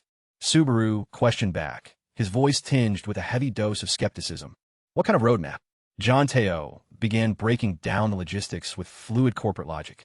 "Look, considering you're already broadcasting under the handle Subaru, I firmly believe that building a major seasonal storyline, completely centered around you hunting down the lost relics of the Blue Eye clan, will make for absolute god-tier content. Just make sure you don't get canceled by the community instead of getting views, man." Hearing this, Subaru's eyes flared up with a sudden flash of pure, murderous rage. He violently grit his teeth, an overwhelming hatred consuming his entire soul. "You actually dare to use Soya's personal heirloom as a cheap marketing gimmick." Violent arcs of golden electricity began cracking and fizzing wildly around his knuckles, which were clenching tighter and tighter out of sheer fury. Sensing the sudden change in overall demeanor and the heavy killing intent radiating from the rookie, John Teo asked nervously, "Is everything all right? Did I say something to upset you?" Desperately trying to suppress his exploding rage, Subaru gave an ice-cold, flat response. "Let's execute the play. I'm completely in." John Teo was absolutely thrilled to secure his official confirmation. "Are you serious? That's incredible." Subaru decisively stood up from his chair, politely excusing himself to go log on and prepare. John Teo enthusiastically saw him off, making sure to drop some corporate encouragement. "All right then, I'm really looking forward to collaborating with you on this project. I'll be rooting for you from behind my personal monitor layout the entire time." "Yeah," cheering with his mouth while his hands are busy counting the cash. Pacing quietly through the dim shadows of the streets, Subaru's eyes blazed with a deeply menacing, unwavering focus. He made a solemn, absolute vow to himself. "There is absolutely no way I'll let anyone else lay a finger on it. Not a single chance." Later that night, Subaru collapsed exhausted onto his single bed, his eyes staring deep into the blank, empty space above. He quietly asked himself, "I wonder what kind of match format they're going to use for this tournament." Tossing and turning in the dark, Subaru desperately hoped for a lobby setting that favored his playstyle. "Just let me run solo queue. Going in with a pre-made team means carrying dead weight." But then he let out a soft, defeated sigh. The harsh reality reminded him that he wasn't exactly in a position to be making demands. Yeah, looking at my current build, I guess I can't afford to be picky. Right at that second, a firm knock on the door shattered the quiet. Asuka's highly hesitant voice drifted through from the other side of the door. Hey, it's Asuka. Subaru sat up, his eyes instantly locking onto the black and gold tactical mask sitting quietly on his desk. After a brief second of hesitation, he decided to equip it back onto his face before heading over to unlock the door. The moment she saw Subaru, Asuka, looking stunning in a sleek red dress, instantly lost all her composure. Her entire face flushed a deep, bright crimson out of pure embarrassment. She could barely stammer out an "oh," while thinking to herself in shock. Wait, you seriously wear that mask even when you're just chilling in your own room? Completely tuning out her visible awkwardness, Subaru gave a flat, detached invitation, "Come on in." Asuka jumped a little, stammering back in reply. Wait, so you're saying you actually want me to come inside? Noticing the minor panic attack written all over her face, Subaru casually offered her an alternative play. I mean, if you prefer, we could just talk right here out in the hallway. It makes no difference to me. Asuka frantically waved her hands to decline. No, it's fine. In that case, please excuse me for barging in on you like this. As she tentatively took a step inside his room. The two of them stood there in an awkward silence. Asuka still couldn't hide how incredibly nervous she was, finding herself completely alone inside Subaru's private living quarters. Inside the quiet, bare-bones apartment room, Subaru sat on the edge of the bed, directly across from Asuka. Looking around the empty space, he silently analyzed the incredibly shy expressions of his talent manager. Subaru suddenly sensed that the baseline mana pool radiating from Asuka was shockingly deep and hard to calculate. He thought to himself, there is no way. Someone with a stat sheet like hers is just a standard, low-tier manager. This girl is guaranteed to be a hidden in-game boss, boys. Seeing Asuka constantly shifting around awkwardly, Subaru broke the silence, asking her what was going on. Is there something stuck on my mask, or what? Asuka blushed furiously, stammering out a defensive question. But Subaru simply gave a flat, detached response. No, it's just that you haven't said a single word since you walked in. Anyway, I was told you have the reference materials for the upcoming tournament. Snapping out of her daze, Asuka frantically apologized, pulled up the data file, and began brief him on the rules. All right, so this specific tournament is going to use a battle royale format. She further explained that it was a basic textbook system, where every single participant goes full aggro against each other to secure the one and only grand prize, the legendary Teleria boots. Staring at the chaotic gameplay footage on the interface, Subaru analytically deduced, so it's a standard solo queue free-for-all. Asuka nodded in confirmation. Yeah, since there's only one legendary drop on the line, the lobby dynamic is naturally going to play out exactly like that. The match location is set within a massive virtual instance arena, with a strict matchmaking requirement restricting entries to third-floor players only. The registration fee is firmly locked at 1,000 reputation points, and there is absolutely no cap on the player registration pool. Asuka swiftly synced the comprehensive data package straight to Subaru's local drive, so he could get a solid, baseline read on the current competitive landscape. However, the exact millisecond his eyes scanned the UI, Subaru was completely floored to find that the entire guide content, ranging from the ultimate flawless battle royale route, all the way to how to build an exact clone of the true Subaru, was literally an analysis of his own competitive past. Suppressing his immense shock, he calmly said, "Let me see if these theoretical guides actually got any of my old mechanics right." Asuka cheerfully replied, "Hey, just doing my job as your manager." But then she hesitated slightly, asking on a more serious note, "By the way, did you happen to hear anything back from the executive board?" Subaru looked up in complete confusion, questioning, "Hear back about what?" Asuka tentatively dropped a highly unexpected piece of corporate info. "The truth is, our agency just received an official ping from the Blue Sector clan.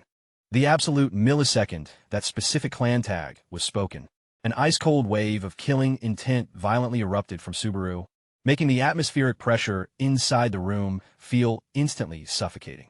His eyes flared with pure, unadulterated rage underneath his tactical mask, as the mental image of the traitorous guild master, Kyojo Izuki, aggressively flashed across his mind, ripping open a deep competitive scar that had never truly healed. Subaru growled under his breath, asking with extreme, chilling skepticism. Did you just say that message came from the blue sector? Asuka explained that their leadership wanted to schedule an official meeting with Subaru, and since they couldn't bypass his security to ping him directly, they went through corporate channels and blasted an email straight to the agency.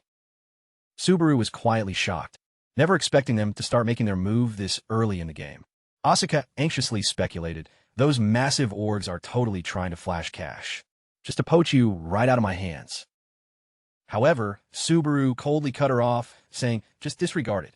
His absolute decisiveness left Asuka completely stunned, causing her to gasp in pure disbelief. Wait, just ignore it? Seriously? Subaru firmly reasserted his position, stating that he had zero intention of ever joining the Blue Sector clan, and that went for every other major gaming guild out there as well. Receiving such a definitive, locked-in answer, Asuka was so ecstatic she literally jumped up and cheered, with absolute, unbridled excitement. Oh my god, yes. She let out a massive sigh of relief, admitting she had been deeply torn and stressed over whether she should even bring up the email to him. But she was incredibly glad she finally did. Right before making her exit for the night, Asuka made sure to leave him with some friendly advice. Make sure you fully kick back and enjoy your rest days until the upcoming collaboration stream goes live.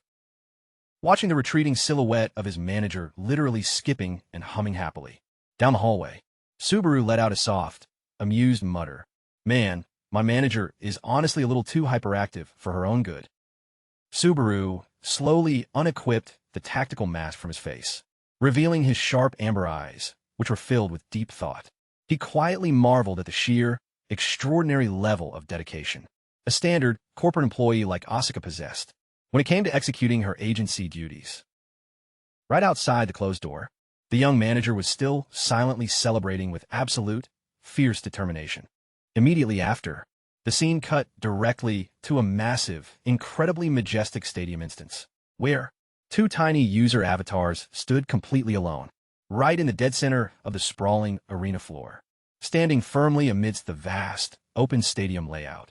John Teo and Hawkeye were thoroughly reviewing the content roadmap for the upcoming live broadcast. John Teo glanced down at his interface device and asked, so this is the main project layout for today's stream? A mechanical talent benchmark test comparing the old Subaru against the rookie version. He let out a highly suggestive smirk. Well, sounds like absolute clickbait gold, doesn't it? However, John Teo made sure to drop a heavy, serious warning. Keep in mind that directly answering for all those bold claims you previously made on your channel is an incredibly aggressive and risky angle to take. And if this whole concept bombs, it's going to deal a massive, permanent blow to your brand reputation, Hawkeye. Hawkeye calmly replied with absolute, unwavering confidence. Honestly, I welcome the risk. Content requires definitive results, and I'm fully prepared to tank whatever fallout comes my way, if it means securing the long-term trust of my audience. Hawkeye's eyes flashed with pure, unadulterated confidence as he asked himself, besides, have I ever actually lost a mechanical breakdown debate on this channel? Man, flexing this early is a textbook way to get clapped, faced with that arrogant demeanor. John Teo could only chuckle, letting out a soft, talk about absolute arrogance. At the end of the day, everything hinges on Subaru's actual performance. Hawkeye let out a faint smirk, replying, yeah, I guess so. Right at that exact millisecond, Asuka, looking stunning in her sleek red dress, led Subaru straight onto the arena floor. Catching sight of her boss, she cheerfully called out, hey boss. John Teo nodded back in satisfaction. Great work setting this up today, Asuka. Asuka then swiftly pivoted to greet Hawkeye as well. Oh, hey there. Hawkeye locked his eyes on Subaru, thinking to himself that this specific stream was his golden ticket to cement his status as a top-tier star, rising straight to the peak of the content scene. He stepped forward, initiating a highly welcoming greeting. Man, it is an absolute pleasure to finally meet you in-game. This instance is massive. Did you custom rent this lobby layout yourself? Hawkeye proactively extended his hand for a friendly shake. I'm Hawkeye, the analysis streamer. Subaru politely shook his hand in return, replying, I'm Subaru. Looking forward to working with you on today's broadcast. Instantly, Hawkeye let out the pure, unbridled hype of a hardcore fanboy. He exclaimed excitedly, wow, holy crap, this literally feels like I'm standing next to the real Subaru. Getting to lock into a lobby with today's main attraction has me totally hyped. I'm a massive fan of your gameplay, man. Like a legitimate day one subscriber. Seeing the two of them locked in endless pleasantries. John Teo chimed in to keep things moving. All right. Save all this introduction banter for when the actual broadcast counter goes live. That's literally how creators are supposed to network on stream anyway. In that case, let's take this energy straight over to the live feed, shall we? At that exact millisecond, the system overlay dropped a global notification. Hawkeye has successfully initiated the live broadcast session. He enthusiastically addressed the camera layout. What is up, everyone? Hawkeye here. Appreciate every single one of you for tuning in to today's special event. The concurrent viewer counter instantly started skyrocketing at a dizzying pace, effortlessly smashing clean past 12,000 viewers in the blink of an eye. Subaru was completely floored by the sheer, overwhelming traction of this collaborative event. Watching the raw metrics continuously explode upward, the absolute second the stream went live. Hawkeye enthusiastically announced to the camera layout, "All right, guys, today is finally the exact moment that every single one of you has been waiting for. I actually managed to get him into our lobby today." Hawkeye confidently dropped the intro. Behold, the man himself, Subaru, standing live in front of a massive audience of over 14,000 concurrent viewers. Subaru gave a casual wave. "What's up, everyone? Subaru here." The stream chat overlay instantly exploded with a barrage of curious questions about what kind of face model he was hiding underneath that signature tactical mask. Hawkeye openly admitted, "To be completely honest, neither myself nor his own talent manager has ever caught a single glimpse of his actual face dynamic." He then pivoted to Subaru, joking, "All right, time to confess, man. Are you running a mask meta because you're a literal supermodel, or are you dodging collection agencies?" Faced with the chat spamming wild theories about some shady, dark backstory, or him just being a low-tier, ugly player, Subaru calmly replied with a dry chuckle, "Nah, it's nothing like that at all. Besides, I'm actually a pretty good-looking guy." The view count continued to skyrocket aggressively, as super chats and donations heavily flooded the UI, challenging him to do a face reveal. Hawkeye was quietly stunned by how Subaru's raw community traction was completely shattering his initial forecasts. He quickly realized that the rookie's camera presence and banter skills were significantly sharper than he gave him credit for. Subaru confidently declared that he wasn't about to lose his composure to anyone in this friendly Q&A segment, casually dropping the info that his current social list has 0 dating partners, or even basic friends for that matter. Watching their fluid, on-camera synergy play out on her monitor layout, Asuka blushed furiously with excitement, while John Teo had to chime in on the comms, telling the lobby to stop trolling their high-priority guest creator, and finally pivot into the actual mechanical analysis. Hawkeye smoothly transitioned the topic. "All right, enough chatting, boys. It's finally time to watch Subaru absolutely delete this boss model." The mechanical benchmark trial officially initiated at that exact second, underneath the intense, blazing stadium spotlights. Subaru firmly marched straight into the dead center of the arena grid. He internally questioned his own motivations for choosing to lock into such a notoriously high difficulty, sweaty benchmark instance. A massive wave of tactical combat droids with glowing crimson optical sensors suddenly spawned in, completely surrounding Subaru from every single coordinate. He began breaking down his logic to the stream. "Look, there are essentially 2 core reasons why I queued into this specific map. First off, this instance provides the absolute perfect environment to measure the exact limits of my character's mechanical damage output. Subaru studi completely solo. In the dead center of a massive metallic death ball, with droids locking there, weapons in place, fully prepared to execute a coordinated full map sweep." Subaru dropped his second core reason to the chat, stating that he was here to prove that his claims were 100% absolute fact. Right at that millisecond, a legendary global leaderboard overlay suddenly flashed onto the stadium's massive projector display, where the OG handle Subaru sat comfortably at rank 1 with 43 points, towering directly over renowned Yahello pro names like Kyoji, Izuki, and Asajiri Shigeru. Faced with the stream chat spamming skepticism over whether a rookie could actually shatter those legendary, long-standing server speedrun records, Subaru casually cracked his knuckles and dropped a cold, definitive statement. "If I didn't have the mechanical confidence to completely gap this lobby, I would have never agreed to accept this stream invite in the first place." The combat droids simultaneously initiated their high aggro attack sequence, their crimson optical sensors locking onto him with an icy, killing intent. Hawkeye let out a highly ecstatic grin and boomed into his microphone setup. All right, the cash register. The official kill counter is officially live. Let's freaking go, boys. He decisively slammed his thumb down on his handheld timer interface. The stadium's main display instantly loaded up a 3-minute match clock countdown alongside a clean kill counter widget, currently sitting flat at 0. Without wasting a single millisecond of his uptime, Subaru blitzed straight into the heart of the droid army as they aggressively swung their high-frequency battle axes and heavy blades. Violent arcs of golden electricity began cracking and dancing across his tactical mask. The system UI flashed, lightning cloak buff active. Subaru repositioned like a literal lightning bolt tearing through the instance coordinates, triggering a series of massive, ear-splitting explosions the absolute millisecond he made contact with a wave. He fluidly matrix dodged straight through the droid's incoming sword hitboxes, and with an insane burst of micro-movement, closed the gap to firmly grab a combat droid directly by its head unit.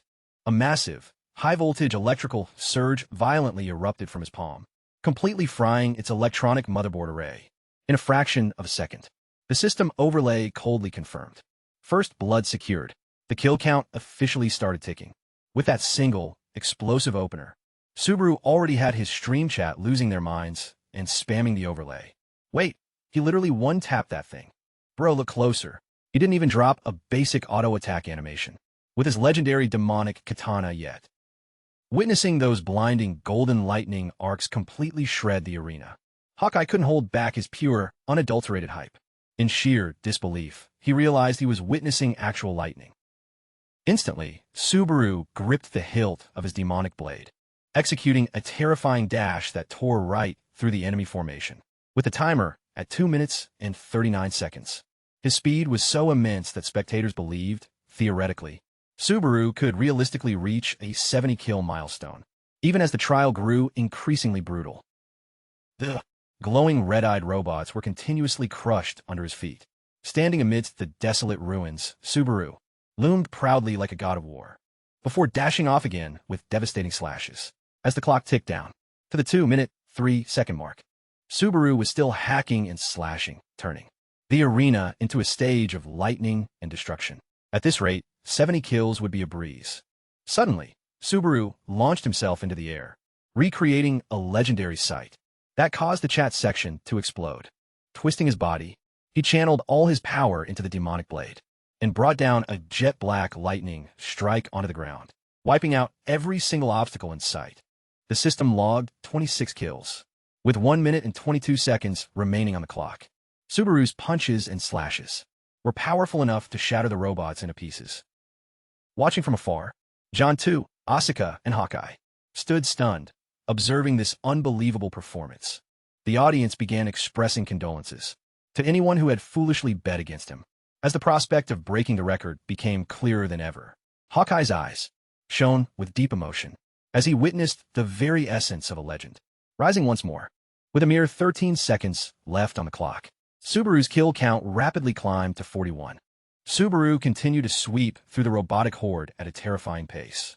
With 1 minute and 22 seconds left, the system recorded that he had taken down 42 of them. The countdown rushed into the final seconds. Only 5 seconds left, then 3. A robot wielding a massive glaive lunged forward, intent on landing a decisive blow right in front of him. At the 2-second mark, Subaru skillfully slipped away, dodging the enemy's downward slash. Talk about a razor-thin dodge. The match clock ticked down to the very final second. He unleashed a devastating, pixel-perfect slash that completely ripped through the reinforced steel armor. The exact millisecond the timer hit 0, the kill counter flashed violently and flipped from 42 to 43. The system interface broadcasted. Benchmark instance successfully completed. Total score, 43 hostiles cleared. The global server record was officially updated, as Subaru stood victoriously amidst the smoldering, metallic scrap metal, his handle proudly locked into the absolute #1 spot on the leaderboard overlay, officially tying the historic record set by the legend himself. The live viewer counter absolutely exploded, smashing past 38,000 concurrents. Subaru panted heavily, completely drained from the high APM run, sweat dripping down his neck after executing such an insanely sweaty performance. The stream chat went into absolute overdrive with pure hype and awe. 43 kills is a literal god-tier run. Bro, this is actually historical. Hawkeye scrambled over as fast as he could, completely unable to mask his utter bewilderment. 43, he thought to himself. He actually tied the record with a real Subaru. Hawkeye screamed into his microphone layout with pure excitement. Holy crap, guys, it's a literal tie. Holy shit, that was absolute down-to-the-wire perfection. Chat, how are we feeling right now? The viewer metrics kept climbing rapidly as everyone in the lobby got literal goosebumps witnessing this historic server milestone. A massive storm of reputation point donations relentlessly flooded the UI from hype fans. Subaru calmly replied, "Shout out to Rumbling for the 100 reputation points. Appreciate the support." Noticing a highly familiar username pop up again, he let out a dry, sarcastic sigh. "Thanks for the cash, man, but your handle gives off absolute cursed energy. You need to change that macro ASAP." Meanwhile, the chat was completely losing it, spamming questions about whether this was a definitive confirmation that he was the real Subaru, but he casually brushed it off and denied it. Nah, guys, don't read too much into it. It's not like that. Suddenly, a massive screen-shaking donation alert popped up on the interface. Reinhardt has gifted you 10,000 reputation points. Hawkeye instantly froze in his tracks, a cold sweat rolling down his face, as he stared at the legendary pro handle lighting up his dashboard. Reinhardt. The stream chat immediately dissolved into utter chaos. Viewers frantically inspected the profile credentials, realizing that the legendary top-tier 1/swordsman had actually entered the lobby. Subaru gave a polite, respectful nod, speaking for both creators to thank their high-profile viewer. "Yo, Reinhardt. Massively appreciate the insane 10,000-point donation, man." Standing right next to him, Hawkeye was still losing his mind in total disbelief.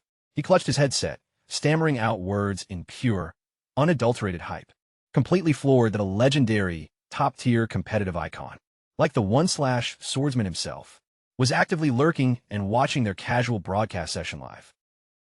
The striking character profile of Reinhardt, the absolute top-tier icon, seated majestically upon his throne amidst a vast, infinite sea of ancient, unsheathed swords, flashed across their minds as a literal testament to an unmatchable skill gap. Right after that, another pop-up message from Reinhardt surfaced directly on the interface. "Honestly, I've been a silent fan of your gameplay. Those combos were absolutely clean." While Hawkeye was feeling incredibly honored by the shout-out, Subaru narrowed his eyes in deep calculation behind his tactical mask. He questioned internally with immense suspicion. What the hell is a pro like him doing lurking in this lobby? There's no way he already caught wind of what I pulled against Isaac, right? Without missing a single beat, Reinhardt dropped a massive, bombshell pitch right on the live broadcast feed. "Hey, Subaru, how about you drop a collab with me next?" An official invitation straight from a legendary, top-tier organization leader made the atmospheric pressure inside the arena grind to a complete halt. Subaru remained dead silent, locked in deep thought, while Hawkeye held his breath, anxiously waiting to see how his partner would react. Down in the VIP spectator section, Asura and John Teo were completely paralyzed, utterly speechless, at the mere sight of a once-in-a-lifetime career play. The stream chat went into absolute overdrive with pure, unadulterated hype about Subaru's astronomical, meteoric rise in the community. Yet, in front of tens of thousands of viewers holding their breath, Subaru calmly dropped a completely out-of-nowhere response. "Look, I'm currently fully locked in my ranked tower grind.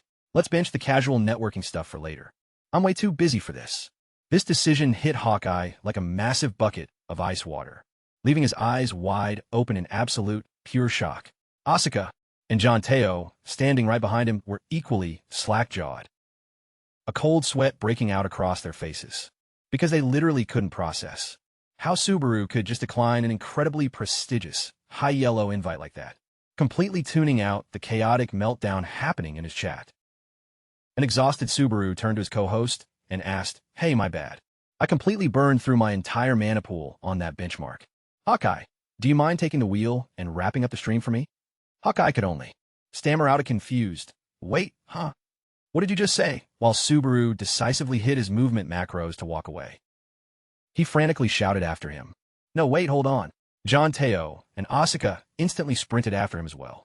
The executive manager couldn't contain his intense regret, blurting out, "Yo, Subaru, why on earth would you turn him down like that? That was a massive, god-tier opportunity to absolutely skyrocket your entire content career." He tried to reason with him, but Subaru kept marching forward. He wanted to secure his own legacy his own way. Like, seriously? Asuka chimed in, reinforcing that she was also in absolute shock. Subaru stopped in his tracks. He casually turned around and questioned them. "Wait, why are you guys making such a massive deal over a little clout?" John Teo broke into a cold sweat, explaining that collaborating with a top-tier ranker is something that almost never happens in this industry, and it brings an absolutely insane amount of exposure. Subaru glanced back over his shoulder, his sharp amber eyes flashing with pure confidence. "Oh, is that all it is? If becoming a ranker is really that big of a deal, then I'll just secure a spot at the top and become a ranker myself."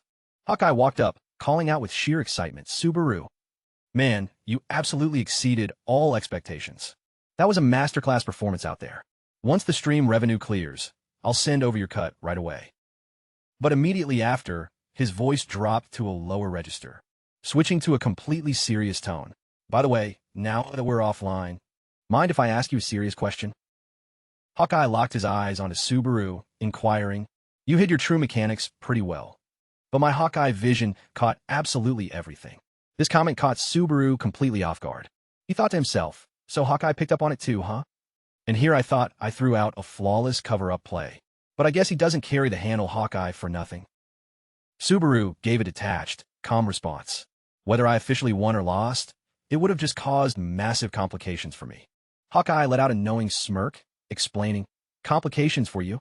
Look, the whole narrative weight of this stream was centered around whether I could actually surpass the legendary Subaru. That's where the real content engagement is. If I had won today, sure, I'd get a massive temporary algorithm boost, but the overall hype around this rivalry would have completely tanked. On the flip side, if I lost, chat would just write it off saying, well, obviously he's no match for the true Subaru anyway." He glanced up at the display, showing both profiles, with Subaru and himself sitting tied at rank 1 with 43 points. That's why for this mechanical benchmark to succeed, I absolutely needed an outcome where both entities stood on completely equal footing, which means a tied score was the only optimal conclusion for the stream. Witnessing such calculated foresight, John Teo asked in utter amazement, "Wait, so you're saying if you wanted to, you could have actually shattered his record right then and there?" Subaru simply dropped a cold, detached response. "Who really knows?"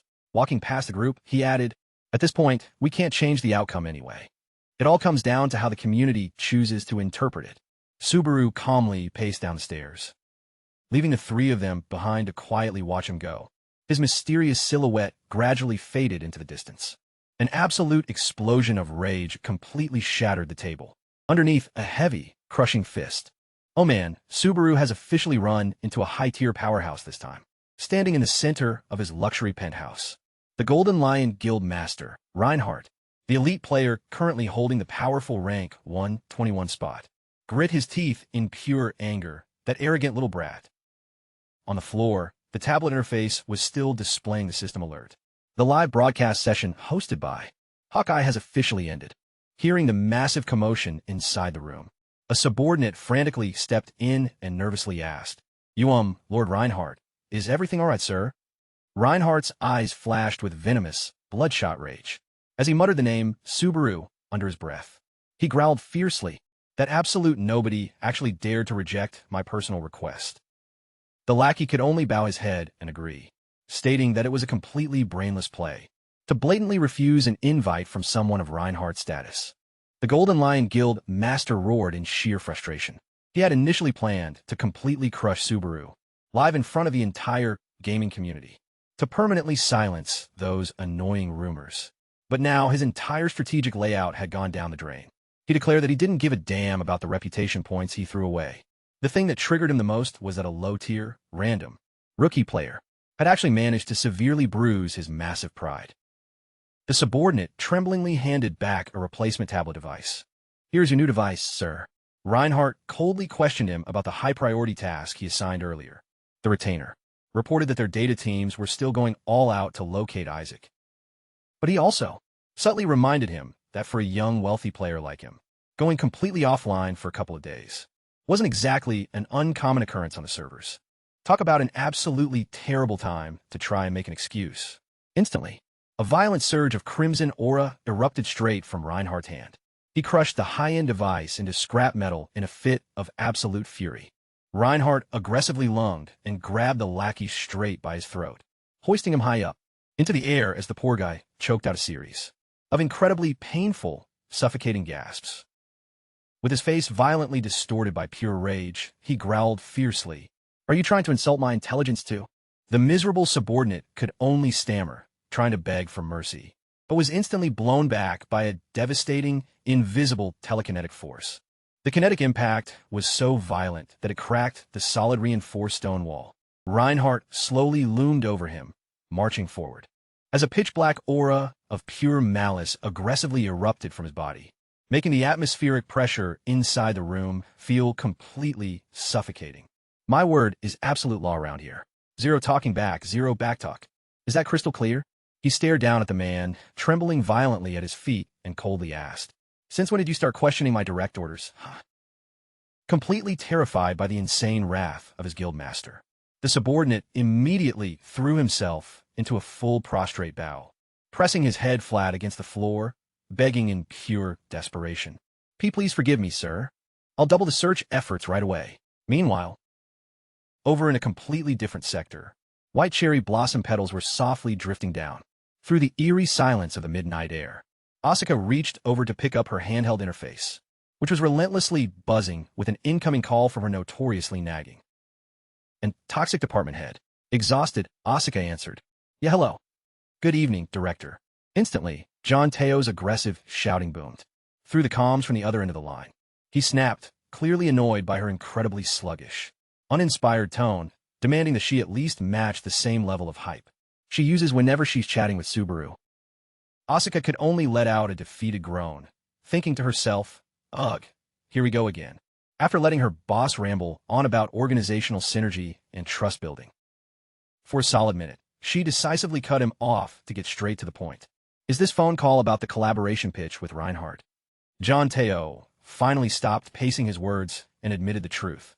"Look, a content creator agency simply cannot afford to pass on a god-tier play like this." Asuka kept the line active with director John Teo, asking with immense worry, "But what are we supposed to do?" He already said no. John Teo casually flipped some eggs in a frying pan while aggressively pressuring her. "I don't care if you have to use your charms or pull a crazy management play. Just get that rookie to log on and generate some serious revenue for this firm." John analytically deduced that Subaru seemed significantly more hyper-focused on his ranked tower grind than running standard brand collaborations, and to be completely fair, that is exactly how a hardcore elite competitive purist is supposed to view the meta. Noticing that Asuka remained completely silent, John teased her over the mic, "Wow, look at you. The only time you ever show any real energy is when you're actively arguing with me." Refusing to waste another single second arguing with him, Asuka coldly announced, "Yeah, I'm hanging up on you now." She decisively severed the connection before her toxic boss could even finish shouting her name. Standing right outside Subaru's apartment door, Asuka let out a soft sigh, muttering to herself, "Ugh, even though I talked a massive game just now, this really is an absolute god-tier career opportunity for his brand. Maybe I'll try pitching it to him just one more time. Managers gotta do what managers gotta do." Gathering her courage, she knocked and called out softly, "Hey, Subaru." The door clicked open. Subaru stepped into view, calling her handle, "Hey, Asuka." Asuka gasped in surprise, let out a soft, "Oh," seeing that he was still fully equipped with that black and gold tactical mask, even while just lounging around inside his own private living space. She tentatively asked, "Wait, do you seriously wear that thing 24/7? Subaru casually stepped out into the hallway, replying, "For the time being, yeah. It just helps me maintain my focus better." Subaru leaned against the doorframe, throwing a sharp question back at her. "Don't tell me you're getting curious about my actual face dynamic too?"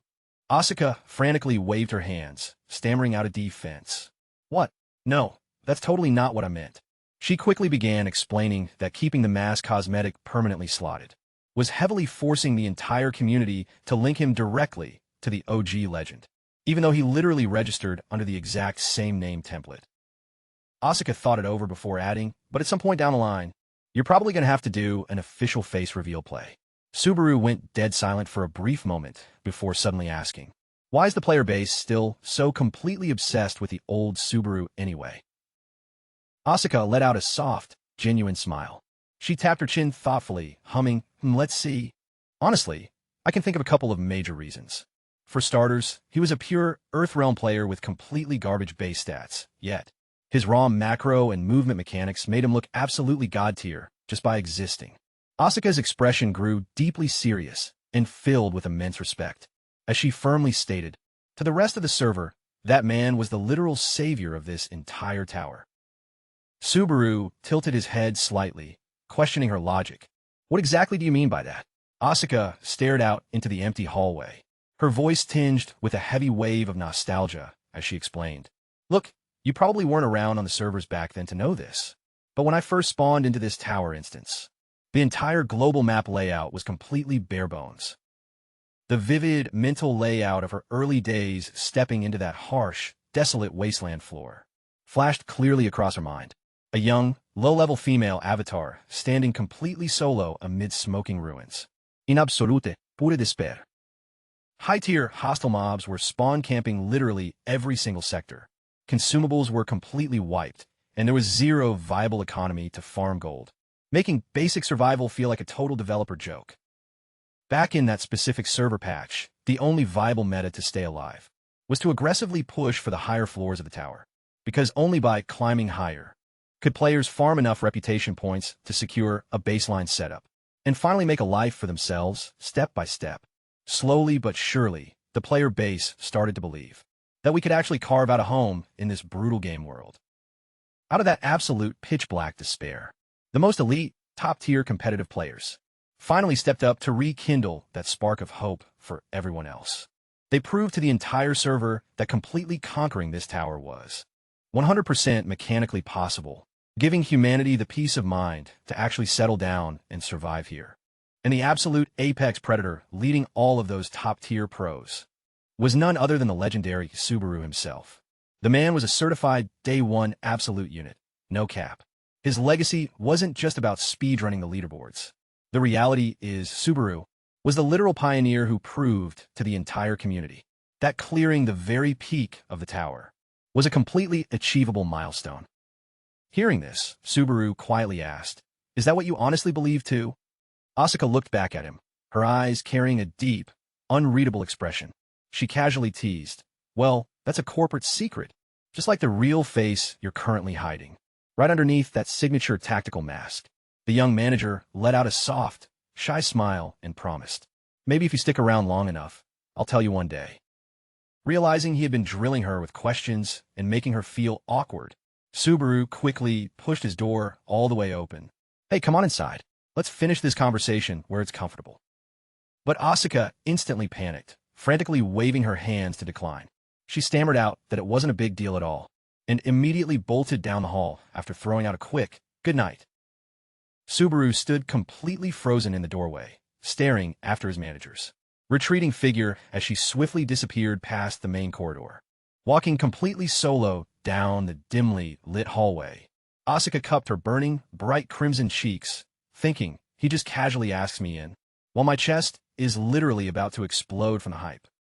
"Hope, huh?" Subaru quietly muttered Asuka's words back to himself, his amber eyes filled with deep, heavy reflection.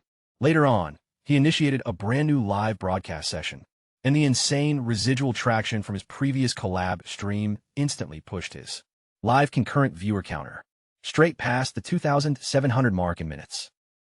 Subaru continuously dropped shout-outs to Day 1 loyal subscribers like Subaru Love and Mission Villain for flooding his dashboard with massive, generous donations. However, his focus was abruptly pulled away by a barrage of highly aggressive, toxic chat messages coming from the Golden Lion Guild, aggressively demanding to know why he still hadn't accepted the collaboration pitch with Reinhardt, alongside a highly cryptic invitation to meet up from the Griso Guild.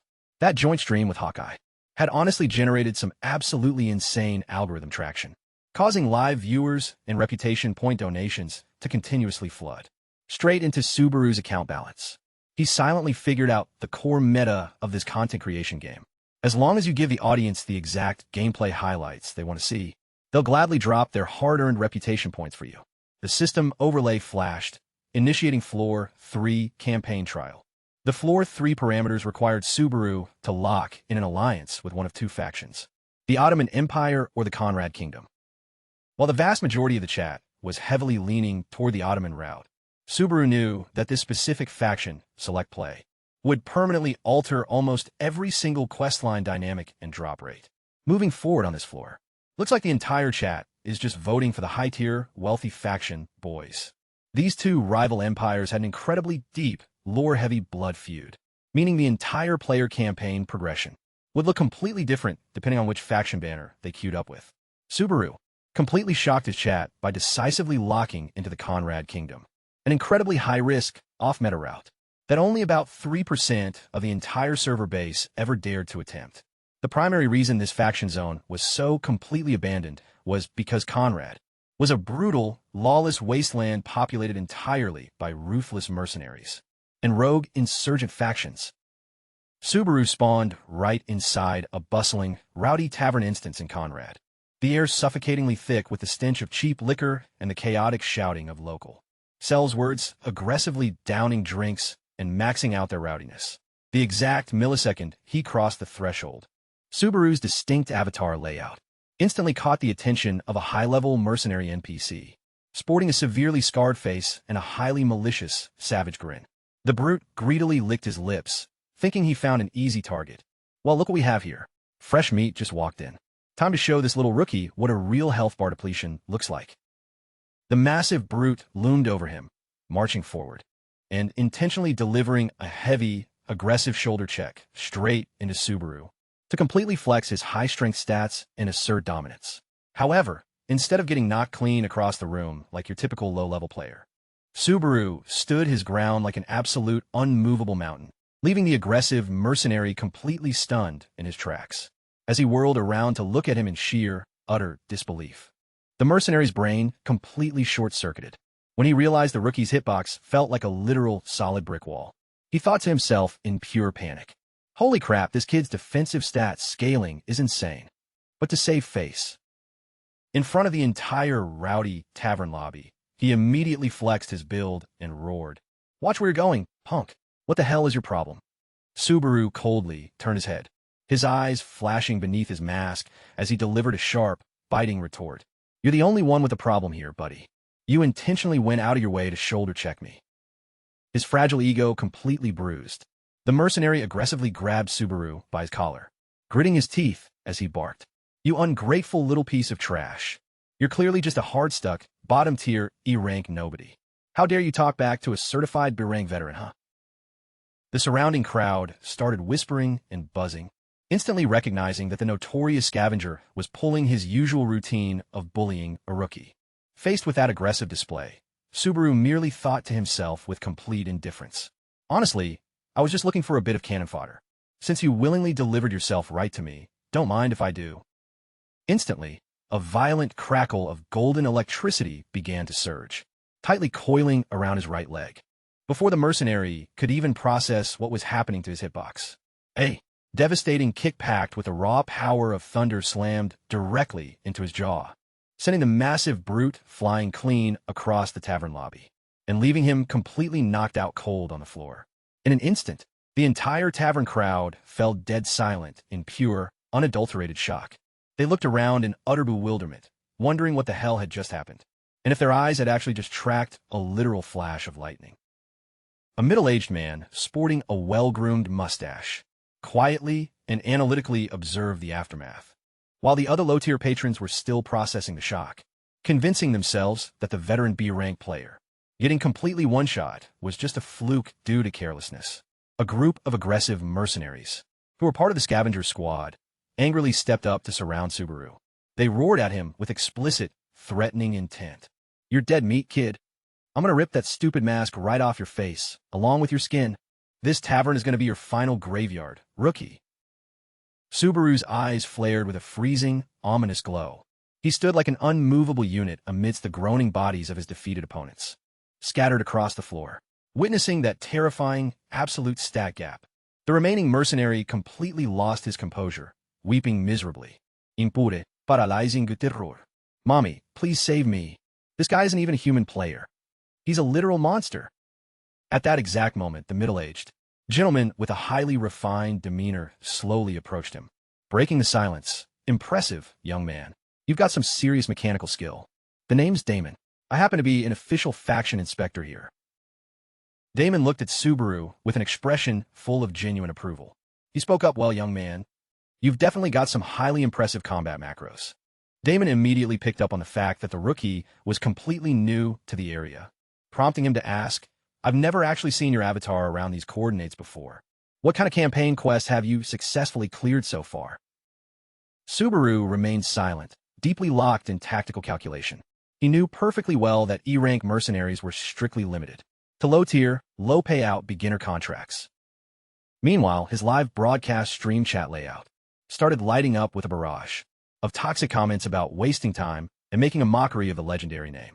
According to server meta, the main progression gate for Floor 3 strictly required players to grind out a massive amount of mercenary faction dailies, just to accumulate a grand total of 10,000 progress points.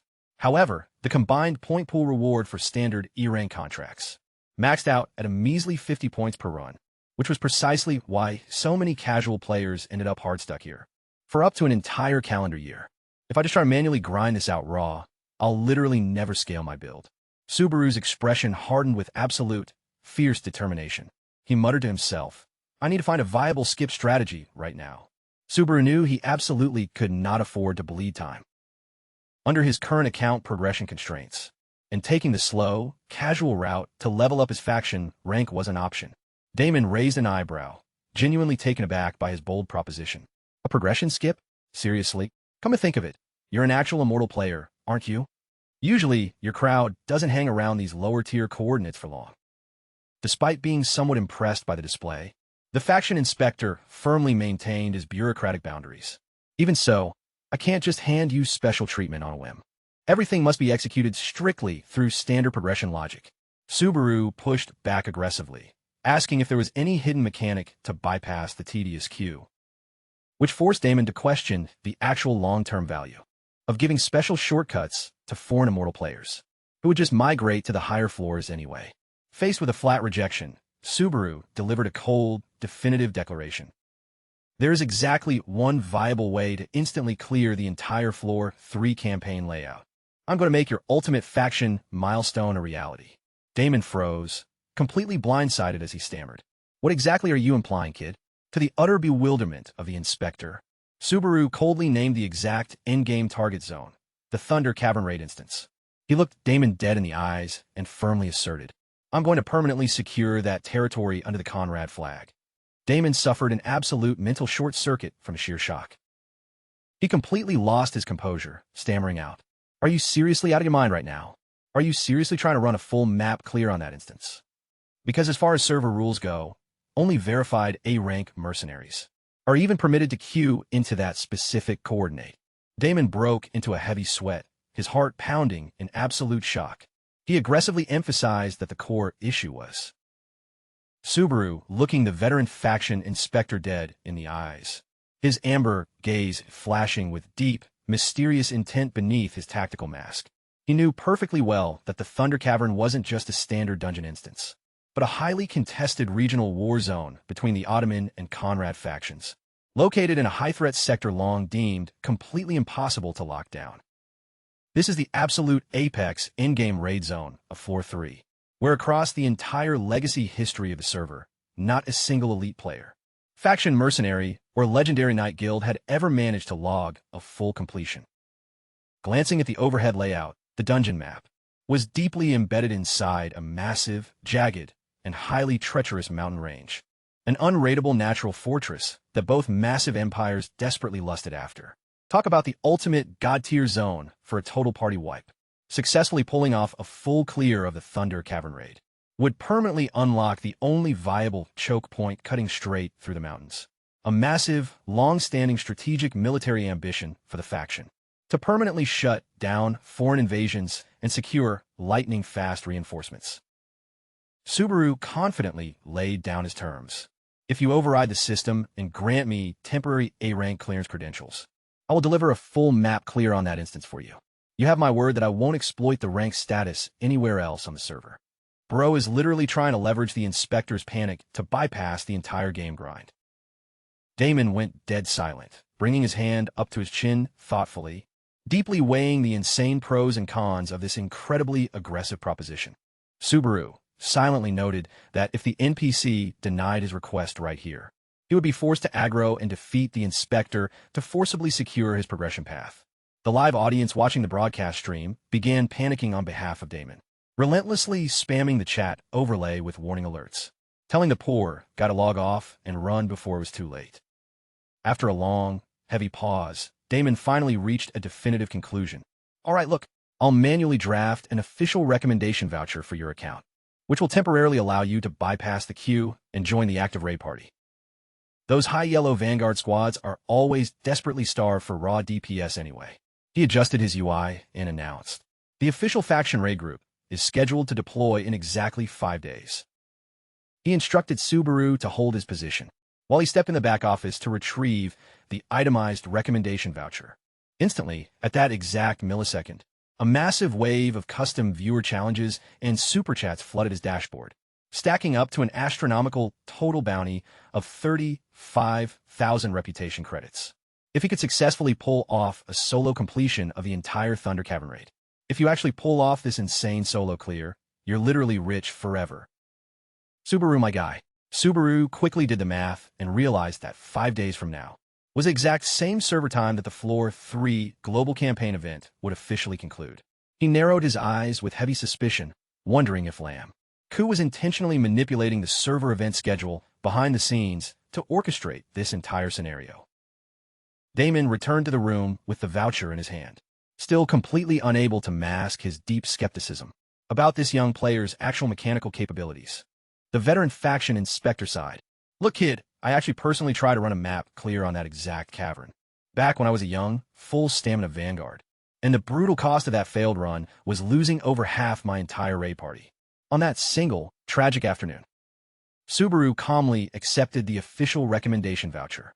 He looked back at Damon and quietly reassured him, you don't have to worry, old man, that history isn't repeating itself on my watch. The inspector blinked in utter bewilderment. Wait, what? If you're that confident, why do you even need a recommendation voucher? Subaru stared straight at the old man, his eyes flashing with an incredibly sharp, defiant pride beneath his tactical mask. Because I plan on entering that high-tier instance completely solo. This absolutely insane claim caused his live stream chat overlay to violently explode with a massive barrage of pure, unadulterated skepticism. The viewers flat out refused to believe a random rookie would dare to single-handedly queue into a high-threat, max difficulty regional war zone like that. Bro is literally initiating a tactical suicide run right now. A full 20-man elite stack got utterly wiped there, and you think you're a literal superhero? From what I've seen in the Discord, Conrad's player pool is drastically smaller than Ottoman's. Honestly, whether they can even scramble together a full 20-man roster to back him up is the real mechanical hurdle here. Damon broke into a heavy sweat. He let out a defeated sigh, acknowledging their brutal faction reality while thinking to himself, this kid must already have a hidden, high-yellow static team locked and loaded.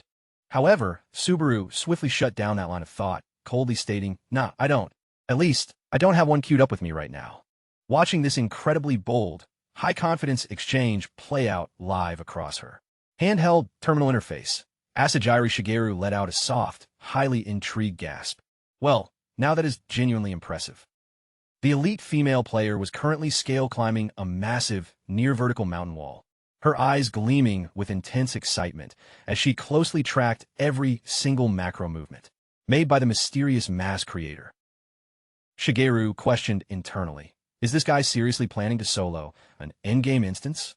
Staring intensely at her UI, she suddenly realized that this rookie's distinct aura and mechanical confidence were identical to the legendary Subaru from years ago. An uncanny, nostalgic parallel that pulled hard at her heartstrings. His overall macro presence feels exactly like the old Subaru. Man, I really wish this broadcast wasn't streaming live to the entire server right now. Back on the live broadcast feed, confronted with a relentless wave of chat spam from the audience, demanding to know why he was blatantly skipping all the other main campaign gates. Subaru delivered a sharp, final response. Look, I have zero interest in grinding out those low-tier casual events. He adjusted his mask settings and abruptly announced, all right, I'm logging off for the night. I've farmed enough cloud and credits, so why keep streaming and burning energy? His live concurrent viewer metric was peaking well over 4,000 active accounts. But the entire lobby instantly felt a wave of withdrawal when Subaru dropped his final sign-off phrase. Appreciate everyone for tuning in tonight. Peace. The stream interface abruptly cut to black with a system notification overlay. Subaru has officially ended the live broadcast session. Shigeru shrieked in absolute frustration and immense regret. Wait, what? No way. The elite female player pouted, clearly annoyed at losing her absolute favorite form of entertainment. To kill time, while waiting for her cooldown timers to clear so she could enter 4-3. Yet, a millisecond later, Shigeru burst into a vibrant, hearty laugh. Her eyes flashing with a unique mix of intense passion and deep nostalgia. Seriously, that guy's entire vibe reminds me so much of him. Shigeru stared thoughtfully out into the vast, empty digital expanse. She realized that this masked creator possessed an incredibly distinct competitive identity. He's always ruthlessly charting his own progression path, completely tuning out whatever the rest of the server has to say. It literally feels as if the real legendary Subaru is actively streaming right now. Snapping her terminal display shut, Shigeru decisively locked in her next move. All right, deal. She tightly dug her fingers into the sheer mountain rock face. A highly playful, mischievous glint lighting up her eyes as she calculated her approach for the upcoming tournament. Keep hiding, rookie, because I can't wait to see how you plan on escaping my grasp this time. Shigeru launched her character model upward, scaling the mountain peak at an absolutely terrifying speed, completely tearing through the heavy cloud fog layer and leaving behind a highly cryptic, whispering remark. Though honestly, I kind of hope he doesn't take the W this time. Strolling down the vibrant, neon-lit streets, Asuka looked over at Subaru, her eyes filled with immense admiration. I mean, it's exactly as I predicted. That is the absolute, signature way the real Subaru would handle things. Your entire player profile feels exactly like the Day 1 original code. Despite her worrying that the general public might not view his off-meta attitude favorably, she still offered some genuine, professional management advice. Look, if you just focus on grinding out standard, casual faction quests, your content channel is never going to establish its own unique identity. Subaru gave a slow nod, absorbing her feedback. Is that how you see it? Massive thanks for the career advice, then. When she asked about his macro strategy moving into the next phase, he answered flatly, I'm going to pure hunt and farm mob straight until the tournament kicks off. I have zero data on what kind of high-tier opponents are going to register for the bracket, so I figure it's optimal to push my base level and stats up a bit first. Subaru noted internally that he desperately needed to benchmark the exact maximum threshold of lightning element load his current avatar body could handle, and he was itching to stress test the raw mechanical power of his Thunder Core. His gaze hardened with an unyielding, fierce determination. This build was crafted by someone precious to me. Anyone who dares mess with it is getting struck with enough high-voltage electricity to burn their pixels to ash. Meanwhile, over in a completely separate sector of the city, Jinzaki Nato, a prominent high-tier member of the Blue Zone organization, was aggressively storming down the pavement, his face violently twisted in absolute rage. He grit his teeth, letting out a toxic, venomous curse under his breath. I can't fucking believe some absolute random, unranked nobody is making me come all the way down here to physically give him an invite, instead of him just wagging his tail and running straight over to my coordinates. Nato stomped inside the rowdy tavern instance, his mental state overflowing with pure, toxic contempt for the low-tier floor 3 scrub he was tasked to recruit. The exact millisecond he crossed the threshold, he threw out a highly forced, passive-aggressive greeting. Yeah, what's up? I'm finally here. Talk about a classic textbook setup for a massive reality check. Jean Teo was already seated in a dim, low-profile corner of the booth waiting for him. He casually waved his hand to signal his location. Over here, buddy. Nato let out a sharp, deeply irritated grunt under his breath as he noticed the executive manager from the agency, just chilling and casually sipping on his in-game drink. Jean Teo calmly cut straight to the chase. So, you're the Mr. Jinzaki repping the Blue Zone organization, correct? I caught wine through the grapevine that you have a specific business matter you wanted to hash out regarding one of our latest broadcast sessions. Nato growled, aggressively demanding to know the exact coordinates of the viral rookie. But John Teo casually brushed it off, stating that Subaru was currently completely unavailable due to sorting out personal campaign metrics. This dismissive tone completely triggered Nato, causing him to slam his fist on the table and yell. A bottom-tier rookie acting this completely stuck up is a joke. Busy with personal metrics? What could possibly be more important than a direct sit-down with us? Faced with that toxic, aggressive outburst, John Teo maintained a completely rock-solid, unwavering posture, flatly refusing to disclose a single detail about his creator's offline schedule. John Teo locked eyes with Nato and firmly doubled down. Look, I've already made our stance crystal clear. And that baseline boundary is precisely why Subaru isn't sitting at this table right now. Nato grit his teeth in absolute, venomous frustration as he finally figured out the agency's management playbook. Oh, I see exactly what kind of game you poverty tier managers are playing here. You guys are just trying to hoard your little cash cow, all to yourselves, aren't you? He slammed the table again, aggressively demanding that John Teo rethink his corporate strategy, arguing that Subaru needed to immediately get signed to a major global guild, instead of wasting his peak mechanical hours playing casual live streamer. Despite the high-pressure hostility being thrown across the booth, John Teo just kept a highly amused, cryptic smirk on his face. He casually observed that elite content creators, running the current meta numbers, can easily pull in financial revenue streams that rival the payouts of top-tier rankers. John Teo let out a mocking chuckle, noting that there are always plenty of outdated dinosaurs who refuse to accept that live streaming is a completely legitimate, high-paying career path. A grind is a grind, buddy, as long as the payout metrics are absolutely massive. Nato roared in response. Any job is a good job as long as it pays well. Nato roared, accusing John Teo of intentionally turning the blue zone into their enemy. However, the department head firmly told him to shut up and listen to the rest of it, because the agency always prioritizes the personal drive of the individual content creator, and they will fully back whatever call Subaru chooses to make. Nato mockingly called John Teo a washed-up, outdated boomer who doesn't know how the meta works in this world, threatening that the Blue Zone organization wouldn't just sit back and let this disrespect slide. In direct response to that cocky attitude, John Teo coldly asserted, "You need to realize there are players on this server who will never be fazed by cheap, low-tier intimidation tactics." Instantly, a massive, suffocating wave of pitch-black mana aura violently erupted straight from John Teo's character model, completely anchoring down the entire room. Nato's avatar froze in absolute, mind-numbing shock, a cold sweat breaking across his face, as he felt the crushing stat gap completely suffocating the atmospheric pressure. John Teo growled fiercely, kicking him out. "Since you're done yapping, get the hell out.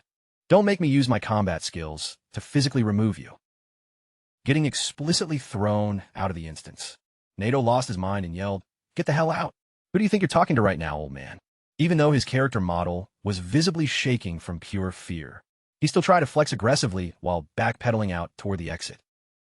John Teo casually waved his hand to dismiss the guy, his face completely overflowing with pure, unadulterated contempt. Nato bolted out of the tavern, screaming his final toxic threat through the door. "I swear to God you're going to pay for this disrespect." Watching the retreating silhouette of the tilted player, John Teo slowly sank back in his booth, casually taking another sip of his drink while dropping a heavily sarcastic remark. "Oh man, I'm absolutely terrified."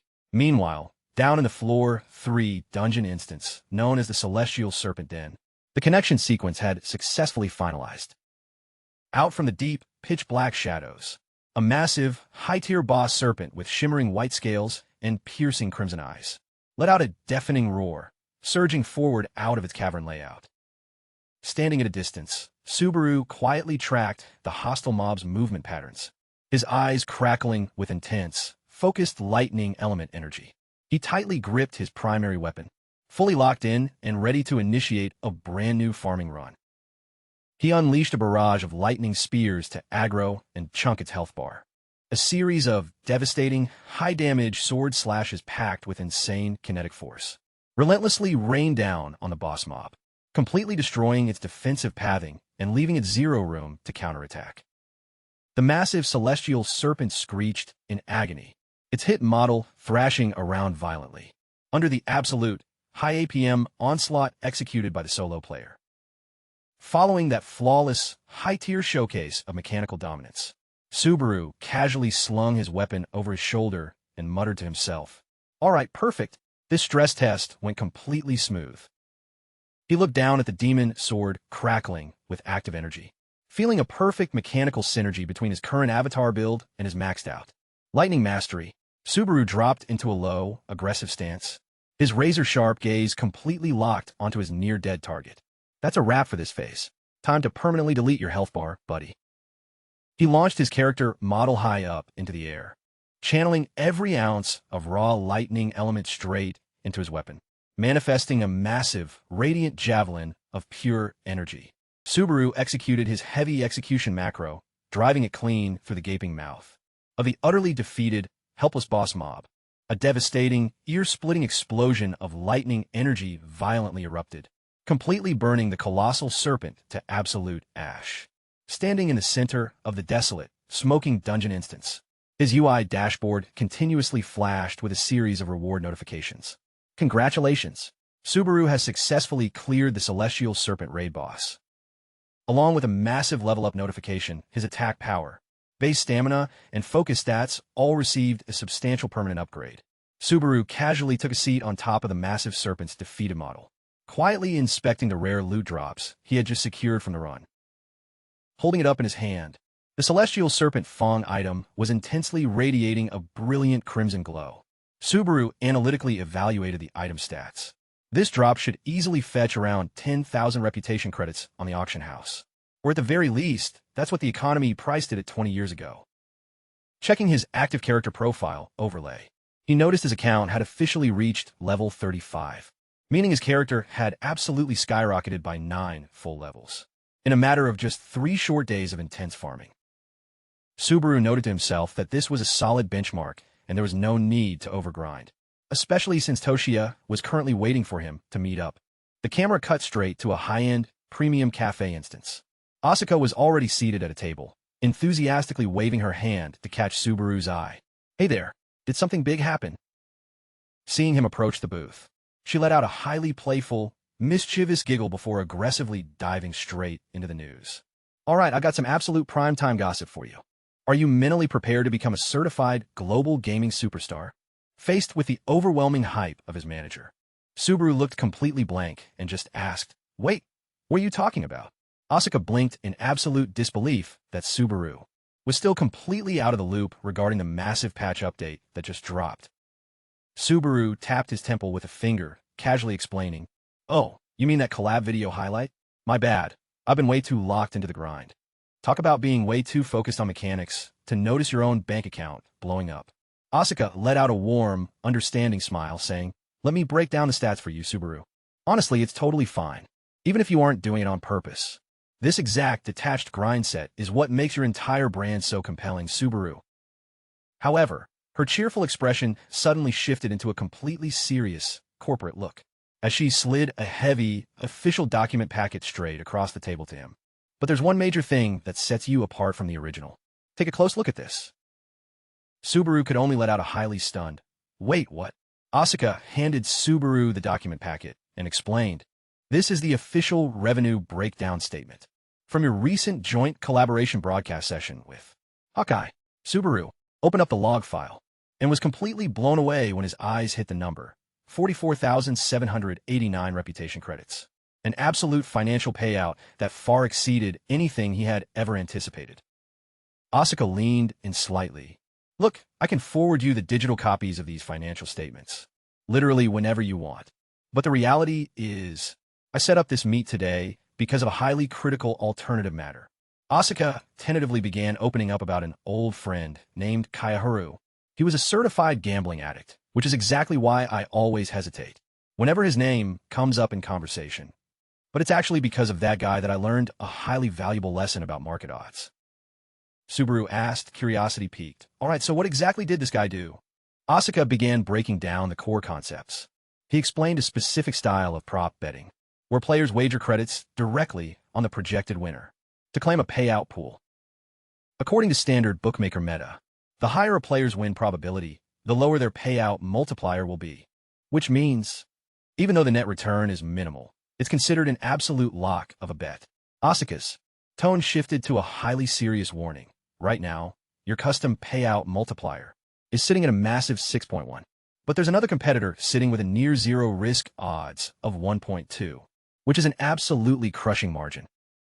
Staring at the balance of power overlay leaning heavily toward the other side, Subaru sharply questioned, "All right, so who is this guy?" Asuka clearly articulated the profile name, Thomas Schneider. He's a hardcore, high-tier veteran repping the Blue Zone organization. A player who has intentionally hard-stuck himself on floor 3 for 10 whole years, solely due to his absolute, toxic obsession with clearing the Thunder Cavern raid. 10 years of manual theory crafting is nothing compared to a day-one optimization player. That level of absolute, insane dedication is precisely what made his name viral, even though he isn't a top-tier ranker or a high-clout creator. Asuka expressed her intense worry. Schneider is definitely going to optimize every route possible to lock you into a 1v1 match. Because the reality is, you casually announcing a solo full clear of the Thunder Cavern on a live stream is a literal slap in the face, and a total mockery of his entire 10-year progression grind. Noticing that Asuka was getting visibly worked up over the metrics, Subaru quietly interrupted.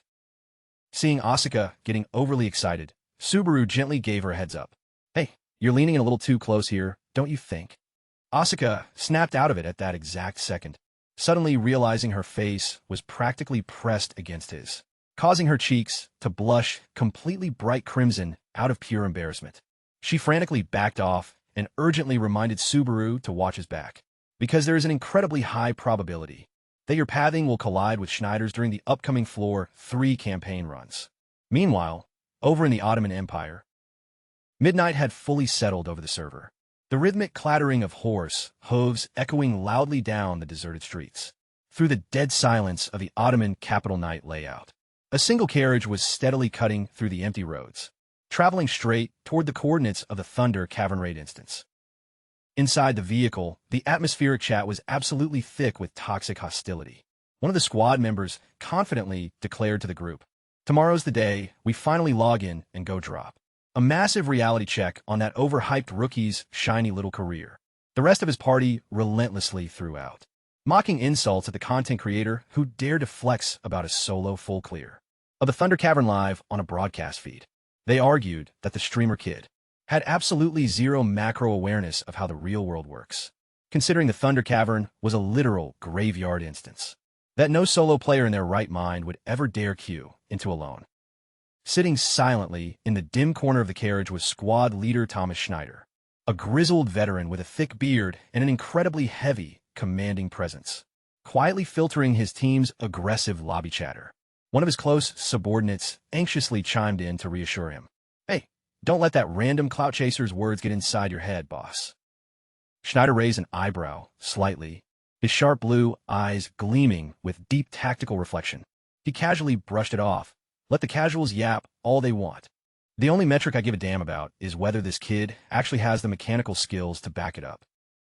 Schneider candidly acknowledged that even though the rookie's overall streaming career timeline was incredibly brief, he had legitimately unlocked a new lightning specialization path, a top-tier elemental mastery that the entire Blue Zone organization had been desperately trying to theory craft and secure for years.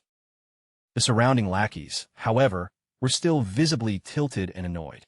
They complained that the masked punk was acting way too arrogant, behaving as if he were the literal rebirth of the legendary Subaru, simply because he lucked into a high-voltage lightning build path.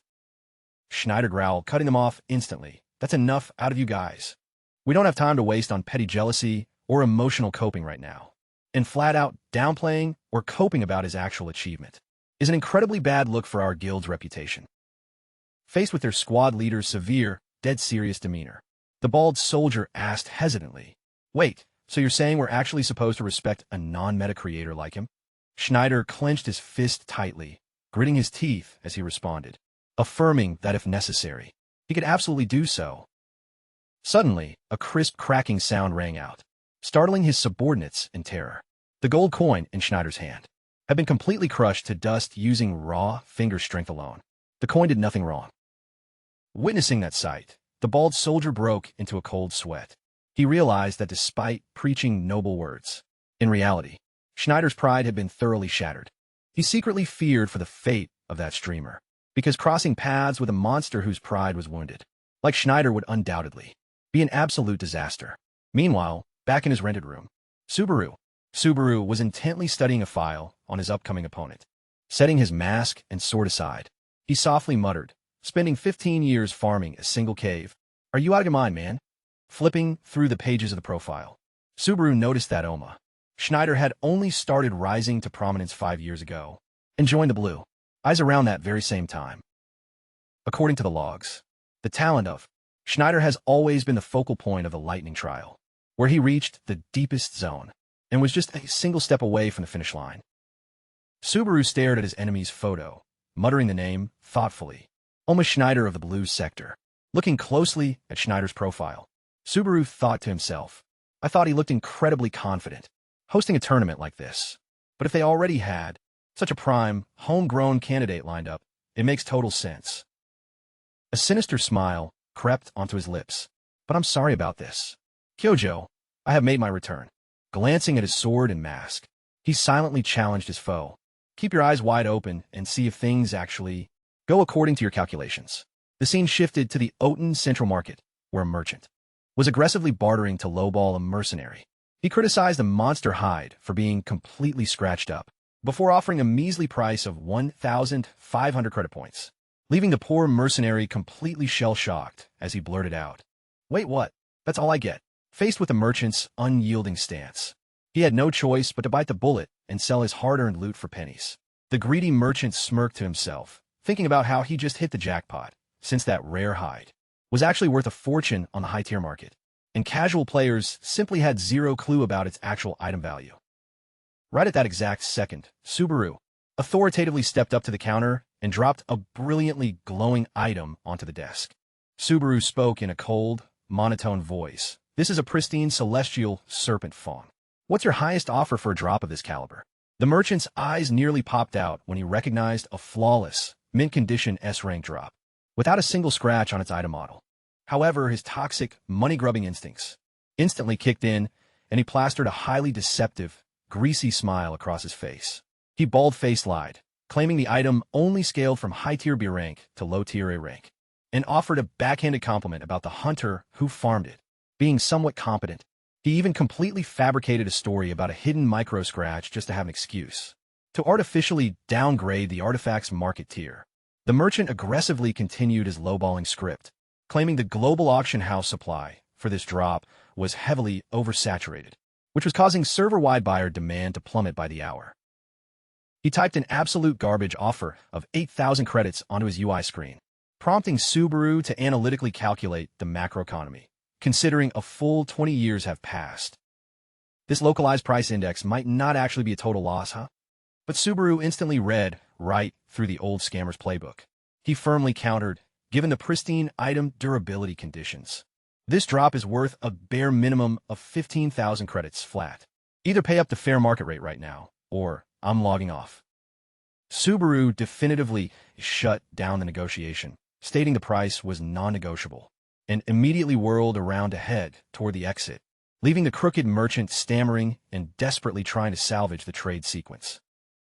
Suddenly, a massive character model enveloped in crackling static electricity abruptly phased into existence right behind Subaru's coordinates. It was an incredibly buff warrior avatar sporting long hair and a thick beard, wielding a massive, high-tier polearm that was radiating a terrifying, oppressive power aura. He locked his razor-sharp gaze dead onto Subaru, asking in a deeply menacing, booming voice, "So, you're the little punk who's been talking a massive game about solo queuing my dungeon?" Subaru maintained his absolute, unbothered composure underneath his mask. He stared directly back into his rival's eyes and confidently confirmed, "Yeah, that's me."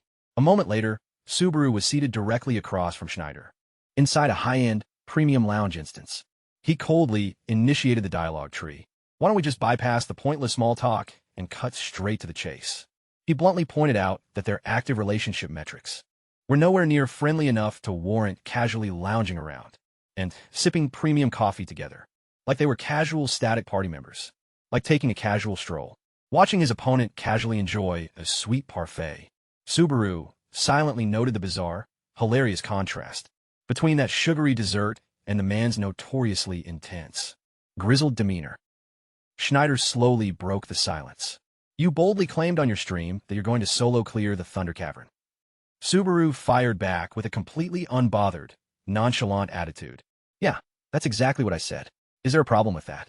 Schneider let out a faint smirk. You're still just a green, low-yellow rookie kid. You haven't earned the right to flex like that yet. He admitted that was his initial takeaway from the broadcast, after seeing a total nobody who just reached floor 3 out of nowhere, clout chasing and announcing a solo map clear of the server's hardest raid instance. Subaru countered.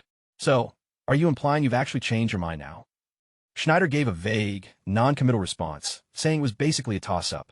However, I'll concede that you're worth at least half the hype, purely because of the raw mechanical potential your active build possesses. Schneider's tone hardened with visible envy and gatekeeping. But I still find it completely insulting that your name is even being mentioned, in the exact same breath as the legendary Subaru. Staring into his opponent's flashing blue eyes, Subaru realized this guy wasn't just trolling or acting eccentric. He was being completely, dead seriously competitive. He cut straight to the point. All right, so what? I highly doubt you cut off my pathing just to drop backhanded compliments. Am I right?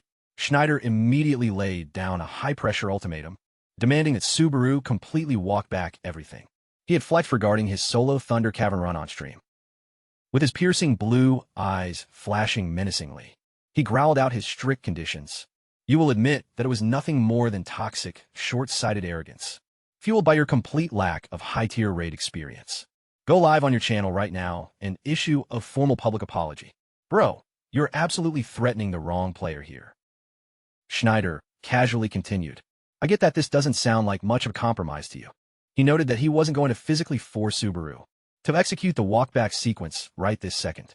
Instead, let's lock in a wager. When I completely dominate you in the upcoming tournament bracket, you will officially acknowledge your massive mechanical skill gap. That will be the exact moment you bow your head and swallow your pride. Subaru answered with complete, cool indifference. All right, deal. But he made sure to immediately dictate his own counterterms. On the flip side, if I'm the one who secures the W, you will hand over every single byte of proprietary data and theory crafting you have on the Thunder Cavern. Subaru locked eyes with his rival and added with a cold rumble.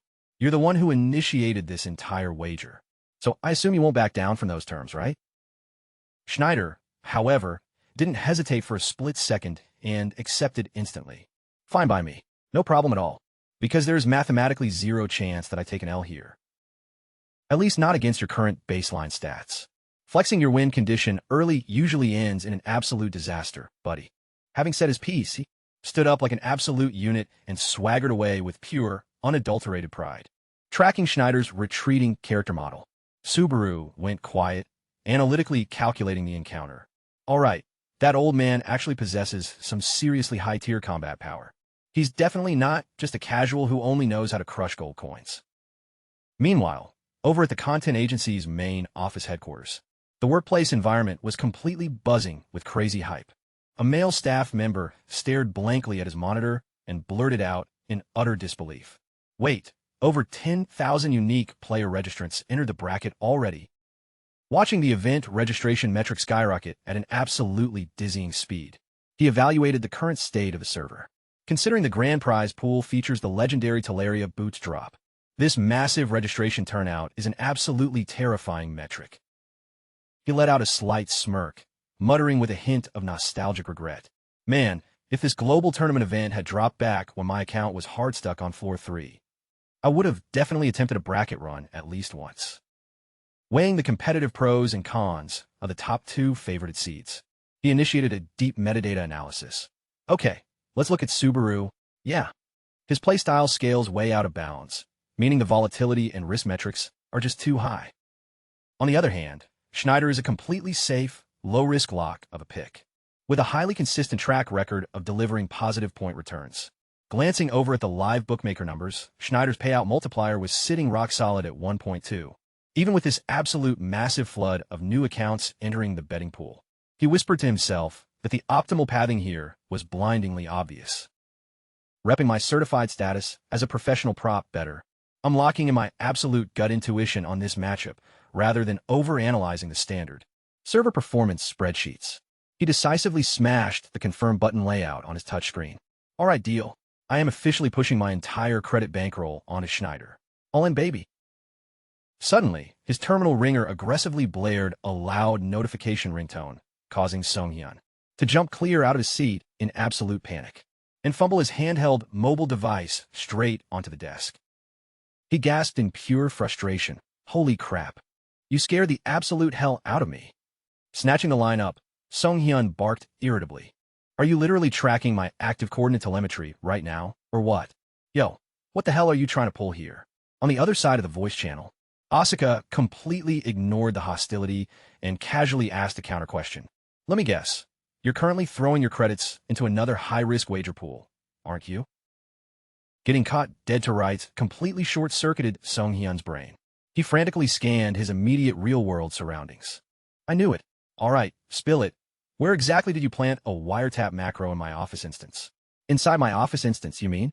Or did you literally plant a tracking bug on my character model? Asuka instantly brushed his ridiculous conspiracy theories aside and cut straight to the chase. Look, what's actually important right now is this. Walk me through how to use the betting interface you're on. Sung-hyun asked back in absolute, jaw-dropping bewilderment. Wait, what? Are you seriously planning to ruin your account balance over prop bets? Asuka confidently and definitively declared, I'm literally dumping my entire monthly paycheck onto our boy. Either I hit the absolute jackpot, or I'm turning in my resignation letter. Hearing that, Sung-hyun yelled into his mic in pure, unadulterated helplessness. You absolute brain-dead casual. Do you seriously have zero respect for the credits you grind for? He sharply pressed her, asking if she genuinely, honestly believed that Subaru could take the W in this matchup. While clarifying that he wasn't downplaying Subaru's skill ceiling, Sung-hyun still tried to use pure macro logic to talk some sense into her. My point is, you have to analytically evaluate the combat playstyles, the historical stat sheets, and the overall bookmaker numbers to properly calculate your win probability. He broke down the metadata, explaining that Schneider isn't just some casual, bottom-tier scrub sitting on floor 3. His specific raid achievements actually clear the legacy data logs of the original Subaru. In my professional opinion, a rookie streamer trying to diff a veteran who has min-maxed his mechanics for a literal decade is nothing more than a complete, delusional pipe dream, finding her coworkers yapping way too loud and annoying. Asuka bluntly laid down a high-stakes challenge. Want to bet? When you lose, you run a zero-payout, uncompensated shift for the entire next month. Sung-hyun didn't flinch for a single millisecond and accepted the wager instantly. Asuka coldly dropped her final warning. Perfect. Just make sure you don't start crying in the office chat when it happens. As she was confidently striding down the main hallway corridor, her character model abruptly froze in pure surprise as she brushed past a mysterious, low-profile user wrapped in a pitch-black cloak. Asuka let out a soft, startled gasp. Wait, what?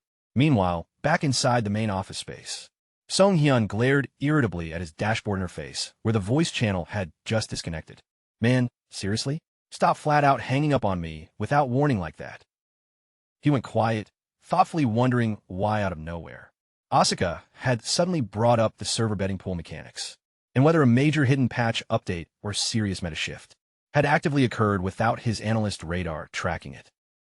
Amidst the dense, buzzing player crowd navigating the Ottoman central hub, Thomas Schneider paced forward like a tank, his massive polearm slung over his shoulder, radiating a heavy, high-yellow combat aura that forced nearby casuals to clear a path. His static party subordinate turned to him, curiosity piqued, asking for his definitive, analytical assessment of the viral newcomer. Schneider paused for a brief second before responding. How did he look to me, you ask? The kid is definitely not your average, everyday casual. That incredibly heavy, dead serious answer from their squad leader sent an absolute, freezing shiver straight down his subordinate's spine. The lackey nervously questioned himself internally.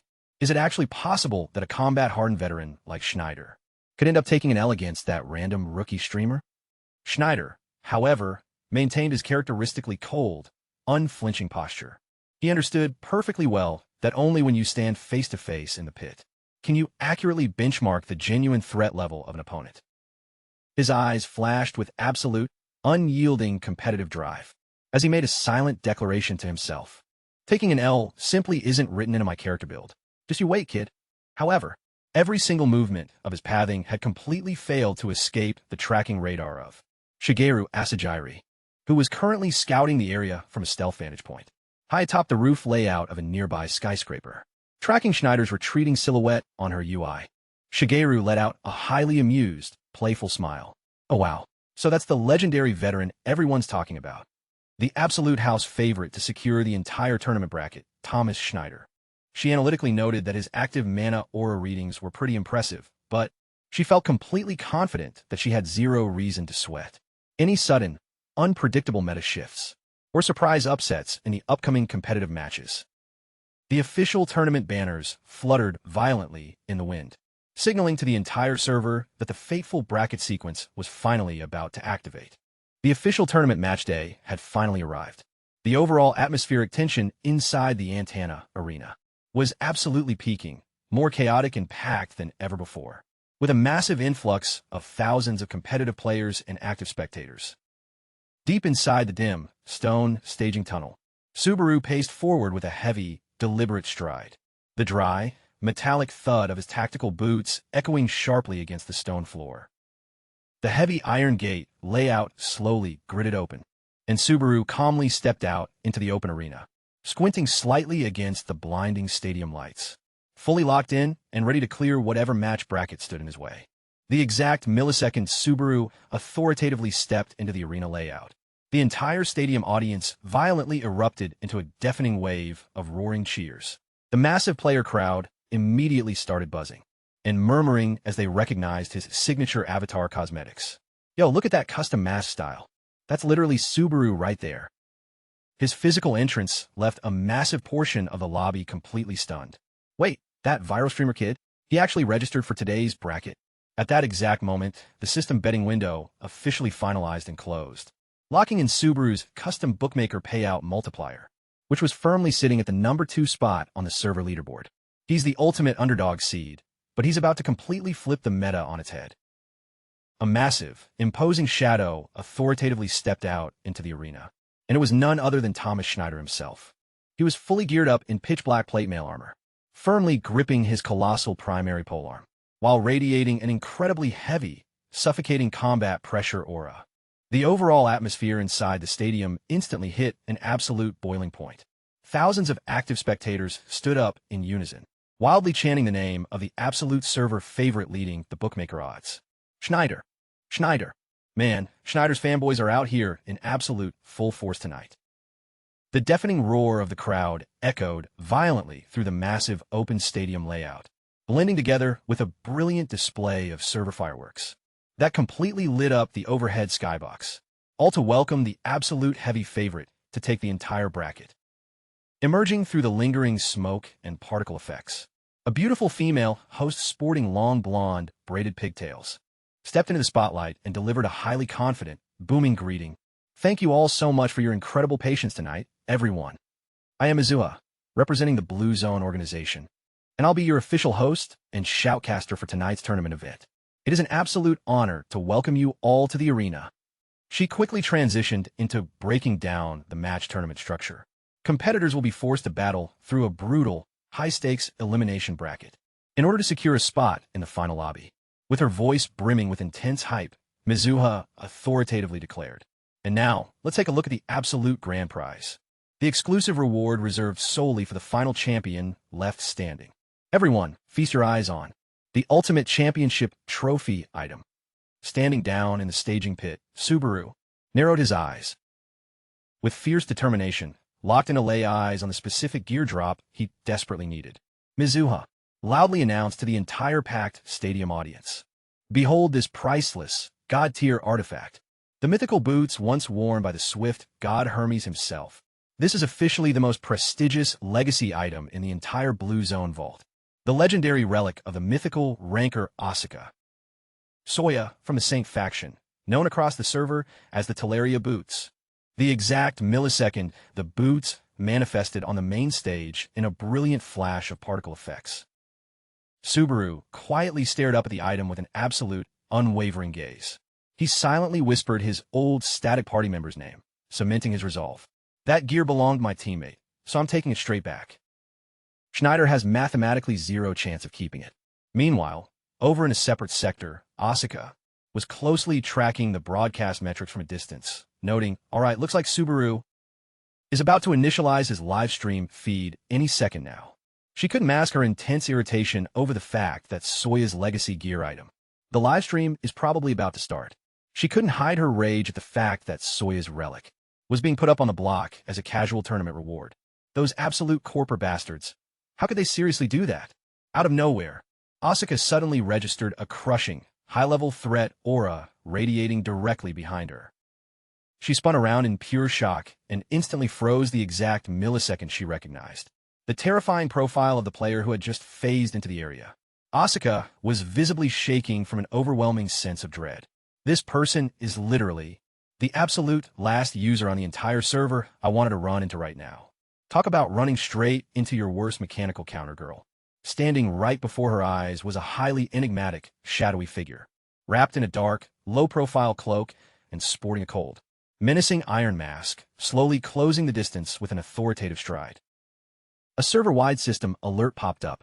Subaru has officially initialized his live broadcast channel right from the center of the Ottoman arena. His concurrent viewer counter immediately blasted past 3,000 active accounts.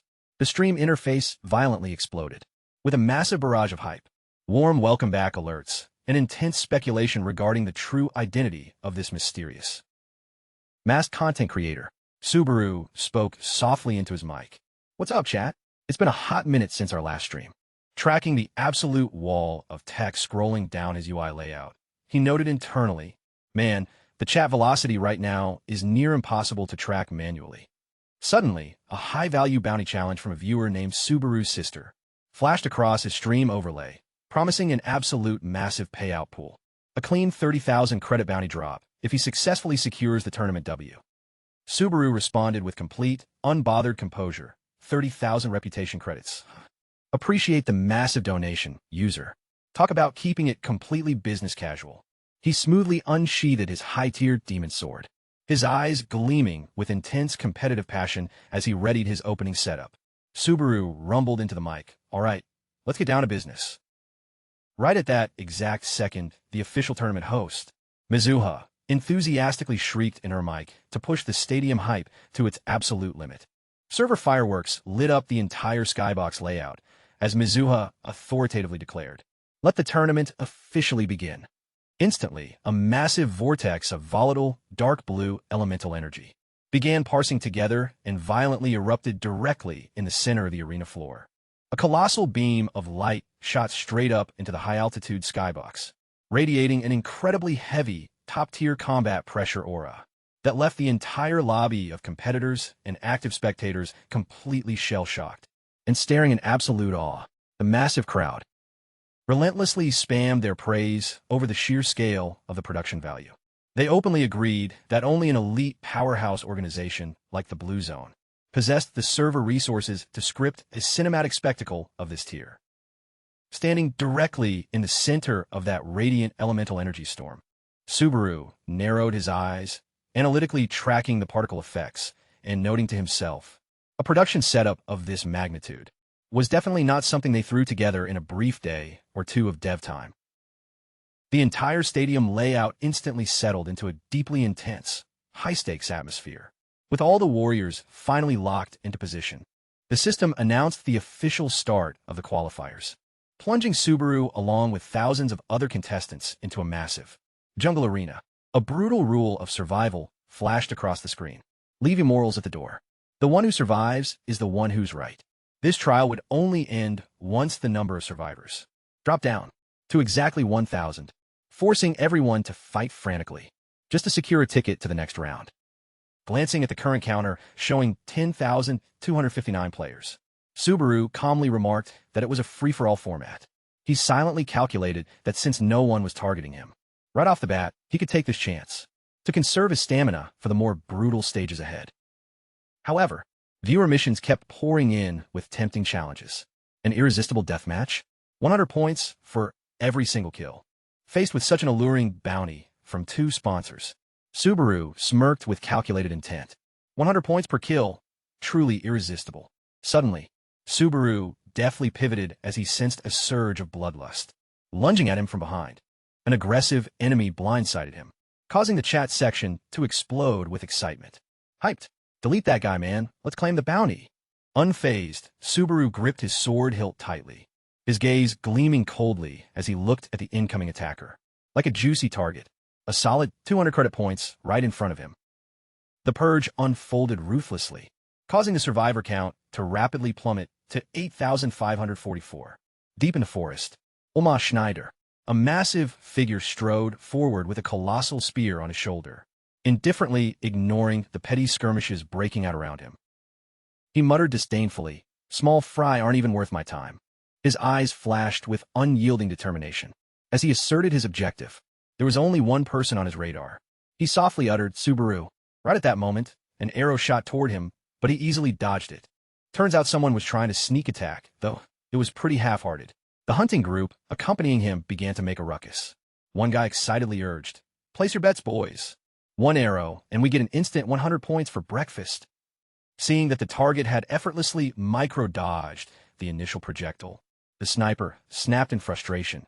"Damn it, quit moving around." He then sneered at his opponent, trying to play it off cool. "You just got incredibly lucky on that frame, buddy." The rest of the squad started panicking because their one-shot ambush strategy completely failed. But another flanker just let out a mocking chuckle, reassuring his teammates. "Relax, guys, this opponent is literally just some random scrub who's been hard stuck on floor 3 for 10 whole years." Standing completely surrounded by the hostile squad, Thomas Schneider casually hoisted his massive polearm over his shoulder. He analytically evaluated their setup. The ambush strategy itself wasn't half bad, but you idiots queued into the absolute wrong opponent. Seeing that Schneider was still maintaining his arrogant posture, a bald vanguard wielding a heavy war hammer stepped forward to talk some trash. "Oh wow, look who's talking a massive game right now. Are you just trying to flex hard because you know you're about to get wiped?" But before he could even finish inputting his voice line, an invisible, high-velocity wind slash tore straight through the layout, witnessing his frontline tank drop dead in a literal millisecond. The archer shrieked in absolute terror. What the hell just happened? He's not even inside polearm melee range yet. Schneider stood like an absolute raid boss as a massive, volatile aura of deep purple mana violently erupted straight from his character model. He coldly delivered his voice lines. "I've permanently deleted countless trash tier squads exactly like you guys." His eyes flashed with pure, terrifying killer instinct as he channeled 100% of his active stat pool directly into his colossal polearm weapon. With a single devastating swing of his arm, he unleashed a massive shockwave strike that completely tore up the terrain geometry and instantly crushed the entire ambush party's HP bars to 0 in a blinding flash of volatile purple light effects. Schneider coldly paced forward through the dissolving particle effects of the defeated players. He growled out a harsh reality check. "If you want to clear the floors, go clock in and do the actual manual grind. Stop chasing delusional shortcuts, you little casual scrubs." The crackling, intense purple mana aura completely enveloped his entire avatar layout, generating an incredibly suffocating, high-pressure environmental effect that forced anyone watching to freeze up in pure fear. He advanced forward with massive, heavy strides, his eyes gleaming with a highly menacing glare as he declared, "Whatever trash tier mechanics you thought were going to protect you out here, their expiration date officially hits 0 right now." Witnessing that absolute showcase of flawless mechanical dominance up on a massive stadium monitors, the live arena crowd could only sit back and go dead silent out of sheer, unadulterated shock. Every single combo sequence he executed carried pure, map-wiping destruction value. Every single heavy polearm strike left his targeted opponents screaming in agonizing pain as they got clipped. The absolute stat and skill ceiling gap was simply way too massive to calculate, turning the entire elimination round into his own personal playground to showcase his absolute mechanical dominance. Amidst the chaotic, panicked rout flubs, a squad leader desperately barked into his team comms to salvage their positioning. "Stop running, you idiots. It's just a standard survival trial. Quit acting like a bunch of unranked cowards. However, that frantic rally call couldn't do a single thing to stop the viral spread of sheer terror through the lobby. Sitting quietly in a corner layout tracking the match data, Shigeru Asajiri silently noted that this couldn't even be classified as a legitimate competitive PvP encounter. She kept her eyes glued to the UI viewport tracking Subaru's coordinates, firmly convinced that the moment he starts climbing into the high-tier floors, he is absolutely guaranteed to secure a top-tier rank among the server's elite top players. Talk about absolute, unwavering faith in her favorite creator.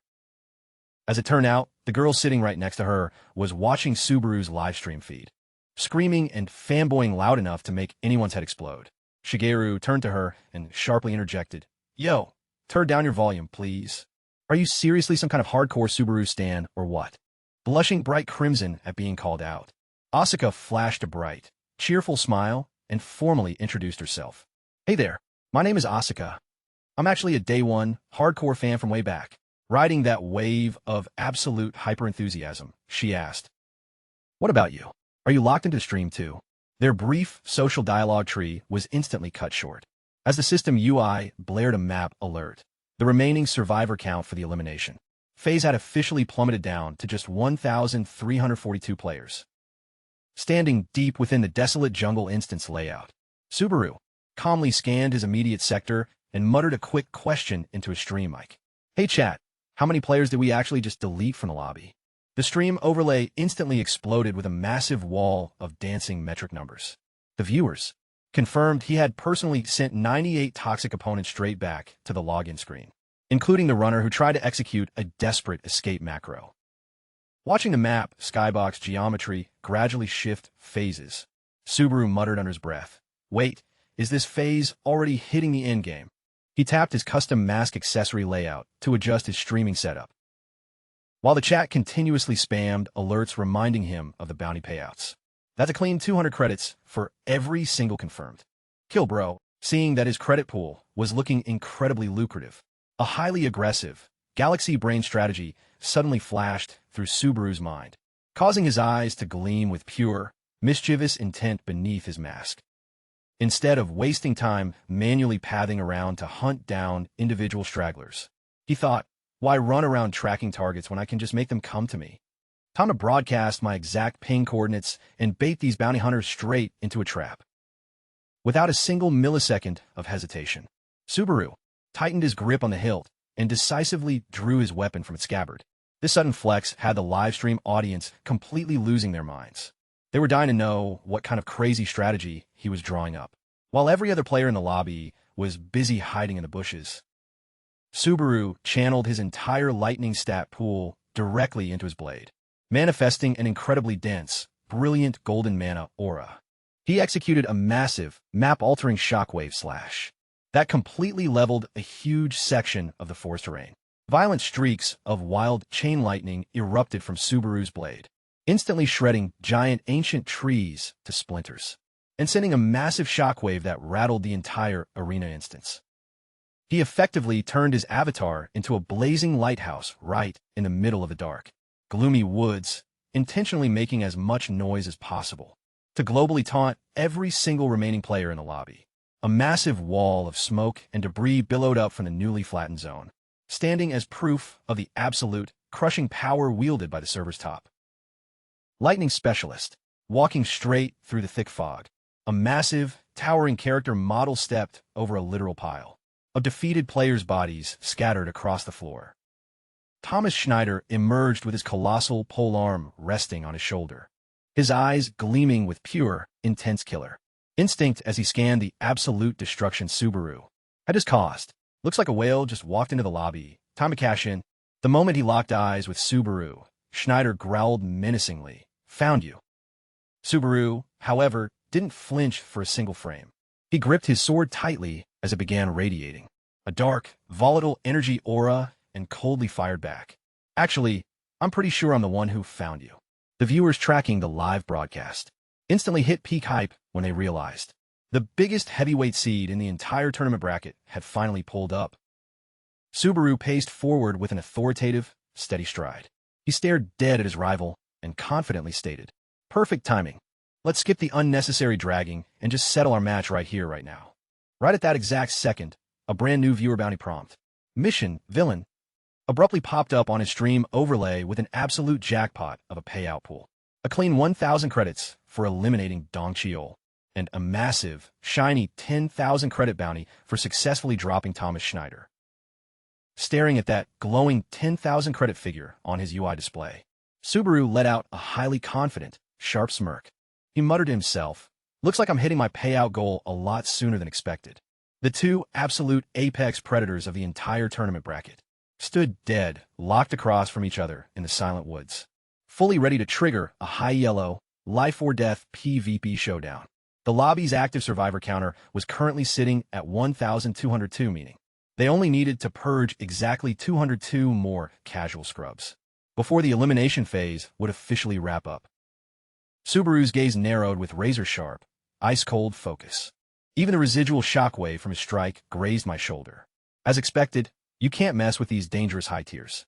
Oma Schneider still maintained a terrifying composure. He indifferently thought to himself, "Just wait until I clear out these ants, then I'll deal with you later."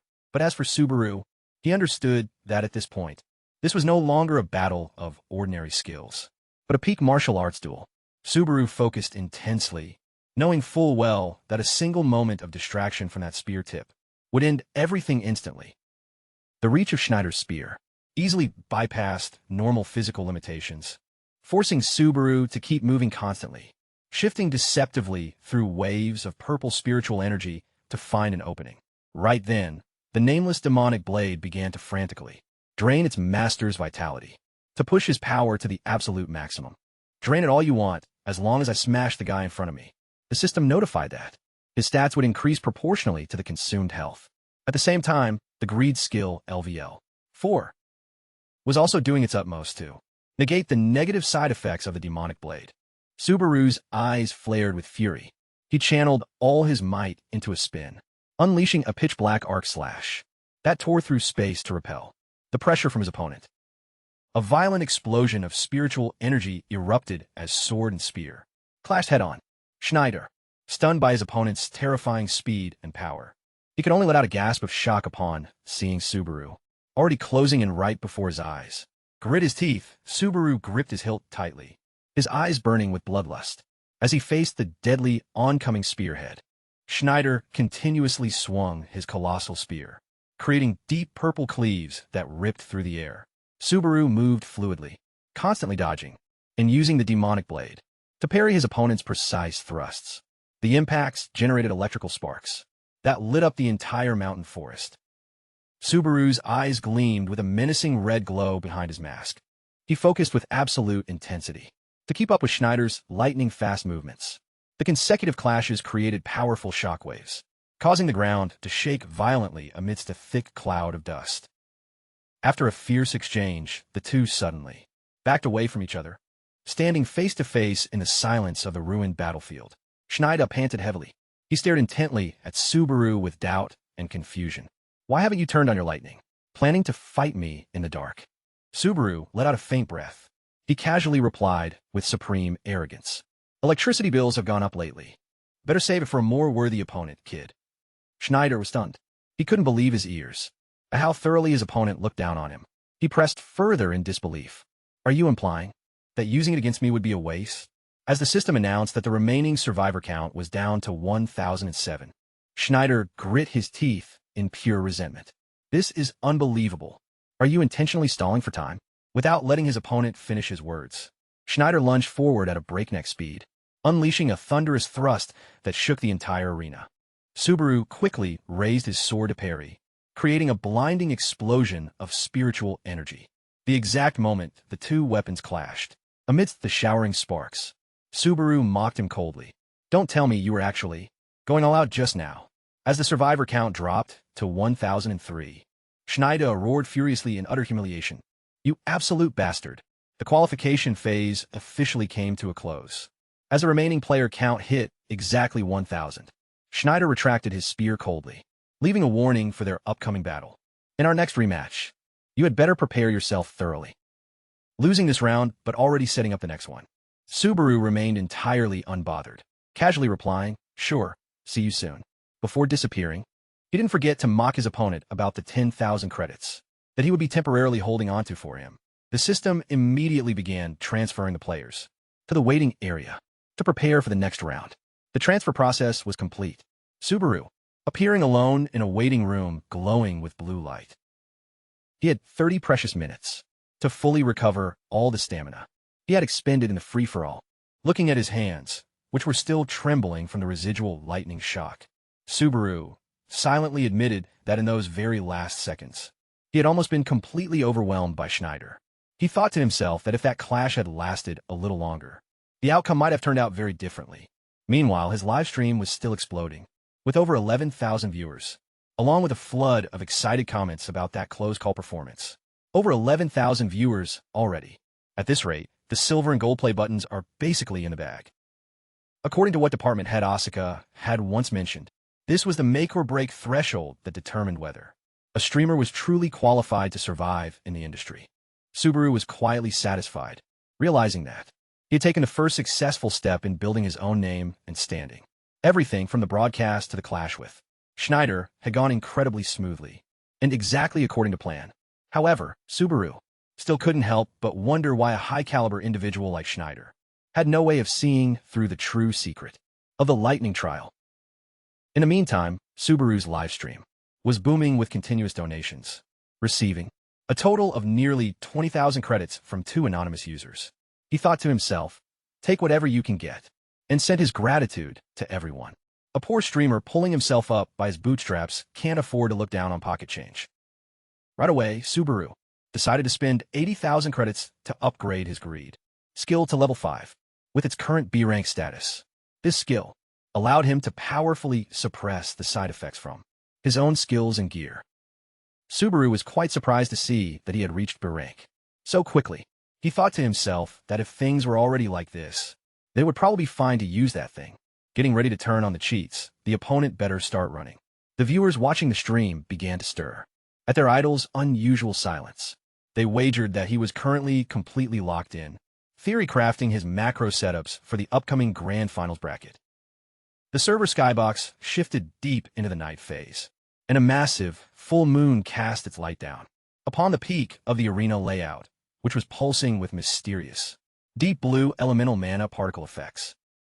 Standing directly in front of the heavily guarded Teleria boots display item, Mizuha quietly tracked the item metadata with a deeply analytical gaze.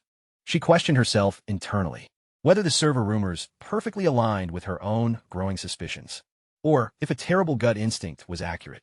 Mizuha felt completely convinced that a high-profile thief was about to get exposed during this event. And the true identity of that specific player was, while completely lost in her deep data analysis. Mizuha abruptly flinched in surprise, cold sweat breaking out across her forehead, as she heard her name loudly called out from her dead zone.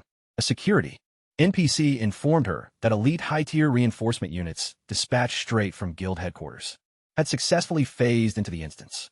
Mizuha spun around in absolute, jaw-dropping shock. She couldn't calculate what was happening with the server event and sharply pressed him. Who exactly is shot calling? This division, out from the heavy shadow geometry, a massive, towering character model stepped into the light and coldly fired back. That would be me. Mizuha completely froze the exact millisecond she recognized Kirikawa Amon. Her voice trembled as she questioned his sudden pathing. Why on earth would a legendary Apex ranker like you personally deign to log down all the way to a low-tier map instance like Floor 3? Kirikawa brushed right past her, his avatar radiating a heavy, terrifying killer instinct as he dropped a cold voice line. The guild master's active mood parameters are sitting at an absolute, dangerous low right now. Mizuha nervously questioned Amon. Is your sudden deployment down here actively tied to the data anomalies surrounding Subaru? Or is it something else? Amon coldly confirmed his parameters, stating the targets were both Subaru and Schneider. However, immediately after that, he went quiet, dropping a grim warning about a brand new, game-breaking glitch that had just spawned.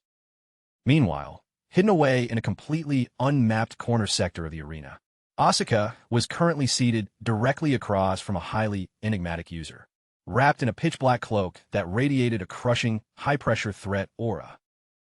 The piercing gaze gleaming behind the stranger's custom face mask cosmetic left Asuka Shadering impure, instinctual dread.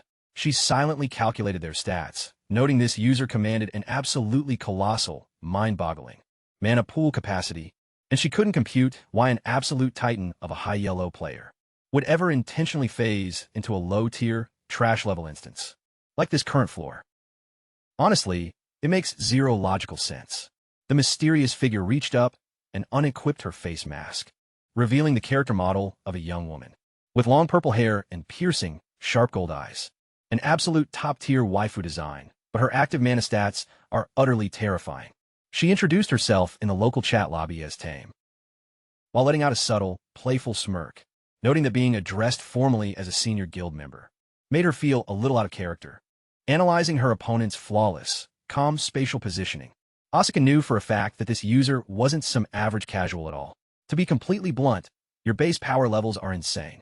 She went even further, deducing that the stranger was actively running an advanced illusion macro to completely spoof her avatar's facial geometry.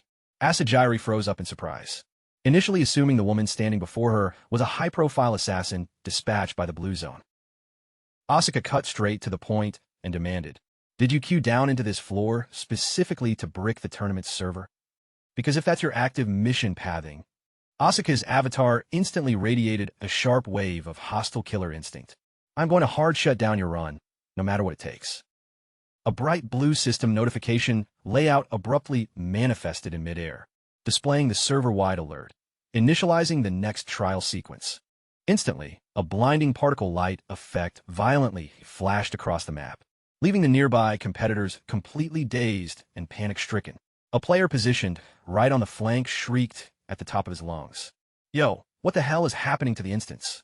He shivered violently as he registered a completely mind-boggling server anomaly. "We've been standing right next to each other's coordinate zones this entire time. How on earth did my client not register any audio cues from you?"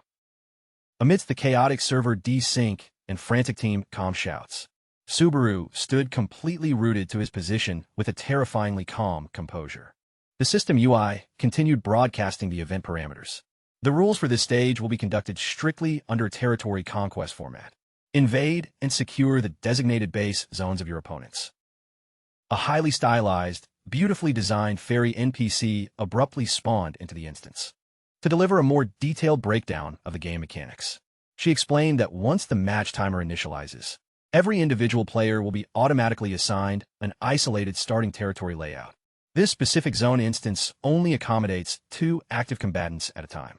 Secure the PvP elimination, and ownership of the zone permanently transfers to your account. The primary directive for all active combatants is to simultaneously juggle 3 core tactical roles: zone defense, aggressive base raiding, and lane control maintenance. The exact millisecond you execute a clean elimination on an opposing player, your profile completely absorbs all the territory sectors previously locked to their account. The fairy companion enthusiastically announced when a match countdown hits 0. The player, holding macro control over the highest number of territory sectors, will secure the bracket victory. She didn't forget to drop a standard motivational voice line to hype up the remaining contestants. "Best of luck out there, heroes. Go lock in those server-first achievements by hyping up that priceless grand prize drop once again. Which of our players will officially claim the Teleria boots? In 2 short hours? We're about to lock in our definitive answer right now." A thunderous, map-wide chime echoed, signaling that the trial stage had officially initialized. The colossal arena layout immediately morphed into a vibrant, multicolored chessboard matrix as thousands of player avatars began aggressively colliding, fighting tooth and nail over every single pixel of territory. Scanning the battlefield macro layout from his starting coordinate, Subaru narrowed his eyes, analytically tracking the player lobbies. As expected, nobody in the high yellow brackets is making a premature move yet. He silently calculated that forcing a dynamic engagement right at this frame would only net him a single territory sector at absolute best. However, the clear galaxy brain strategy was to patiently hold angles and let the clock tick down, because as the lobby phase reaches late game, you only need to secure a clean elimination on one single target, who has already accumulated a massive stack of sectors, to completely absorb their entire territory empire in a single frame. Subaru muttered to himself, I'll let the lobby cook a little longer before turning on the aggro. That's the standard meta playstyle here. Yet, in a complete change of pace, he instantly blitzed forward like a phantom, unleashing a devastating, frame-perfect slash that completely deleted a contestant standing right in front of him. Subaru coldly remarked into a stream like, "Man, I was honestly trying to run a low-profile stealth build. But you guys in the chat are literally forcing me to act like a credit printing machine."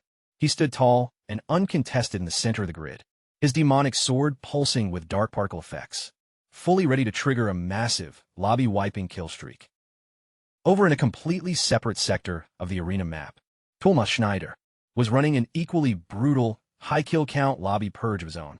Every single heavy sweep of his polearm sent defeated players' health bars instantly plunging to zero, effectively turning his surrounding territory grid into an absolute graveyard. Right in the middle of a high-intensity combat engagement, Schneider flicked his camera tracking around the immediate sector with visible impatience, muttering under his breath, "Where the hell is Subaru hiding?"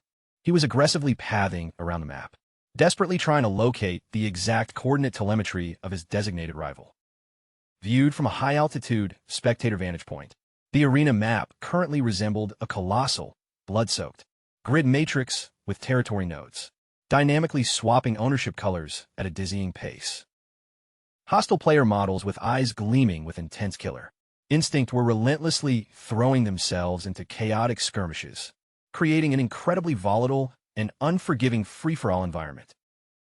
Standing right in the eye of this chaotic server-wide storm, Subaru maintained an incredibly eerie, calculated level of pure composure. He quietly observed the state of the field, unbothered by the others slaughtering each other right beside him.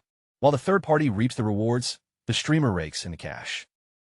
Seeing Subaru suddenly turn his back and silently walk in the opposite direction, Schneider couldn't help but be startled and roared in absolute anger. "Stop right there. I'm just getting ready to show my moves. Why are you walking away, kid?" The live stream's chat section immediately blew up with skeptical comments regarding his strange behavior. However, Subaru still didn't stop his pace, coldly responding without even turning his head around. "Fighting you brings no money. Let me go hurt some newbies to make a living first." His extreme greed and pragmatism left the audience speechless in sheer astonishment. With fresh blood dripping from his sharp blade, Subaru stood tall after having just sent another obstacle out of the game. He silently assessed that the difficulty of the tower's third floor was much higher than he had expected. He hadn't expected the gap compared to Schneider to be this massive. Right at that moment, the system chimed with an announcement, "Player welcome has entered your territory." Subaru turned around in shock. The magic screen continued to display warnings. "There are currently 2 players within this territory. You are restricted from moving to another territory." A tall, bald man loomed forward, blocking his path. The stranger stared intently at Subaru and demanded, "You're Subaru, right?" The livestream's chat section immediately buzzed with recognition. "Welcome from a blue zone. I think he's one of Schneider's subordinates." "Oh, then things are about to get interesting this time." The bald man smirked smugly. "If I defeat you here, I'm going to get chewed out big time." Subaru narrowed his eyes coldly. "The blue zone, huh?" He decisively drew his magic sword, ready to retaliate. Wasting no more time, Welcome shouted, "Forgive me in advance, Captain." Then he lunged forward with a powerful swing of his staff. A flash of combat broke out. Subaru agilely ducked and dodged the staff strikes. He unleashed a devastating slash, so precise that it caught his opponent completely off guard. Welcome was struck with panic, standing frozen as he saw the weapon, in his hands cleanly sliced in two. He stammered in absolute, paralyzed terror. "Wait, what? My primary weapon literally just got sliced clean in half in a single frame?" Capitalizing perfectly on that recovery animation lock, Subaru unleashed a high-impact, devastating heavy kick that sent the mercenary flying across the sector layout. Subaru instantly closed the gap to re-engage, pressing the cold edge of his blade dead against his opponent's throat. He delivered a cold, mocking voice line. "Yeah, I'm taking back what I said earlier about you." The squad vanguard, Dong Chol, was visibly shaking from an overwhelming sense of humiliation. He couldn't compute how his build had just been so utterly and single-handedly diffed. The viewers tracking the live broadcast immediately spammed toxic roasts in the chat. "Yo, look at this one-shot wonder Dong Cheol getting absolutely deleted. Bro isn't even playing at a baseline competitive tier yet. What an absolute trash tier casual." He definitely bought his account status, because his actual mechanics are completely non-existent. Suddenly, a high-priority system alert violently flashed across the map layout. Alert! Contestant Schneider has successfully invaded your assigned territory grid. Subaru's eyes narrowed with a highly serious, intense focus. Meanwhile, the stream chat went wild with hype. Holy hell, talk about perfect timing. Looks like you're officially a high-profile target on everyone's radar now, man. The sweaties are literally queuing up in a single file line just to get a piece of your bounty. Schneider let out a furious battle cry and charged straight at his rival's coordinates. He felt completely smug, confident that he had finally cornered Subaru and cut off his map rotation. The rapid, high-impact, clashing between sword and polearm generated a blinding storm of electric sparks. Across the sector, standing as proof of the absolute, crushing stat pressure Schneider was forcing onto his opponent. Seeing Subaru focus entirely on executing micro-dodges and maintaining his block stance, Schneider barked into his mic, demanding that he toggle on his lightning specialization. Because if you keep sandbagging and refuse to deploy it right now, my very next combo string is going to completely wipe your health bar to 0. The livestream audience also started buzzing with analytical chat, with some questioning whether Schneider was trying to secure a clean kill or throw him a lifeline, while others mocked his bizarrely honorable playstyle for literally waiting around to let his opponent charge up their ultimate trump card. Subaru quickly executed a backdash modifier, putting a safe amount of space and neutral frames between their hitboxes. Flawless spacing is an absolute art form, and this man is a masterclass artist. Witnessing his target pull back to reset the engagement, Schneider dropped a condescending, provocative taunt. What's the matter? Are you seriously planning to just kite me across the map all day? Subaru coldly fired back via the local channel, stating he was about to give him the exact high-tier showcase he'd been begging for. Instantly, the system UI logged a core ability trigger, activating Lightning Armor Spec, backed by the passive scaling attributes of his Heart of Thunder core item. The overall damage and utility modifiers for Subaru's Lightning specs received a clean plus 20% buff, along with a passive trait granting 100% total immunity against all incoming shock status debuffs. Simultaneously, his level 5 Greed passive kicked in to completely stabilize his active resource pools, completely neutralizing the otherwise devastating self-damage debuffs that the lightning overload would normally inflict on his avatar. Subaru tightly gripped the crackling elemental energy surging through his hand and confidently declared over local voice comms, "Running away is a scrub-tier tactic meant only for the weak." Schneider was completely shell-shocked, standing utterly frozen as he witnessed Subaru manifest his raw, elemental attributes into a glowing lightning javelin right inside his active weapon slot. He simply couldn't compute how a low-yellow newcomer could possess such apex-tier mechanical mastery, shaping pure energy particles into a tangible, high-tier weapon model like that. Man toggled on God mode and left his opponent completely lag-brained. Subaru authoritatively paced forward, his lightning spear radiating a suffocating, high-pressure threat aura. He stared dead at his rival and flipped the script, asking him if the one who was about to run away right now was actually going to be Schneider himself. Flashbacking to his thoughts prior, Schneider had told himself with ironclad resolve, if I can't just shatter this specific mechanic this time around, I'm guaranteed to finally clear this roadblock and level up my game. Back when he was running map rotations with his squad, one of his teammates had hesitantly spoken up in guild chat. "Hey boss, mind if I ask you a somewhat out-of-line question real quick?" Schneider let out a slight smirk and replied that if the guy already knew it was out of line, he probably shouldn't ask. But the subordinate remained highly curious, unable to grasp why a player with Schneider's top-tier skill ceiling, who easily had the stats to climb to floor 5 or floor 6, was so utterly obsessed with farming the lightning spec meta down on floor 3. Schneider just let out a dry chuckle and tossed back, who honestly knows at this point, man?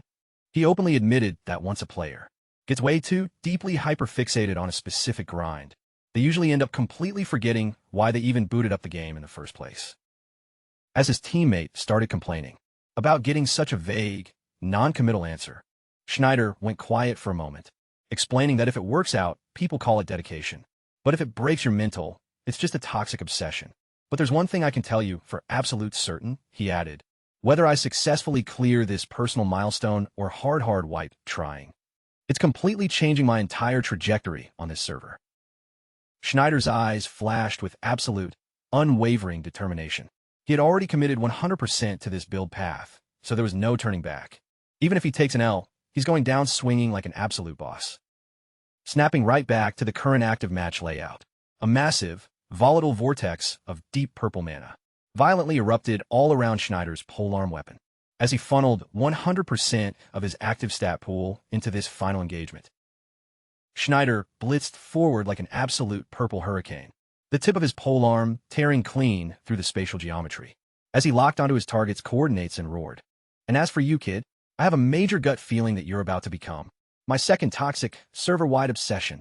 Staring down that incredibly suffocating, high-pressure threat aura, Subaru held his ground flawlessly, his avatar's boots radiating a massive, high-yield particle light effect.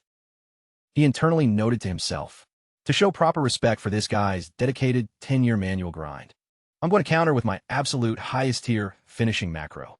Subaru growled with intense focus. All right, playtime is officially over. Get ready to tank 100% of this lightning overload.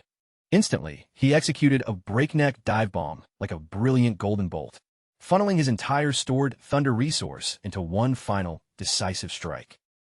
Down below, Schneider exploded with a massive wave of deep purple mana, completely redlining his stat blocks to meet the engagement head-on, against the crushing weight of the vertical drop dropping from the skybox.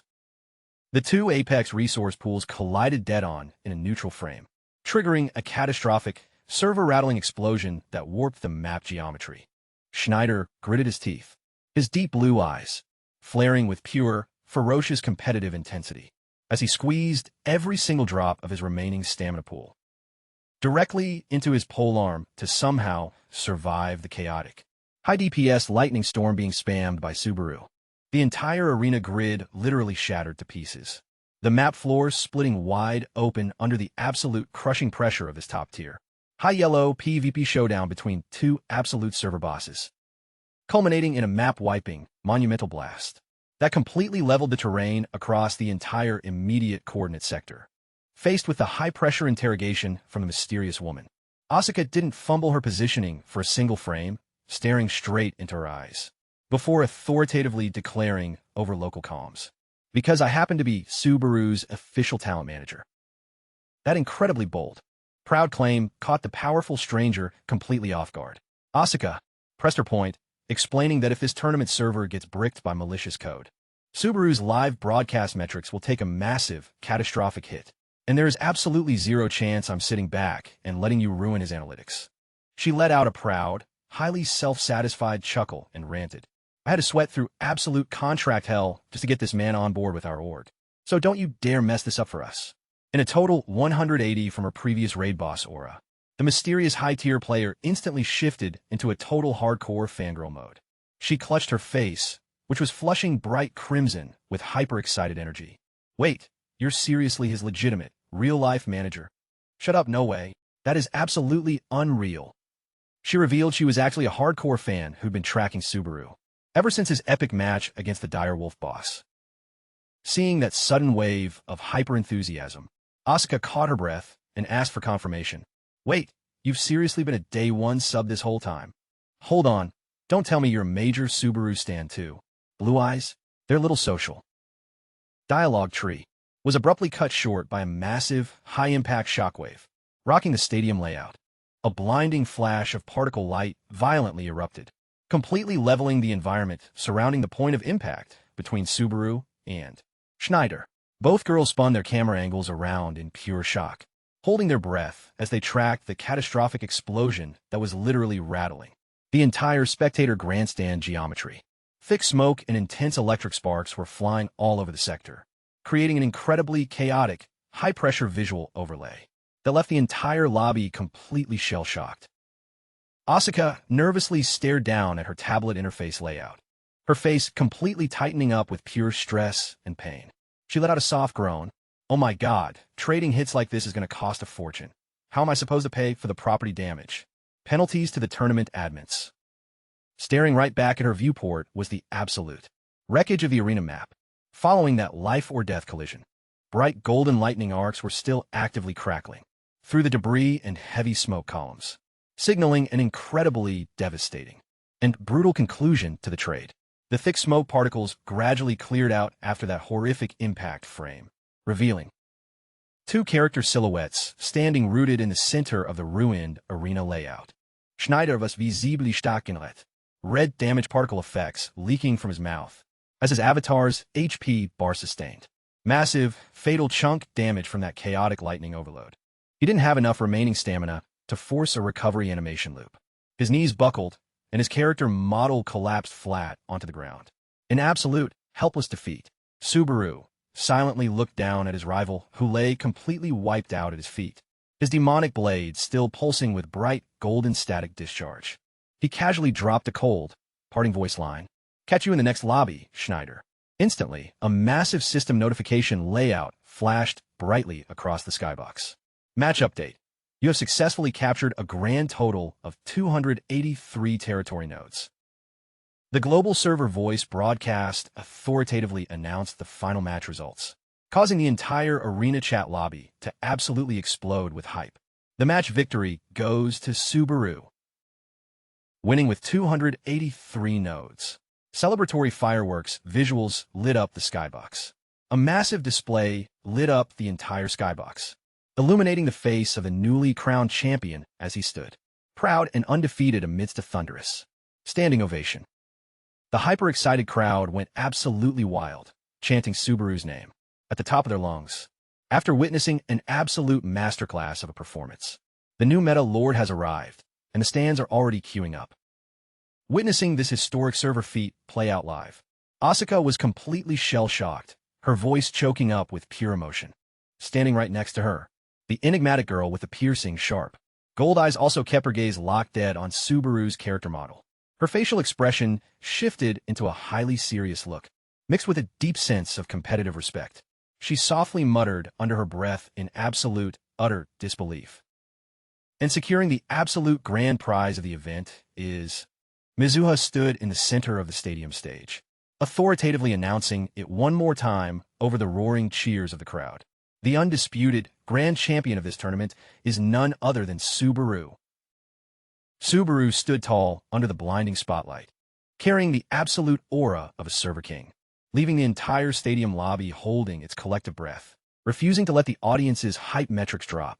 Mizuha immediately moved to escalate the event's excitement pool.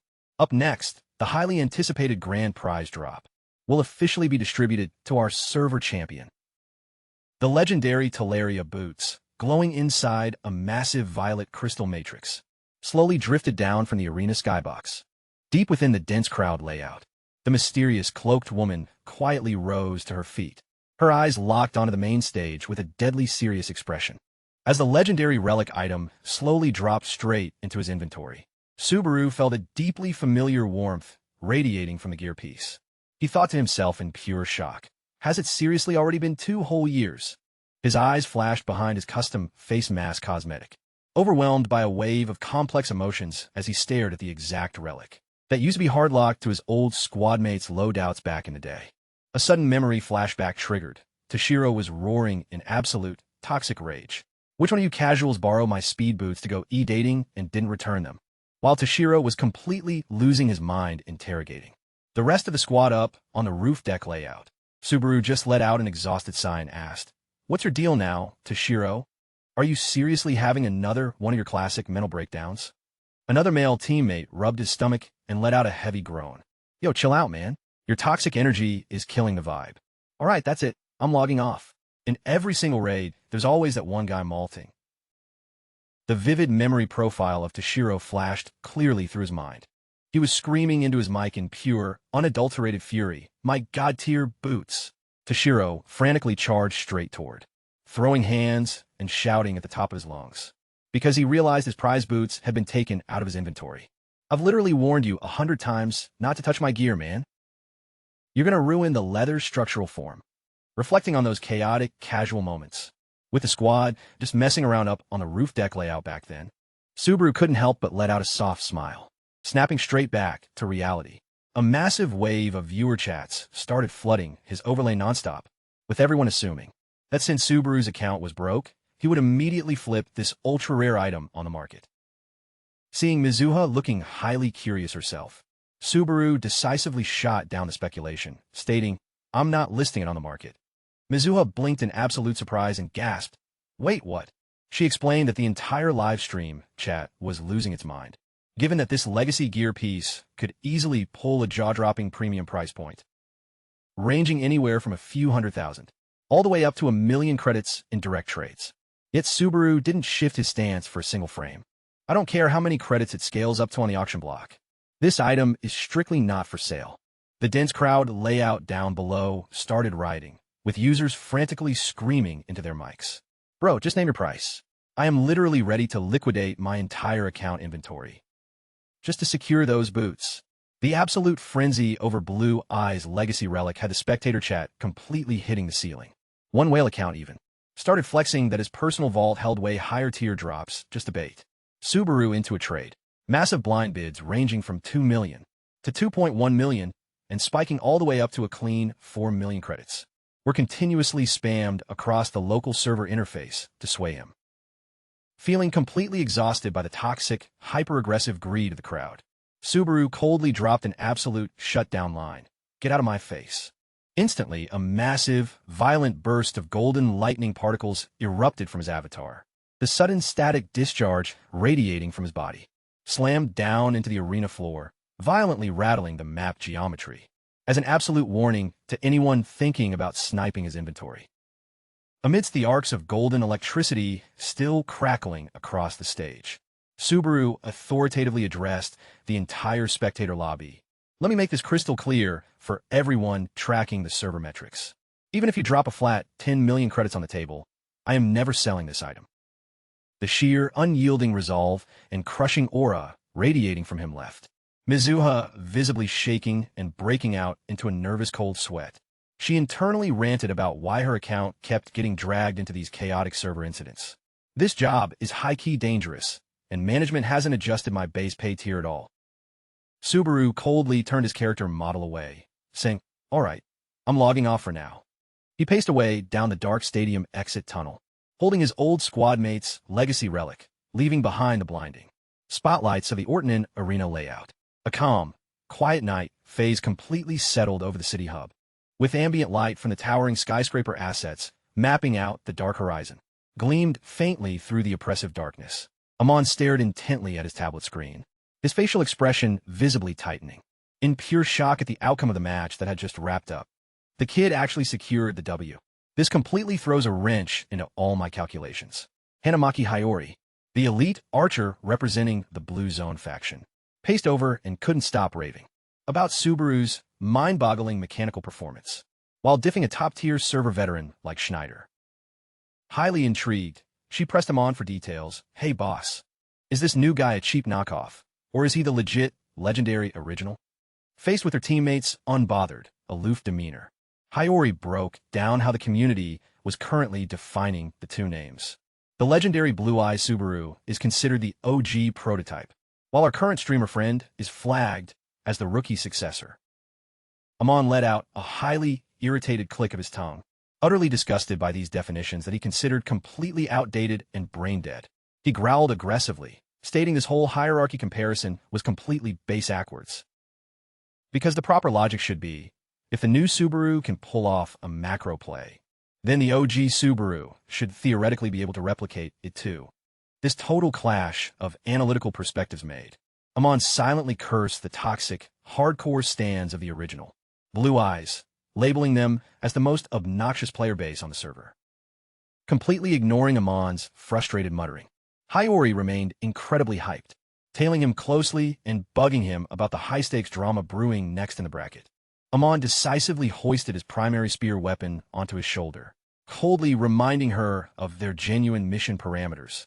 "Cut the casual small talk. We're moving out to hunt down that thief and drag him back."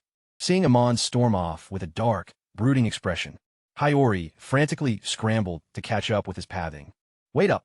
Are you seriously throwing a toxic tantrum right now?" The two shot callers paced out, leading a division of black-cloaked assassins.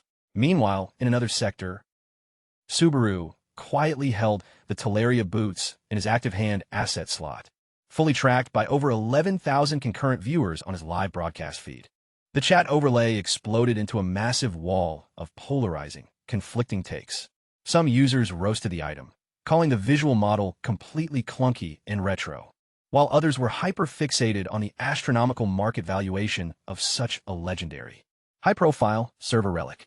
Staring down at the legacy gear piece, Subaru softly muttered to Shiro, "Even under these weird, bugged-out server circumstances, I'm honestly just really glad to see your signature gear again." He internally thanked the community bounty goals submitted by his viewers, noting they had helped ease his heavy mental burden by a significant margin.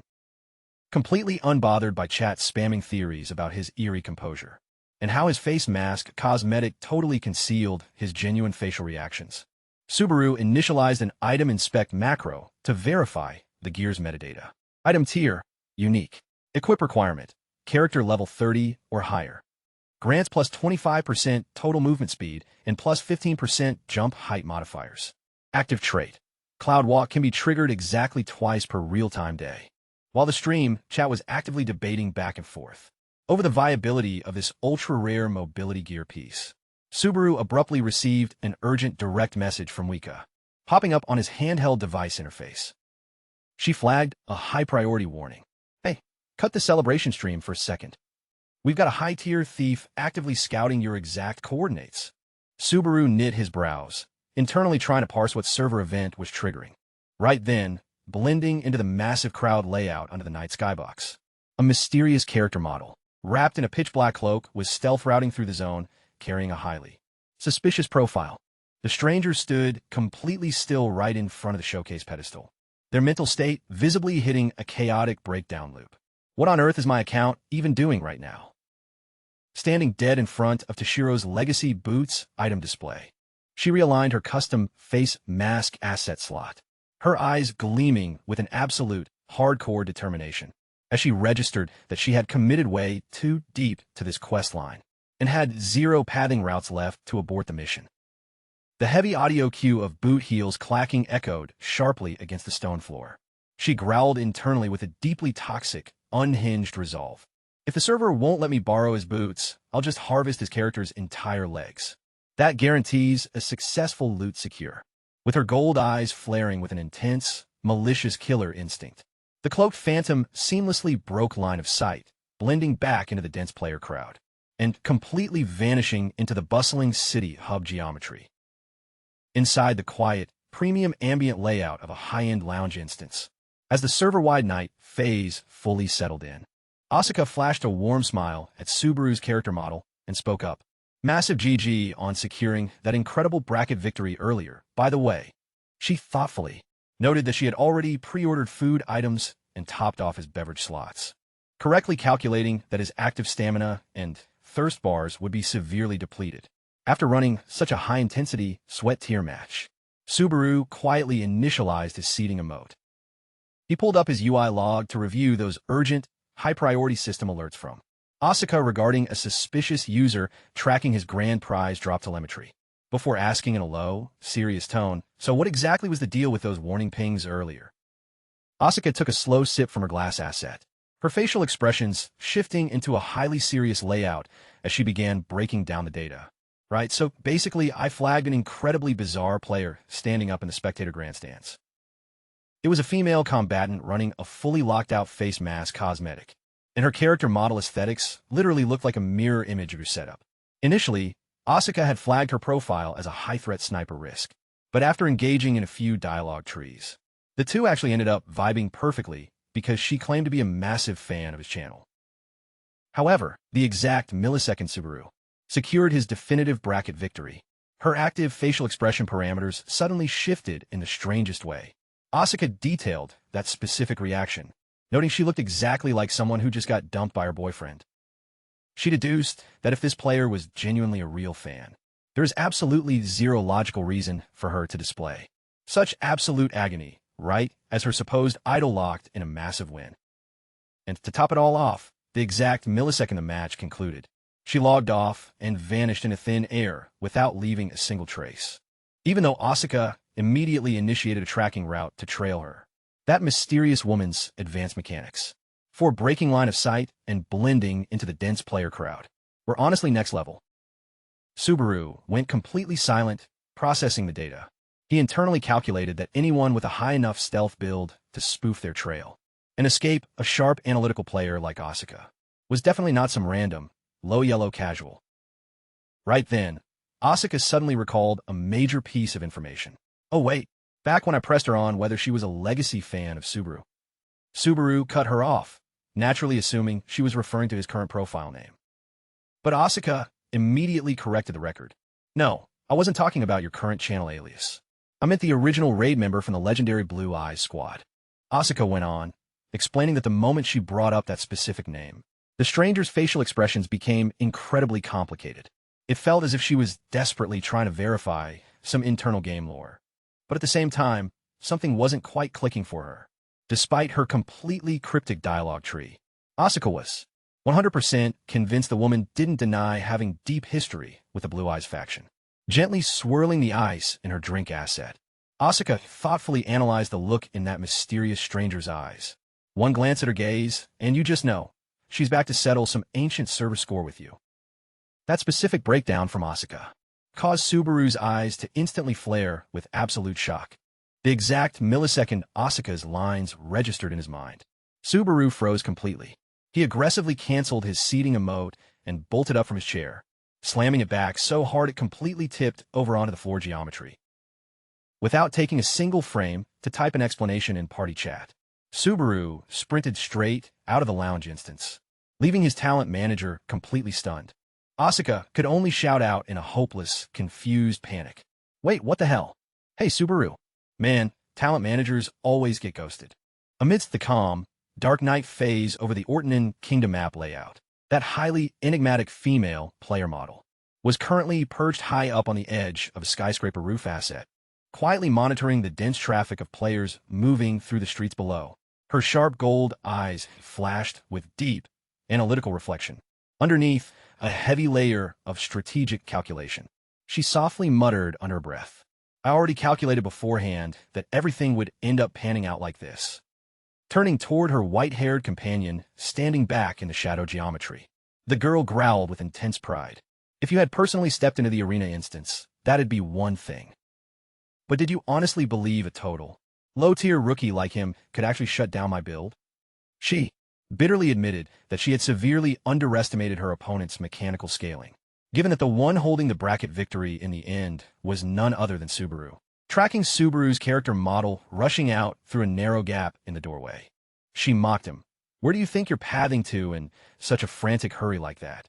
Are you completely riding high on that tournament win right now? Or is it just a pure dopamine spike violently flooding your system? She confidently claimed that she wouldn't even need a 10-second engagement window, because a mere 5-second burst is more than enough to completely wipe your health bar.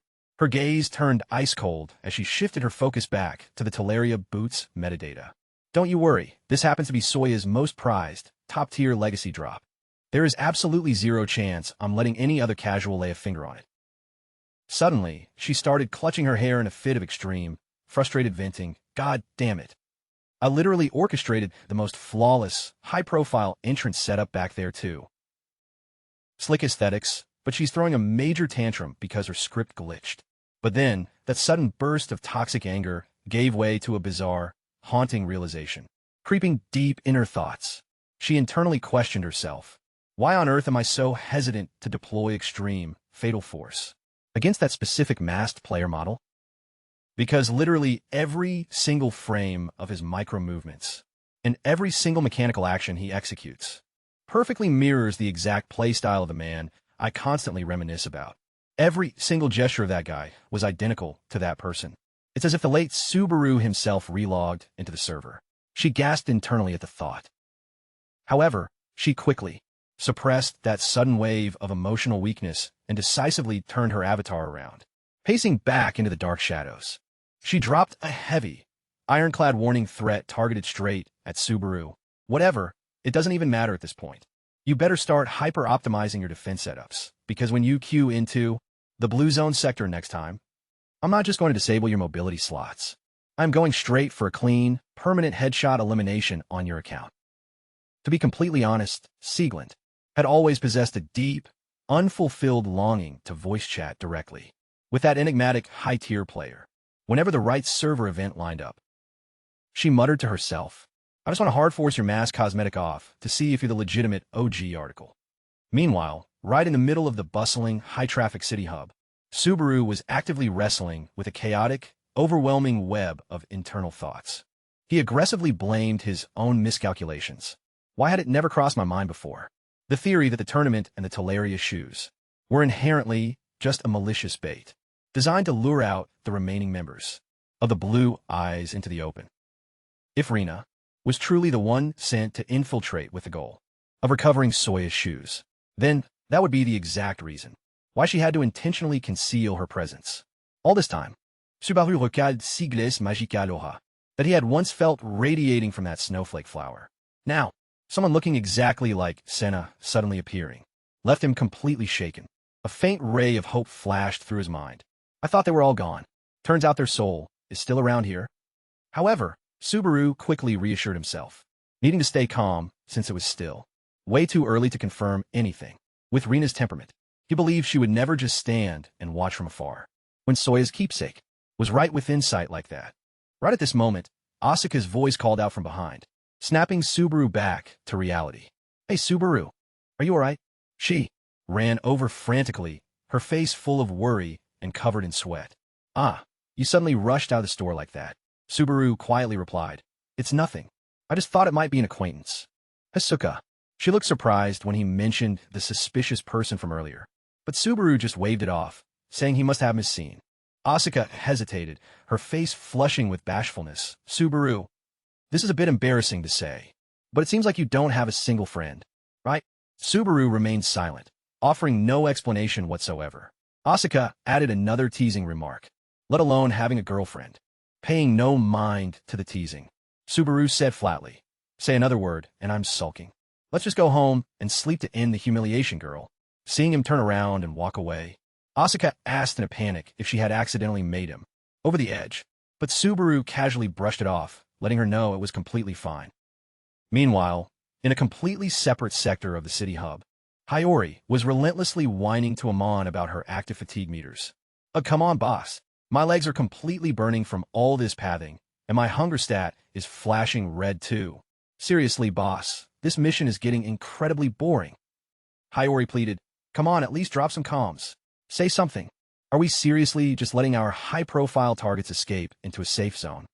Amon coldly double-checked his device interface and countered, That's not what's happening. Hiyori pressed him, highly curious. How on earth can you be so incredibly certain about their telemetry data? Amon flipped his screen overlay toward her and delivered the status update. I just logged a high-priority system prompt from Mizuki. The entire division is ordered to disengage and fall back. Witnessing the abrupt command line, Hiyori literally started jumping around in a toxic rage, screaming into her headset, Wait, what? An immediate retreat order? We're just logging out like this? You gotta be trolling me. After all this time, and all the intensive hours we spent setup camping this exact lobby grid, Amon calmly broke down the macro logic. He noted that if those survivors went through the trouble of queuing down into this server, there is absolutely zero chance they'll sit back and let that specific legacy reward drop into a random casuals inventory. Hiyori let out an exhausted groan, asking if all their dedicated grid camping hours were just going to end up completely bricked. Amon abruptly locked his movement animation. He quietly added a footnote to the report. Furthermore, he stated that even if those targets fully deduce that this entire setup is a toxic trap, their pathing will still inevitably draw them straight to this coordinate zone. They know it's a trap, but they're still leaping right in.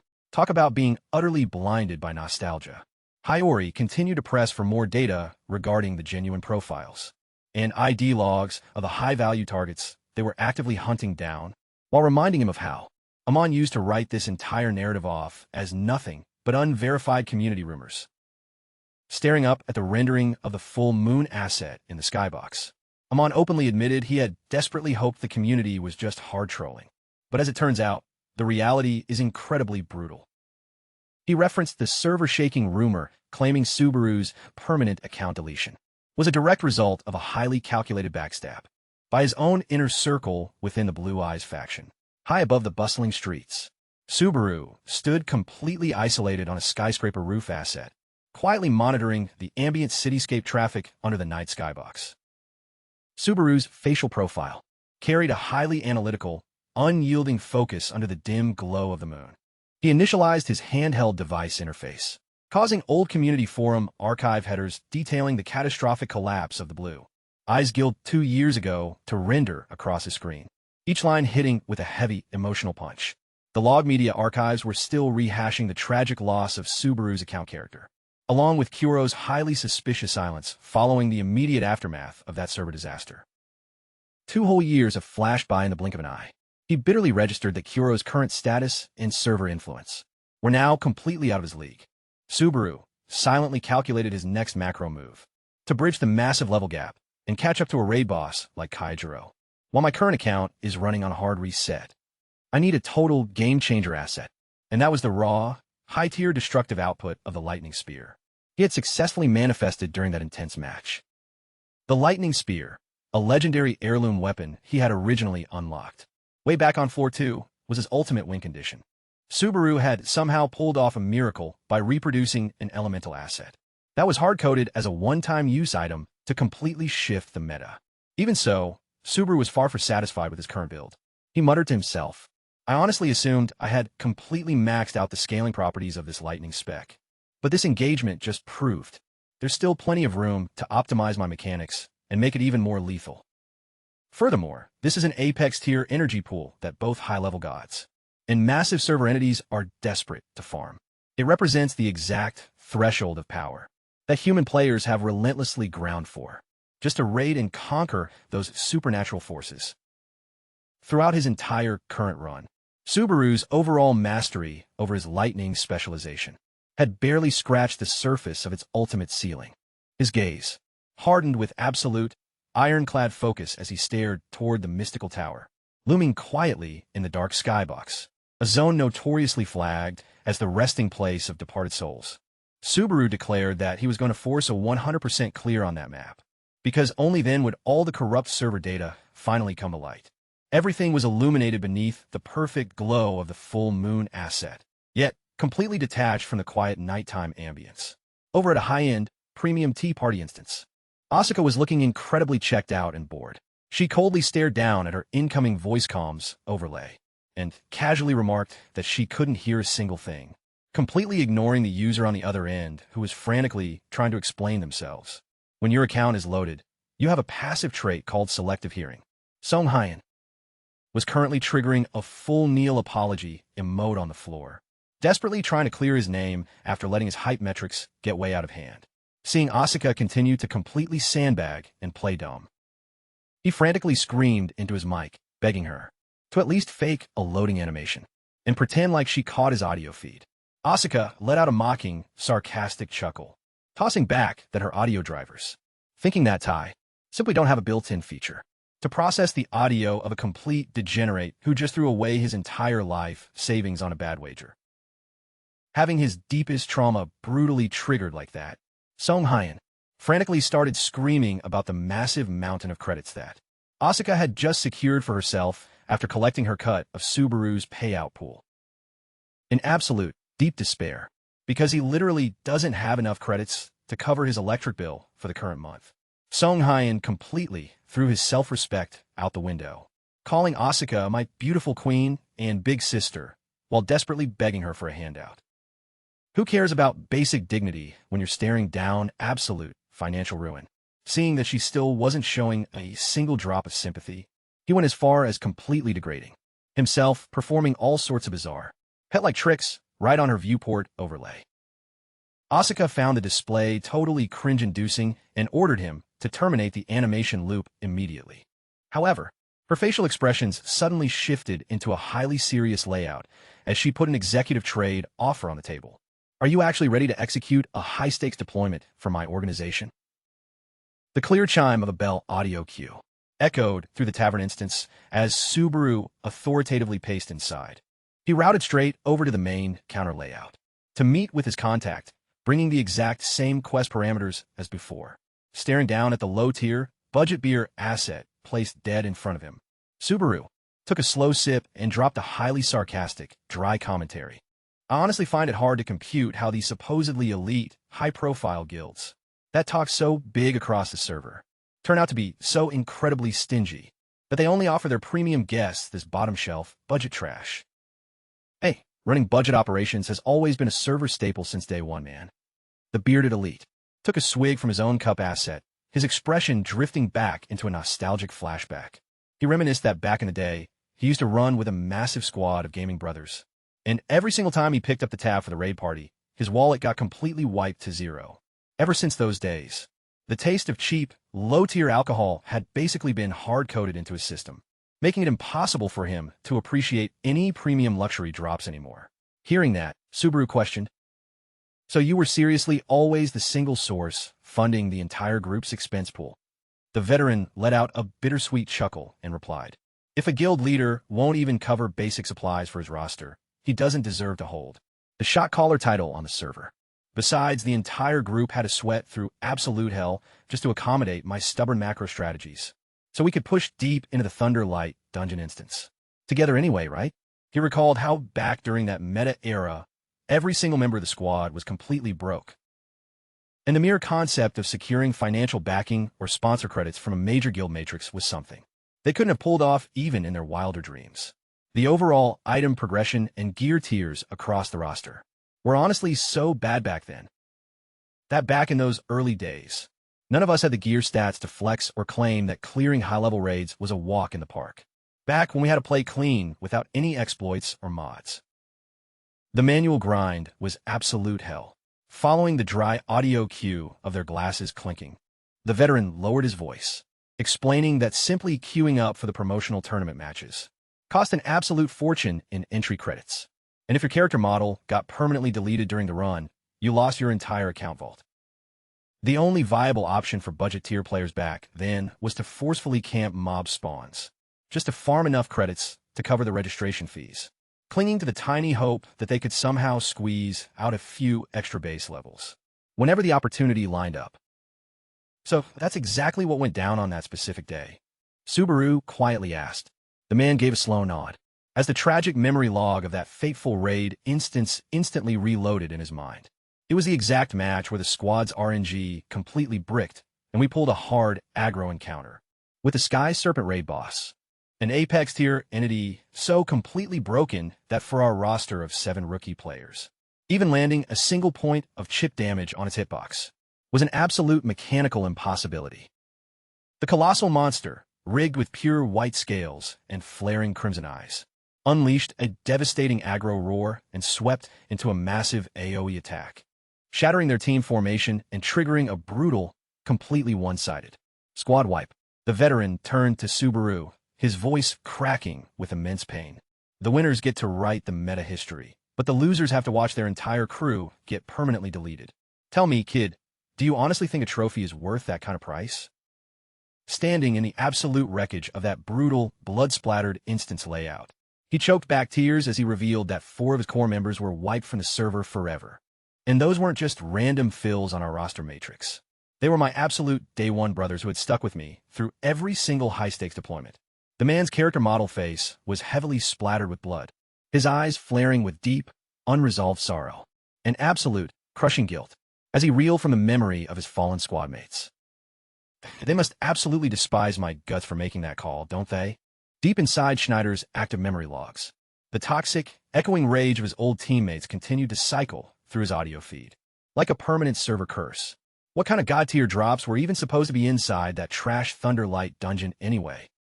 Our entire squad getting bricked in this hellhole is 100% on your trash shot calling. Those furious, resentful screams cut deep into his psychological core. If you hadn't thrown such a toxic, stubborn tantrum over this meta raid, none of this would have happened. You're the single, specific reason why your absolute closest gaming brothers got forced into a permanent, irreversible account deletion, right in front of your face. How on earth do you even have the nerve to keep logging into this server after what you did? That incredibly brutal, cutting question left Subaru completely frozen. His eyes visibly widened in absolute deep shock. Schneider let out a sharp, aggressive growl to forcefully clear the ghost from his active mental state. Cut it out, man. Just drop it already. Snapping straight back to reality, he looked at Subaru and muttered with a highly self-deprecating chuckle. Stop staring at me with that pitying look on your face. I've already adapted to this living hell. Schneider went quiet for a moment, reflecting that under those exact, horrific circumstances, any rational player would have mentally checked out and quit the game ages ago. But as far as Schneider was concerned, simply throwing in the towel would be an absolute, unforgivable insult to the memory of the brothers who got deleted. He growled under his breath. They lost their entire accounts solely because I stubbornly forced them into that map deployment. If I choose to walk away and abandon the grind right now, then what did my old squad mates even throw their lives away for? The crushing weight of that trauma and accountability made it impossible for him to let their permanent squad wipe mean absolutely nothing. And that is the exact, specific reason why I've been relentlessly camping the Thunderlight instance for 10 grueling years. Shifting his gaze towards Subaru, he let out a faint, weary smile and added, "Though a new era player like you could probably never comprehend that kind of loyalty. Even so, I genuinely owe you one for at least giving me a tiny glimmer of hope back there." Subaru blinked in confusion, echoing the line, "A glimmer of hope?" Inside the dim, quiet ambience of the tavern instance, Schneider lowered his voice to a whisper. "Let me let you in on a little server secret regarding what the Thunderlight dungeon actually looks like under the hood. Even the best macros can't beat administrative script overrides. This Kyojo guy completely diffed me." Ianaka paced forward in deep reflection, his mind completely swamped with complex strategic calculations. He was genuinely terrified that if Kyojo actually initiated his counterintelligence protocols to permanently hard-counter Rina's active stealth build modifiers, his own faction wouldn't have a single viable defensive counterplay left to deploy. Ianaka clutched his head in pure, high-stress panic as he scanned the data on his handheld device, his eyes flaring with an intense mixture of sheer rage and overwhelming anxiety. "Don't you dare think you're walking away from the server with a clean log, Kyojo." With every single step Ianaka took, the ground beneath his character model froze and cracked, radiating a highly menacing, sub-zero aura across the immediate coordinate grid. Suddenly, a direct ping from Rina flashed across his screen overlay, causing his movement pathing to lock up instantly. "Hey, I'm really sorry about this, Ianaka." Rina broke down her logic, stating she was simply feeling restless and couldn't log off for the night, which was the only reason she went rogue and initiated that unauthorized deployment, capping off her message with a completely unbothered, casual emoji. The most absurd, brain-dead excuse to go rogue in server history. Reading that data string, Ianaka's face completely lost all its color in absolute shock. He screamed into his voice comms in pure, unadulterated fury. "Huh? What did you just say?" Right at that moment, amidst the quiet night of the forest, a shocking announcement appeared on the system. Subaru has started a live stream. Subaru appeared with immense presence inside a high-end building, immediately drawing thousands of warm welcomes and inquiries from the audience, receiving 10 credits from a fan, along with a question about his goal. For today, Subaru confidently confirmed, "Exactly. I opened this live stream specifically to conquer this Thunderlight cave dungeon." The viewer count quickly reached nearly 6,000 people, with highly enthusiastic comments. While busy interacting with the chat, Subaru suddenly paused as a romantic-looking young man with purple hair approached to greet him. "Are you the streamer, Subaru?" Subaru casually confirmed his identity, making the stranger cheer in excitement at the sudden coincidence, as his party had also just received a quest to conquer the Thunderlight Cave. He enthusiastically introduced his team and proposed, "Hey man, let's hitch a ride on your fame. With you carrying us, this lightning cave is nothing." However, right at that moment, Asuka sent a sharp warning message. Right in the chat, "Subaru, look out. That crowd is just a random party put together online to latch onto your reputation, you know." The purple-haired young man's group eagerly surrounded Subaru. He said excitedly, "We are planning to conquer the Lightning Cave. Getting to see you in person like this is truly unbelievable." The red-haired girl with him quickly chimed in as well. "I'm sure our group can offer you some support." Seeing Subaru, him remaining silent, eyes glued to his phone reading the warnings from Asuka, the purple-haired guy suggested that they should team up since they share the same goal. Subaru coldly cross-examined him. "What exactly do you mean by that?" He asserted that his group absolutely had no intention of relying on him or being a burden. "Well," Subaru let out a weary sigh and muttered, "I get it. Let's work hard together then." Seeing the other party agree, the purple-haired guy smiled triumphantly. Good spirit. Subaru thought to himself, if word got out that he accepted a commission and then ran away, his reputation would be completely ruined. So he had no choice but to tolerate this nuisance. He turned around and walked away, thinking it's not like he can just go around killing everyone who gets on his nerves, right? Being famous sure comes with its own miseries. Subaru's words left the purple-haired young man astounded. Blurted out, "What? What did you just say?" Subaru paused. He didn't turn back, merely stating coldly, "However, I need to make one thing clear." Subaru's eyes gleamed with a sharp chill behind his mask. He emphasized in a low voice, "We are not comrades in arms. We are simply walking the same path." The scene shifted to the staging area of the Conrad Kingdom. In the outskirts, a sea of people was gathering outside the city gates, leaving everyone astonished. Whoa, are we hunting monsters or attending a festival? Why is it so crowded? The mercenaries bustled with chatter. They couldn't believe this massive crowd had gathered here, just for that lightning cave.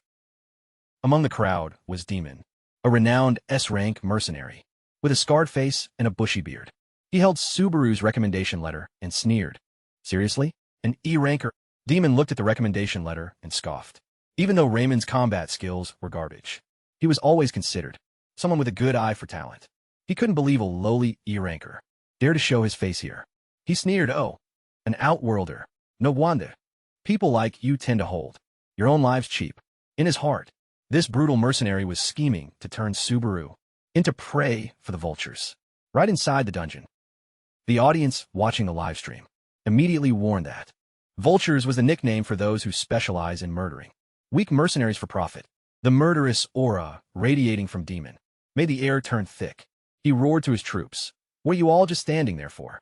Get your asses moving." Meanwhile, at the staging area of the Osman Kingdom in the outskirts, in the middle of the courtyard, a tense confrontation was unfolding as captain. Schneider was insulted by a stranger right in front of his subordinates. Schneider asked back in a low voice, stunned, "You've got some nerve coming here and poking the tiger." The person who just appeared was a spearman from the blue zone. He mocked Schneider, saying his ears must be ringing due to his old age. He confidently declared, "I said half of you should just retreat already. We will be participating in this sweep operation." Faced with such arrogance, Schneider coldly asked if this was an order from Kaijiro. The spearman smirked slightly, correcting him that he should be addressed as guildmaster.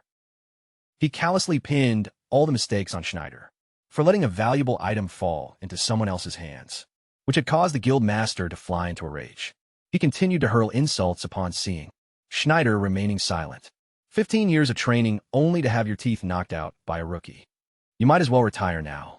These humiliations infuriated Schneider's subordinates, who prepared to draw their weapons and attack. However, the blue zone spearman nonchalantly turned his back and walked away, remarking that they should feel lucky to have his presence in conquering the lightning cave. Seeing the bald man trying to shut the opponent up, Schneider stopped him in time and admitted, "He's foul-mouthed, but he's right. This is so humiliating, guys." Schneider made up his mind this time. "We will definitely succeed in conquering the lightning cave." The entire army silently advanced into a dark, gloomy ravine between vertical cliffs. Demon observed the terrain and noted that this place didn't seem quite right. The entrance opened and closed on a cycle that was too regular, giving off a forced artificial feel. He directed his gaze forward, where the lightning cave loomed ahead, with sharp stone pillars heavily enveloped by interlacing lightning bolts. Demon explained, "Normally, violent electrical currents strike the entrance continuously. No one can enter except during fixed intervals." Hearing that, Subaru curiously asked, "How many times have you tried your hand at this lightning cave?" Demon admitted in a low voice that this was his third attempt, and the number of mercenaries who survived to make it out can still be counted on both hands. Seeing Demon persistently taking on the challenge, Subaru wondered about his reason for accompanying the team. The mercenary was straightforward. "I'm only aiming for one single target, and that is the remnants of lightning." He confided that he was exhausted from the mercenary life, always brushing paths with death. So if he managed to seize it, he would retire for good. When asked about going all the way to the very end, Demon dismissed it. Only a madman would do that. "You guys can afford to be optimistic, because you don't know how terrifying this place really is." He turned to look at Subaru with utter contempt and reminded him, "Especially you, Iranker. You'd better not mess around with anything." Demon even hurled spiteful words, telling Subaru that if he wanted to log out, he should do it quickly and cleanly, and not drag him down. Amidst the dark night, threatening lightning bolts struck down at the entrance, signaling that an ill-fated journey was about to begin. Demon looked up at the sky, which was densely filled with electrical currents, and announced, "In about an hour, the lightning will temporarily pause and the entrance will reveal itself, to warn everyone of the danger." The brutal mercenary grabbed a small squirrel and threw it straight toward the dungeon entrance. Instantly, a powerful bolt of lightning struck down, incinerating the poor creature. In a split second before the eyes of the entire group, Demon turned to look at Subaru and growled, "See that?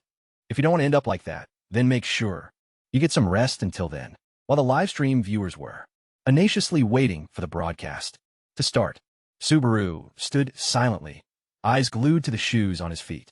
Seeing that he seemed distracted, Demons nept iranker.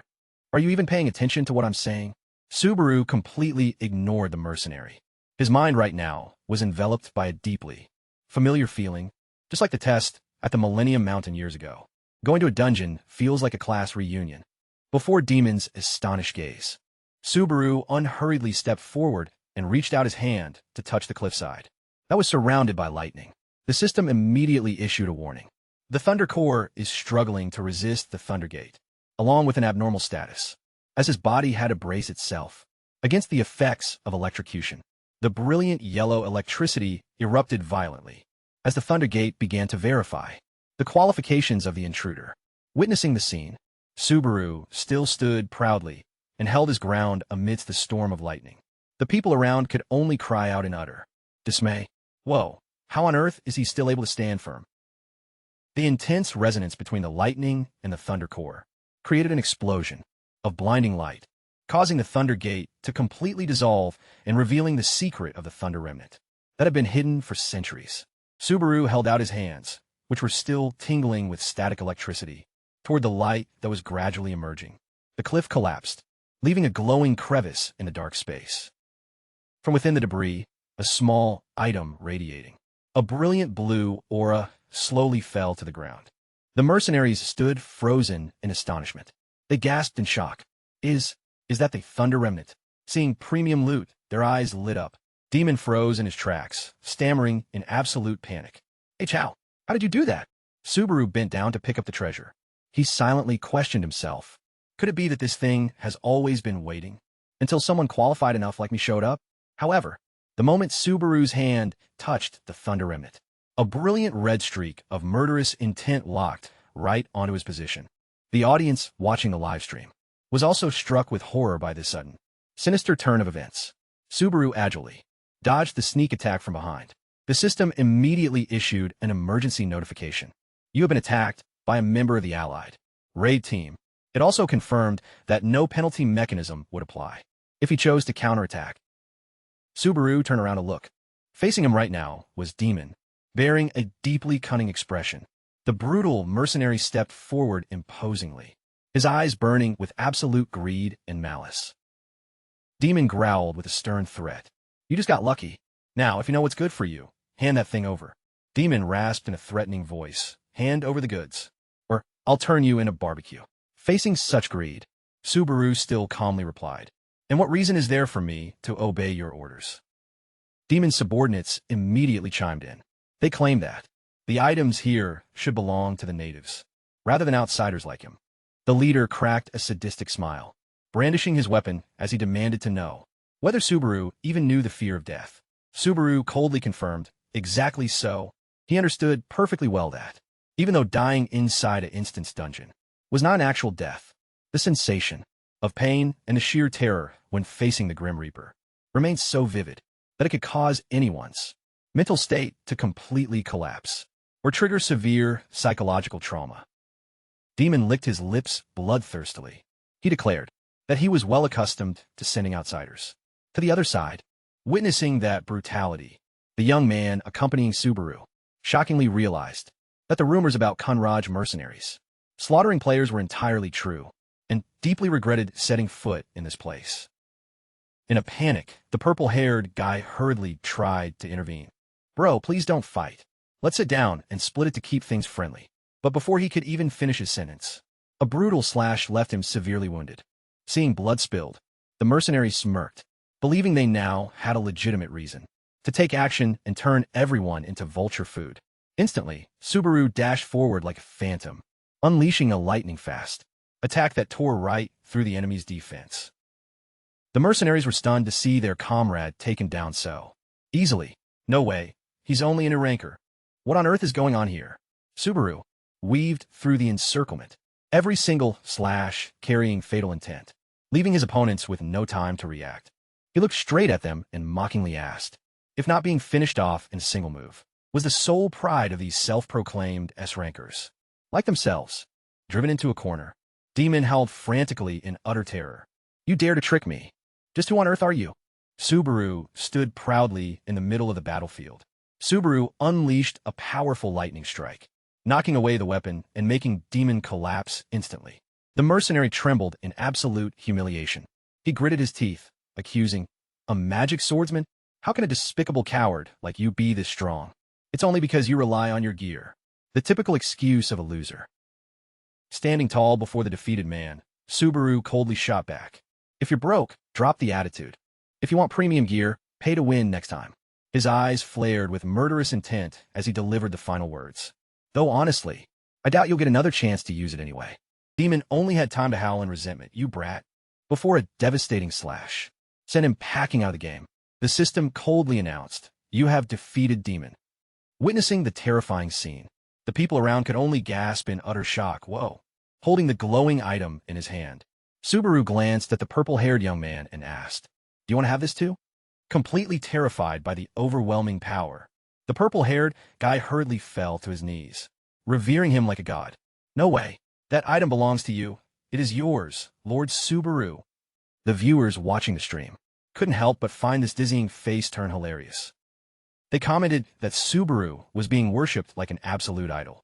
After sheathing his weapon, Subaru walked forward silently amidst the heavy hush of the team. Subaru flatly commanded, all right, let's keep moving. The entire group silently advanced deeper into the dungeon, where bright yellow lightning continuously struck down against the menacingly glowing red cliffs. Walking behind Subaru's mysterious back, the red-haired girl could not hide her anxiety.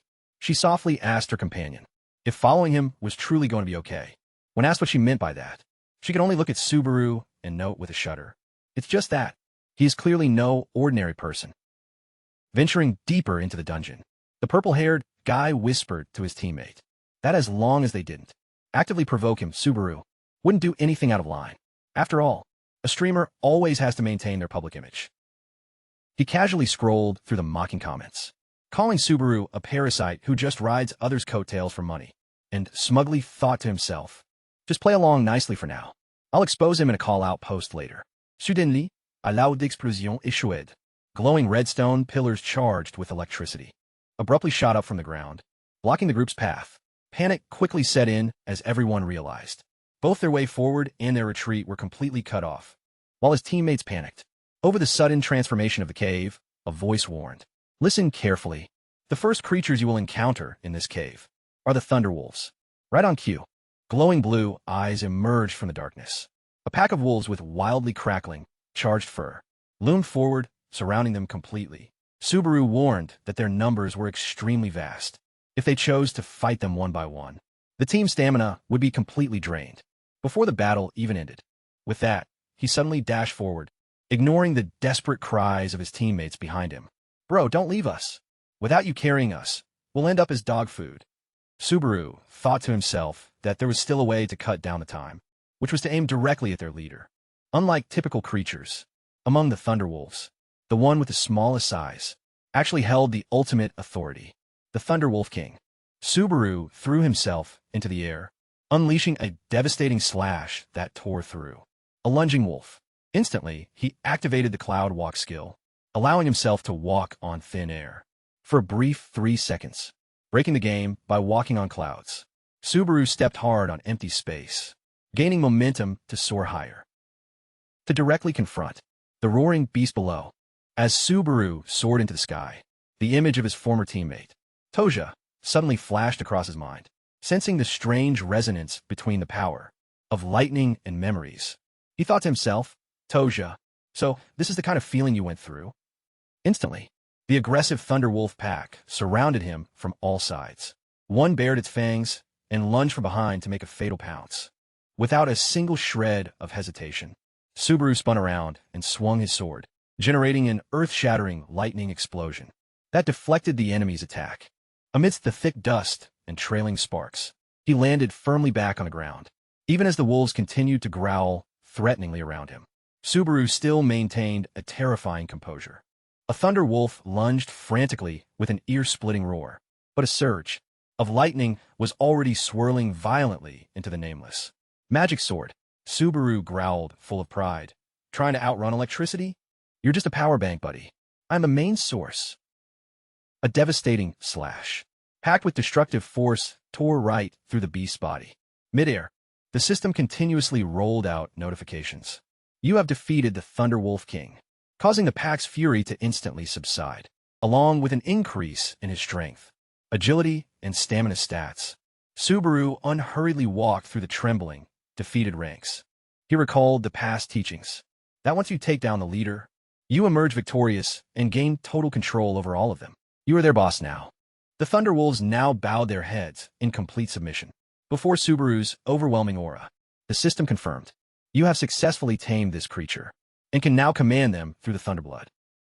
Witnessing that unbelievable sight, the purple-haired young man stammered in shock. What on earth just happened, Subaru? Subaru only coldly replied, piece of cake. Let's move, or we'll be late for the stream.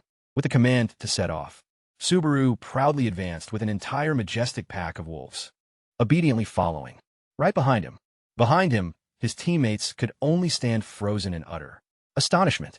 They couldn't comprehend why the aggressive monsters, originally the terror of this dungeon, had suddenly become so intensely loyal and submissive to him. Subaru silently pressed deeper into the cave, along with his new army.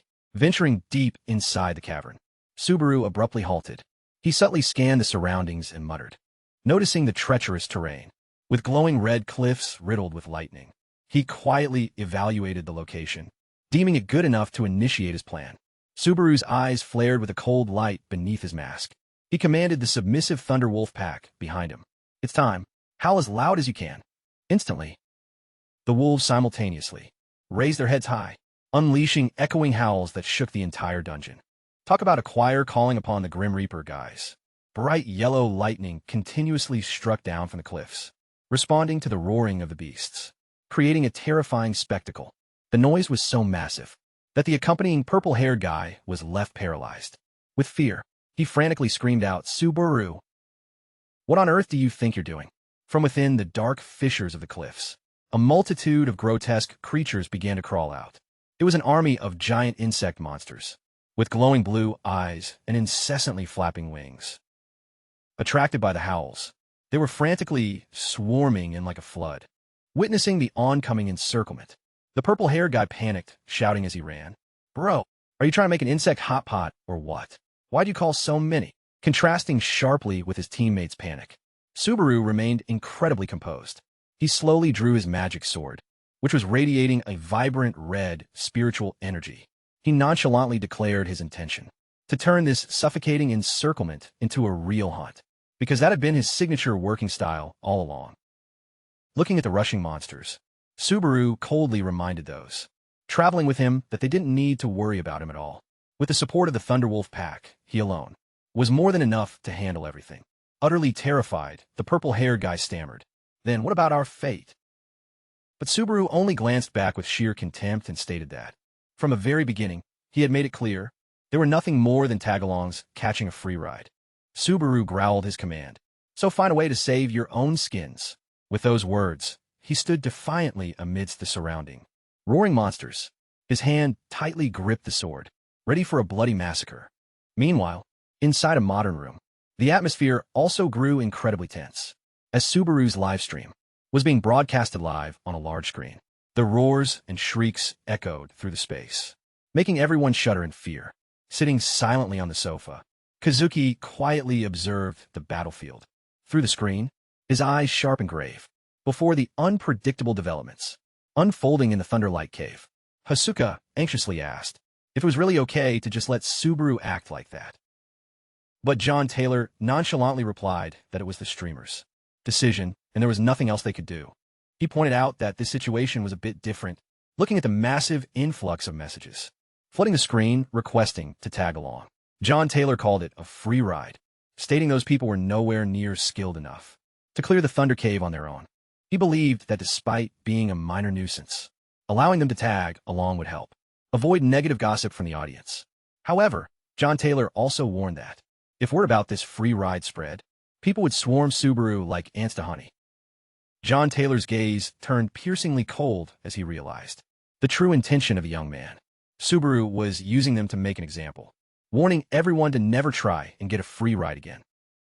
Amidst the dark dungeon, Subaru was frantically tearing through the monsters. His devastating slashes sent blood splattering everywhere, treating the monsters as mere walking EXP. The system continuously popped up. Congratulations, you have leveled up. Along with that, his strength, stamina, and focus stats were all enhanced. Subaru stood tall in the middle of the battlefield, his eyes shining with immense power through his mask. All around Subaru were the bodies of the monster army piled high, clear proof of a ruthless massacre.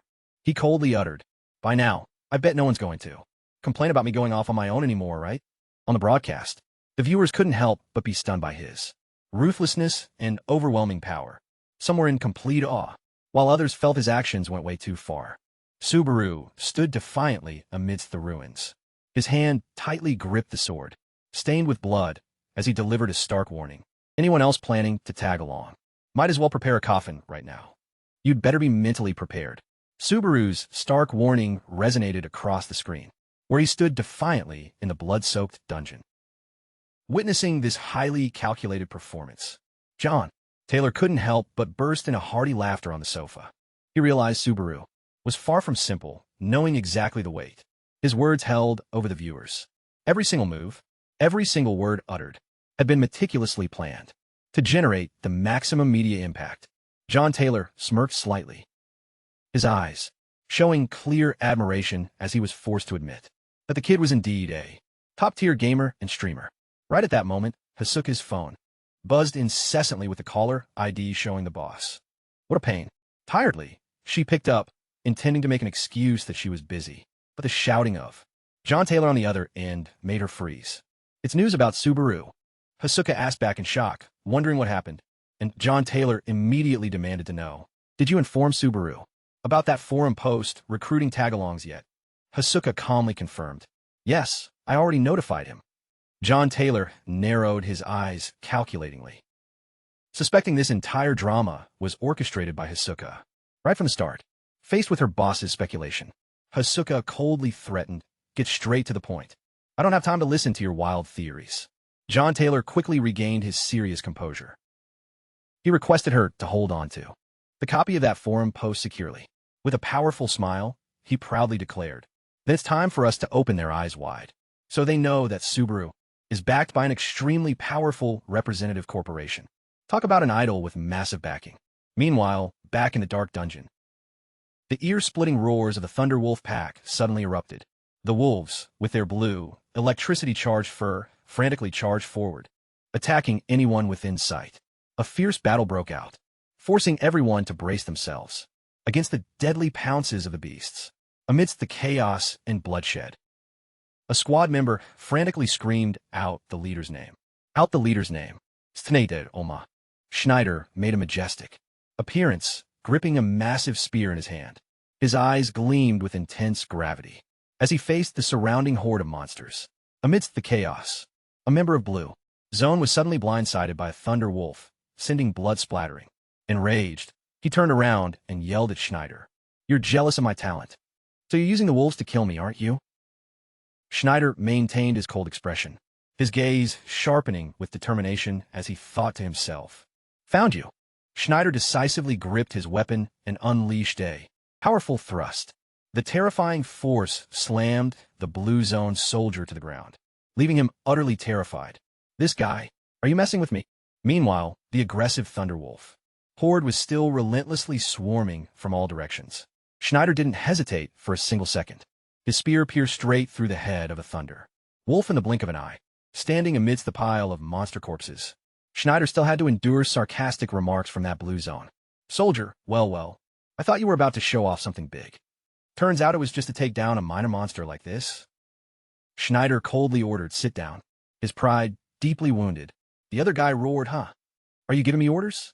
You've been picking fights with me this entire time. Fine then. Let's settle once and for all which one of us is the—" His words abruptly cut off as he sensed the presence of a much greater threat. That wolf pack. The entire raid team was now completely surrounded by an army of thunderwolves. So overwhelmingly dense, it was suffocating. The scene grew more chaotic than ever. The blue zone soldier screamed in pure panic. "What the hell is going on? Hey, what kind of sick trick did you just pull?" Schneider looked back with a gaze full of sheer contempt. "Both you and your bosses are nothing but clueless frogs at the bottom of a well."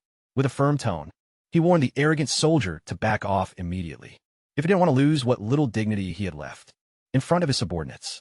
Left with no choice but to watch Schneider walk away, the blue zone soldier gritted his teeth and cursed in frustration. That bastard. Schneider silently headed deeper into the darkness of the dungeon, his spear ready in his hand. Meanwhile, Subaru was also prepared, his eyes behind a mask flashing with menacing blue streaks of electricity. A terrifying pressure suddenly crushed down as a massive creature emerged from the rocky walls, its mouth filled with sharp fangs and dripping slime. The system immediately confirmed the presence of the boss, Thundermouth. Facing the hideous monster, Subaru channeled all his lightning into his body.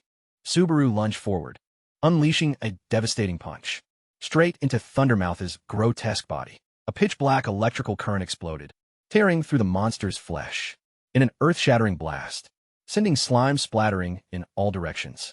After swiftly clearing the obstacle, Subaru calmly walked through the ruined remains. Watching from a distance, Schneider pondered, recalling the 3 long years he had spent just to smoothly reach this very spot. However, Subaru soon realized the harsh truth that the Thunder Cave only truly began from this moment onward, standing before a massive, majestic red gate adorned with strange patterns. He secretly understood what Schneider had previously mentioned. The true Thunder Cave loomed ahead with towering stone pillars, emitting a suffocating pressure. The system immediately issued a notification confirming that Subaru was entering the first lightning gate.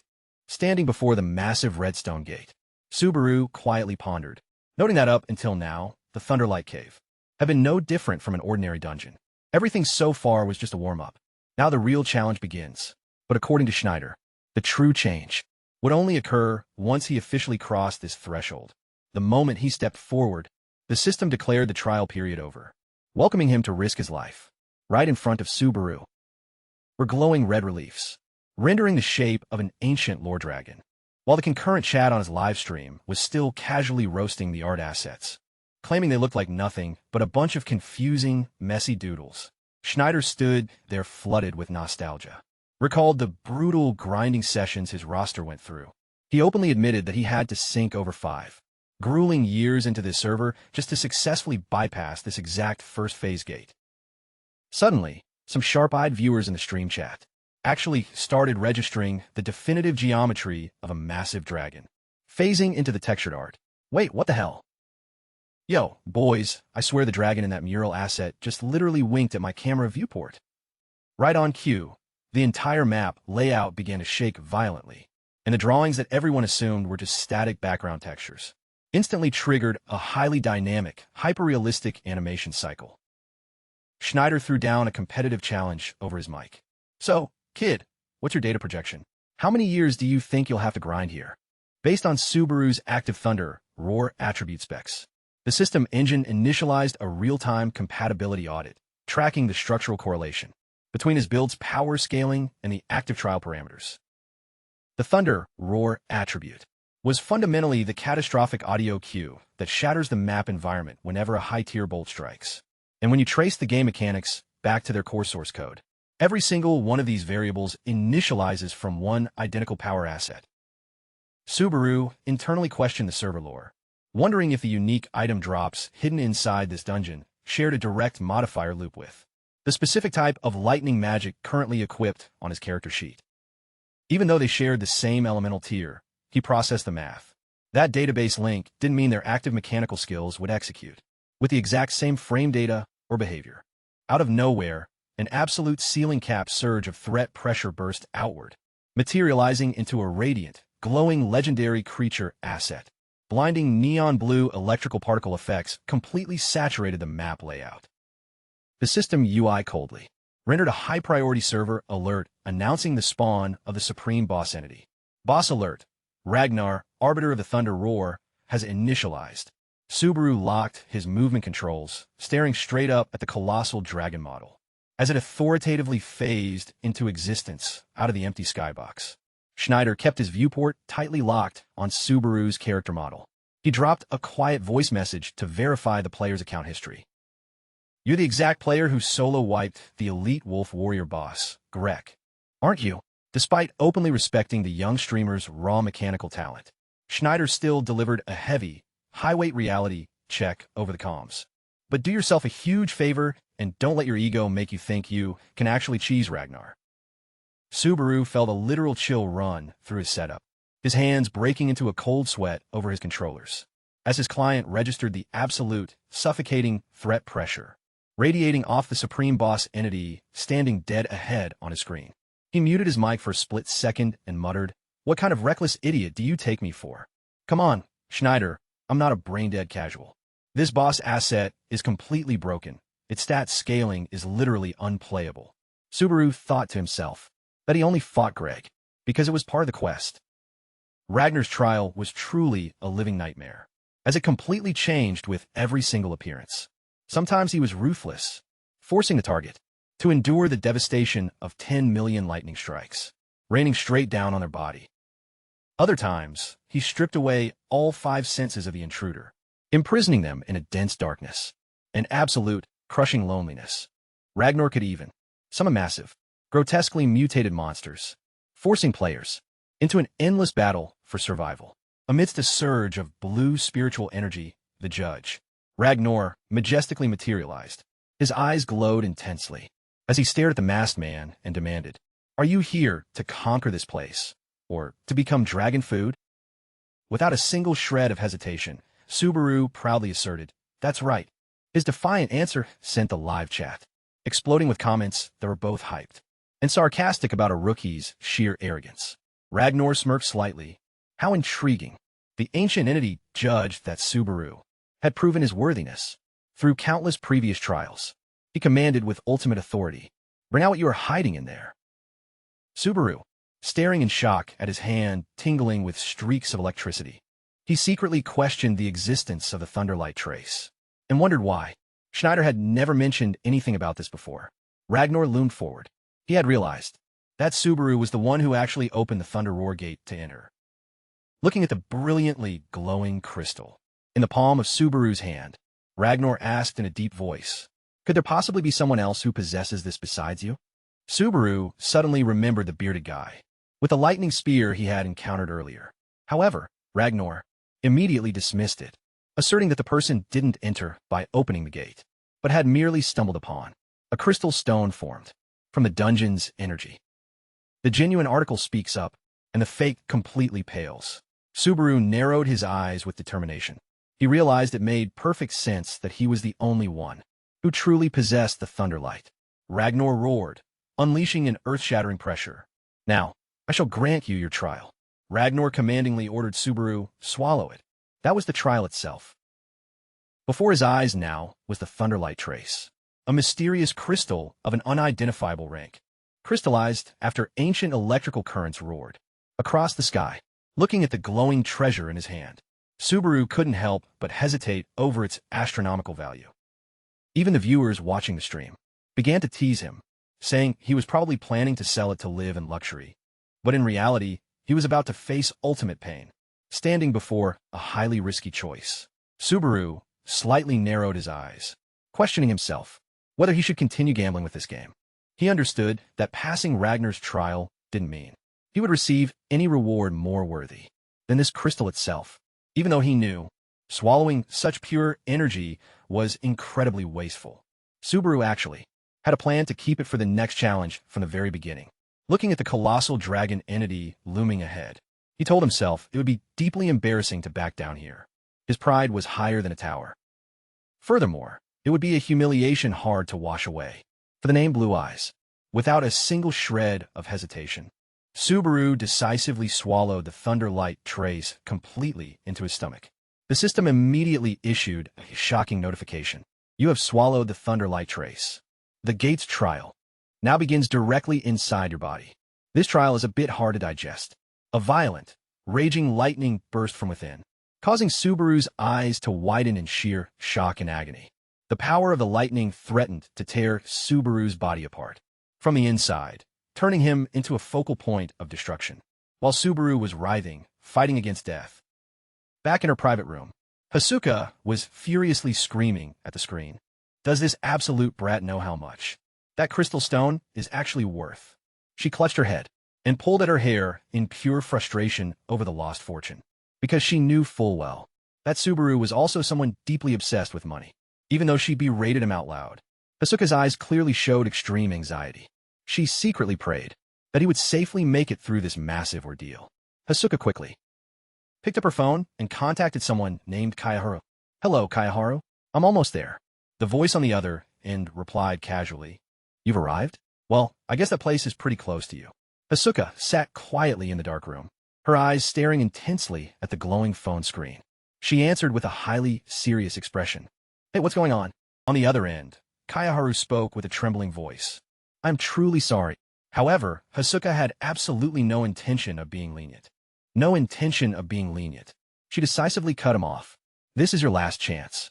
If you fail, don't ever look at me again. Hasuka growled, making sure the other person clearly understood that there was no turning back. In her mind, she was frantically thinking, you know full well how desperate I am for money right now. Don't you? Hanging up the phone with a heavy sigh, Hasuka coldly left a parting wish. All right then. Good luck with the surveillance. She sat silently at her desk, staring calculatingly at a card bearing Kayaharu's name. Meanwhile, in another location, a young man with purple hair stared at the screen in shock and blurted out in utter disbelief. That's impossible. The scene suddenly shifted to the 5th floor, the domain of Buren, the blacksmith god. Amidst the brilliant glow of sunset, a majestic and magnificent palace loomed ahead. With absolute grandiosity, Subaru calmly walked into the middle of the massive courtyard. He slightly looked up at the ancient architecture and remarked to himself, so this is the old place, but why does my stomach hurt so much today? However, his nostalgia was quickly cut short, as the system announced that the trial of Thunderlight had officially begun inside his body.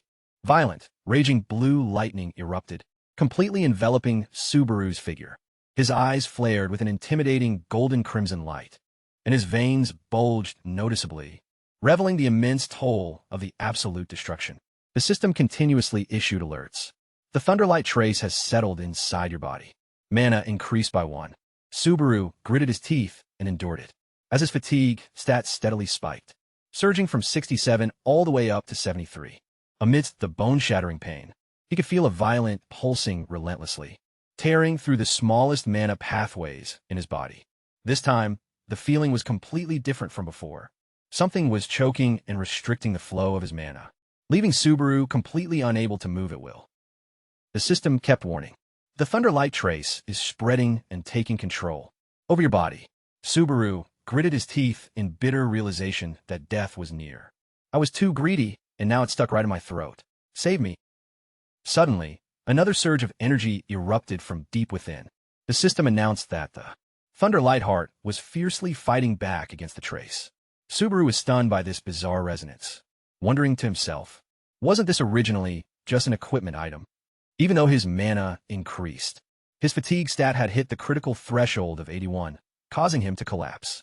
These two forces appeared similar, but their true natures were completely contradictory. A flash of realization struck Subaru's mind.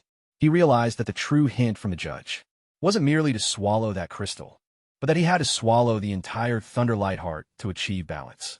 Without a moment's hesitation, he brought his only remaining crystal to his mouth and swallowed it whole. Instantly, an earth-shattering battle of energy erupted directly within his body, causing the lightning around Subaru to explode more violently than ever before. The rampaging forces from the two colliding lightning sources created a pillar of light that shook the entire space. From within the blazing golden currents, the majestic silhouette of a colossal dragon gradually materialized, looming over Subaru's small figure. Facing the massive judge Ronaldo smirked with satisfaction and spoke up. Waiting for you to finish eating made my neck stiff. An earth-shattering surge of energy exploded, turning the entire space into a raging sea of lightning. At the center of the storm, Subaru stood proudly with glowing white hair and powerful, golden crimson eyes. Right in the center of his chest, the core was beating rapidly, radiating a blinding light of ultimate power. Subaru clutched his chest in agony, where the thunderlight heart was relentlessly resonating. Witnessing this sight, Ragnar murmured, "You're treating top-tier gear like complete junk. Looking at you is just exhausting." The ancient entity mocked Subaru's clumsy execution, but didn't fail to acknowledge, though realizing that on your own is quite impressive. Subaru collapsed onto his knees, breathing heavily in sheer exhaustion.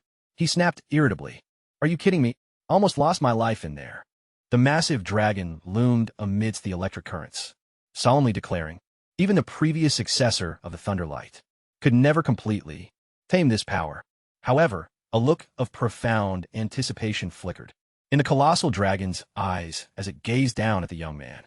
"I'm placing a great deal of expectation on you this time." Instantly, a surge of blazing golden spiritual energy from Ragnar channeled directly into Subaru's body, prompting the system to continuously announce level-ups. His Thunderlight skill rapidly advanced past level 3, then level 4, and finally reached level 5.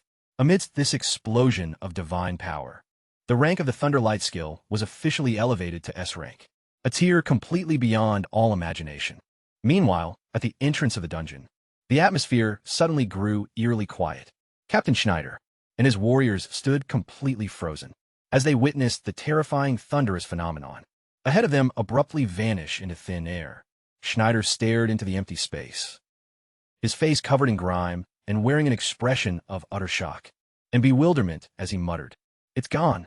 Schneider and his squad were stunned to find that the relief of the dragon on the rocky wall had completely disappeared. A bald soldier blurted out anxiously, "Captain, this place feels empty all of a sudden. Or is it just me? The dragon has vanished. Showing up late means missing the entire show." Schneider stared intently at the blank stone wall, his eyes hardening as he fell into deep thought. He asserted in a low tone, "I haven't even had the chance to start the trial yet, which means someone has definitely sneaked in here ahead of us and beaten us to it." Hearing this, the accompanying Blue Zone soldier paled and asked in a panic, "What? Someone else besides us? Don't tell me it's Subaru." He began to lose his patience, shouting that he didn't care about some dragon drawing or tattoo. The priority was to move fast before they got entirely shortchanged. He worried frantically, "Are you going to just let him snatch up all the rewards before we can even get there?" Schneider suddenly stopped in his tracks.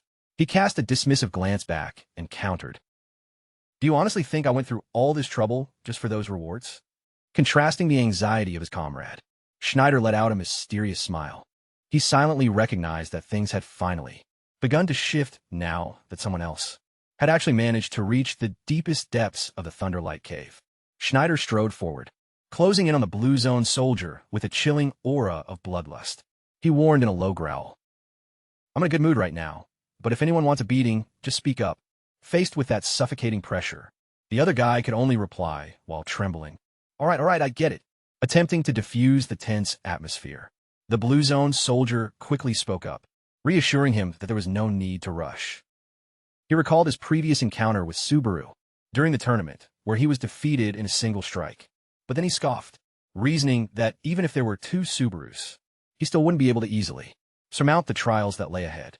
Always guessing wrong, yet always full of opinions, Schneider imposingly led the squad deeper into the darkness. He reminded them in a serious tone to stay alert. If we want to witness the first ever successful conquest of the Thunderlight Cave in history with our own eyes, the absolute prerequisite is staying alive. Following closely behind, the Blue Zone soldier looked on with deep suspicion and apprehension. He wondered to himself, is that guy seriously not even planning to clear the gate himself? And what on earth is waiting for us ahead? The entire group stood silently before a massive stone gate, radiating a menacing, brilliant red spiritual energy. Và thứ quái quỷ gì đang chờ đợi họ ở phía trước? Cả đoàn người đứng lặng trước cánh cổng. Đá khổng lồ đang tỏa ra luồng linh lực đỏ rực đầy đe dọa. Sau cánh cửa đá đỏ rực, đích đến thực sự của đồng lôi quang cuối cùng cũng lộ diện. Schneider thought to himself that Subaru must have already crossed this boundary and had been past this door for a while. The system announced that they had officially entered the second Thunderlight Gate. Opening up before them was a dark, solemn grand hall with a long pathway leading straight to a raised dais, a thorny throne exuding. A suffocating pressure commanded the absolute center of the hall. The system issued a cryptic command: sit upon the throne. Schneider quietly led the group forward, but upon inspecting the area thoroughly, his expression darkened as he noted Subaru was nowhere to be found. Looks like the kid went off on his own. The accompanying Blue Zone soldier asked in bewilderment what that was supposed to mean, but Schneider firmly iterated that Subaru was absolutely not in this place. Provoked, the other man snapped at Schneider to stop rambling about Subaru every second, arguing that their target had likely just sat on the throne, and kept pressing forward. Schneider dismissed it immediately as an absolute impossibility. Leaving his comrade confused, he silently walked ahead, his eyes locked onto the open space before him, with complete vigilance.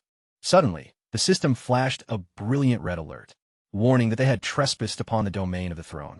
A colossal pillar of radiant blue lightning unexpectedly struck straight down from the high ceiling, creating an earth-shattering explosion that knocked back the entire raiding formation. Amidst the violent arcs of electricity, the system announced the presence of the Guardian. The Thunderlight Knight had arrived, a colossal warrior clad in brilliant, glowing silver armor, and wreathed in lightning imposingly materialized from nothingness, ready to crush the unauthorized intruders. Witnessing the presence of this terrifying entity, the Blue Zone member blurted out in sheer shock. Is the Thunderlight Knight the boss of this area? Why on earth would a human turn into a monster? Well, as long as it's a boss, any form goes. Schneider silently stared ahead. He knew perfectly well that no one could proceed unless they defeated this Guardian. Deep within Schneider, haunting memories of his past defeat came rushing back.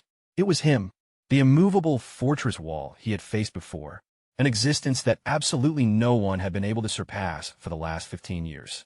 The true identity of that entity shone brilliantly amidst the radiant blue currents of electricity. Thunderlight Knight Peleus. Schneider recalled. That was the exact name the Guardian used to introduce himself when the two had clashed. Evidently, it was the first time this thunderous knight had ever bothered to reveal his real name to someone who dared to stand up and challenge him. Sitting back in a tavern, Schneider pensively shared his thoughts with Subaru about this bizarre coincidence. He questioned whether two entirely different individuals could exist while bearing the exact same name. Since both were trials bound heavily to the Thunderlight, it made the most sense to look at them as one and the same. Yet, Schneider still couldn't wrap his head around why this secret had never been made public before, even though the name Peleus was already widely renowned. He asserted that he was the only living soul who knew the true identity of the Thunderlight Knight. However, it wasn't until that very moment of life and death that he finally realized who he actually was. Looking intently at Subaru, Schneider claimed with absolute certainty, your Thunderlight skill and that Thunderlight Knight definitely share an undeniable connection. For that exact reason, he had held on to the hope that Subaru would show up before he even set foot in this place. But reality had clearly fallen short of expectations. Shifting back to the gloomy Grand Hall, the heavy thud of Peleus's armored footsteps echoed crisply against the freezing stone floor. The legendary Lightning Knight stood imposing, loomed out from the charged mist, and boomed in a deep, raspy voice, "Oh, it's you again. Took you 15 whole years to show your face around here, huh?" Schneider and his teammates tightly gripped their weapons. As Peleus narrowed his eyes at the group and asked, "Are you waiting for your girl, or what? Why do you look so damn longingly, kid?" Schneider had to admit the boss was incredibly quick to read the room, especially when Peleus pressed him for an answer, asking if he had finally crossed paths with the person he'd been waiting for. Schneider could only grit his teeth and fire back resolutely, "Not yet. Not quite yet." Finally seeing the situation for what it really was, Schneider tightly gripped his hilt and muttered to himself, "So that's how it is." He immediately barked out a clear command to the entire raid. "Surround him, boys." Cut off every single one of his escape routes. The frontliners charged forward in unison, closing the gap on the Thunderlight Knight, who was radiating a highly menacing neon blue aura. However, sensing a catastrophic threat incoming, Schneider panicked and screamed at the top of his lungs, "Stop! Fall back right now. He knew damn well that blindly rushing in like that would only inflate their body count for absolutely nothing. But it was already way too late. A massive, devastating slash pact, with raw lightning energy ripped through the air, instantly wiping out the vanguard in the blink of an eye. Schneider stood frozen, sweat pouring down his face as he watched his teammates get dropped, like absolute flies.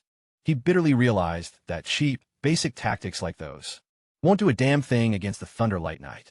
Schneider's eyes flared with intense anxiety as he faced his opponent's utterly broken power scaling. Completely ignoring the warning shot, a long-haired warrior aggressively barked, "Shut the hell up. If you cowards don't have the balls to do it, then I will." Talk about having way too much confidence, but absolutely zero skill to back it up. He frantically charged down the lane, committing to a full-on head-on collision with Peleus. A blinding energy explosion erupted the moment his blade struck the Thunderlight Knight's lightning-infused armor assets. However, faced with the suffocating pressure of the lightning, he could only grit his teeth, spatting out in pure, resentful frustration. Damn it, as the violent electrical current completely blew him back, leaving him totally neutralized. Suddenly snapping awake in a dark cave instance with a blood-splattered face, Subaru let out a soft groan as a sharp, agonizing pain shot through his entire system. Staring at the dried blood assets on his cracked mask cosmetic, he internally questioned his status logs. Man, waking up covered in strawberry syrup. I must have been completely knocked out. On the other side of the stream interface, nearly 12,000 concurrent viewers were aggressively spamming the chat, trolling him over his trademark move of constantly passing out. Some toxic chatters went as far as flat out, demanding that he quickly link back up with Hawkeye if he planned on throwing another match by fainting. Subaru recalled the massive viewer boost from their previous collab event. He processed that joining forces with a content creator who pulls in an absolute juggernaut audience like Hawkeye was the ultimate meta strategy to secure some highly lucrative stream metrics. Gazing down at his hand model, which was still crackling with residual electricity, he muttered, "All right, let's do this. Might as well let me jump into the lobby." The status UI flashed onto the viewport, rendering some highly concerning numbers. Even though his character level had successfully scaled up to level 37, Subaru's active debuff meter was currently hardlocked at 71%. That alarming metric definitely left him feeling stressed about his survivability. But Subaru rapidly locked back in and adjusted his mental state. All right, enough slacking. Time to fix my mental focus and keep pushing this run forward. Meanwhile, back inside the Dark Grand Hall instance, the high-stakes engagement between Schneider and the Thunderlight Knight had officially entered its absolute sweatlord phase. Neon blue lightning particle effects completely tore up the environment, as Schneider's high-tier spear asset collided head-on with his opponent's lightning-fused broadsword. Schneider channeled 100% of his active lightning stats, unleashing high damage, glowing purple slashes to try and shatter the boss's unbreakable defensive guard parameters. Every single collision generated blinding electrical sparks across the viewport, proving the absolute insane pressure metrics both fighters were forcing onto each other during one catastrophic, screen-shaking sweep attack. He thought to himself, 15 whole years of grinding, and my build is still nothing but a basic practice punch bag for this boss. Right in the middle of the chaotic phase, that bald squad casual standing safely in the backline dropped another toxic roast. He ruthlessly claimed that Schneider was being used as nothing more than a basic tool, just a piece of target bait, deployed specifically by the game engine to trigger and exploit the raid leader's massive ego. The Thunderlight Knight didn't give him a single frame to reset his positioning. He aggressively pressed his advantage, spamming consecutive sword inputs. Trapped in a critical, high-panic situation, Subaru's player profile suddenly flashed back into Schneider's mind. He internally questioned the data on the exact player who had previously diffed him. Consecutive impacts made Schneider grit his teeth and endure the intense pain. The price for 15 years of perseverance was quite high. He was shocked to realize that he was still completely helpless against the overwhelming power of his opponent, despite having struggled for 15 long years. Schneider began to feel exhausted. He questioned himself how many more minutes he could hold out. He estimated 2 minutes at most, or perhaps even just a brief minute. Around him, his allies were continuously blown back and fell under the azure blade of the Thunder Knight, creating an extremely tragic sight. With no way out, Schneider decided to gamble everything on one final strike. If that's how it is, I'll pour all my essence into this fatal blow. He put all his remaining strength into a head-on collision, but as soon as their weapons clashed, the opponent's shield blocked it with ease. The Lightning Knight, Peleus, saw through his effort and remarked mildly, "Impressive, kid. You've actually learned a thing or two over the past 15 years. However, right before the finishing blow landed, a flash of bright yellow lightning suddenly exploded, stopping the confrontation in an earth-shattering blast. Peleus recoiled in shock, his eyes narrowing warily. Who is that? Out of the thick cloud of dust, the towering figure of Subaru emerged, his body covered in wounds. Yet the bright yellow lightning still erupted violently. Subaru rushed past the collapsed Schneider and ordered coldly, "Fall back. In your current condition, staying here will only get in my way." Without giving his opponent time to recover, Subaru charged forward, his magic sword clashing head-on with Peleus's thunderblade, sending shockwaves that shook the entire hall. Amidst the flying sparks, Subaru greeted in a deep voice, "Hello, Master. I'm here to show you what I've learned." The peak showdown left the onlookers frozen in sheer terror. A bald soldier stammered in fear. What on earth is happening? Despite the surrounding chaos, Subaru kept his camera viewport tightly locked onto the knight and stated firmly, "I've already been completely filled in on all the lore details." Facing his legendary savior avatar, the Thunderlight Knight slowly triggered his character animation, reaching up to remove his heavy, high-tier armor helmet asset. He dropped a deep, low-tone line over the voice chat.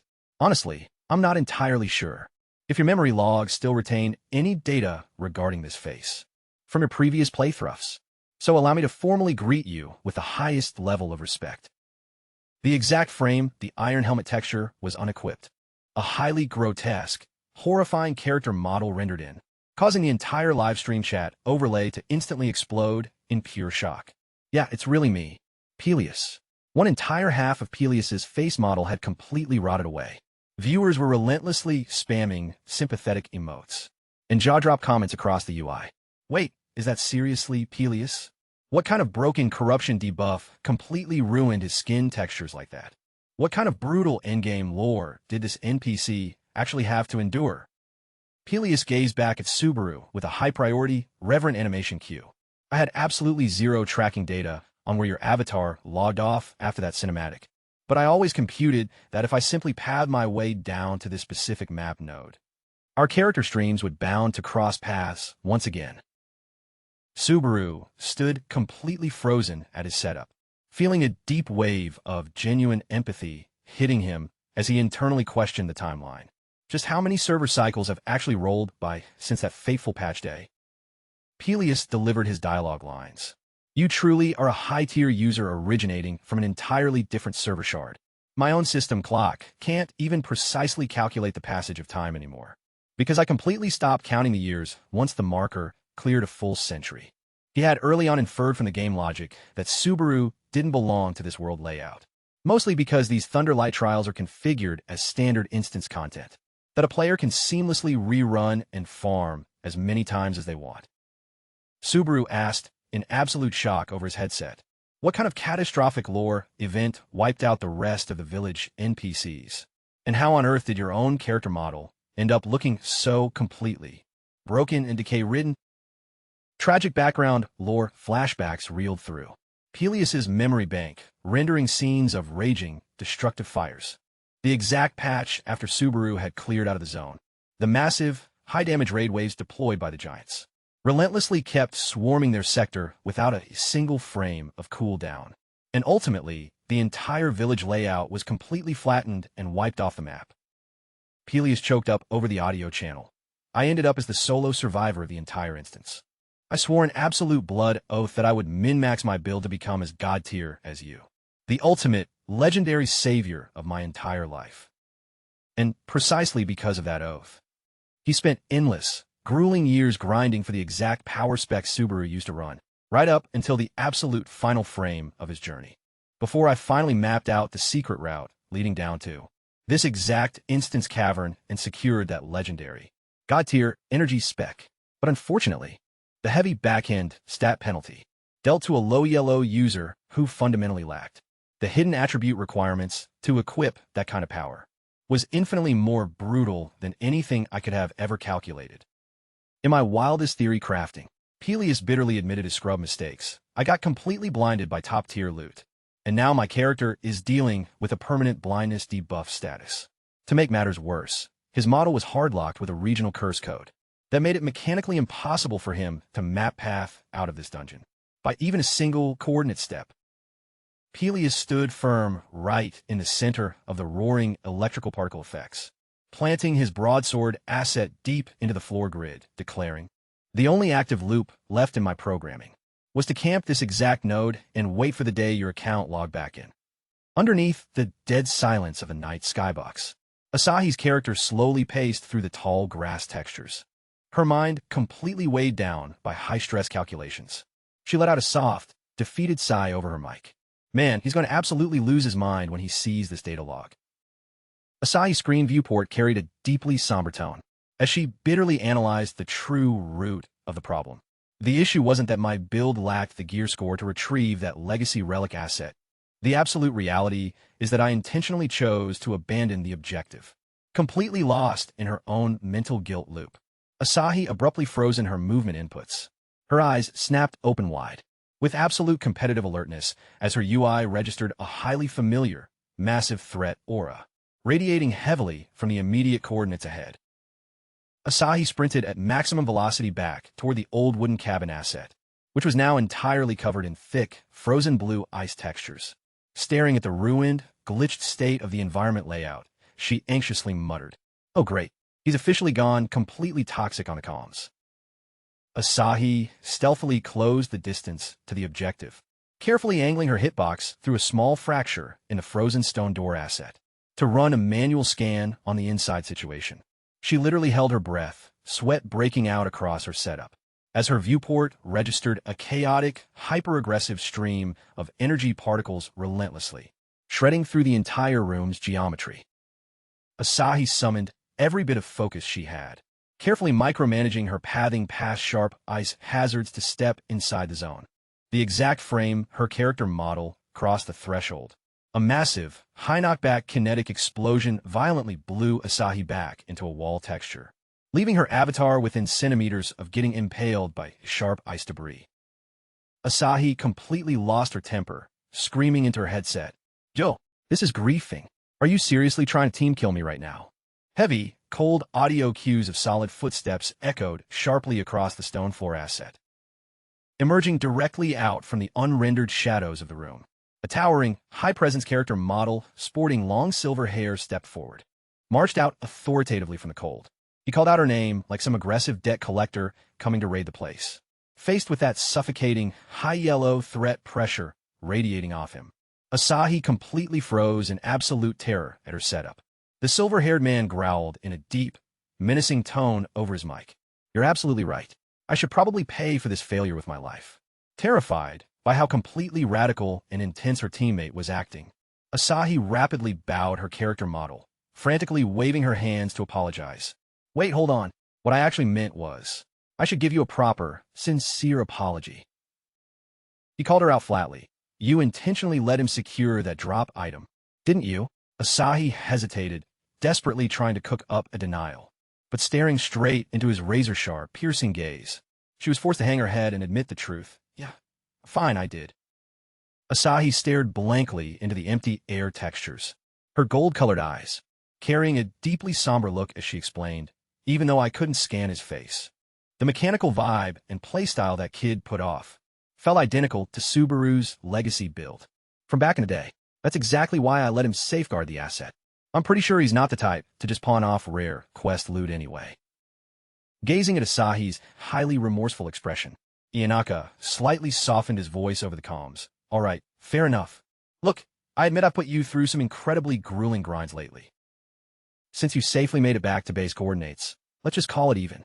Asahi brightened up instantly, asking over the voice link, "Wait, you're actually forgiving me?" But Ianaka coldly turned his character model around, dropping a toxic follow-up line. "Sure, but you're fully responsible for cleaning up this entire base layout." That single demand left Asahi absolutely losing her mind in pure frustration. She screamed in her headset with bitter resentment, mostly because he was the literal culprit who completely griefed and trashed the whole cabin, turning it into a glitched pile of frozen ice assets. Meanwhile, back down in the deep dungeon instance, the remaining frontliners stood frozen in absolute shock at the boss's broken scaling. Are you telling me this is seriously just a floor 3 trial phase? If these freak mobs want to play on God mode, they can go queue into a solo lobby by themselves. Man, this raid content is absolutely insane, boys. Schneider struggled heavily to maintain his defensive active blocks. He realized the Thunderlight Knight was playing with an absolutely flawless, airtight guard. Amidst that chaotic, hyper-aggressive wave of electrical environmental hazards, Subaru was pushing his build to the absolute limit, clashing head-on with Peleus's lethal, run-wiping sword strings. Schneider internally ran a tactical analysis on the frame data, computing that Peleus's single biggest mechanical vulnerability was the fact that his character model was hard-locked with a permanent blindness debuff. Subaru calculated the strategy to himself. If I can completely mask my active threat signature, I can absolutely find an open frame window to execute a clean counterattack. Right at that second, the system UI spammed massive bright red critical warnings, as Subaru's active debuff meter officially spiked straight to the 81% cap. Out of nowhere, a sudden lightning spear strike from Schneider slammed clean through, impaling the boss's arm model dead center. He coldly announced over the voice chat, "Perfect timing," as he prepared to queue up his ultimate finishing input. Despite taking massive, critical damage to his hitboxes, Peleus defiantly roared back, "I've still got my other arm active, mortal!" Violent neon blue lightning particle effects erupted once more, all around the legendary Lightning Knight's character model, as he desperately tried to burn through his last remaining stamina pool. However, Subaru had already completely calculated his entire frame data. "You're still way too green and predictable, kid." He instantly executed his active skill, Cloud Step. The system UI log flashed. You can now path and move through the airbox for 3 seconds. Capitalizing on that incredibly tight mechanical window, Subaru launched his character model high up into the airbox, completely breaking out of the boss's close-range aggro radius, and leaving Peleus completely glitched out in deep surprise. A colossal pillar of radiant golden lightning shot straight down from the upper skybox, textures like an absolute ultimate judgment event, completely swallowing and deleting the entire character model of the Thunderlight Knight. The catastrophic, screen-shaking explosion violently tore through the room layout, causing the underlying floor geometry to shatter into pieces. Amidst the lingering smoke particles and fading golden electrical effects, Peleus whispered with a completely peaceful look on his face, "My legendary savior, I'm deeply sorry for griefing your run-up until the absolute final frame." The structural geometry of Peleus's model began to despawn, dissolving into beautiful, glowing neon blue light particles. He flashed a subtle, satisfied smile towards Subaru's coordinates. "Thank you." He had finally achieved a clean rest, logging off for good. Down below the main platform node, Schneider and his remaining raid party members stood in absolute, jaw-dropped shock, processing the insane top-tier display that had just played out across their viewports. Suddenly, a blade asset sliced cleanly past his character's face model. Talk about looking absolutely ice-cold. He's got a zero-tolerance attitude, leaving every other user in the lobby terrified. Witnessing the massive victory, the toxic blue zone casual furiously screamed over his mic. What's the actual mechanical difference between this specific fight and the absolute scrub run that Schneider just threw? Why the hell did it have to play out like this? The bald guy just can't stop being toxic to the long-haired frontliner. You absolute dirtbag, relying on cheap, dirty macro exploits like that. Calculating that Subaru was currently stuck in a heavy, post-combat exhaustion state, he authoritatively rallied the rest of the lobby over the public comms. Narukami Subaru's resource pool is completely depleted. This is the exact mechanical window we need to secure the clear. Focus fire and burn him down together right now. Seeing the troops frozen in place, NATO screamed out in pure, unadulterated fury. "Yo, are you scrubs completely deaf? Don't you see? This is the exact player that your highly respected raid leader has been desperately tracking on his friend logs for this entire time. Hurry up and kill him and end this toxic feud once and for all." He gleefully noted the state of the match, observing Subaru's character heavily panting in exhaustion, and thought, since he's not displaying any active lightning particle effects, his resource pool is absolutely running on empty right now. If we capitalize on this mechanical window, NATO spun around and barked aggressively at Schneider. "Schneider, What the hell are you just standing there for? Your perfect setup for revenge is literally right in front of you. Glancing down at his own heavily damaged arm model, Schneider dropped a cold, flat refusal. Don't be an absolute moron. If you want to throw your life away, go solo. Why the hell are you dragging me into your mess? Nato completely lost his temper, threatening him over the stream rewards and the guild's severe administrative punishments. But Schneider just fired back with total indifference. What kind of absolute garbage are you spewing right now? That instance clear reward clearly belongs to him. Furthermore, I joined the Blue Zone explicitly to conquer the Thunder Cavern raid. I couldn't care less about your petty guild politics. Realizing he couldn't use Schneider as a proxy tool to do his dirty work, Nato instantly toggled a completely different persona. He paced over towards Subaru with a totally fake, slimy smile. Jo, Narukami. I've got a highly lucrative, top-tier proposition for you.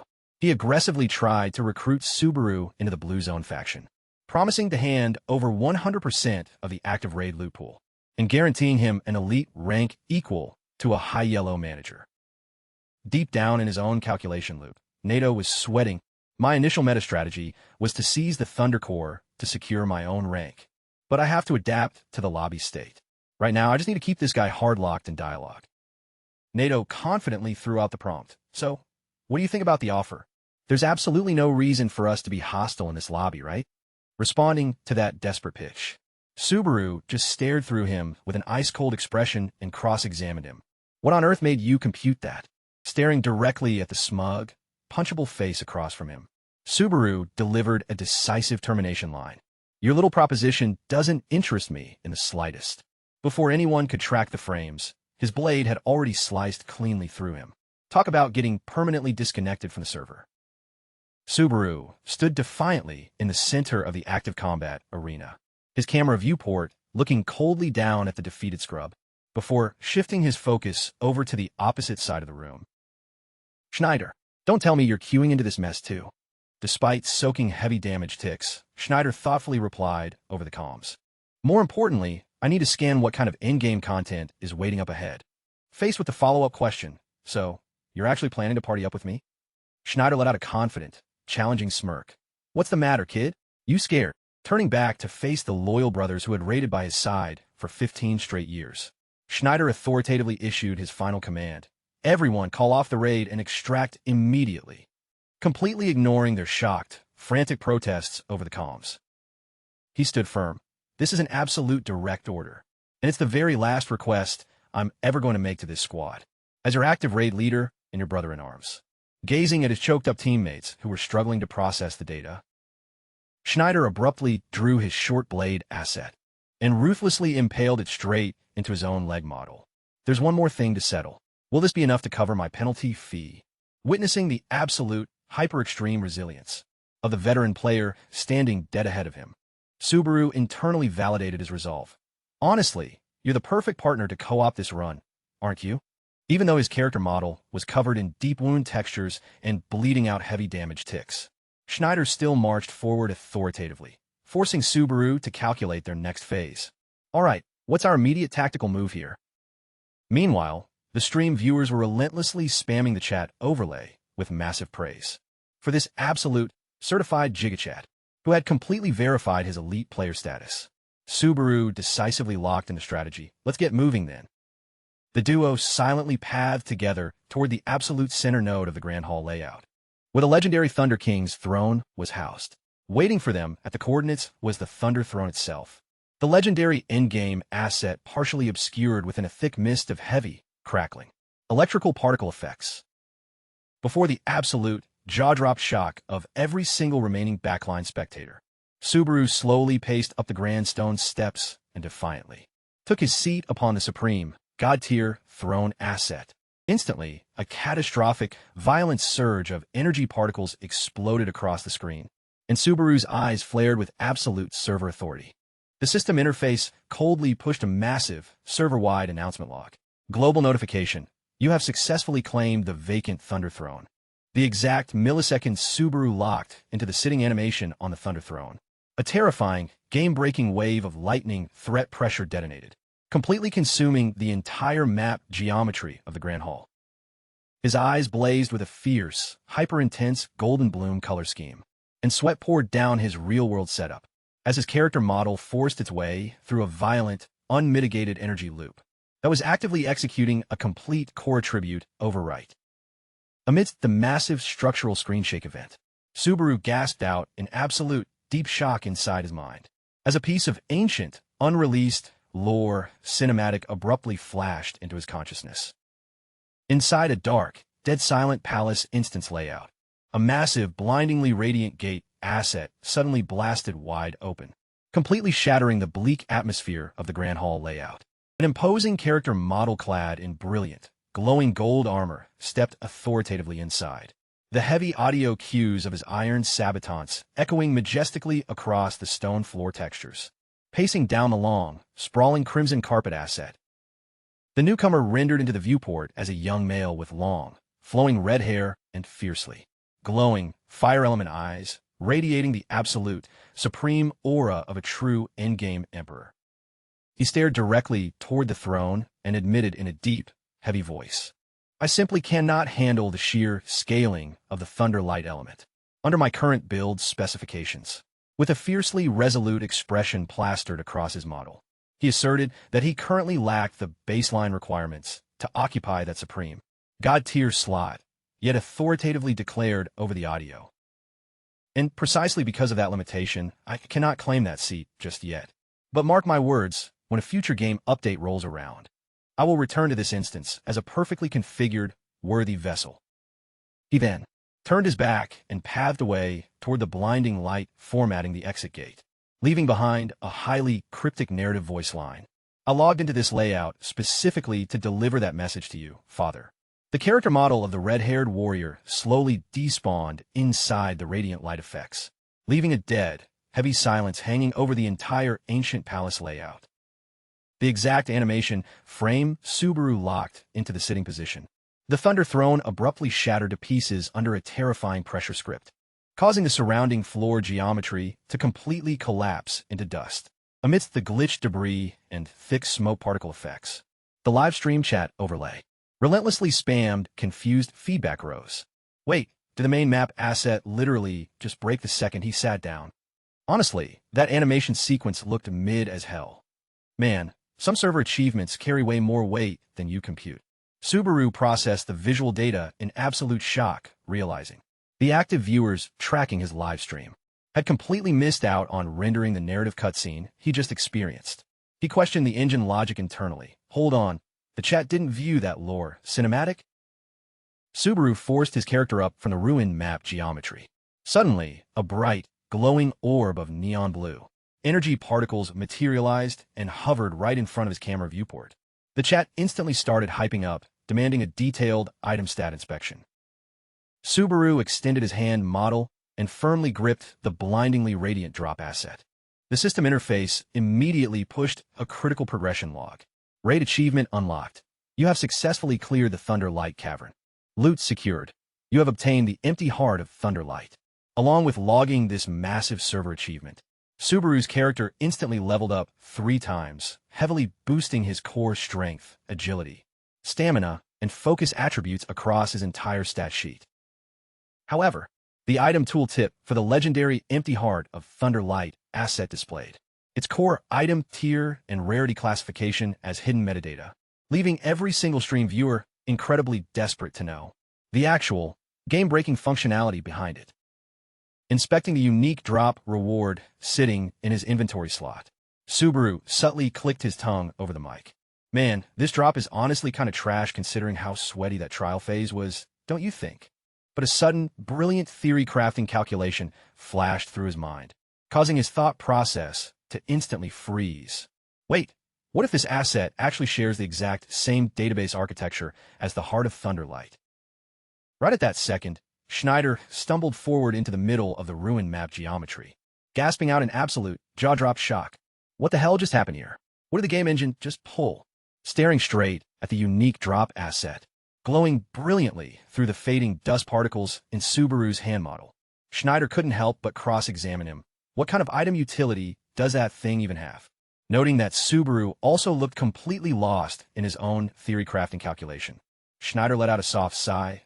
Wait, so even you don't know the exact item specs? He locked his camera viewport onto Subaru with a highly complex expression. Man, if even a developer-level hack user doesn't know the meta, then we're completely cooked. I guess if I actually want to check out the final results of my 15-year grind project, I'll literally have to log into your stream VOD to watch the breakdown. Subaru maintained his usual deadpan competitive composure, flatly firing back over the spatial audio chat. Final results? Bro, we're literally just getting started with this progression route. Subaru reminded Schneider that his character model was also getting ready to force extract out of this map layer. He took an authoritative step forward while tossing out a highly practical demand. Look, if you're going to lurk and watch my broadcast, at least drop a sub or donate some cash, man. He calculated to himself. It's finally time to check off and submit the absolute last prompt of this main quest. Schneider stared at Subaru, who was completely glued to his in-game tablet UI layout, and couldn't help but comment. Is min-maxing your stream metrics seriously the absolute first thing you do after completing a legendary tier Thunder Cavern raid clear? You are honestly a highly bizarre player, completely filtering out the casual commentary. Subaru, hard-focused exclusively on the viewer counts and revenue digits rolling across his overlay. The stream client was relentlessly flashing high-tier super chat alerts and massive donation logs. Villain has donated $20,000. Sad Faces has gifted you 10,000 credits. Subaru's expression shifted into complete satisfaction at the data. He unmuted his mic and dropped a casual sign-off voice line. Major shout-out to everyone who stayed locked into the broadcast until the absolute in-game phase. Alright then. Even though the active chat was getting heavily emotional, spamming the UI with rows of texts, begging him to extend the runtime, Subaru decisively laid down the final statement. That's going to wrap it up for today's stream schedule. Catch you guys in the next lobby. The device viewport instantly cut to black, displaying a clean overlay log. Broadcast disconnected. Narukami Subaru has officially ended the live stream.